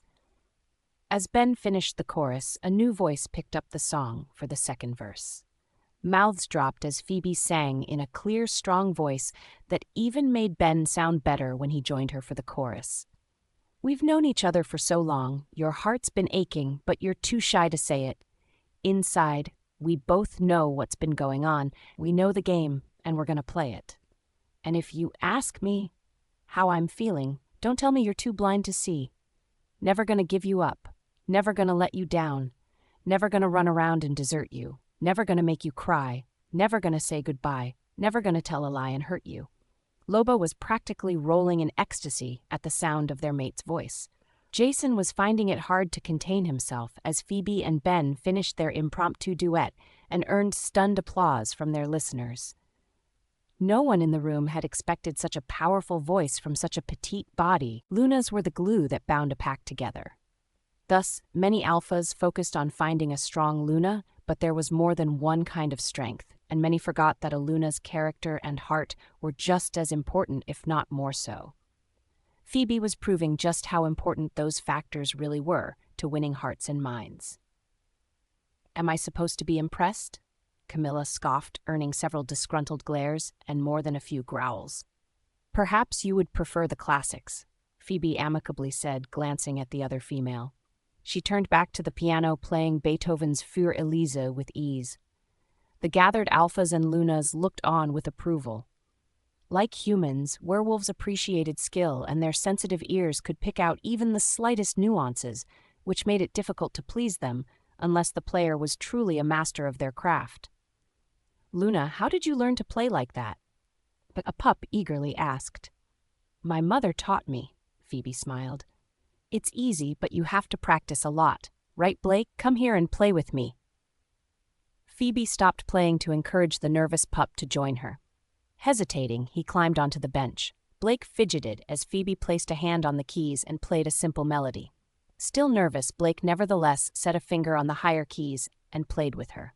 Phoebe maintained a slow pace, making it easier for him to keep up, as it had been some time since they last played Heart and Soul. They ended together, and Phoebe hugged him as the pups cheered. "Can you play too, Emma?" a pup asked. "I can play Twinkle Twinkle," Emma proudly declared. She wasn't quite as studious as her brother, but with a new batch of admirers, Phoebe wondered if she would take it more seriously. Phoebe changed places with Emma so she could sit on the bench and tap out the familiar rhythm. The younger pups watched closely, eager to learn. Phoebe chuckled. Perhaps she had just gained a new group of music students. "I have lesson books, if any of you are interested in learning," Phoebe said. "We can turn the room next to the daycare into a music room for all of you." "Yeah!" The pups cheered, not only eager to learn, but eager to spend time with their kind Luna who never talked down to them. "But first we should give this piano some attention," Phoebe said. "You mean clean it?" A pup wrinkled his nose.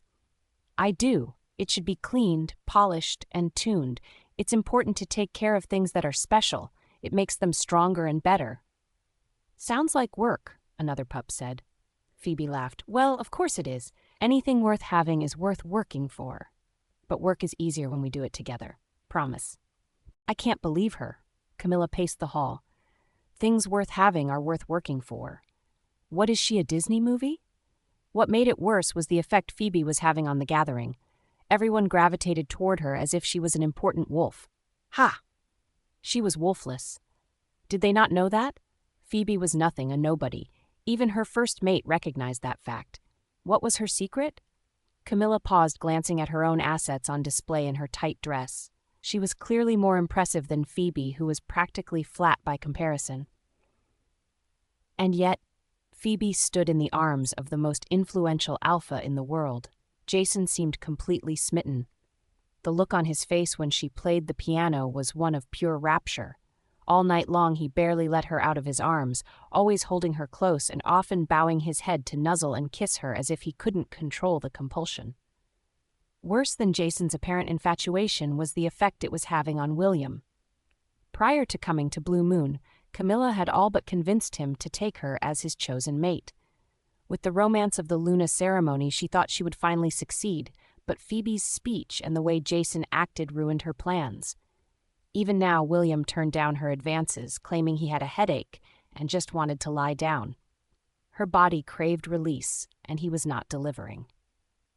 Camilla continued to pace. She had never been so frustrated. It wasn't easy turning an alpha's head. William's complex about his height made him an easy target, but his hope of finding his fated mate hampered her plans, and his friendship with Jason also greatly influenced him. William's desire for his fated mate mimicked Jason's obsession and made it even more difficult for her. Camilla sighed. Jason would have made a far better mate. The only reason she hadn't tried for him was because of Katrina. Who would have thought that such a petite, unassuming female would unseat Katrina and take her place? If Camilla had known it would be so easy to usurp the alpha daughter, she would have challenged Katrina herself. Jason was everything an alpha should be: strong, handsome, and tall. Camilla could only imagine what it would be like to be held down by such a powerful alpha while he took her. She shivered in anticipation, her core heating up with just the thought. If that gray-eyed nobody could do it, then so could she. Coming to a decision, Camilla stalked off down the hall. Making her way to a quiet staircase, she headed upward, eventually reaching the alpha floor. There she paused cautiously, listening for patrols. Blue Moon prided itself on its security, so there were always a few warriors wandering the halls. However, the alpha floor remained silent. Given the fact the alpha, beta, and gamma all lived on the upper floor, its security was virtually guaranteed. Added to that, the fact that the entire pack respected their alpha's boundaries, none would dare enter his domain without permission. This left a blind spot any wolf without a sense of self-preservation could take advantage of. Camilla slowly stepped out into the hallway and moved further into the heart of the pack. Her nose wrinkled in disgust as she smelled Lucille, whom she never liked, as well as Luna Nora, who never liked her. She also caught the smell of pups and almost snarled. It was ridiculous to think those orphans enjoyed the privilege of living on the alpha floor. They should be hidden away somewhere with the omegas. Orphans were only useful as servants. With a huff, Camilla wandered further in. She had never been on this floor, but all pack houses shared similar floor plans. The alpha's private suite would be in the heart of the floor. That's where she headed, reaching the final door past the common rooms. There she paused, breathing deep and smelling the unmistakable musk of a male in rut. It seemed he was just as eager for release as she was. Smiling, Camilla pulled down her dress, letting it pool at her feet, leaving her completely nude as she hadn't bothered with undergarments. Once he saw her, she knew he'd never look at that plain nobody again. Finding the door unlocked, she boldly stepped inside and strode into the suite, past the sitting area, heading toward the bed before coming to a stop. It was empty. Camilla frowned. The scent in the room was far too strong for its occupant to have been gone long. Suddenly, the bathroom door opened and Phoebe exited wrapped in a towel. She laughed as Jason emerged a step behind.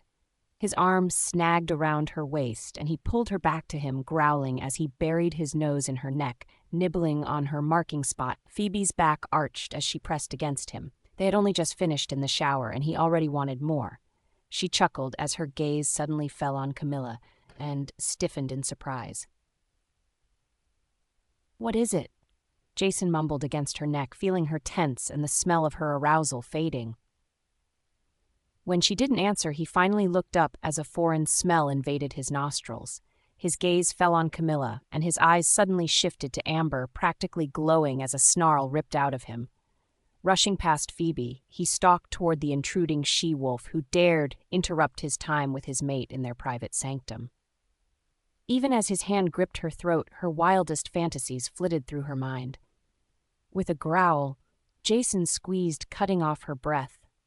Camilla's eyes went wide as she struggled for breath, clawing at his hand, but Jason's grip was a vice. His claws sunk into her flesh, causing pain to shoot through her as he dragged her back through the floor and tossed her down the first set of stairs.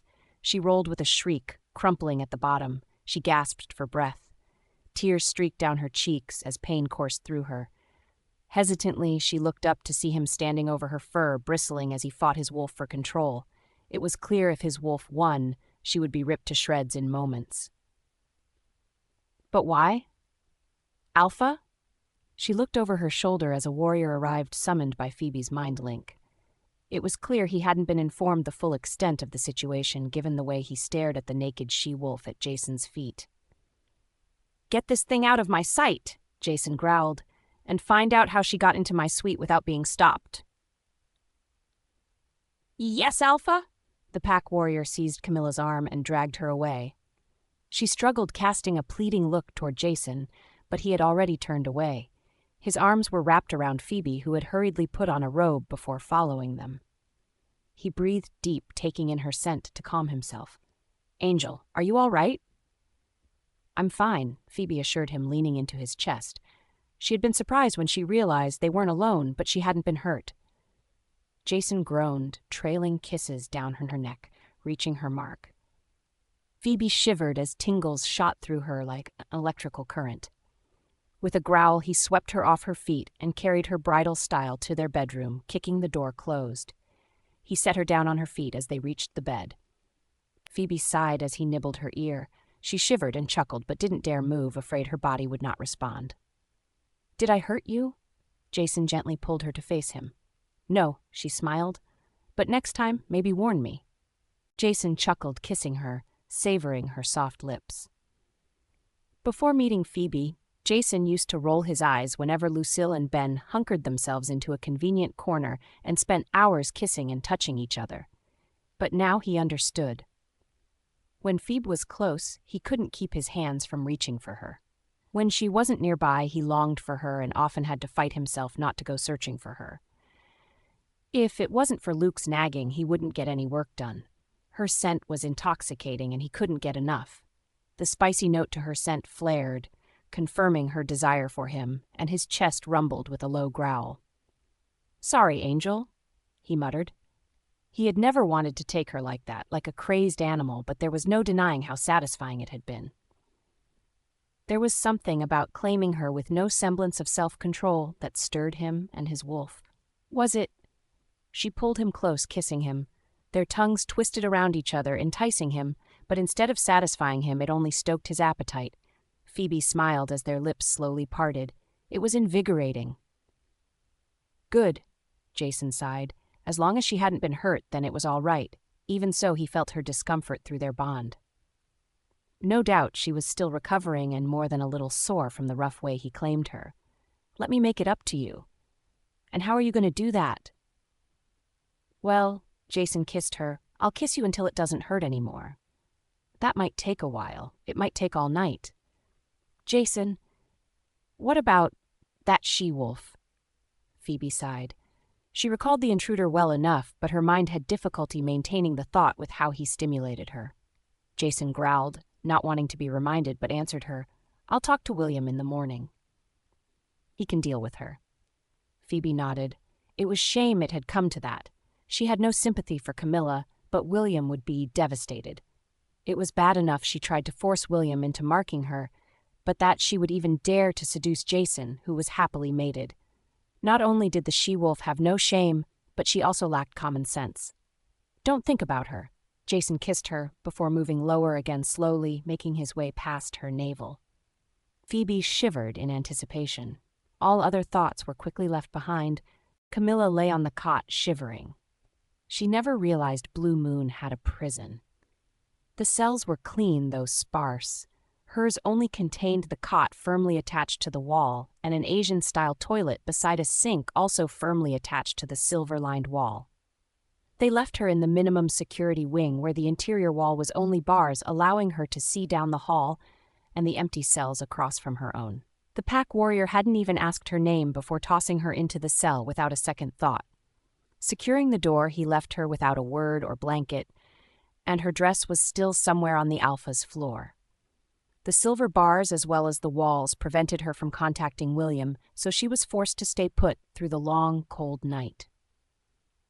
Memory of the confrontation on the Alpha floor was burned into her mind. Jason was everything she imagined. But with that was also the image of his company and the way he practically devoured Phoebe fresh out of the shower. The smell of their recent lovemaking was thick in the steam wafting around them. He was clearly eager for more. He had taken one look at Camilla's voluptuous form and flew into a rage. Tossing her aside like a piece of trash, he immediately turned back to Phoebe. As much disgust and anger as he had exhibited toward Camilla, he was filled with longing and lust as he swept Phoebe off her feet and carried her away. Jason was clearly wrapped around her finger. How did such a petite, inadequately endowed she-wolf manage to snag the most desirable alpha in the entire world? "Here she is." Camilla jerked to attention at the sound of the deep male voice. Jason stood at the front of the cell, staring at her through the bars with a look of disdain. He was joined by another, and her stomach dropped as William came into her view. William curled his lip in disgust. "I'll leave her to you," Jason said before departing without a second look. Her guard appeared, unlocking the door and granted William access before disappearing. Camilla stood as William entered, Licking her lips, she tried to prepare an excuse. Before she said a word, he slapped her across the face, causing her to stumble back in surprise. "So I'm not good enough for you, is that it?" William growled. "All that talk about being chosen mates was all lies. You just want to be Luna. You don't care whose." "Of course I care. That's right, you want to be Jason's even though he already has his Luna. She's just a wolfless." Another slap cut her off, stinging her other cheek. "She's a Luna, a true Luna, something you will never be," William growled. "Get back to the room and get some clothes on. There are pups around here." He stalked out of the cell and left her to make her own way back to their room. Her face burned with embarrassment, thinking he would eventually return to escort her, at least bring her something to cover herself up with, but the cells remained silent. Not even the guard came back to check on her. Eventually she had no choice but to accept. William wasn't coming back. Finally, she stood and slowly made her way out, moving along the wall to the exit. A guard stood by but said nothing as she continued past the first gate and slowly made her way to the entrance, where a pair of guards manned the counter. They barely looked at her despite her nudity. With her face burning red, she marched toward the door. They buzzed her out, allowing her to leave without a word. The morning breeze was cool against her heated skin. Her wolf was a whimpering ball of self-pity in her mind, and no amount of prodding succeeded in stirring her. With a disgusted growl, Camilla turned in what she thought was the direction of the pack house. Wolves had very little inhibitions when it came to nudity, but Camilla couldn't shake her feelings of shame as she finally made it to her goal. Slinking in the back door, smells wafted from the kitchen, telling her breakfast was being served. Breathing a sigh of relief, knowing the hallways would be empty, Camilla quickly made her way to the 4th floor and finally reached William's room. She would make that pay. There was one surefire way to put Phoebe in her place. Camilla would challenge her for her Luna position. In front of the other alphas and Lunas as witnesses, Phoebe wouldn't be able to say no. There was no way that wolfless would be able to fend off Camilla's attacks. Then everyone would see her for what she was, worthless, weak, and rejected, and Jason would realize the mistake he made. He was a strong alpha and needed a strong Luna. Camilla had no doubt in her mind that she was that she-wolf. Everyone would agree with her. They wouldn't be able to deny it. "Mommy! Pancakes!" Emma squealed, showing off her plate as Phoebe sat next to her. "Emma, are you getting any of that in your mouth?" Phoebe chuckled gently, wiping the pup's face before rubbing noses with her. "So I heard you had an interesting night," Lucille said, eyeing her to gauge her response. Phoebe gave her sister-in-law a waning look. She wasn't surprised. Rumors were floating around the pack after she summoned a warrior to take the she-wolf away before Jason killed her. It certainly wasn't a pleasant experience to be interrupted in the middle of their nightly activity, but she didn't think it made appropriate table talk, especially not in front of the pups. Lucille seemed to catch the hint and smirked as she sipped her coffee in silence. Or perhaps she never expected an answer in the first place. She heard enough last night, and Ben had a long discussion with several guards in the morning. As much as she wanted the information from the source, Lucille supposed she could wait for a private moment. "Daddy," Emma greeted as Jason approached. Smiling, he kissed the top of the pups' heads. His heart swelled with pride to see his family compete: mother, sister, mate, and pups. It definitely made his long wait worth it. "Is everything all right?" Phoebe asked, sensing his inner disquiet. "Yeah, everything's taken care of." She nodded, not needing more explanation. "Alpha Jason." He turned, breaking out with a smile as he reached to shake the offered hand. "Alpha Reed, I've been waiting for you." The other grimaced, not sure if he should be flattered or apprehensive. Jason was never an alpha to take lightly. Now that he was mated, that influence was certain to grow. In fact, Reed could already feel it. His wolf was tucking its tail between its legs in acknowledgement of Jason's authority. It was an uncomfortable feeling for any alpha. But even among alphas there was rank. "Phoebe," Jason reached for her. She placed her hand in his and allowed herself to be drawn out of her seat to stand in his embrace. "Phoebe, this is Alpha Reed of Harvest Moon, the one I told you about. Reed, this is my mate and Luna, Phoebe." Reed's height rivaled Jason's, and his frame was thin and wiry. What he lacked in overall bulk and strength, he made up for in speed. He was not an alpha to be taken lightly, though. Like most in his pack, he was an intellectual. Harvest Moon specialized in medicine and had developed most of the medical techniques packs currently employed. They also held patents on various medicines and equipment that revolutionized human medical treatments. She smiled warmly as he looked at her with undisguised shock. It was clear she was not the she-wolf he expected, and like her wolf, she was amused. "Hello, Alpha Reed. It's nice to meet you. Jason has told me a lot about you and your pack." "Yes, thank you. It's nice to meet you too, Luna Phoebe," Reed stuttered, trying to find his words. "Forgive me, but I wasn't. You were expecting someone else," she nodded, feeling Jason tense, though he remained outwardly calm. "You know? We met briefly," Phoebe acknowledged. "I certainly can't fault her for her taste, but it's rather unbecoming to covet a place that was not meant for you." Reed smiled. "That is very true. I am happy to see Jason has finally found his fated mate. Chloe will be upset. She missed seeing you." "She didn't come with you?" Jason asked, relaxing now that the conversation moved past Katrina. "No. She's almost 6 months along with our third pup," Reed shook his head. Jason nodded in understanding. For as long as he had known the other alpha, Reed had been mated to his fated partner, Chloe. Reed had been lucky that his mate was the daughter of his father's beta. They had grown up together and eagerly accepted each other as soon as their wolves emerged. Jason had always been jealous of him. But those days were in the past. Now he had Phoebe. Jason bowed his head to nuzzle her and breathe in her scent, reassuring himself she was indeed in his arms. He often dreamed of his mate, but he would never be able to imagine her scent. Reed cleared his throat, well aware of a male's attachment to his mate. In fact, he was aching because of the distance separating him from his own. He almost declined the invitation when it first arrived, knowing Chloe wouldn't be able to attend.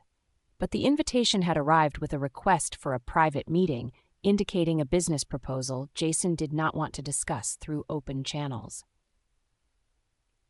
Blue Moon was a pack that specialized in security, while Harvest Moon's expertise was medicine. They were two different worlds that seldom crossed.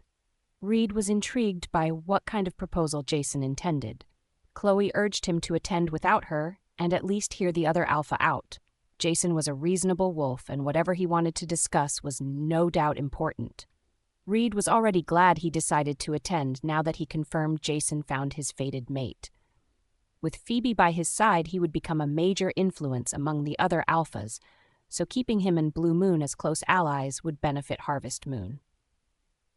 It was clear Jason had the same intention if he was already seeking some sort of alliance. "My mate couldn't attend, so I brought my sister instead," Reed said. "This is my sister, Lily." He turned to the female beside him, who had remained silent during their introductions. She was almost as tall and just as lanky as her brother, standing just shy of 6 feet. Her brown hair was tied back in a low ponytail and seemed stringy, lacking care. She was also pale, and there were dark rings under her eyes. Phoebe recognized the signs, and her heart went out to the other she-wolf. It was clear Lily was suffering from a rejection and had been filling her sleepless nights with research. Before she could greet the visiting she-wolf, another voice intruded. "Excuse me, Jason." They turned to see William approach. His expression was downcast and shamed by last night's events. He thought it was best if he left for the time being, not wanting to sour the mood of the weekend. But as he approached, he was suddenly hit by the scent of strongly sweet bluebells, with a more subtle minty smell. The smell brought him to a sudden halt as he stared at the statuesque she-wolf in front of him.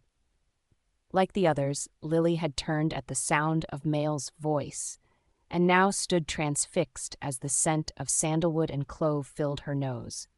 Jason moved to say something, but Phoebe stopped him with a nudge, a gentle smile on her face. William finally broke his silence with a hesitant question. "Mate?" Lily trembled as she nodded. William finally moved, closing the distance between them, pulling her towards him. He eagerly captured her mouth with longing and tenderness she couldn't believe. She was several inches taller than him, despite wearing flats, but that meant nothing as he eagerly explored her mouth. Jason and Reed stood in open shock. Neither had expected this turn of events.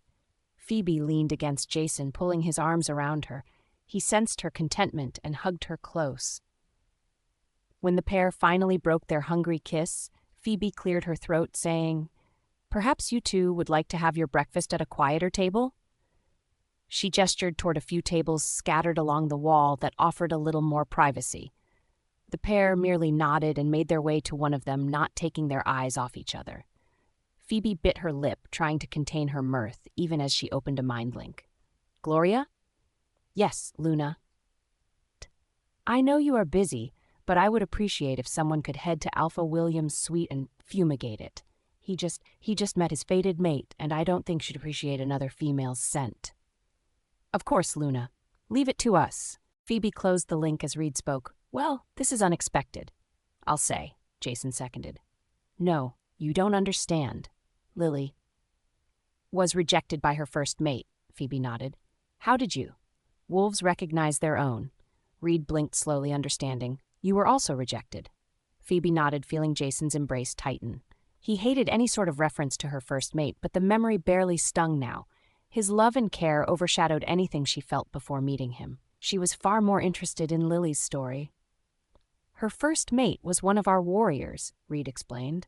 "She met him on her 18th birthday. He was a bit of a playboy, but he was also 2 years older than her, which means he already knew she was his mate," Phoebe surmised. "And he still carried on with his relationships," Reed wrinkled his nose in disgust. "He rejected her immediately, saying a warrior needed a strong she-wolf, not some nerd, and she shouldn't be taller than him either." Phoebe shivered at the male's callousness, but the irony was not lost on her. Lily was rejected because of her height, and William feared rejection because of his. Aloud, she said, "So what happened to this warrior?" "After the rejection, he didn't change. He flaunted his affairs in front of her. I couldn't let anyone do that to my sister, so I sent him to a pack in Texas we share ties with." Phoebe was glad Lily had such a caring brother. "Lily has locked herself in her lab for over 2 years, Reed said. "This is the first time I managed to drag her out." Phoebe nodded. She was no stranger to sleepless nights, locked in her room with her books after her rejection. Though she never told her parents about it, she was certain they knew.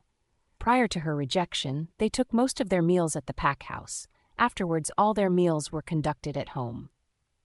Reed stared at his sister as she cuddled in William's lap. He held her close, nuzzling and kissing her as if in pure rapture. Reed only knew the other alpha through brief encounters and official meetings, so his knowledge was limited. He did recall William and Jason were good friends and close allies, so it gave him some measure of comfort that his sister was in good hands. Though, from the look of it, William had no intention of letting his newfound mate go. "So," Jason cleared his throat, "there is an alpha meeting scheduled later, but I would like to speak with you privately before then." "Oh, but neither of you have had breakfast," Phoebe said. "We'll take something up with us." Jason kissed her temple. Reed hesitated, looking over at his sister. "Don't worry. I'll keep an eye on them," Phoebe assured him. Reed smiled gratitude. Knowing Phoebe suffered a similar humiliation made him certain she would indeed watch over his sister. Perhaps she could even talk to Lily about her rejection. Talking was the one thing not even Chloe could coax from her sister-in-law. Jason gave her another quick kiss before the alphas departed, heading for his office. Phoebe watched them go before looking over at William and Lily again. As her gaze swept the dining hall, it landed on another she-wolf slipping in. Mani pressed forward, eager for the confrontation to come. Phoebe was less enthusiastic, but she wouldn't let the other interrupt the new bond. This was as much for Lily's future happiness as it was for William's. Camilla had hurriedly showered and quickly changed into a short skirt and tube top. She had to speak to William and convince him it was all a mistake. His complex about his height made it easy to manipulate him. Once she convinced him no other female would want him, he would gladly return to her arms. Then she would challenge Phoebe for her title. Once she proved Phoebe was nothing but a weak, wolfless human, she would have Jason eating out of her hands. Then both alphas would be willing to fight each other for her, and Camilla could pick the winner as her mate. It was the perfect plan. She sauntered into the dining hall, ignoring the stares and snickers directed toward her. Camilla wouldn't let anyone shame her. She had chosen her future and wouldn't be satisfied with anything less. Her gaze swept the room looking for one wolf. She figured he would be hiding in the corner, so she wasn't surprised to see him tucked in a secluded nook. What did surprise her was the lean she-wolf, cuddled in his lap. His mouth hungrily devoured her, sucking hard on her marking spot. Her lean form convulsed with pleasure, grinding against him, trying hard not to moan out loud as those around them tried to ignore the smell of their mutual arousals. Camilla's face turned beet red at the audacity of another taking advantage of her empty seat. Growling, she moved to confront them, only to find herself pulled away and shoved into the kitchen. Her wolf whimpered, tucking its tail even before she turned to face the wolf who accosted her and found Phoebe blocking her path. Her eyes shimmered silver as she eyed Camilla with a frown. "Now, I know you weren't about to cause a scene in there," Phoebe said, "were you?" Camilla's wolf retreated even further, leaving her to confront Phoebe alone. They stood in the kitchen out of sight of the visiting alphas and lunas, as well as the majority of the Blue Moon pack itself. Only the kitchen staff was present to bear witness, though they kept their eyes averted and busied themselves with their work.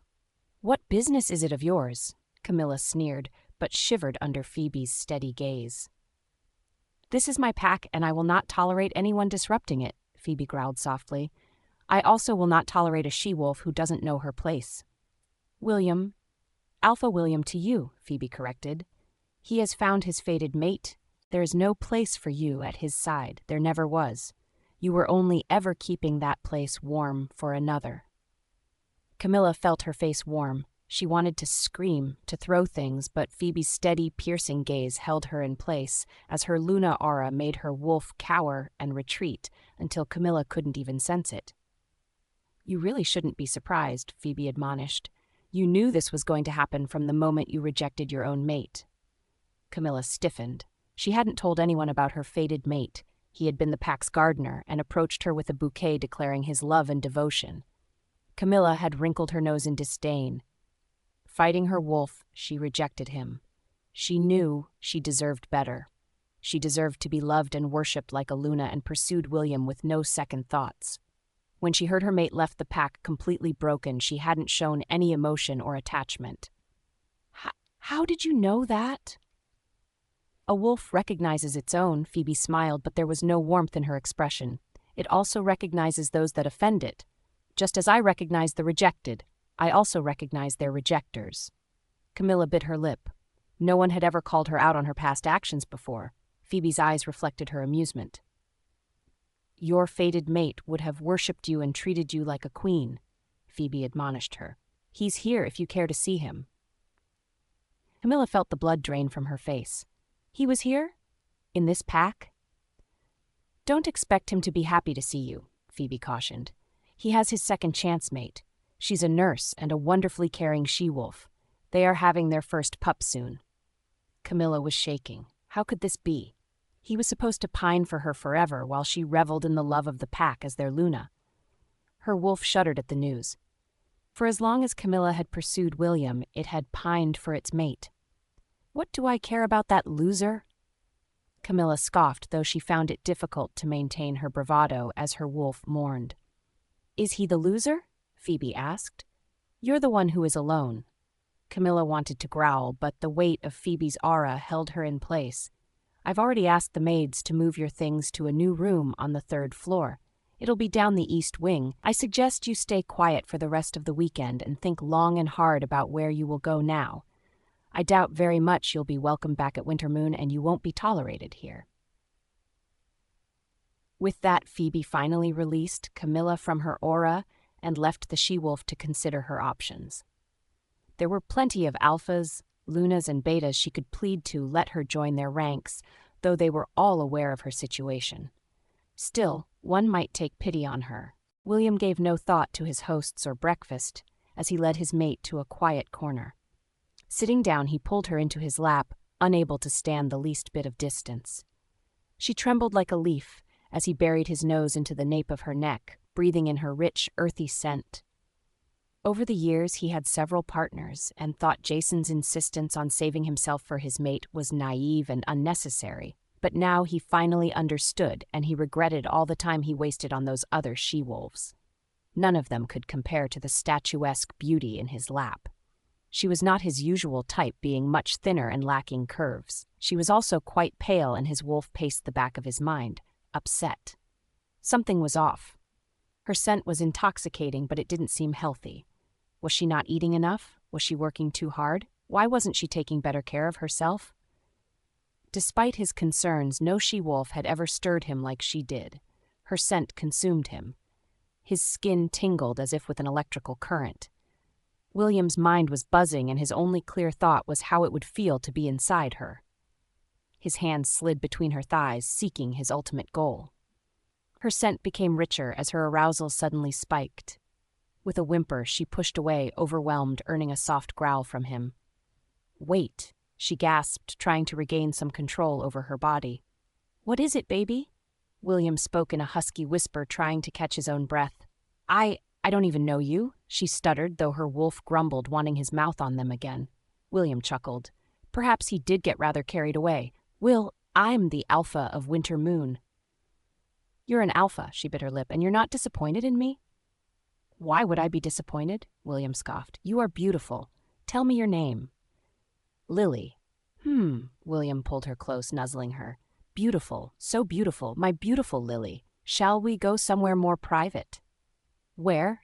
Lily nervously glanced around them. This was her first visit to Blue Moon, and she had no idea just what kind of facilities it employed. "My room?" Lily hesitated, even as he nibbled on her again. He seemed insatiable and obsessed with her neck. She had never been very feminine and never garnered the attention of others. Making it even more difficult was the fact she was so much taller than most other wolves. Her only hope had been her fated mate, but those hopes were crushed after he rejected her without a second thought. Lily never dreamed of a second-chance mate. Her wolf barely functioned weeks afterward, and she drowned herself in her work. Work was safe. She spent days in the lab, refusing to even look at the sun. Gradually her wolf returned, but it was a shell of its former self, and she renewed her dedication to research. She knew she was worrying her brother, but she couldn't help it, especially as she continued to feel her mate's betrayal nearly every night. Why, though? He had broken their bond, yet she endured the pain night after night, and sometimes during the day. Finally, her brother seemed to get wise and sent her mate away. Distance certainly helped dull the lingering ache, and gradually it faded, but she still refused to leave her lab. All she knew was work until the invitation to Blue Moon's Luna ceremony. Chloe was too far along in her pregnancy, so the burden of attending fell on her as her brother's sibling. Lily knew it was a ploy to get her out of the lab, but she didn't have it in her to fight, even knowing how worthless it was. But she didn't expect this. Was this all right? Her aura once again under control, and her eyes their usual gray color. Mani had retreated, laughing with glee at finally exercising their aura and command. Phoebe shivered at the aura they had exuded. It was almost frightening, but she had been just as upset by the she-wolf's constant interference. She would not let anyone disturb William and Lily's bond until it was firmly established. Lily had already suffered one rejection, and if she was anything like Phoebe, she would fear and expect another. Who would want a wolf that was so easily rejected by their fated mate? That insecurity had almost ruined Phoebe's second chance, and she wouldn't allow someone to prey on Lily's insecurities and ruin hers. She had a feeling it wouldn't be long at all before the bond between Lily and William was unbreakable. Luna. She turned to see Ben. Giving him a questioning look, she waited for him to continue. He seemed embarrassed by his actions the previous night, but she found it rather endearing. She recalled many nights singing with her father while her mother played his favorite 80s hits. "The Alpha meeting will be starting in a couple hours, and I've been reminding everyone, but I can't seem to find Alpha William." Phoebe's gaze slid toward the corner. William and Lily had occupied, but it was empty. It hadn't been long since she took Camilla aside, and Mani wiggled with amusement. Phoebe blushed lightly. She had a feeling she knew where they had gone. A brief link to Gloria confirmed their retreat, as well as assurances that his room had been prepared so nothing should disturb the eager pair. Clearing her throat, Phoebe turned her attention back to the waiting Gamma, saying, "Alpha William just met his mate, so I think he's a little occupied at the moment. Ben's gaze widened in surprise, but Phoebe held in her chuckle. Unless there is something urgent about today's meeting, I think it's best to leave him for now. He can be informed later. Of course, Luna, Ben bowed, fighting a smile. It was unlikely they would see the Alpha until dinner, if not breakfast, the next morning. Sharing his thoughts, Phoebe mind-linked the cooks. Myra, in about an hour or so, could you send up breakfast to Alpha William's suite? Just knock and leave it outside the door. Of course, Luna. Satisfied, Phoebe sat back down as Blake and Emma finished their breakfast. Gradually, the Alphas separated themselves into groups to discuss pack activities and recent rogue attacks. Some left to speak in private prior to the meeting, leaving their Lunas and a few children behind. Phoebe sighed, looking over her remaining guests. Quite a few already knew each other, making Phoebe the odd one out. They had been welcoming the previous night, but she also sensed unrest with them as she was new, and very little was known about her. Well, she supposed they knew she could play piano, but that didn't tell them if she would be a good ally or not. Jason was a strong alpha and well-known. Somehow, she had to show she was his equal, but how was she supposed to instill that kind of confidence when she still didn't trust her own abilities? After all, she was only just beginning to settle into Blue Moon. "Becky, where are you going?" Aluna asked as her daughter stood. "I was going up to my room. It's not like there is anything else to do." Phoebe grimaced at the young blonde's attitude. She supposed hanging around with older women would be rather boring. Rimrock never hosted any large events. She wasn't certain how other packs handled such a situation with so many important guests. "Well, you never know, Luna. Phoebe might have something planned." The Luna tried to console her daughter. "Like what? A book club? A dance marathon?" "A pool party," Phoebe said, letting her voice carry over the murmuring crowd. Neither Luna nor daughter had made any effort to keep their voices low, so Phoebe felt no need to make an effort to ignore them. If they wanted to cause a scene, she was happy to let them. They certainly wouldn't rattle her. "Of course, if you didn't bring a swimsuit, I understand if you want to skip it," Phoebe added. "It's such a nice day, it doesn't make much sense to spend it indoors. I thought a lunch on the patio with cocktails would be nice for everyone." "Mommy, can we go swimming now?" Emma bounced in her seat. "Absolutely. Let's go change." The other Lunas seemed surprised by her dismissal. Phoebe wanted to make friends, but she wasn't about to pander to them. Moni wagged her tail in approval. They didn't need to play nice with these she-wolves. If anything, these wolves needed to learn to play nice with them. Changing into swimsuits, Phoebe took the pups outside. Not unlike Rimrock, Blue Moon had a large pool surrounded by a wide patio. During her welcome party, they hadn't used the pool, but Blake and Emma were naturally curious about it, especially after Nora assured them they were welcome to swim in it as long as someone was watching over them. Not wanting the pups to be bored, Phoebe had already invited the daycare to bring the other pups as well. When they reached the pool, several pups as well as their daily caretakers were already there. Phoebe slipped into the water, hanging out in the shallows as Blake and Emma splashed with the other young pups. She accepted a 2-year-old from one of the other she-wolves and held it as the pup giggled and splashed. Nora and Lucille joined her shortly after. The latter smirked. "You realize you are the talk of the day." "Is that so?" Phoebe seated herself on the submerged steps, cuddling the little pup. "So what are they saying about me?" "Mostly how they can't figure you out." Lucille sat on the edge of the pool and dangled her legs in the water. "They don't know how Aluna could play piano and sing, or why you and Jason would adopt pups before having your own. And they definitely don't know what to think about Aluna that hangs out at the pool playing with pups. If I knew it was going to be that easy to throw them, I wouldn't have tried so hard," Phoebe chuckled. Lucille laughed, and even the daycare she-wolves smiled. They would be the first to admit their Luna was not ordinary, but the more they learned about her, the more they wondered why others were not like her. Oh my, they looked up to see a she-wolf approach clutching a towel. "You weren't kidding." Phoebe smiled. "I never do. And you are?" "Coco," the Luna introduced herself. "I'm from the Peace River Pack." Unlike most of the wolves Phoebe met, Coco was not typical in physique or temperament. Her long, straight hair was black rather than brown or blonde, and she had a much darker complexion. She was tall, taller than Phoebe, but her clothes were simple in comparison to the others who tended to wear name brands as a sign of their pack's prosperity. "Hello, Coco. Come and join us," Phoebe encouraged. "The water's fine." Coco hesitated before pulling off her tank top to reveal a black bikini. She shed her jeans next, before stepping into the water to join her on the submerged steps. "This is Billy," Phoebe introduced the pup in her lap. "An orphan?" "No. His father is one of our top warriors. Can I ask you a question?" "Of course. Playing piano, why did you learn that?" "My mother played, and she taught me." "But what purpose does it serve?" Phoebe shrugged. "Does every skill need a purpose? My mother was the head of the pack's kitchen in my former pack, and my father was one of their groundskeepers. She taught me to cook. He taught me about plants. Neither of those skills will serve me much as a Luna, but I still enjoy them." Coco was silent, thinking.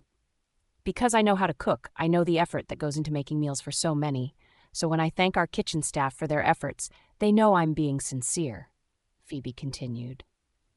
"I don't know how to make medicine, but I do know how difficult it is to find and collect certain herbs, so I recognize the efforts of our medical staff to keep everything in stock. I won't win any awards for playing piano, but it brings joy to others, including myself." Coco chewed her lip before saying, "I actually play guitar."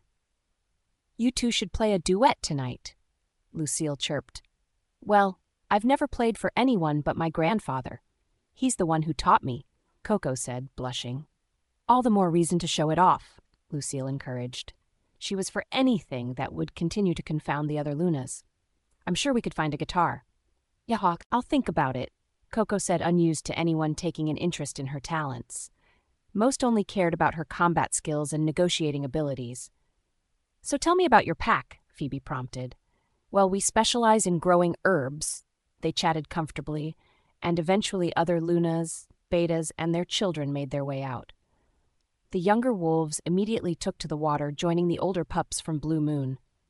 The Lunas were more reluctant, not sure what to do in such a casual atmosphere. Usually they tried to keep visiting Lunas busy with a carefully scheduled itinerary. There was always an unspoken competition between them to dominate the room. Unlike alphas, who had a clear rank due to relative strength of their auras, Luna rank was more subtle and not always clearly defined. That was why gathering allies and creating the biggest following was vitally important. But Phoebe defied expectations. She didn't act like a Luna. Last night she was a welcoming hostess, but there was also something distant about her, as if she expected them to fall in line behind her. What made the feeling even more difficult to ignore was how their inner wolves reacted, lowering their head and tails in submission or completely rolling belly up whenever she was near. Then Phoebe had taken to the piano, playing with unbelievable skill, all to entertain the pups, and when the Gamma made a fool of himself, she joined him with her beautiful voice, softening his. It was clear the Blue Moon pack was infatuated with their Luna, as was their Alpha. Ostracizing Phoebe was out of the question. They couldn't risk insulting Blue Moon, nor could they risk falling out of favor with Jason. It was unlikely any of the Blue Moon pack would act as an insider for them to gain leverage over Phoebe either. Plenty of rumors swirled around her, about her rejection, adopting orphan pups, and being wolfless. Yet the confrontation with Camilla proved Phoebe bore no shame about any of those rumors. Despite being rejected once, she held her head high and proud. When it came to the pups, it was clear she loved them as her own. What was more, Jason also treated them as his own. The pups even called him Daddy. She hadn't given an answer to the claim she was wolfless, but she showed no sign that there would be any sort of hindrance when it was time for the moonlit run. Was that rumor wrong? Now Phoebe was in the pool with the other she-wolves in charge of minding the pups. She held a 2-year-old in her lap, as if she were its mother, laughing and chatting with wolves far below her standing. Yet she treated them as equals. The idea seemed laughable to the other Lunas, who thought the only way to handle their pack was to be aloof and dominant. Lower and higher ranks simply didn't mix. And yet they saw not just Phoebe, but also Lucille and former Luna Nora all relaxing with the other she-wolves in the pool. Not only that, but another Luna had already joined them. Coco was considered a lower-ranked Luna because her pack was small, barely 300 members. She had no strong allies with the other Lunas since her pack did not have any valuable resources to trade. But Phoebe didn't seem to care, as she chatted easily with the other. Coco seemed perfectly at ease as well. The other Lunas were almost ready to suspect the pair knew each other before the meeting. But that was impossible since Phoebe had been unranked prior to mating with Jason. "Have a seat," Jason nodded as he grabbed a folder from his desk. Reed stepped into the office wildly apprehensive, and he was surprised to see they were not alone. Seated in a chair, Elder Ansel benignly smiled as he sipped his coffee. "I hope you don't mind," Jason said. "I asked Elder Ansel here so that he could answer any questions you have." Reed nodded to their elder. Now he was confused and intrigued. It wasn't all that unusual for the Wolf Council to send a representative to a Luna ceremony, especially when it involved one of the larger packs, but they weren't generally needed for an alpha meeting, and certainly not an informal meeting between two alphas. He watched Jason curiously as he joined them. "Coffee?" "No, thank you." Reed shook his head. "Very well. Please take a look at this." Jason handed him the file and sat quietly as he looked it over. Opening it, Reed quickly read through it. His pack specialized in medicine, so he easily identified the results of a medical trial. Healing rate increased 50%, scar formation decreased 60%, and such. Flipping over the first sheet, he found a series of photographs depicting a young she-wolf with 4 deep lacerations across her cheek. There were 5 pictures total showing the healing of the wounds until the final picture where she was fully healed. There were no scars, and one would find it difficult to believe she had been wounded at all. What was even more remarkable was that the duration between pictures was only 24 hours. "And what am I looking at?" Reed finally asked. 2 weeks ago, my pack applied for a patent for a new healing balm," Jason explained. "That is the result of our study as well as the Council's preliminary study. The pictures are of a she-wolf in this very pack who was wounded and received treatment with the balm. It is designed to heal wounds inflicted by silver." Reed had been ready to shrug off the results until Jason delivered the final sentence. His eyes went wide with shock, though Jason remained calm. Reed's gaze flickered to the elder. "I can confirm everything Alpha Jason said is true," Ansel nodded. "But how?" "I'm afraid I don't have the knowledge or expertise to even begin to explaining the medicine or the process to make it," Jason admitted. "You'd have to ask Phoebe for more details." "Why would you mean?" Jason nodded with a smile. "Phoebe and her good friend created it, in her kitchen, no less, using herbs from her garden. Her friend is a nurse." "But she only recently arrived here," Reed said, "which means this was developed elsewhere in her former pack. Shouldn't the patent belong to them?" "If the Luna and her friend used any of their pack's facilities, then yes," Ansel agreed. "Since it was created in her private home without relying on pack supplies, we determined it should belong to the she-wolves who created it, giving their current pack full rights to a patent. But still, the other she-wolf is a nurse, so—" "She's also here," Jason said. "One of my warriors is her mate, so she naturally came with us." Reed sucked in a breath, slowly processing everything he had been told.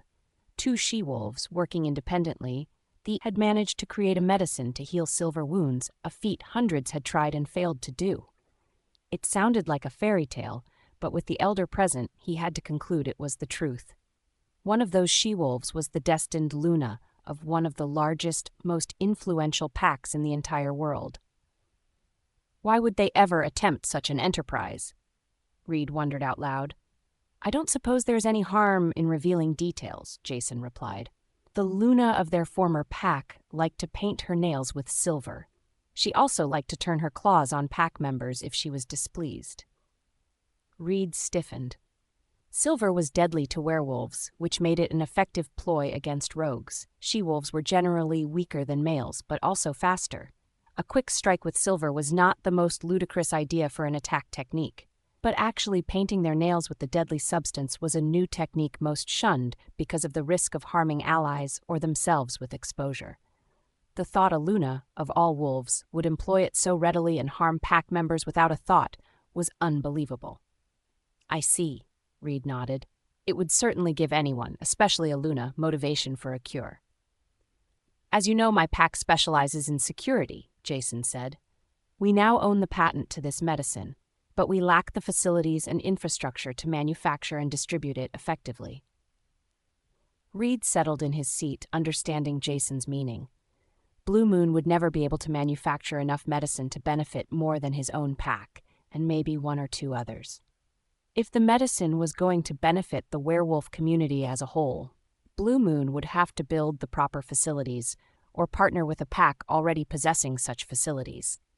Partnering with another pack meant less immediate profits for his own pack, but ensured wider distribution of the medicine, which would mean greater profits overall. For this endeavor, Jason selected Harvest Moon. Reed felt honored, but that didn't mean he was ready to commit just yet. Just how difficult is this medicine to make? It's too early to be giving you details about the process, Jason said, but I can tell you the ingredients: chamomile, sage, thyme, comfrey, vervain, and balsam. As I understand, they are herbs easily cultivated as long as the conditions are right. They are, Reed nodded, but some are rather difficult to use. Comfrey, for example, is poisonous if not managed properly, and vervain is not easily acquired since it's not widely cultivated. Its main use is against vampires. Since the end of the werewolf-vampire wars, no one has had much reason to grow it in great quantities. Jason nodded. Though he lacked knowledge in herbs, this had already been discussed with Bridget and Phoebe. Aloud, he said, "So I've been told." Bridget mentioned the possibility of substituting vervain to make a vampire-friendly version. Nearly every poison has medical benefits if used in the right preparations, Reed agreed. Even wolfsbane has medical uses as long as it is used with caution, but removing vervain or substituting it would make it safer for vampires and give them the same benefits it gives us. There was still some animosity between werewolves and vampires, so it was possible offering a healing balm would help establish friendly relations with them. But in order to create it would mean further experimentation and trials that Reed's pack would be able to handle. The balm was tested with the Fae as well, as I understand it. Jason glanced at Ansel. Yes, that is correct. It was effective against silver wounds, and to a lesser extent iron ones. As you know, iron is quite deadly to the Fae. Reed nodded. Just as with vampires, there was the possibility of adjusting the formula to make it more effective for the Fae and other creatures. There was a myriad of possibilities, and Jason was astute enough to see it. Still, it left questions about supply, in particular with the herbs. Reed looked at Jason to see his eyes glazed and distant. He knew instantly the Alpha was mind-linking someone. "How goes the negotiation?" Phoebe's voice intruded, and Jason Willing turned his attention to her. "He is definitely intrigued. What about you?" "The other Lunas don't seem very impressed with my pool party idea." "Oh, well." Jason was ready to console her, but she didn't seem concerned. Some Lunas held their positions for decades, so it wasn't any wonder most wouldn't want to alter the status quo. Even so, he wanted her to be accepted for no other reason than for her to have more friends and acquaintances. But perhaps Phoebe was more comfortable with a smaller group. "Pool party, huh? So what are you doing now?" "Sitting in the pool chatting with Lucille, Nora, and the daycare wolves." "Right, in the pool. What are you wearing?" "My bikini." "Why?" A growl slipped into Jason's mind link before he could stop it. It was just like before. His mate was wearing practically nothing while his warriors watched. Phoebe's laughter intruded, distracting his thoughts. He relaxed. Even through a mind link, it was an intoxicating sound. "These are you hand-picked warriors chosen to be my guard, and 2 of them are female." Jason stifled a chuckle. That was right. Garrison's team had taken over their duties. Watching over Phoebe during the gathering and ceremony was their first official assignment. "So how are negotiations?" "Good, although Reed has brought up a concern that it may be difficult to procure some of the herbs, comfrey and vervain particularly. In that case, you should introduce him to Alpha Atticus of Peace River." "Who?" "His pack is small, but they've been cultivating herbs. They specialize in harder-to-grow and rare herbs. Their operation is small, but they have room to expand with the right capital and support." "How do you know this?" "I'm talking to his Luna now." Jason shook his head, unable to stop his smile, as he opened a new mind link. "Luke?" Yep. Do you know Alpha Atticus of Peace River? Yeah. He's still in the dining hall. Invite him to my office. Are you sure? Very. Jason stood as he closed the link and went to his cabinet. Selecting scotch, he brought several glasses to the table before pouring. Reed watched him. Prematurely celebrating? The other Alpha asked. Not quite. Jason smirked as a knock at the door announced the arrival of their visitor. Come in. Alpha Atticus, Luke announced, letting in the nervous wolf. Atticus was on the shorter side for an alpha, but had broad shoulders giving him the build of a linebacker. He had reddish-brown hair and sported a full beard, making him look like Grizzly Adams. Please come in and join us, Jason smiled. Ansel Reed, Alpha Atticus of Peace River. Atticus, Alpha Reed and Elder Ansel. Reed raised an eyebrow at the Alpha joined them. He wasn't sure what Jason's intentions were. Harvest Moon wasn't the only pack specializing in medicine after all. Perhaps Jason meant for them to compete for the rights to make and distribute the balm. Atticus, my Luna tells me your pack specializes in herbs, Jason said after they sat down again. Does that include comfrey and vervain? Yes, we currently have a field of each. Jason glanced at Reed, whose eyes suddenly lit up with understanding. If Peace River could guarantee a supply, then manufacturing large quantities of the medicine would be possible. How large are those fields? Reed asked. How much can you harvest? Atticus was taken aback by their questions, but answered truthfully. About a 1/4 acre, but we have plenty of room to expand. We've been trying to get contracts from other packs for herbs before dedicating more land. Jason nodded, sharing a look with Reed, who also nodded. It would take time for any pack to adjust their fields to make space for herbs they weren't already growing. Add to that the fact some herbs took 2 or 3 years to establish themselves, it could be a very long wait. Just as he was looking to save time by partnering with a medically specialized pack, they could also partner with a pack specializing in rare herbs to save even more time. Jason was far more astute than Reed gave him credit. If you had $1 million investment, how long would it take to expand production? Jason questioned. Atticus hesitated. Not sure if he was serious. Make that 2, Reed suddenly spoke. My pack can certainly match that. Atticus glanced from one alpha to the other.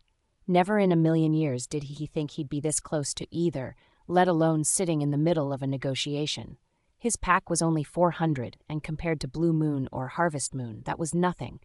Jason could sense the other's uncertainty and knew he would have to give a proper explanation to secure his help. My pack recently received a patent for a new medicine, one that heals silver wounds. Atticus sucked in a breath. Jason wasn't surprised by his reaction and continued to his main point. Blue Moon isn't specialized in medicine, which is why I have brought Alpha Reed here for discussion. However, as he pointed out, some of the herbs required are difficult to procure in large quantities.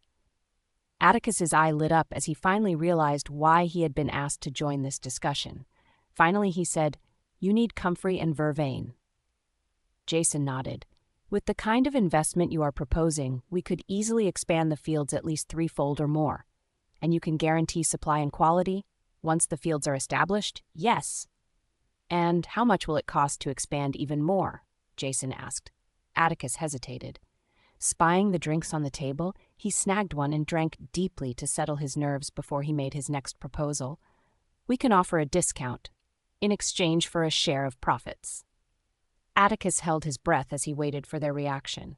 Normally he never would have dared, but as Alpha, it was his responsibility to ensure his pack's future. Jason blinked. Atticus's boldness was surprising and welcome. The proposal was all he needed to know. Atticus understood the value of his pack's herbs and the value of the medicine. By sacrificing some immediate profits, he was ensuring future financial gains for his pack. That took foresight, not to mention courage, to speak so openly in front of 2 high-ranking alphas. Interesting, Jason finally said. We haven't really gotten around to profit shares yet. I was intending for my pack to retain the majority, 60-40. Funny you should say that, Reed said. Since my pack will be handling manufacturing, distribution, and future development, I was going to propose 60-40 in our favor. The alphas shared a chuckle and Atticus relaxed.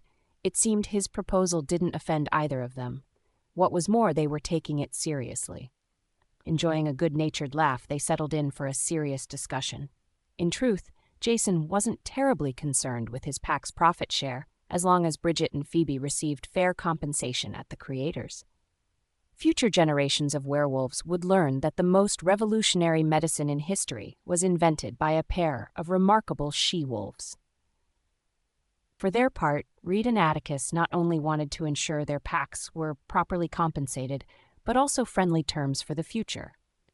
Close ties to Blue Moon could be hugely beneficial for both packs. Peace River was a small pack, and the added security Blue Moon could provide would help it grow quickly. The same was true for Harvest Moon. Though they had their own warriors, the pack was largely composed of intellectuals and scientists, so Blue Moon could help them improve their security tenfold. Eventually, settling on terms, the Alphas drafted a contract and signed the agreement under Ansel's watchful eye. Each would retain a copy for their records. Once the agreement was made, the trio headed to the meeting room, arriving several minutes ahead of the other Alphas. Jason sat at the head of the table. As the one who called the meeting as well as the host, it was his right. Ansel sat to his right, while Reed and Atticus sat at his left, still in deep discussion about herbs the latter's pack cultivated. As they chatted, the other Alphas slowly began filing in. "Excuse me." Atticus paused his conversation to see another Alpha standing over him. If not for Jason's presence, the other Alpha would have certainly extended his aura as he attempted to hold command over the lower-ranked Alpha. "You are in my seat." Atticus blinked, looking to Reed. "Do we have assigned seats?" "No, everyone is free to sit where they please," Reed assured him. It was technically true.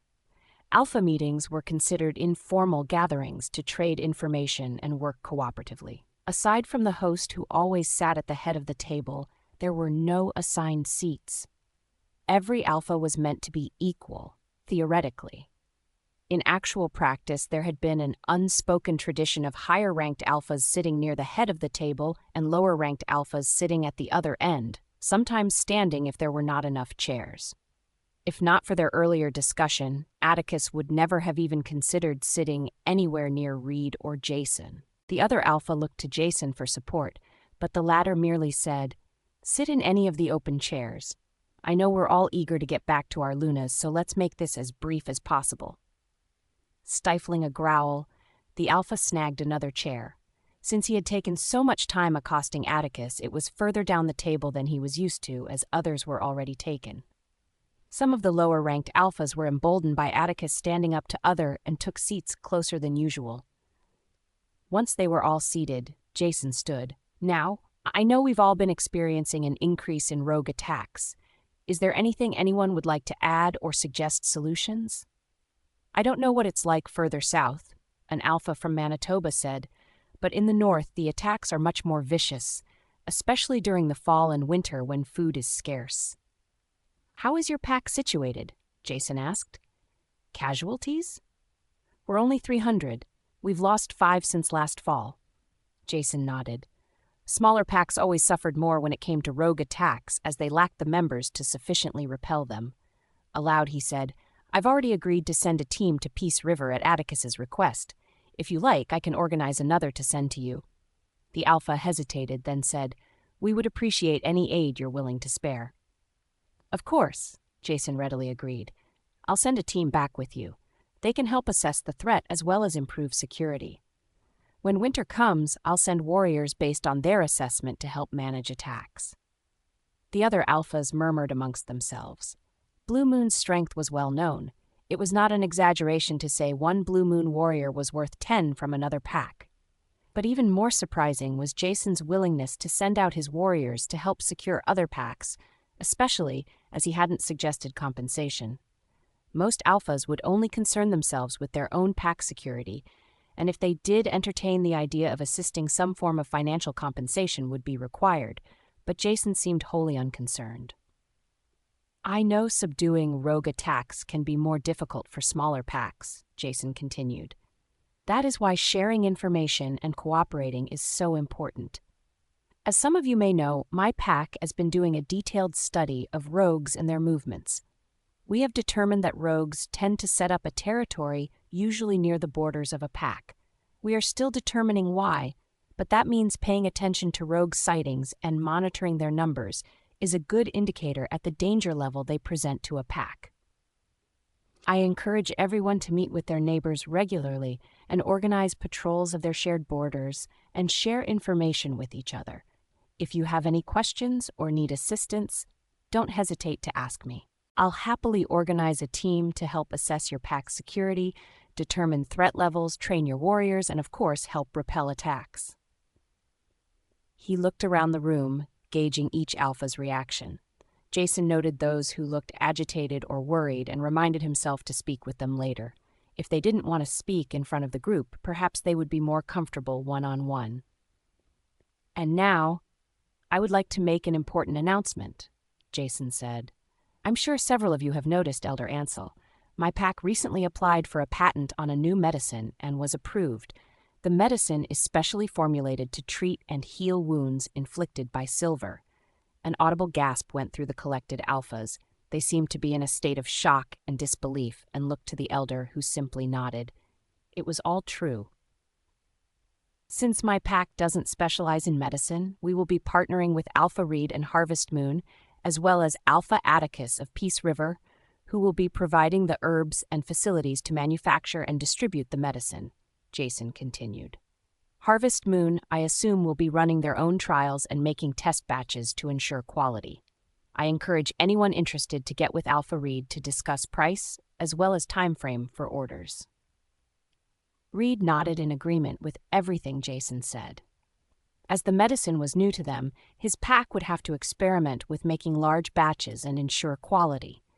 Once they figured that out, they would be able to determine price as well as take orders from packs. The room suddenly erupted with questions. Everyone wanted to know how effective the medicine was, how it had been discovered, and when they could conceivably make orders.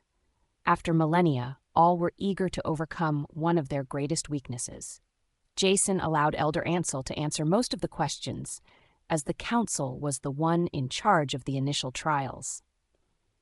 While he remained silent, Jason's mind was filled with thoughts. He knew the others were curious, but a lot of the medicine would remain secret to protect the patent, as well as his contracts with the other alphas. However, there was one piece of information he would make absolutely clear, and that was its creators. May we join you? Phoebe looked up to see a trio of Lunas cautiously approach while she spoke to Coco. She smiled warmly. Of course. Coco introduced the three Lunas as she was well acquainted with them. They all came from mid-ranking packs. This is Luna Arin from Tumbleweed Pack, Luna Kimi from Mountain Keep, and Luna Sashi from Meridian. Perhaps expected from Lunas from smaller packs, they were all on the shorter side, petite like Phoebe. Sashi was also rather plump, and she gave off a gentle, calm aura. The trio of Lunas joined them in the water. They were nervous about meeting a Luna of such a large pack, but seeing how easily Phoebe accepted Coco's presence gave them courage to introduce themselves. The pup in Phoebe's arms soon found several more eager to cuddle with him as he splashed. Excuse me. Phoebe looked over her shoulder to see the young she-wolf from the dining hall along with two others. Judging by how they stuck together, they were clearly acquainted. All three were dressed in bikinis. One also wore a sarong. Phoebe wasn't much into trends, but she would consider them fashionable young she-wolves, not that she was any expert on fashion. Yes? Phoebe prompted when they remained silent. We were just wondering when it would be our turn, the first said. Your turn? I'm not sure I understand, Phoebe said, genuinely confused. The pool was open to everyone, though, with the Luna luncheon scheduled around it. Most of the rest of the pack elected other distractions for the day, with the exception of the daycare and her guards. Well, when is everyone else going to leave? The she-wolf glanced at the other young wolves splashing and having fun. They'll be here for a while, Phoebe said, still confused. Don't be shy. You're welcome to join them. But they're unranked, the young she-wolf finally said. That's right, another seconded. In our packs, unranked wolves are restricted to certain swim times. And if you decide to throw a pool party during that time, they can't swim at all for the day, Phoebe surmised. She didn't need their confirmation. And do you think regulating them like that fosters loyalty and pack unity? The three she-wolves looked at each other in confusion. Let me put it a different way, Phoebe sighed. If a lower-ranked member of your pack and you are alone in the woods and suddenly found yourselves attacked by rogues, do you think that pack member would stand and fight with you? Or would they run and save themselves? Keep in mind this pack member may be one you have bullied and degraded because they were powerless to stop you. A pack member you probably don't even know by name. Do you think they would do anything to protect you, their tormentor? Do you think pack bonds are strong enough to save you when you have done nothing to strengthen them? The 3 she-wolves stared at her in shock. They had been raised as alpha daughters and taught the pack was subservient to them. It never occurred to them that the pack would not support them wholeheartedly. They would get in trouble for abandoning us, one said. Maybe, Phoebe allowed, but who would tell anyone the truth of what happened after you were gone? Besides, lower-ranked wolves are weaker and rarely trained. Would they really be punished? The young trio shared uncertain looks. And what if your fated mate ends up being one of those unranked wolves you've looked down on all your life? Phoebe asked. It's not unheard of, after all. I myself was unranked until Jason found me. It's not easy for alphas to find their fated mates. Perhaps that's because they are looking in the wrong place. Again, the trio gave each other tentative looks. They had always assumed they would find their fated mates among the ranked members of the pack, Alpha, Beta, Gamma, but that's probably why so many alphas resort to taking chosen mates, Phoebe said. It all explains why the birth rate among ranked pack members has fallen. What do you mean? One of the trio asked. It's not secret. Fertility rates between chosen mates is far below that of fated ones. With a chosen mate, you might only have 1 or 2 pups, while a fated mate, you can easily double that, which explains why all of you are only children. How did you know that? One of the she-wolves stuttered. Wolves recognize their own, Phoebe smiled. You mean you're... Yes, I'm an only child, too. My parents were fated mates, but they met much later in life since they were from different packs. But as far as your parents are concerned, they are most certainly chosen mates. In fact, I'm certain at least one of them rejected their fated mate. Lucille suddenly snorted laughter, drawing their attention. With a smirk, she explained, Given I grew up with their parents, I can confirm everything you just said. The trio of she-wolves stared at her in shock. Oh, the stories I could tell you? But I don't think I will. So much more fun to let you wonder. The trio shared worried looks. Their parents always told them how magical meeting their fated mate would be, but now their parents weren't fated mates at all. Even worse, one of them had rejected their fated mate, the one wolf they were meant to love and cherish. If that was the case, how could their parents know anything about fated mates? How did you know that about our parents? One finally asked Phoebe. If you know what to look for, it's easy to tell chosen mates from fated ones, Phoebe said, though she doubted their parents would even think to explain it. Fated mates find it difficult to be apart, and when they sit next to each other, they are always touching. They can't ignore each other like chosen mates sometimes do. This would be even more obvious if one of the pair rejected their fated mate. Their wolf would resent the chosen mate. They wanted to argue that she was wrong, but they could tell by her sincerity she was not. It might be the first time an adult was completely honest with them. They could feel it. Their wolves, not yet awakened, stirred. Quietly thanking her, they circled to the far end of the pool and claimed some lounge chairs. Phoebe watched them for a moment before turning her attention to her other guests. How did you really know all of that? Sashi asked. Did you Lucille tell you? Phoebe shook her head. There had been no need to consult her mother or sister-in-law. The truth was obvious, but something else bothered her, though she hesitated to say it out loud. Rejections were supposedly rare, but she had already met so many rejected wolves. It made her wonder if the difficulty for alphas to find their fated mates was indeed punishment from the moon goddess for rejecting her gifts. Punishment is not the goddess's way, Mani said. However, a mother always teaches her children lessons, and some of those lessons are harder than others. I have to say, Aaron changed the subject after an awkward silence. I thought you played and sang beautifully. And Aaron should know, Kimi seconded. She has a wonderful voice. Perhaps we should play something together, Phoebe suggested. Now that's an idea, Lucille exclaimed. Phoebe on the piano, Coco on the guitar, and Aaron for the vocals. All you need is a drummer and you have a band. We'll call you the Lunas." They laughed lightly at her good-natured joke. The Lunas were of course familiar with Lucille. Before Phoebe arrived, she had been Blue Moon's ranking female, and often accompanied her brother when the presence of a she-wolf was required. At such meetings, they never approached her thinking she was standoffish.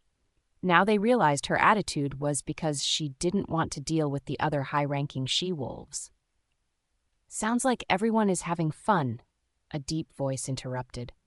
Phoebe stood immediately, stepping out of the pool to greet the newcomer. A thick robe was quickly wrapped around her as his strong arms pulled her close. Jason breathed in her scent, pleased to see she was enjoying herself. What he didn't like was the leering stares she received from some of the alphas. Lobo was practically clawing his way out, trying to get to their mate and reestablish their claim. Their mate was gorgeous. Jason's hands rested on her hips, pulling her close to him, unconcerned with the fact she was still wet from the pool. Her scent filled his nose and he felt immediately at ease. "I take it the meeting went well?" Phoebe chuckled. "Fine," Jason sighed. "We have a contract with Harvest Moon and Peace River." He buried her nose in the nape of her neck near her mark and breathed deep, smelling his scent mixed with her own. She was his. She would always be his. Phoebe chuckled as he pulled her against him, nibbling her ear. From across the pool, 3 young she-wolves watched as the other alphas returned. Some, like Jason, immediately went to their Lunas to hug and kiss their mates in greeting. Others merely nodded if they acknowledged their mates at all. Just as Phoebe told them, it was not difficult to tell fated mates from chosen ones once you knew what to look for. So the meeting with Reed went well. "He'll be along shortly. He's still talking to Atticus." "My Atticus?" Coco asked, overhearing. Jason looked up, smiling at the other Luna. "That's right. Reed always makes it a point to visit packs he has contract with." "Contracts?" Coco repeated. "Aside from the contract the 3 of us made, Reed is interested in other herbs your pack produces." Coco struggled to keep a straight face. For years, her pack struggled to make connections in order to sell their herbs. She never imagined they would make a connection to the longest medically specialized pack on the continent. Kimi, Aaron, and Sashi congratulated her softly. They were also from smaller packs, so all rooted for each other as they struggled to stand among the larger packs. Before they could say more, a feral voice thundered through the gathering, "Where is he?" Jason growled, turning to face the aura preceding the enraged alpha that stormed out of the pack house. Phoebe studied the approaching male, certain she never saw him before. But if he wasn't an invited guest, she wasn't certain what he was doing there. Trailing behind him was a young she-wolf, only a few years older than the trio she talked to previously. Phoebe's eyes shimmered silver as Mani came closer to study the pair. She and her wolf were in agreement, though content to watch as their mate stepped forward to meet the aggressive alpha. "Alpha Jason, I demand an explanation." Jason eyes the other coolly. His gaze flickered from the alpha to the she-wolf, then to his beta and gamma who trailed them. Luke and Ben shook their heads, signing they had no idea what it was all about either. Jason's gaze returned to the alpha, daring enough to challenge him on his own territory. "How can I help you, Alpha Rick?" Jason asked, recognizing the other alpha from his security tour. "You dare ask me that after what you've done?" Rick demanded. "Or do you intend to deny it?" "You'll have to be more specific," Jason said. "Just what are you accusing me of doing?" "You're having a Luna ceremony. Naturally, I found my fated mate. Why wouldn't I?"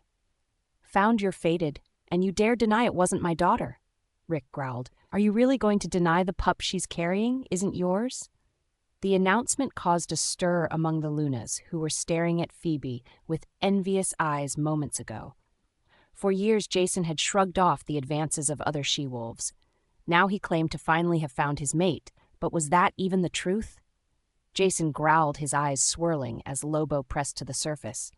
"I never touched your daughter. I went to your pack for a security check and cut my visit sort because you couldn't control your daughter after I repeatedly complained about her outlandish behavior."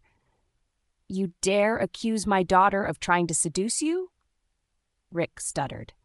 "That's right. Disgusting, considering she's barely of age to sense her fated mate." "Why you?" There is an easy way to settle this, Phoebe finally spoke, stepping out from behind Jason. Phoebe, Jason whispered, slightly panicked as she moved out of his protective shadow to stand between him and the Alpha. Should the other lose control, she would be attacked first. "And who are you?" Rick demanded. "Phoebe, I'm Luna of Blue Moon," she calmly answered. Her confidence caused the other visitors to take notice. Despite the rumors swirling around her, she didn't seem at all concerned or unsure of her place. "Luna of Blue Moon," Rick repeated. Phoebe smiled. Her Luna aura had already engulfed their small group, bringing Jason comfort, and as well as calming the other. Luna auras were not as potent as Alphas. While an Alpha aura was like a typhoon, Luna auras were more like an incoming tide slowly engulfing the beach. Their influence was oftentimes more subtle, but that also made it harder to fight or guard against. Only moments ago, Jason and Rick had been ready to tear each other apart, and now both were quiet. Phoebe's silver eyes flickered to the young she-wolf hiding behind her father. Being young, she lacked any defense against Phoebe's aura. The she-wolf was so relaxed she was practically hypnotized. Phoebe didn't like to use her aura this way, but it was the quickest way to settle the matter at hand. "As I was saying, if we want the truth, we only have to go to the source," Phoebe said, causing everyone to look at the other she-wolf. "I'm afraid. I don't know your name. What is it, if I may ask?" "Tracy." "It's very nice to meet you," Phoebe smiled. She could feel the pressure of everyone around her, but she ignored them. "And you are with Pup?" "Yes." "How lovely. You must be excited." "Yes." "And the pup's father is your fated mate?" "Yes."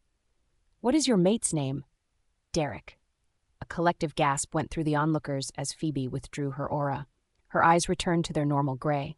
As her influence waned, Tracy blinked as if coming out of a trance. Her gaze widened, realizing what she had said in front of so many witnesses. She looked at her father as he grew bright red in embarrassment and anger. "Derek?" Rick growled. "Who is that?" He's the gardener." "A gardener?" "My father was a gardener," Phoebe said, her voice calm but with a warning edge to it. "And he treated my mother like a queen." Rick opened his mouth but snapped it shut. Jason growled. Without Phoebe's influence, he was quick to reassert his authority on his own pack lands. "Considering how difficult it has become for Alphas to find their fated mates, you should celebrate your daughter's fortune to have found hers within your own pack," Phoebe added, eyeing the rival Alpha. "And you're very lucky to be having a pup so soon." Before they were marked by their mate she-wolves, heat cycles were not nearly so potent, and the chances of becoming pregnant significantly lower. However, once marked, their heat cycles were considerably more difficult to conceal. There was also no denying the truth of Phoebe's words. Finding a fated mate should be a joyous event, as should the birth of a new pup. "Luke, could you show Alpha, Rick, and Tracy to a room? It's very late, and I think they could use some rest." "Of course, Luna." The beta nodded, smiling at how easily she diffused the situation. Still stunned and somewhat embarrassed, the visitors followed him inside. Jason's arms snaked around Phoebe's waist, pulling her close. Nuzzling her, he kissed the nape of her neck. Lobo growled with pleasure, finally calming, "Phoebe, you're amazing. You better not forget that." Tracy crept down the hall. It had taken hours for her father to stop raving and fall asleep. She planned it all so carefully. Since finding her mate, she made regular nightly visits, enjoying their time together. Her mate might only be a gardener, but in bed he was a beast, and she was always satisfied. But she was an Alpha's daughter. She was meant to be Luna. There was no doubt in her mind she was meant to be with Jason, the most powerful Alpha known for generations. Why else would he have waited so long to take a mate if he wasn't waiting for her? Just who was that gray-eyed she-wolf anyway? There was something uncanny about the she-wolf's shimmering silver gaze. How had she known Tracy found her mate? Who was she? Was she really Jason's fated mate? She was so petite and forgettable. Who would want such an average-looking mate? It had to be a mistake or a joke. Since their arrival, Tracy had picked up a few rumors from the other guests. According to them, Jason's mate had been rejected by her first mate. That alone was enough to prove the she-wolf was wholly incapable of fulfilling her duties as Luna. What was more, she was supposedly wolfless. A wolfless female couldn't be Luna. And yet, Blue Moon said nothing about canceling the moonlit run tomorrow night, after the Luna ceremony. How was a wolfless Luna supposed to lead such a run? Part of her wanted to sit back and enjoy the show, but she needed to make her move now. It was her last chance. Once she returned home, the truth would be known. She wouldn't be able to hide it. All she needed to do was convince Jason to be her mate, then all would be forgiven and forgotten. She would be the Luna of the most powerful pack in all the northern continent, perhaps the world. If Jason wanted to keep the other she-wolf as a mistress, Tracy had no qualms. After all, she would keep her mate around for the same purpose. Though it was large, the Blue Moon pack house was essentially arranged the same as any other. Tracy quickly made her way to the upper floors, but found herself stopped by security. Though patrols were common outside, she hadn't expected any inside the pack house, but it seemed Blue Moon's focus on security was no exaggeration. She had no way of knowing that security had been increased after another already breached etiquette the night before. "They are expecting me," Tracy tried to argue. But the guard didn't buy the excuse. She even tried to use her aura on him, but he merely shrugged it off, and she wasn't sure how he did it. The warrior couldn't be more than a delta or at most a gamma, and she was the daughter of an alpha. It shouldn't be possible for him to ignore her orders. And yet, he didn't move from his spot and sent her away. Frustrated, she returned to the floor where her guest room was located and almost gave up. Then she had a new idea. There was more than one way to the alpha's floor. Heading down to the kitchen, she stumbled down dark hallways before finding the object of her search. The maid's freight elevator. Not even the main elevator offered a direct route to the alpha floor like this one.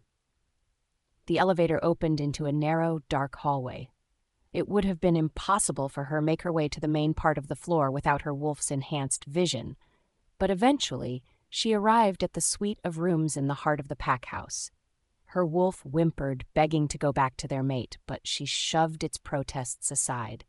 She had much bigger plans than a mere gardener could accommodate. Silently, she pushed open the door and stepped into the room beyond.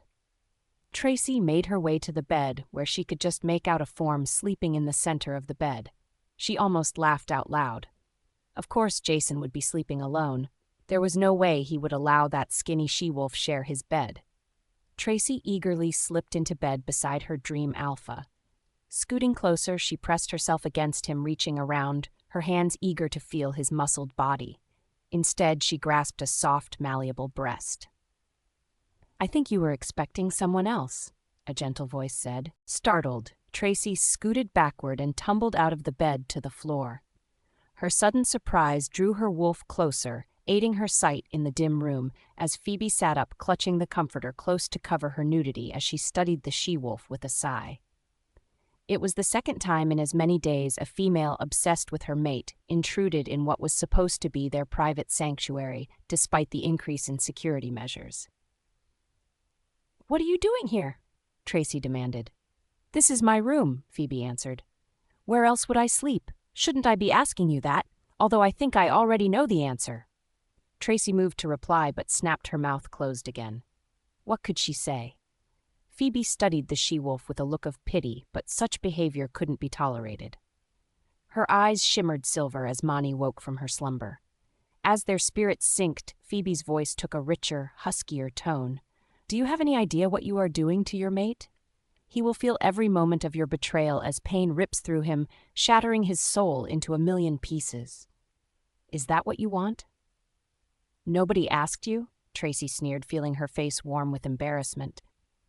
"I wasn't talking to you," Phoebe gently admonished, her voice still in its lower register. "You should know most Lunas won't be as understanding as me. If you want to keep your mate, pup, you'll have to be more assertive. You cannot hide in the dark anymore. Understand? You are the daughter of an alpha. Act like it." Phoebe's eyes flickered back to gray as the bathroom door opened. The sound of the toilet flushing echoed as Jason stepped out, his form briefly backlit from the soft glow of the bathroom's light. Tracy softly gasped as her gaze took in his hard, nude form. He was even more magnificent than she guessed. Jason yawned, reaching the bed, and was surprised to find Phoebe sitting up waiting for him.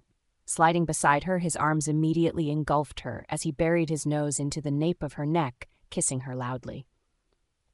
"Jason," Phoebe sighed, her voice once again normal, We have a visitor." "What visitor?" Jason slowly pulled away before catching the smell of their intruder. His gaze fell on Tracy, and he growled, "What are you doing here?" Tracy shivered as his enraged aura washed over her. His eyes shimmered amber as his wolf pressed close. There was no sign of sympathy, pity, or desire for her. "Jason," Phoebe said, stroking his cheek and gently turning his attention back to her. He relaxed his aura, withdrawing. Her scent was calm and all-consuming, causing him to relax and his wolf to subside. She chuckled as his embrace tightened. "Our guest was just leaving, weren't you?" "What are you—" Tracy's protest suddenly fell silent as her eyes shimmered. Her voice became nasally and in a higher pitch. "Yes, Luna, I understand." Tracy turned, walking toward the door. Her gait was awkward, almost robotic, or perhaps like a puppet on strings. But it was to be expected. Wolf spirits were not accustomed to their human form, and moving it was not as instinctual as it was in wolf form, but it was not impossible. Reaching the door, she opened it and continued on her way. Phoebe sighed, opening a mind link to the guard standing on the landing leading to their floor. No doubt he would be surprised, but she didn't want the young she-wolf harmed. She just wanted her escorted back to her room and watched to ensure she didn't wander again. "What just happened?" Jason asked, watching the she-wolf's retreat. "Just giving her some friendly advice. She-wolf to she-wolf." Phoebe shrugged. Jason looked at her, confused and somewhat skeptical. Yet she didn't seem perturbed, and she wasn't injured. He supposed he could let it slide for the time being. "Have I told you today how amazing you are?" "Well, since it is past midnight." "No. First time today." "Then let me show you." He pulled her back down to the bed as his attention moved to the mark on her neck. Phoebe moaned with pleasure, letting him pull her back to bed. In truth, she wasn't sure exactly what happened once Mani synced with her. She knew their aura had come rushing out, but after that, everything seemed to happen in a fog. Whatever happened, she felt a heaviness in her limbs, and Mani's exhaustion seeped into her. They were more than ready for their mate to take care of them the rest of the night. Tracy sat at one of the communal tables eating breakfast alongside her father. Most of the visitors were content to ignore them, as Glacier Peak was not a prominent pack and were not proper guests. But there were a few wanting to approach and glean more information about the previous day's events. Her father was embarrassed by the whole fiasco, but Tracy calmly answered their inquiries. If any noticed her fingers occasionally had difficulty holding her fork, or that her voice changed to a different pitch, or that her eyes swirled amber, they didn't voice any concerns.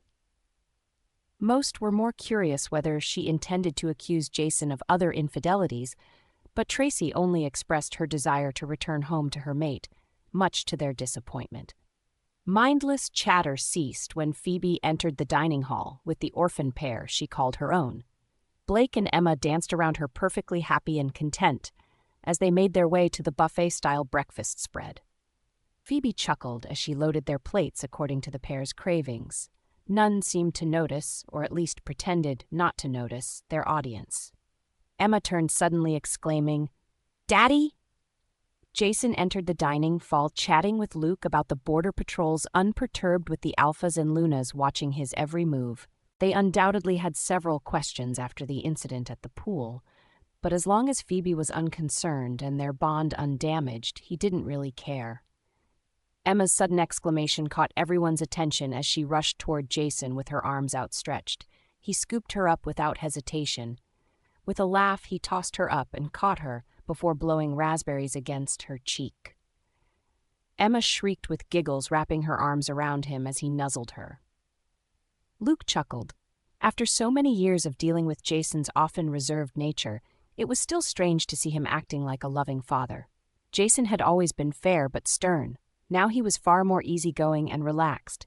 Even if he didn't realize it, this change gave the pack even more confidence in him. With their Luna present, the pack was more content and loyal than ever. Hearing his betas chuckle, Jason shot him a "just you wait" look. Luke had been mated for the past few years, yet they hadn't produced a pup. Jason had a sneaking suspicion his friend had been deliberately postponing starting a family in deference to him, knowing how much Jason desired his own mate and family. But now he had his mate and 2 pups to call his own, so there was no need for Luke to hold back. If he was right, then Blue Moon would see a dramatic increase in pups very soon. Without a word, he carried the happy pup to a long communal table that had become the unofficial seating for Blue Moon's higher ranks. There, Phoebe was setting down the pups' breakfasts. Setting Emma in her seat beside her brother Jason gave the pup a pat on the head and ruffed Blake's hair. The Alphas and Lunas watching couldn't deny the obvious. Jason was not only wrapped around his Luna's fingers, but their adopted pups as well. While Phoebe went to collect drinks, Jason followed to load his own breakfast plate before joining the pups. Luke, Mona, Lucille, Ben and Nora soon joined them quickly, filling up the able chatting easily as Alpha Reed finally made his appearance and even chose to sit with them. He was followed by Alpha Atticus and Luna Coco. This brought a fresh wave of murmurs from the others. Just like in meetings, alphas from smaller packs, never associated with those from larger ones, maintaining their unspoken hierarchy. But Reed and Atticus spoke comfortably with one another as both shared knowledge in herbs. Phoebe returned, giving the pups glasses of juice. Before she could leave in search of her own breakfast, Jason clutched her hand and pulled her into his lap. She laughed at his shamelessness, rewarding him with a kiss, but when she tried to stand, he held her firm. "Jason," Phoebe gently admonished, "I have to get my breakfast. It's right here." Jason nodded to the table. She looked to see a plate heaped with scrambled eggs, hash browns, sausage, bacon, and toast. Looking at him, she said, "That's yours." "I'll get more, so eat all you want," he nuzzled her. Since coming to Blue Moon, Phoebe recovered most of her appetite and put on considerable weight, but the portions she took for herself at mealtimes were still far too small for his liking. Her naturally petite form still required more filling out. Jason and his wolf wouldn't be satisfied until then. Lucille and the others chuckled, but Phoebe found she wasn't the least bit embarrassed. No one ever showed her as much care as Jason. Monty was in full agreement, basking in their mate's attention. Jason growled possessively as Phoebe snuggled in his arms. Though she downplayed her rejection, he knew it had a more profound effect on her than she let on. When they first met, she had been wary and standoffish. It had been her way of protecting herself and her wolf. Even so, it hadn't taken long for her warm nature to emerge. Lobo reveled in every bit of affection she gave them in return. Her love was only for them, though they didn't mind sharing her with the pups. Reaching for the plate, Phoebe paused as a new couple entered the dining hall. She smiled broadly as they filled their plates before joining them. William and Lily greeted those already at the table. Reed, in particular, was eager to see his sister, who had not been seen since yesterday. "It's about time," Jason said. "I was beginning to think you'd stay in your room all weekend." "It was tempting," William said without a trace of embarrassment. Lily, on the other hand, blushed. Jason was tempted to say more, but Phoebe elbowed his shoulder to stop him, adding a warning look. Jason wisely held his peace. Sensing his mate's disquiet, William grasped her hand and kissed it. The contact made Lily shiver with pleasure, and her face suddenly warmed in response to something William undoubtedly mind-linked.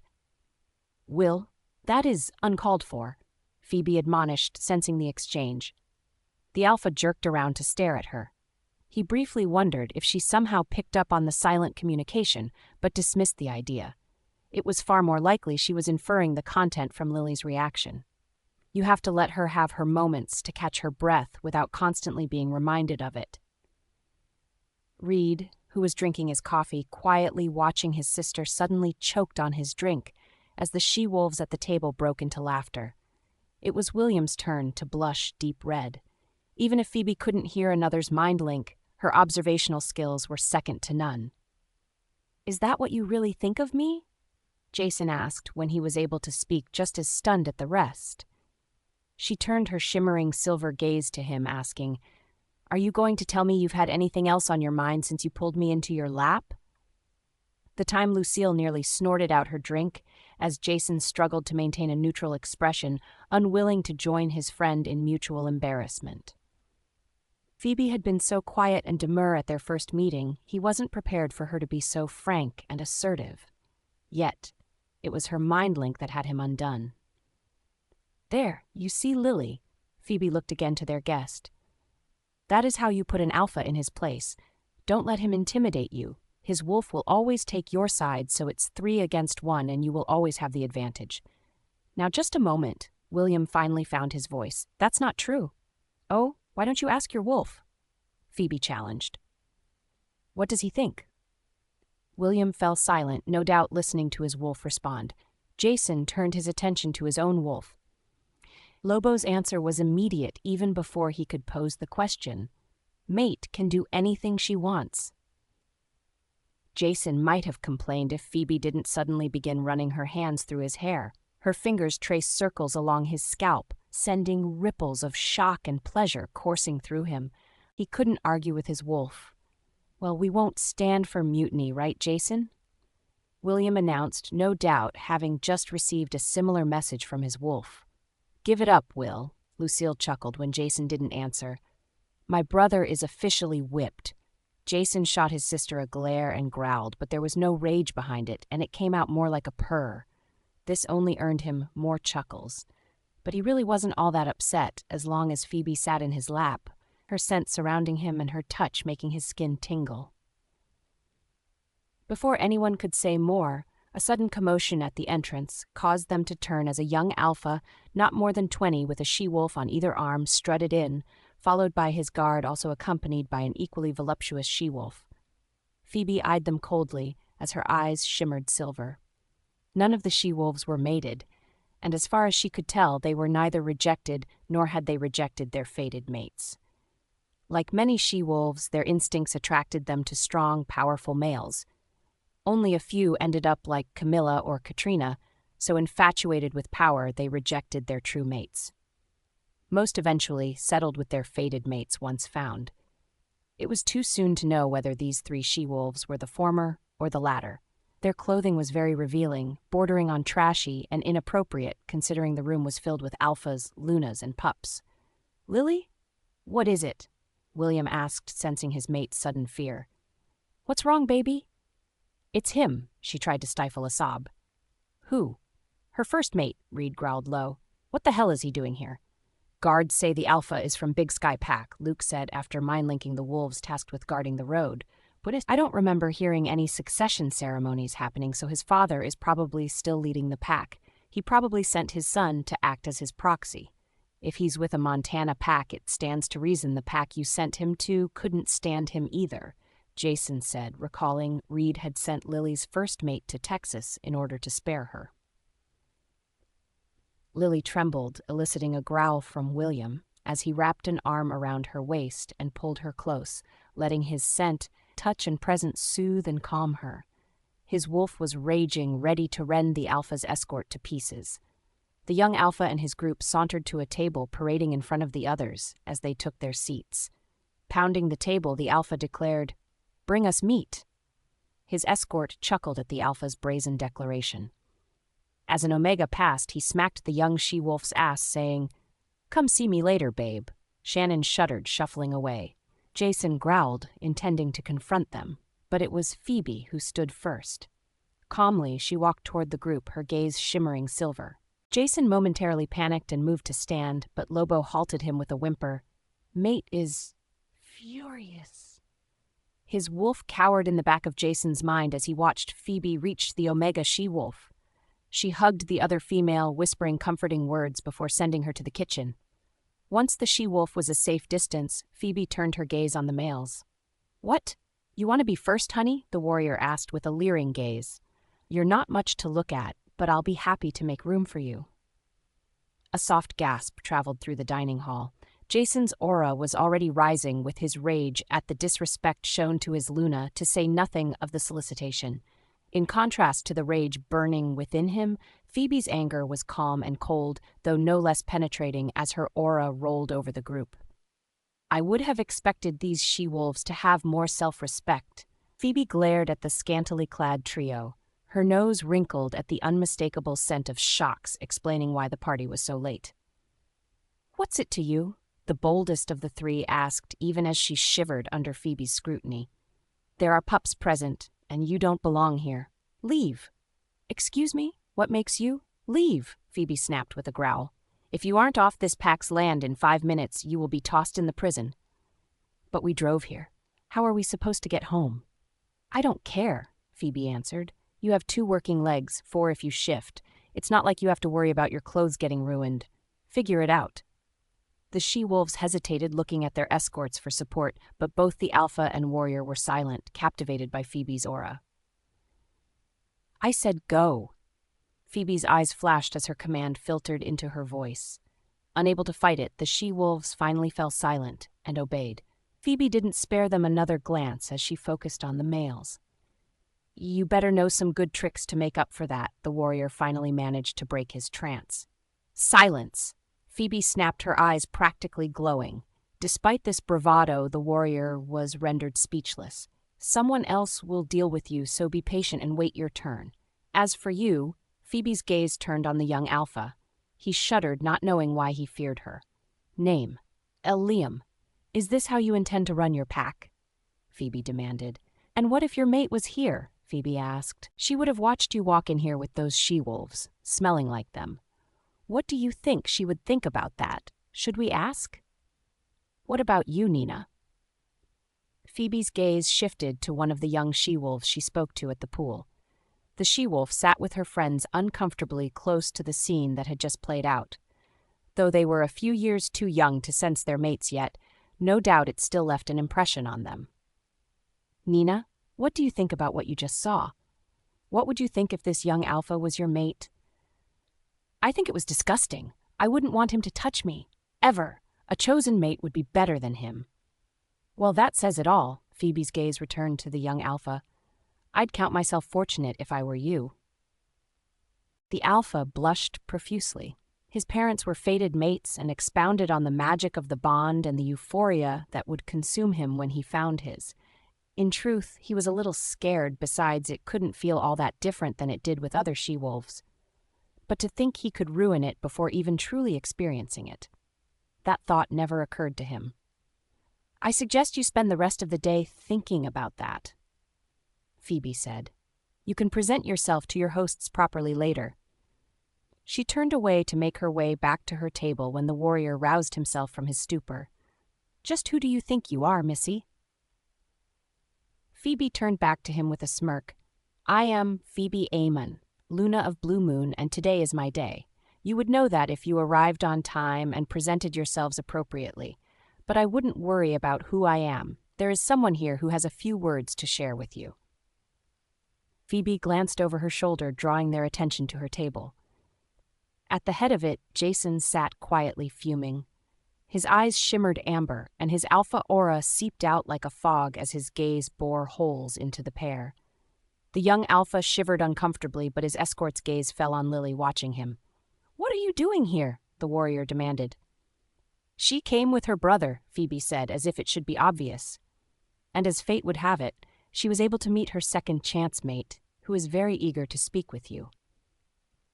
Her gaze slid to William, who glared at the warrior, ready to devour him. She certainly would blame him after all Lily suffered because of her unapologetic first mate. I know you are eager, Alpha Will, but please save it for after breakfast, and preferably outside where cleanup is far simpler, Phoebe said. Of course, William agreed. I'm sure Jason can schedule us some time on the training grounds, right, Jace? Sure, Jason said was all he could trust himself to say. As angry as he was for the disrespect the warrior showed Phoebe, he knew William's anger ran even deeper. It was a rage he understood completely. He still longed to sink his teeth into Alpha Graham for the pain he caused Phoebe. The urge to return to Rimrock and dispose of the Alpha was almost impossible to ignore. Knowing this, Jason was content to let William handle the warrior's punishment. Unconcerned with the male's plans, Phoebe walked back to the table. She paused to place a comforting hand on Lily's shoulder. The she-wolf was hugging herself and slowly closing herself up despite her mate's nearness. Phoebe leaned close, whispering encouraging words. He can't hurt you anymore. Lily blinked, looking up at her. Lucy and Nora planned a spa day. You should come, Phoebe smiled. I'd like that. Phoebe nodded, continuing to Jason, who still glared at the young alpha and warrior. He struggled to keep Lobo under control and wasn't immediately aware of Phoebe, even as she returned to his lap. Stroking his cheek, she turned his gaze to meet hers. Everything all right? she asked with a gentle smile, her gaze back to its usual gray warmth. "Of course, anything for you," he said, finally relaxing. His gaze returned its usual brown as Lobo finally subsided along with his overbearing aura. "Good." Phoebe smiled, planting a kiss on his lips that was all too brief and left him wanting more. Lobo stirred, wanting more of their mate too. "Patience," Phoebe cooed through the mind link, giving him another kiss. "Let's eat breakfast before it gets cold." "Ah, I needed this," Lucille sighed, sinking into the bubbling hot tub. Theirs was a private room. Originally, Lucille, Nora, Mona, and Bridget planned the day as a special treat to spend with Phoebe, but inviting Lily and Coco and the other Lunas seemed a natural recourse after everything that happened. After massages, they gathered together to soak in their own private jacuzzi. "And why is that?" Coco asked. "You seem to be living life stress-free compared to everyone else." "Well, I do things. Like causing trouble for the rest of us," Nora said. "How are you feeling, Lily? Better?" "I'm fine," Lily said. "I appreciate your concern. I just feel so stupid that I feel like this even after finding Will." "Don't," Phoebe shook her head. "Your bond with Will is still new. You haven't even visited your new pack yet." Lily nodded, considering this before she asked, "How did you manage to get over your rejection? You are so strong and confident." "Am I?" Phoebe asked. "I'm not always so sure, but my situation was different from yours. Your brother was alpha and sent your mate away to spare you. My first mate was the alpha of my former pack. Even if I wanted to leave, I couldn't without his permission unless I wanted to turn rogue." The others frowned, considering her confession. Aside from Bridget, they were all high-ranking members, so took their freedom for granted. Only Phoebe and Bridget understood the restrictions placed on lower-ranking pack members. "I did try to leave once," Phoebe sighed. "A friend wanted out of the pack too and sensed I was having a difficult time. He thought we should both transfer. He even contacted another pack. Graham blocked it, of course. Dash decided to go rogue and make his way to the other pack on his own. I couldn't leave Blake and Emma, and I couldn't let the pups go rogue either." "Why would he block the transfer?" Lily asked. "It sounds strange, doesn't it? He didn't want we for his mate or Luna, but also didn't want anyone else to have me." Phoebe shook her head. "I had no choice but to stay and endure his presence and his chosen mate. You say it made me stronger, but I think it just made me colder and more distant. You should ask Jason about our first meeting." The others listened with pensive expressions. Only Bridget had been there as a witness, so knew some of Phoebe's struggles. Jason forbade anyone from asking Phoebe about her past, wanting to spare her the pain of reliving it. However, if she was willing to share her experiences freely, then they were willing to listen. "Meeting your mate is supposed to be a magical moment," Phoebe said, "but I didn't feel anything. Not joy, not relief. The first words I said to him were to ask if he was there to reject me too. After one rejection, I couldn't fathom anyone actually loving me. Luckily, Jason's stubborn." Nora and Lucille chuckled. It wasn't any wonder why Jason was so protective of Phoebe from the very beginning. Given how hard he worked to earn her trust and break the walls she erected around her heart, it was remarkable he even let her out of his sight. "I had no idea it was like that for you," Nora shook her head. She couldn't help think of her own struggles. Her mate was never able to break through her walls. "I didn't know your first mate was an alpha too," Lily said. "Alpha Graham," Phoebe nodded with a twinge of regret. It always hurt to say his name. Mani lazuli stirred with a half-hearted growl. It was less in anger and more out of disgust. With their new bond firmly in place, the pain caused by their first mate no longer had a hold of them, but Phoebe couldn't help but feel its echoes. "Well, that is all in the past, for both of you," Nora said.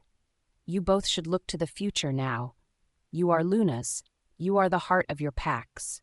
Lily, I'm sure your new pack will be as welcoming to you as Blue Moon was to Phoebe. Winter Moon has been waiting for their Luna for quite some time." "And enduring Camilla's ridiculousness," Lucille added, earning an elbow from her mother before she realized her mistake. "Who?" Lily asked. The others hesitated, not wanting to explain the situation. Lily's bond with William was still new, and it was already clear she lacked confidence. What if she thought William would keep his mistress because she wasn't good enough? Camilla is member of the Winter Moon Pack. She has been vying for Will's attention since he was not yet mated. Phoebe explained, much to the shock and horror of her sister and mother-in-law.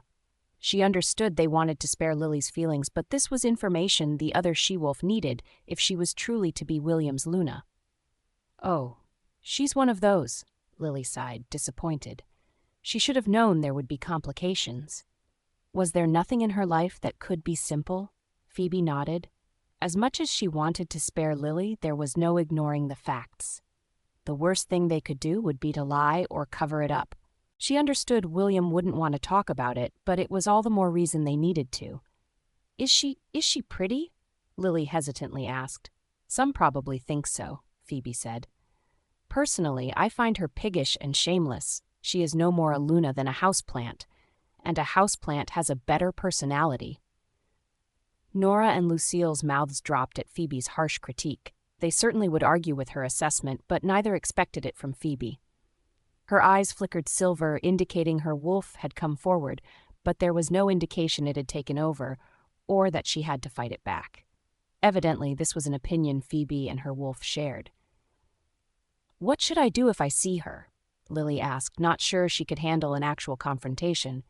"If she has any sense at all, she won't come anywhere near you," Phoebe said. "If not, I suggest slapping her." Nora and Lucille shared a startled look. Was this the same shy she-wolf their pack had welcomed just a few weeks ago? Phoebe's silver eyes sparkled with mirth. "Jace!"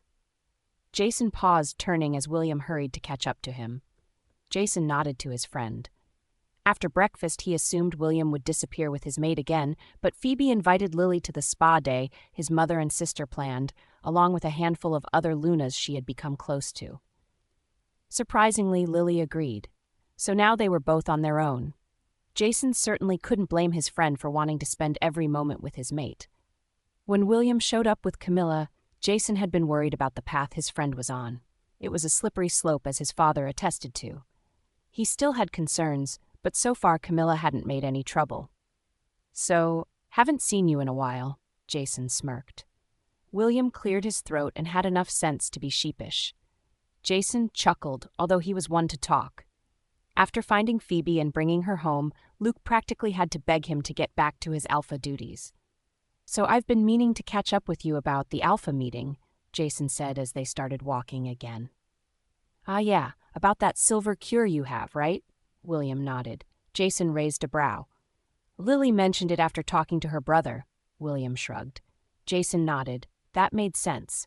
Lily was one of many experts in Harvest Moon, so it made sense Reed would consult with her. "It's pretty big news," William said. "Did Phoebe really come up with it?" "Her and her friend?" Jason nodded with a smile. "They didn't even know the prospects of what they came up with. I dread to think what would have happened if that alpha of theirs figured it out." "You mean her first mate?" Jason growled, his eyes flashing amber. "Easy. Easy." William held up his hands, feeling Jason's aura rise. He had never feared his friend, but he was now very much aware of how dangerous he truly was. Jason breathed deep, willing himself to be calm. Lobo whimpered with longing. Nora and Lucille dragged Phoebe away almost as soon as breakfast was finished, so they could begin their spa day free of male drama. He wanted to protest, preferring Phoebe to remain protected within the safety of the pack. However, Phoebe smiled and gave him a gentle kiss that had him ready to agree to anything. Jason was regretting it now, as he was always calmer when she was near. His nerves were fraying with so many other alphas present, so he was headed to the training grounds to work some of it off. No doubt the other alphas were all thinking the same thing, so it was going to be crowded, but it was still a good idea. "Where are you headed?" William asked, as if he couldn't guess by the direction of their path. "The training grounds." "What a coincidence. Me too," William smiled. "There's someone I have to mine to tear into." Jason grinned, knowing full well who William referred to. Lily managed to calm him some before she joined the others for their spa day. But now William was in the same boat as Jason. Without their Lunas to soothe them, they were getting anxious. Jason had always prided himself on his self-control and patience, but now it seemed nothing more than an act. Was he really allowing worry to cloud his judgment? Why was he so anxious? Blue Moon's training grounds consisted of an outdoor arena, as well as a gym, complete with weight room and indoor running track. With so many alphas around, being able to work out aggression in a controlled atmosphere was imperative. Because of that, the grounds remained open throughout the day. Reaching them, they found most had taken up space in the outdoor arena. Some were running laps in human or wolf form. Others, including a number of Lunas, were lounging on the bleachers watching and conversing. The majority, however, were sparring, testing themselves against the Blue Moon warriors. Though the visiting alphas and betas had the advantage of rank, the pack warriors had extensive training. Though Jason didn't announce himself, the others immediately sensed him. The Blue Moon warriors bared their necks in submission, waiting for a nod before returning their activities.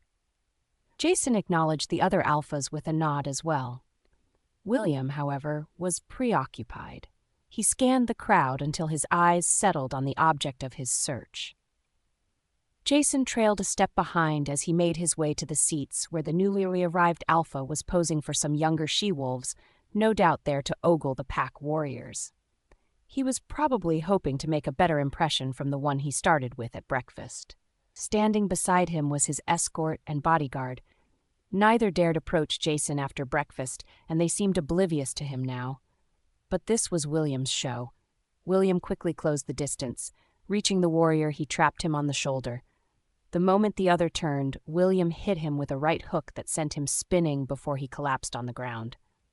"Get up," William sneered. "Time we settled up, pup." Grabbing the other by the collar, William dragged him to the nearest sparring arena. The others quickly vacated it to join the onlookers.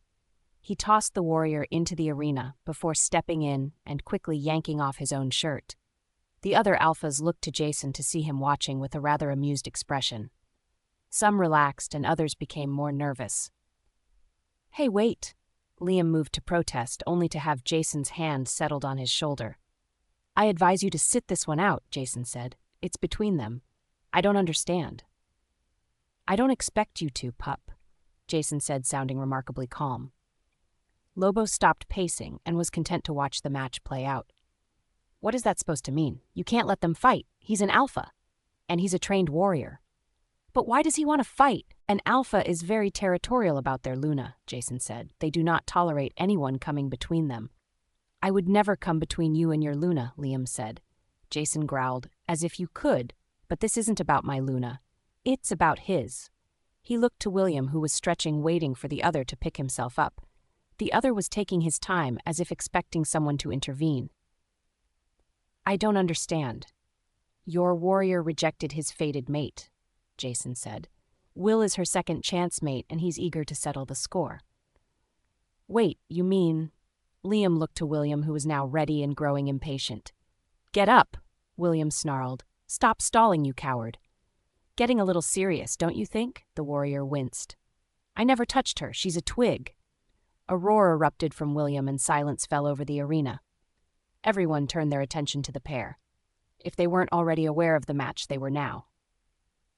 "Are you sure you want to do this?" the warrior asked, finally getting to his feet, only for William to drop him with a left cross. "Get up," William growled. "You better start taking this seriously if you expect to be breathing by the end." "Okay then," the warrior huffed, getting back to his feet. He tossed aside his shirt before they slowly started circling one another. The warrior stood almost a half-foot taller, but there was no hesitation in the alpha. He was used to fighting against taller opponents, and if they shifted, that slim advantage would be lost, as a wolf's size was largely determined by rank and aura. Everyone gathered as the pair squared off, William going on the attack. His speed seemed to surprise his opponent as he rained punches like a prizefighter. William practically bounced on his heels, connecting with the other's jaw, and sent him spinning. With a snarl, the warrior lunged on the attack, swinging wildly, but managed to land a blow to William's ribs. He hardly seemed aware of it, countering with another jab to the other's jaw. This wasn't the first time someone underestimated William because of his height.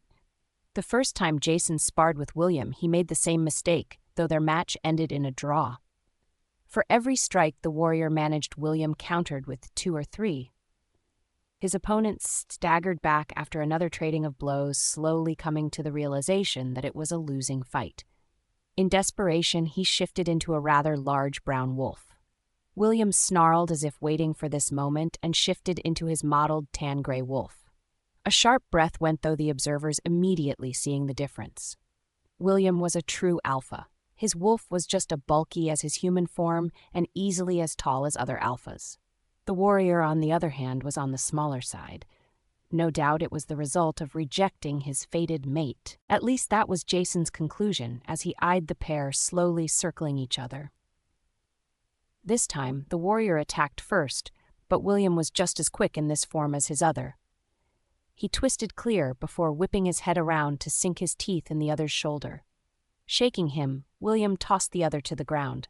They heard a sharp snap, but the warrior clawed his way back onto his paws. William wasn't giving him a moment to rest, pouncing on him again and tossing him like a rag. "Stop it! Make them stop!" Liam demanded, even as Jason held him back. "He's going to kill him!" "Maybe," Jason agreed, "but you can't let him." "You would try commanding another alpha?" Jason asked. "One that is protecting his Luna?" "You can make them stop, right?" Liam asked, looking to Jason then to Reed as he joined them. Reed glanced at him. "This is Blue Moon, so Jason holds authority. But I'd just as soon let them continue." "Why?" Liam scoffed. "Because the mate he rejected was my sister. If I did stop them, it is only so I can have my crack at him." Liam stared at him in disbelief before looking to Jason again, but he found no sympathy there either. A sharp cry made him jerk back to the arena as his escort was tossed again, rolling to a stop, just inside the boundary of the area. It was no accident.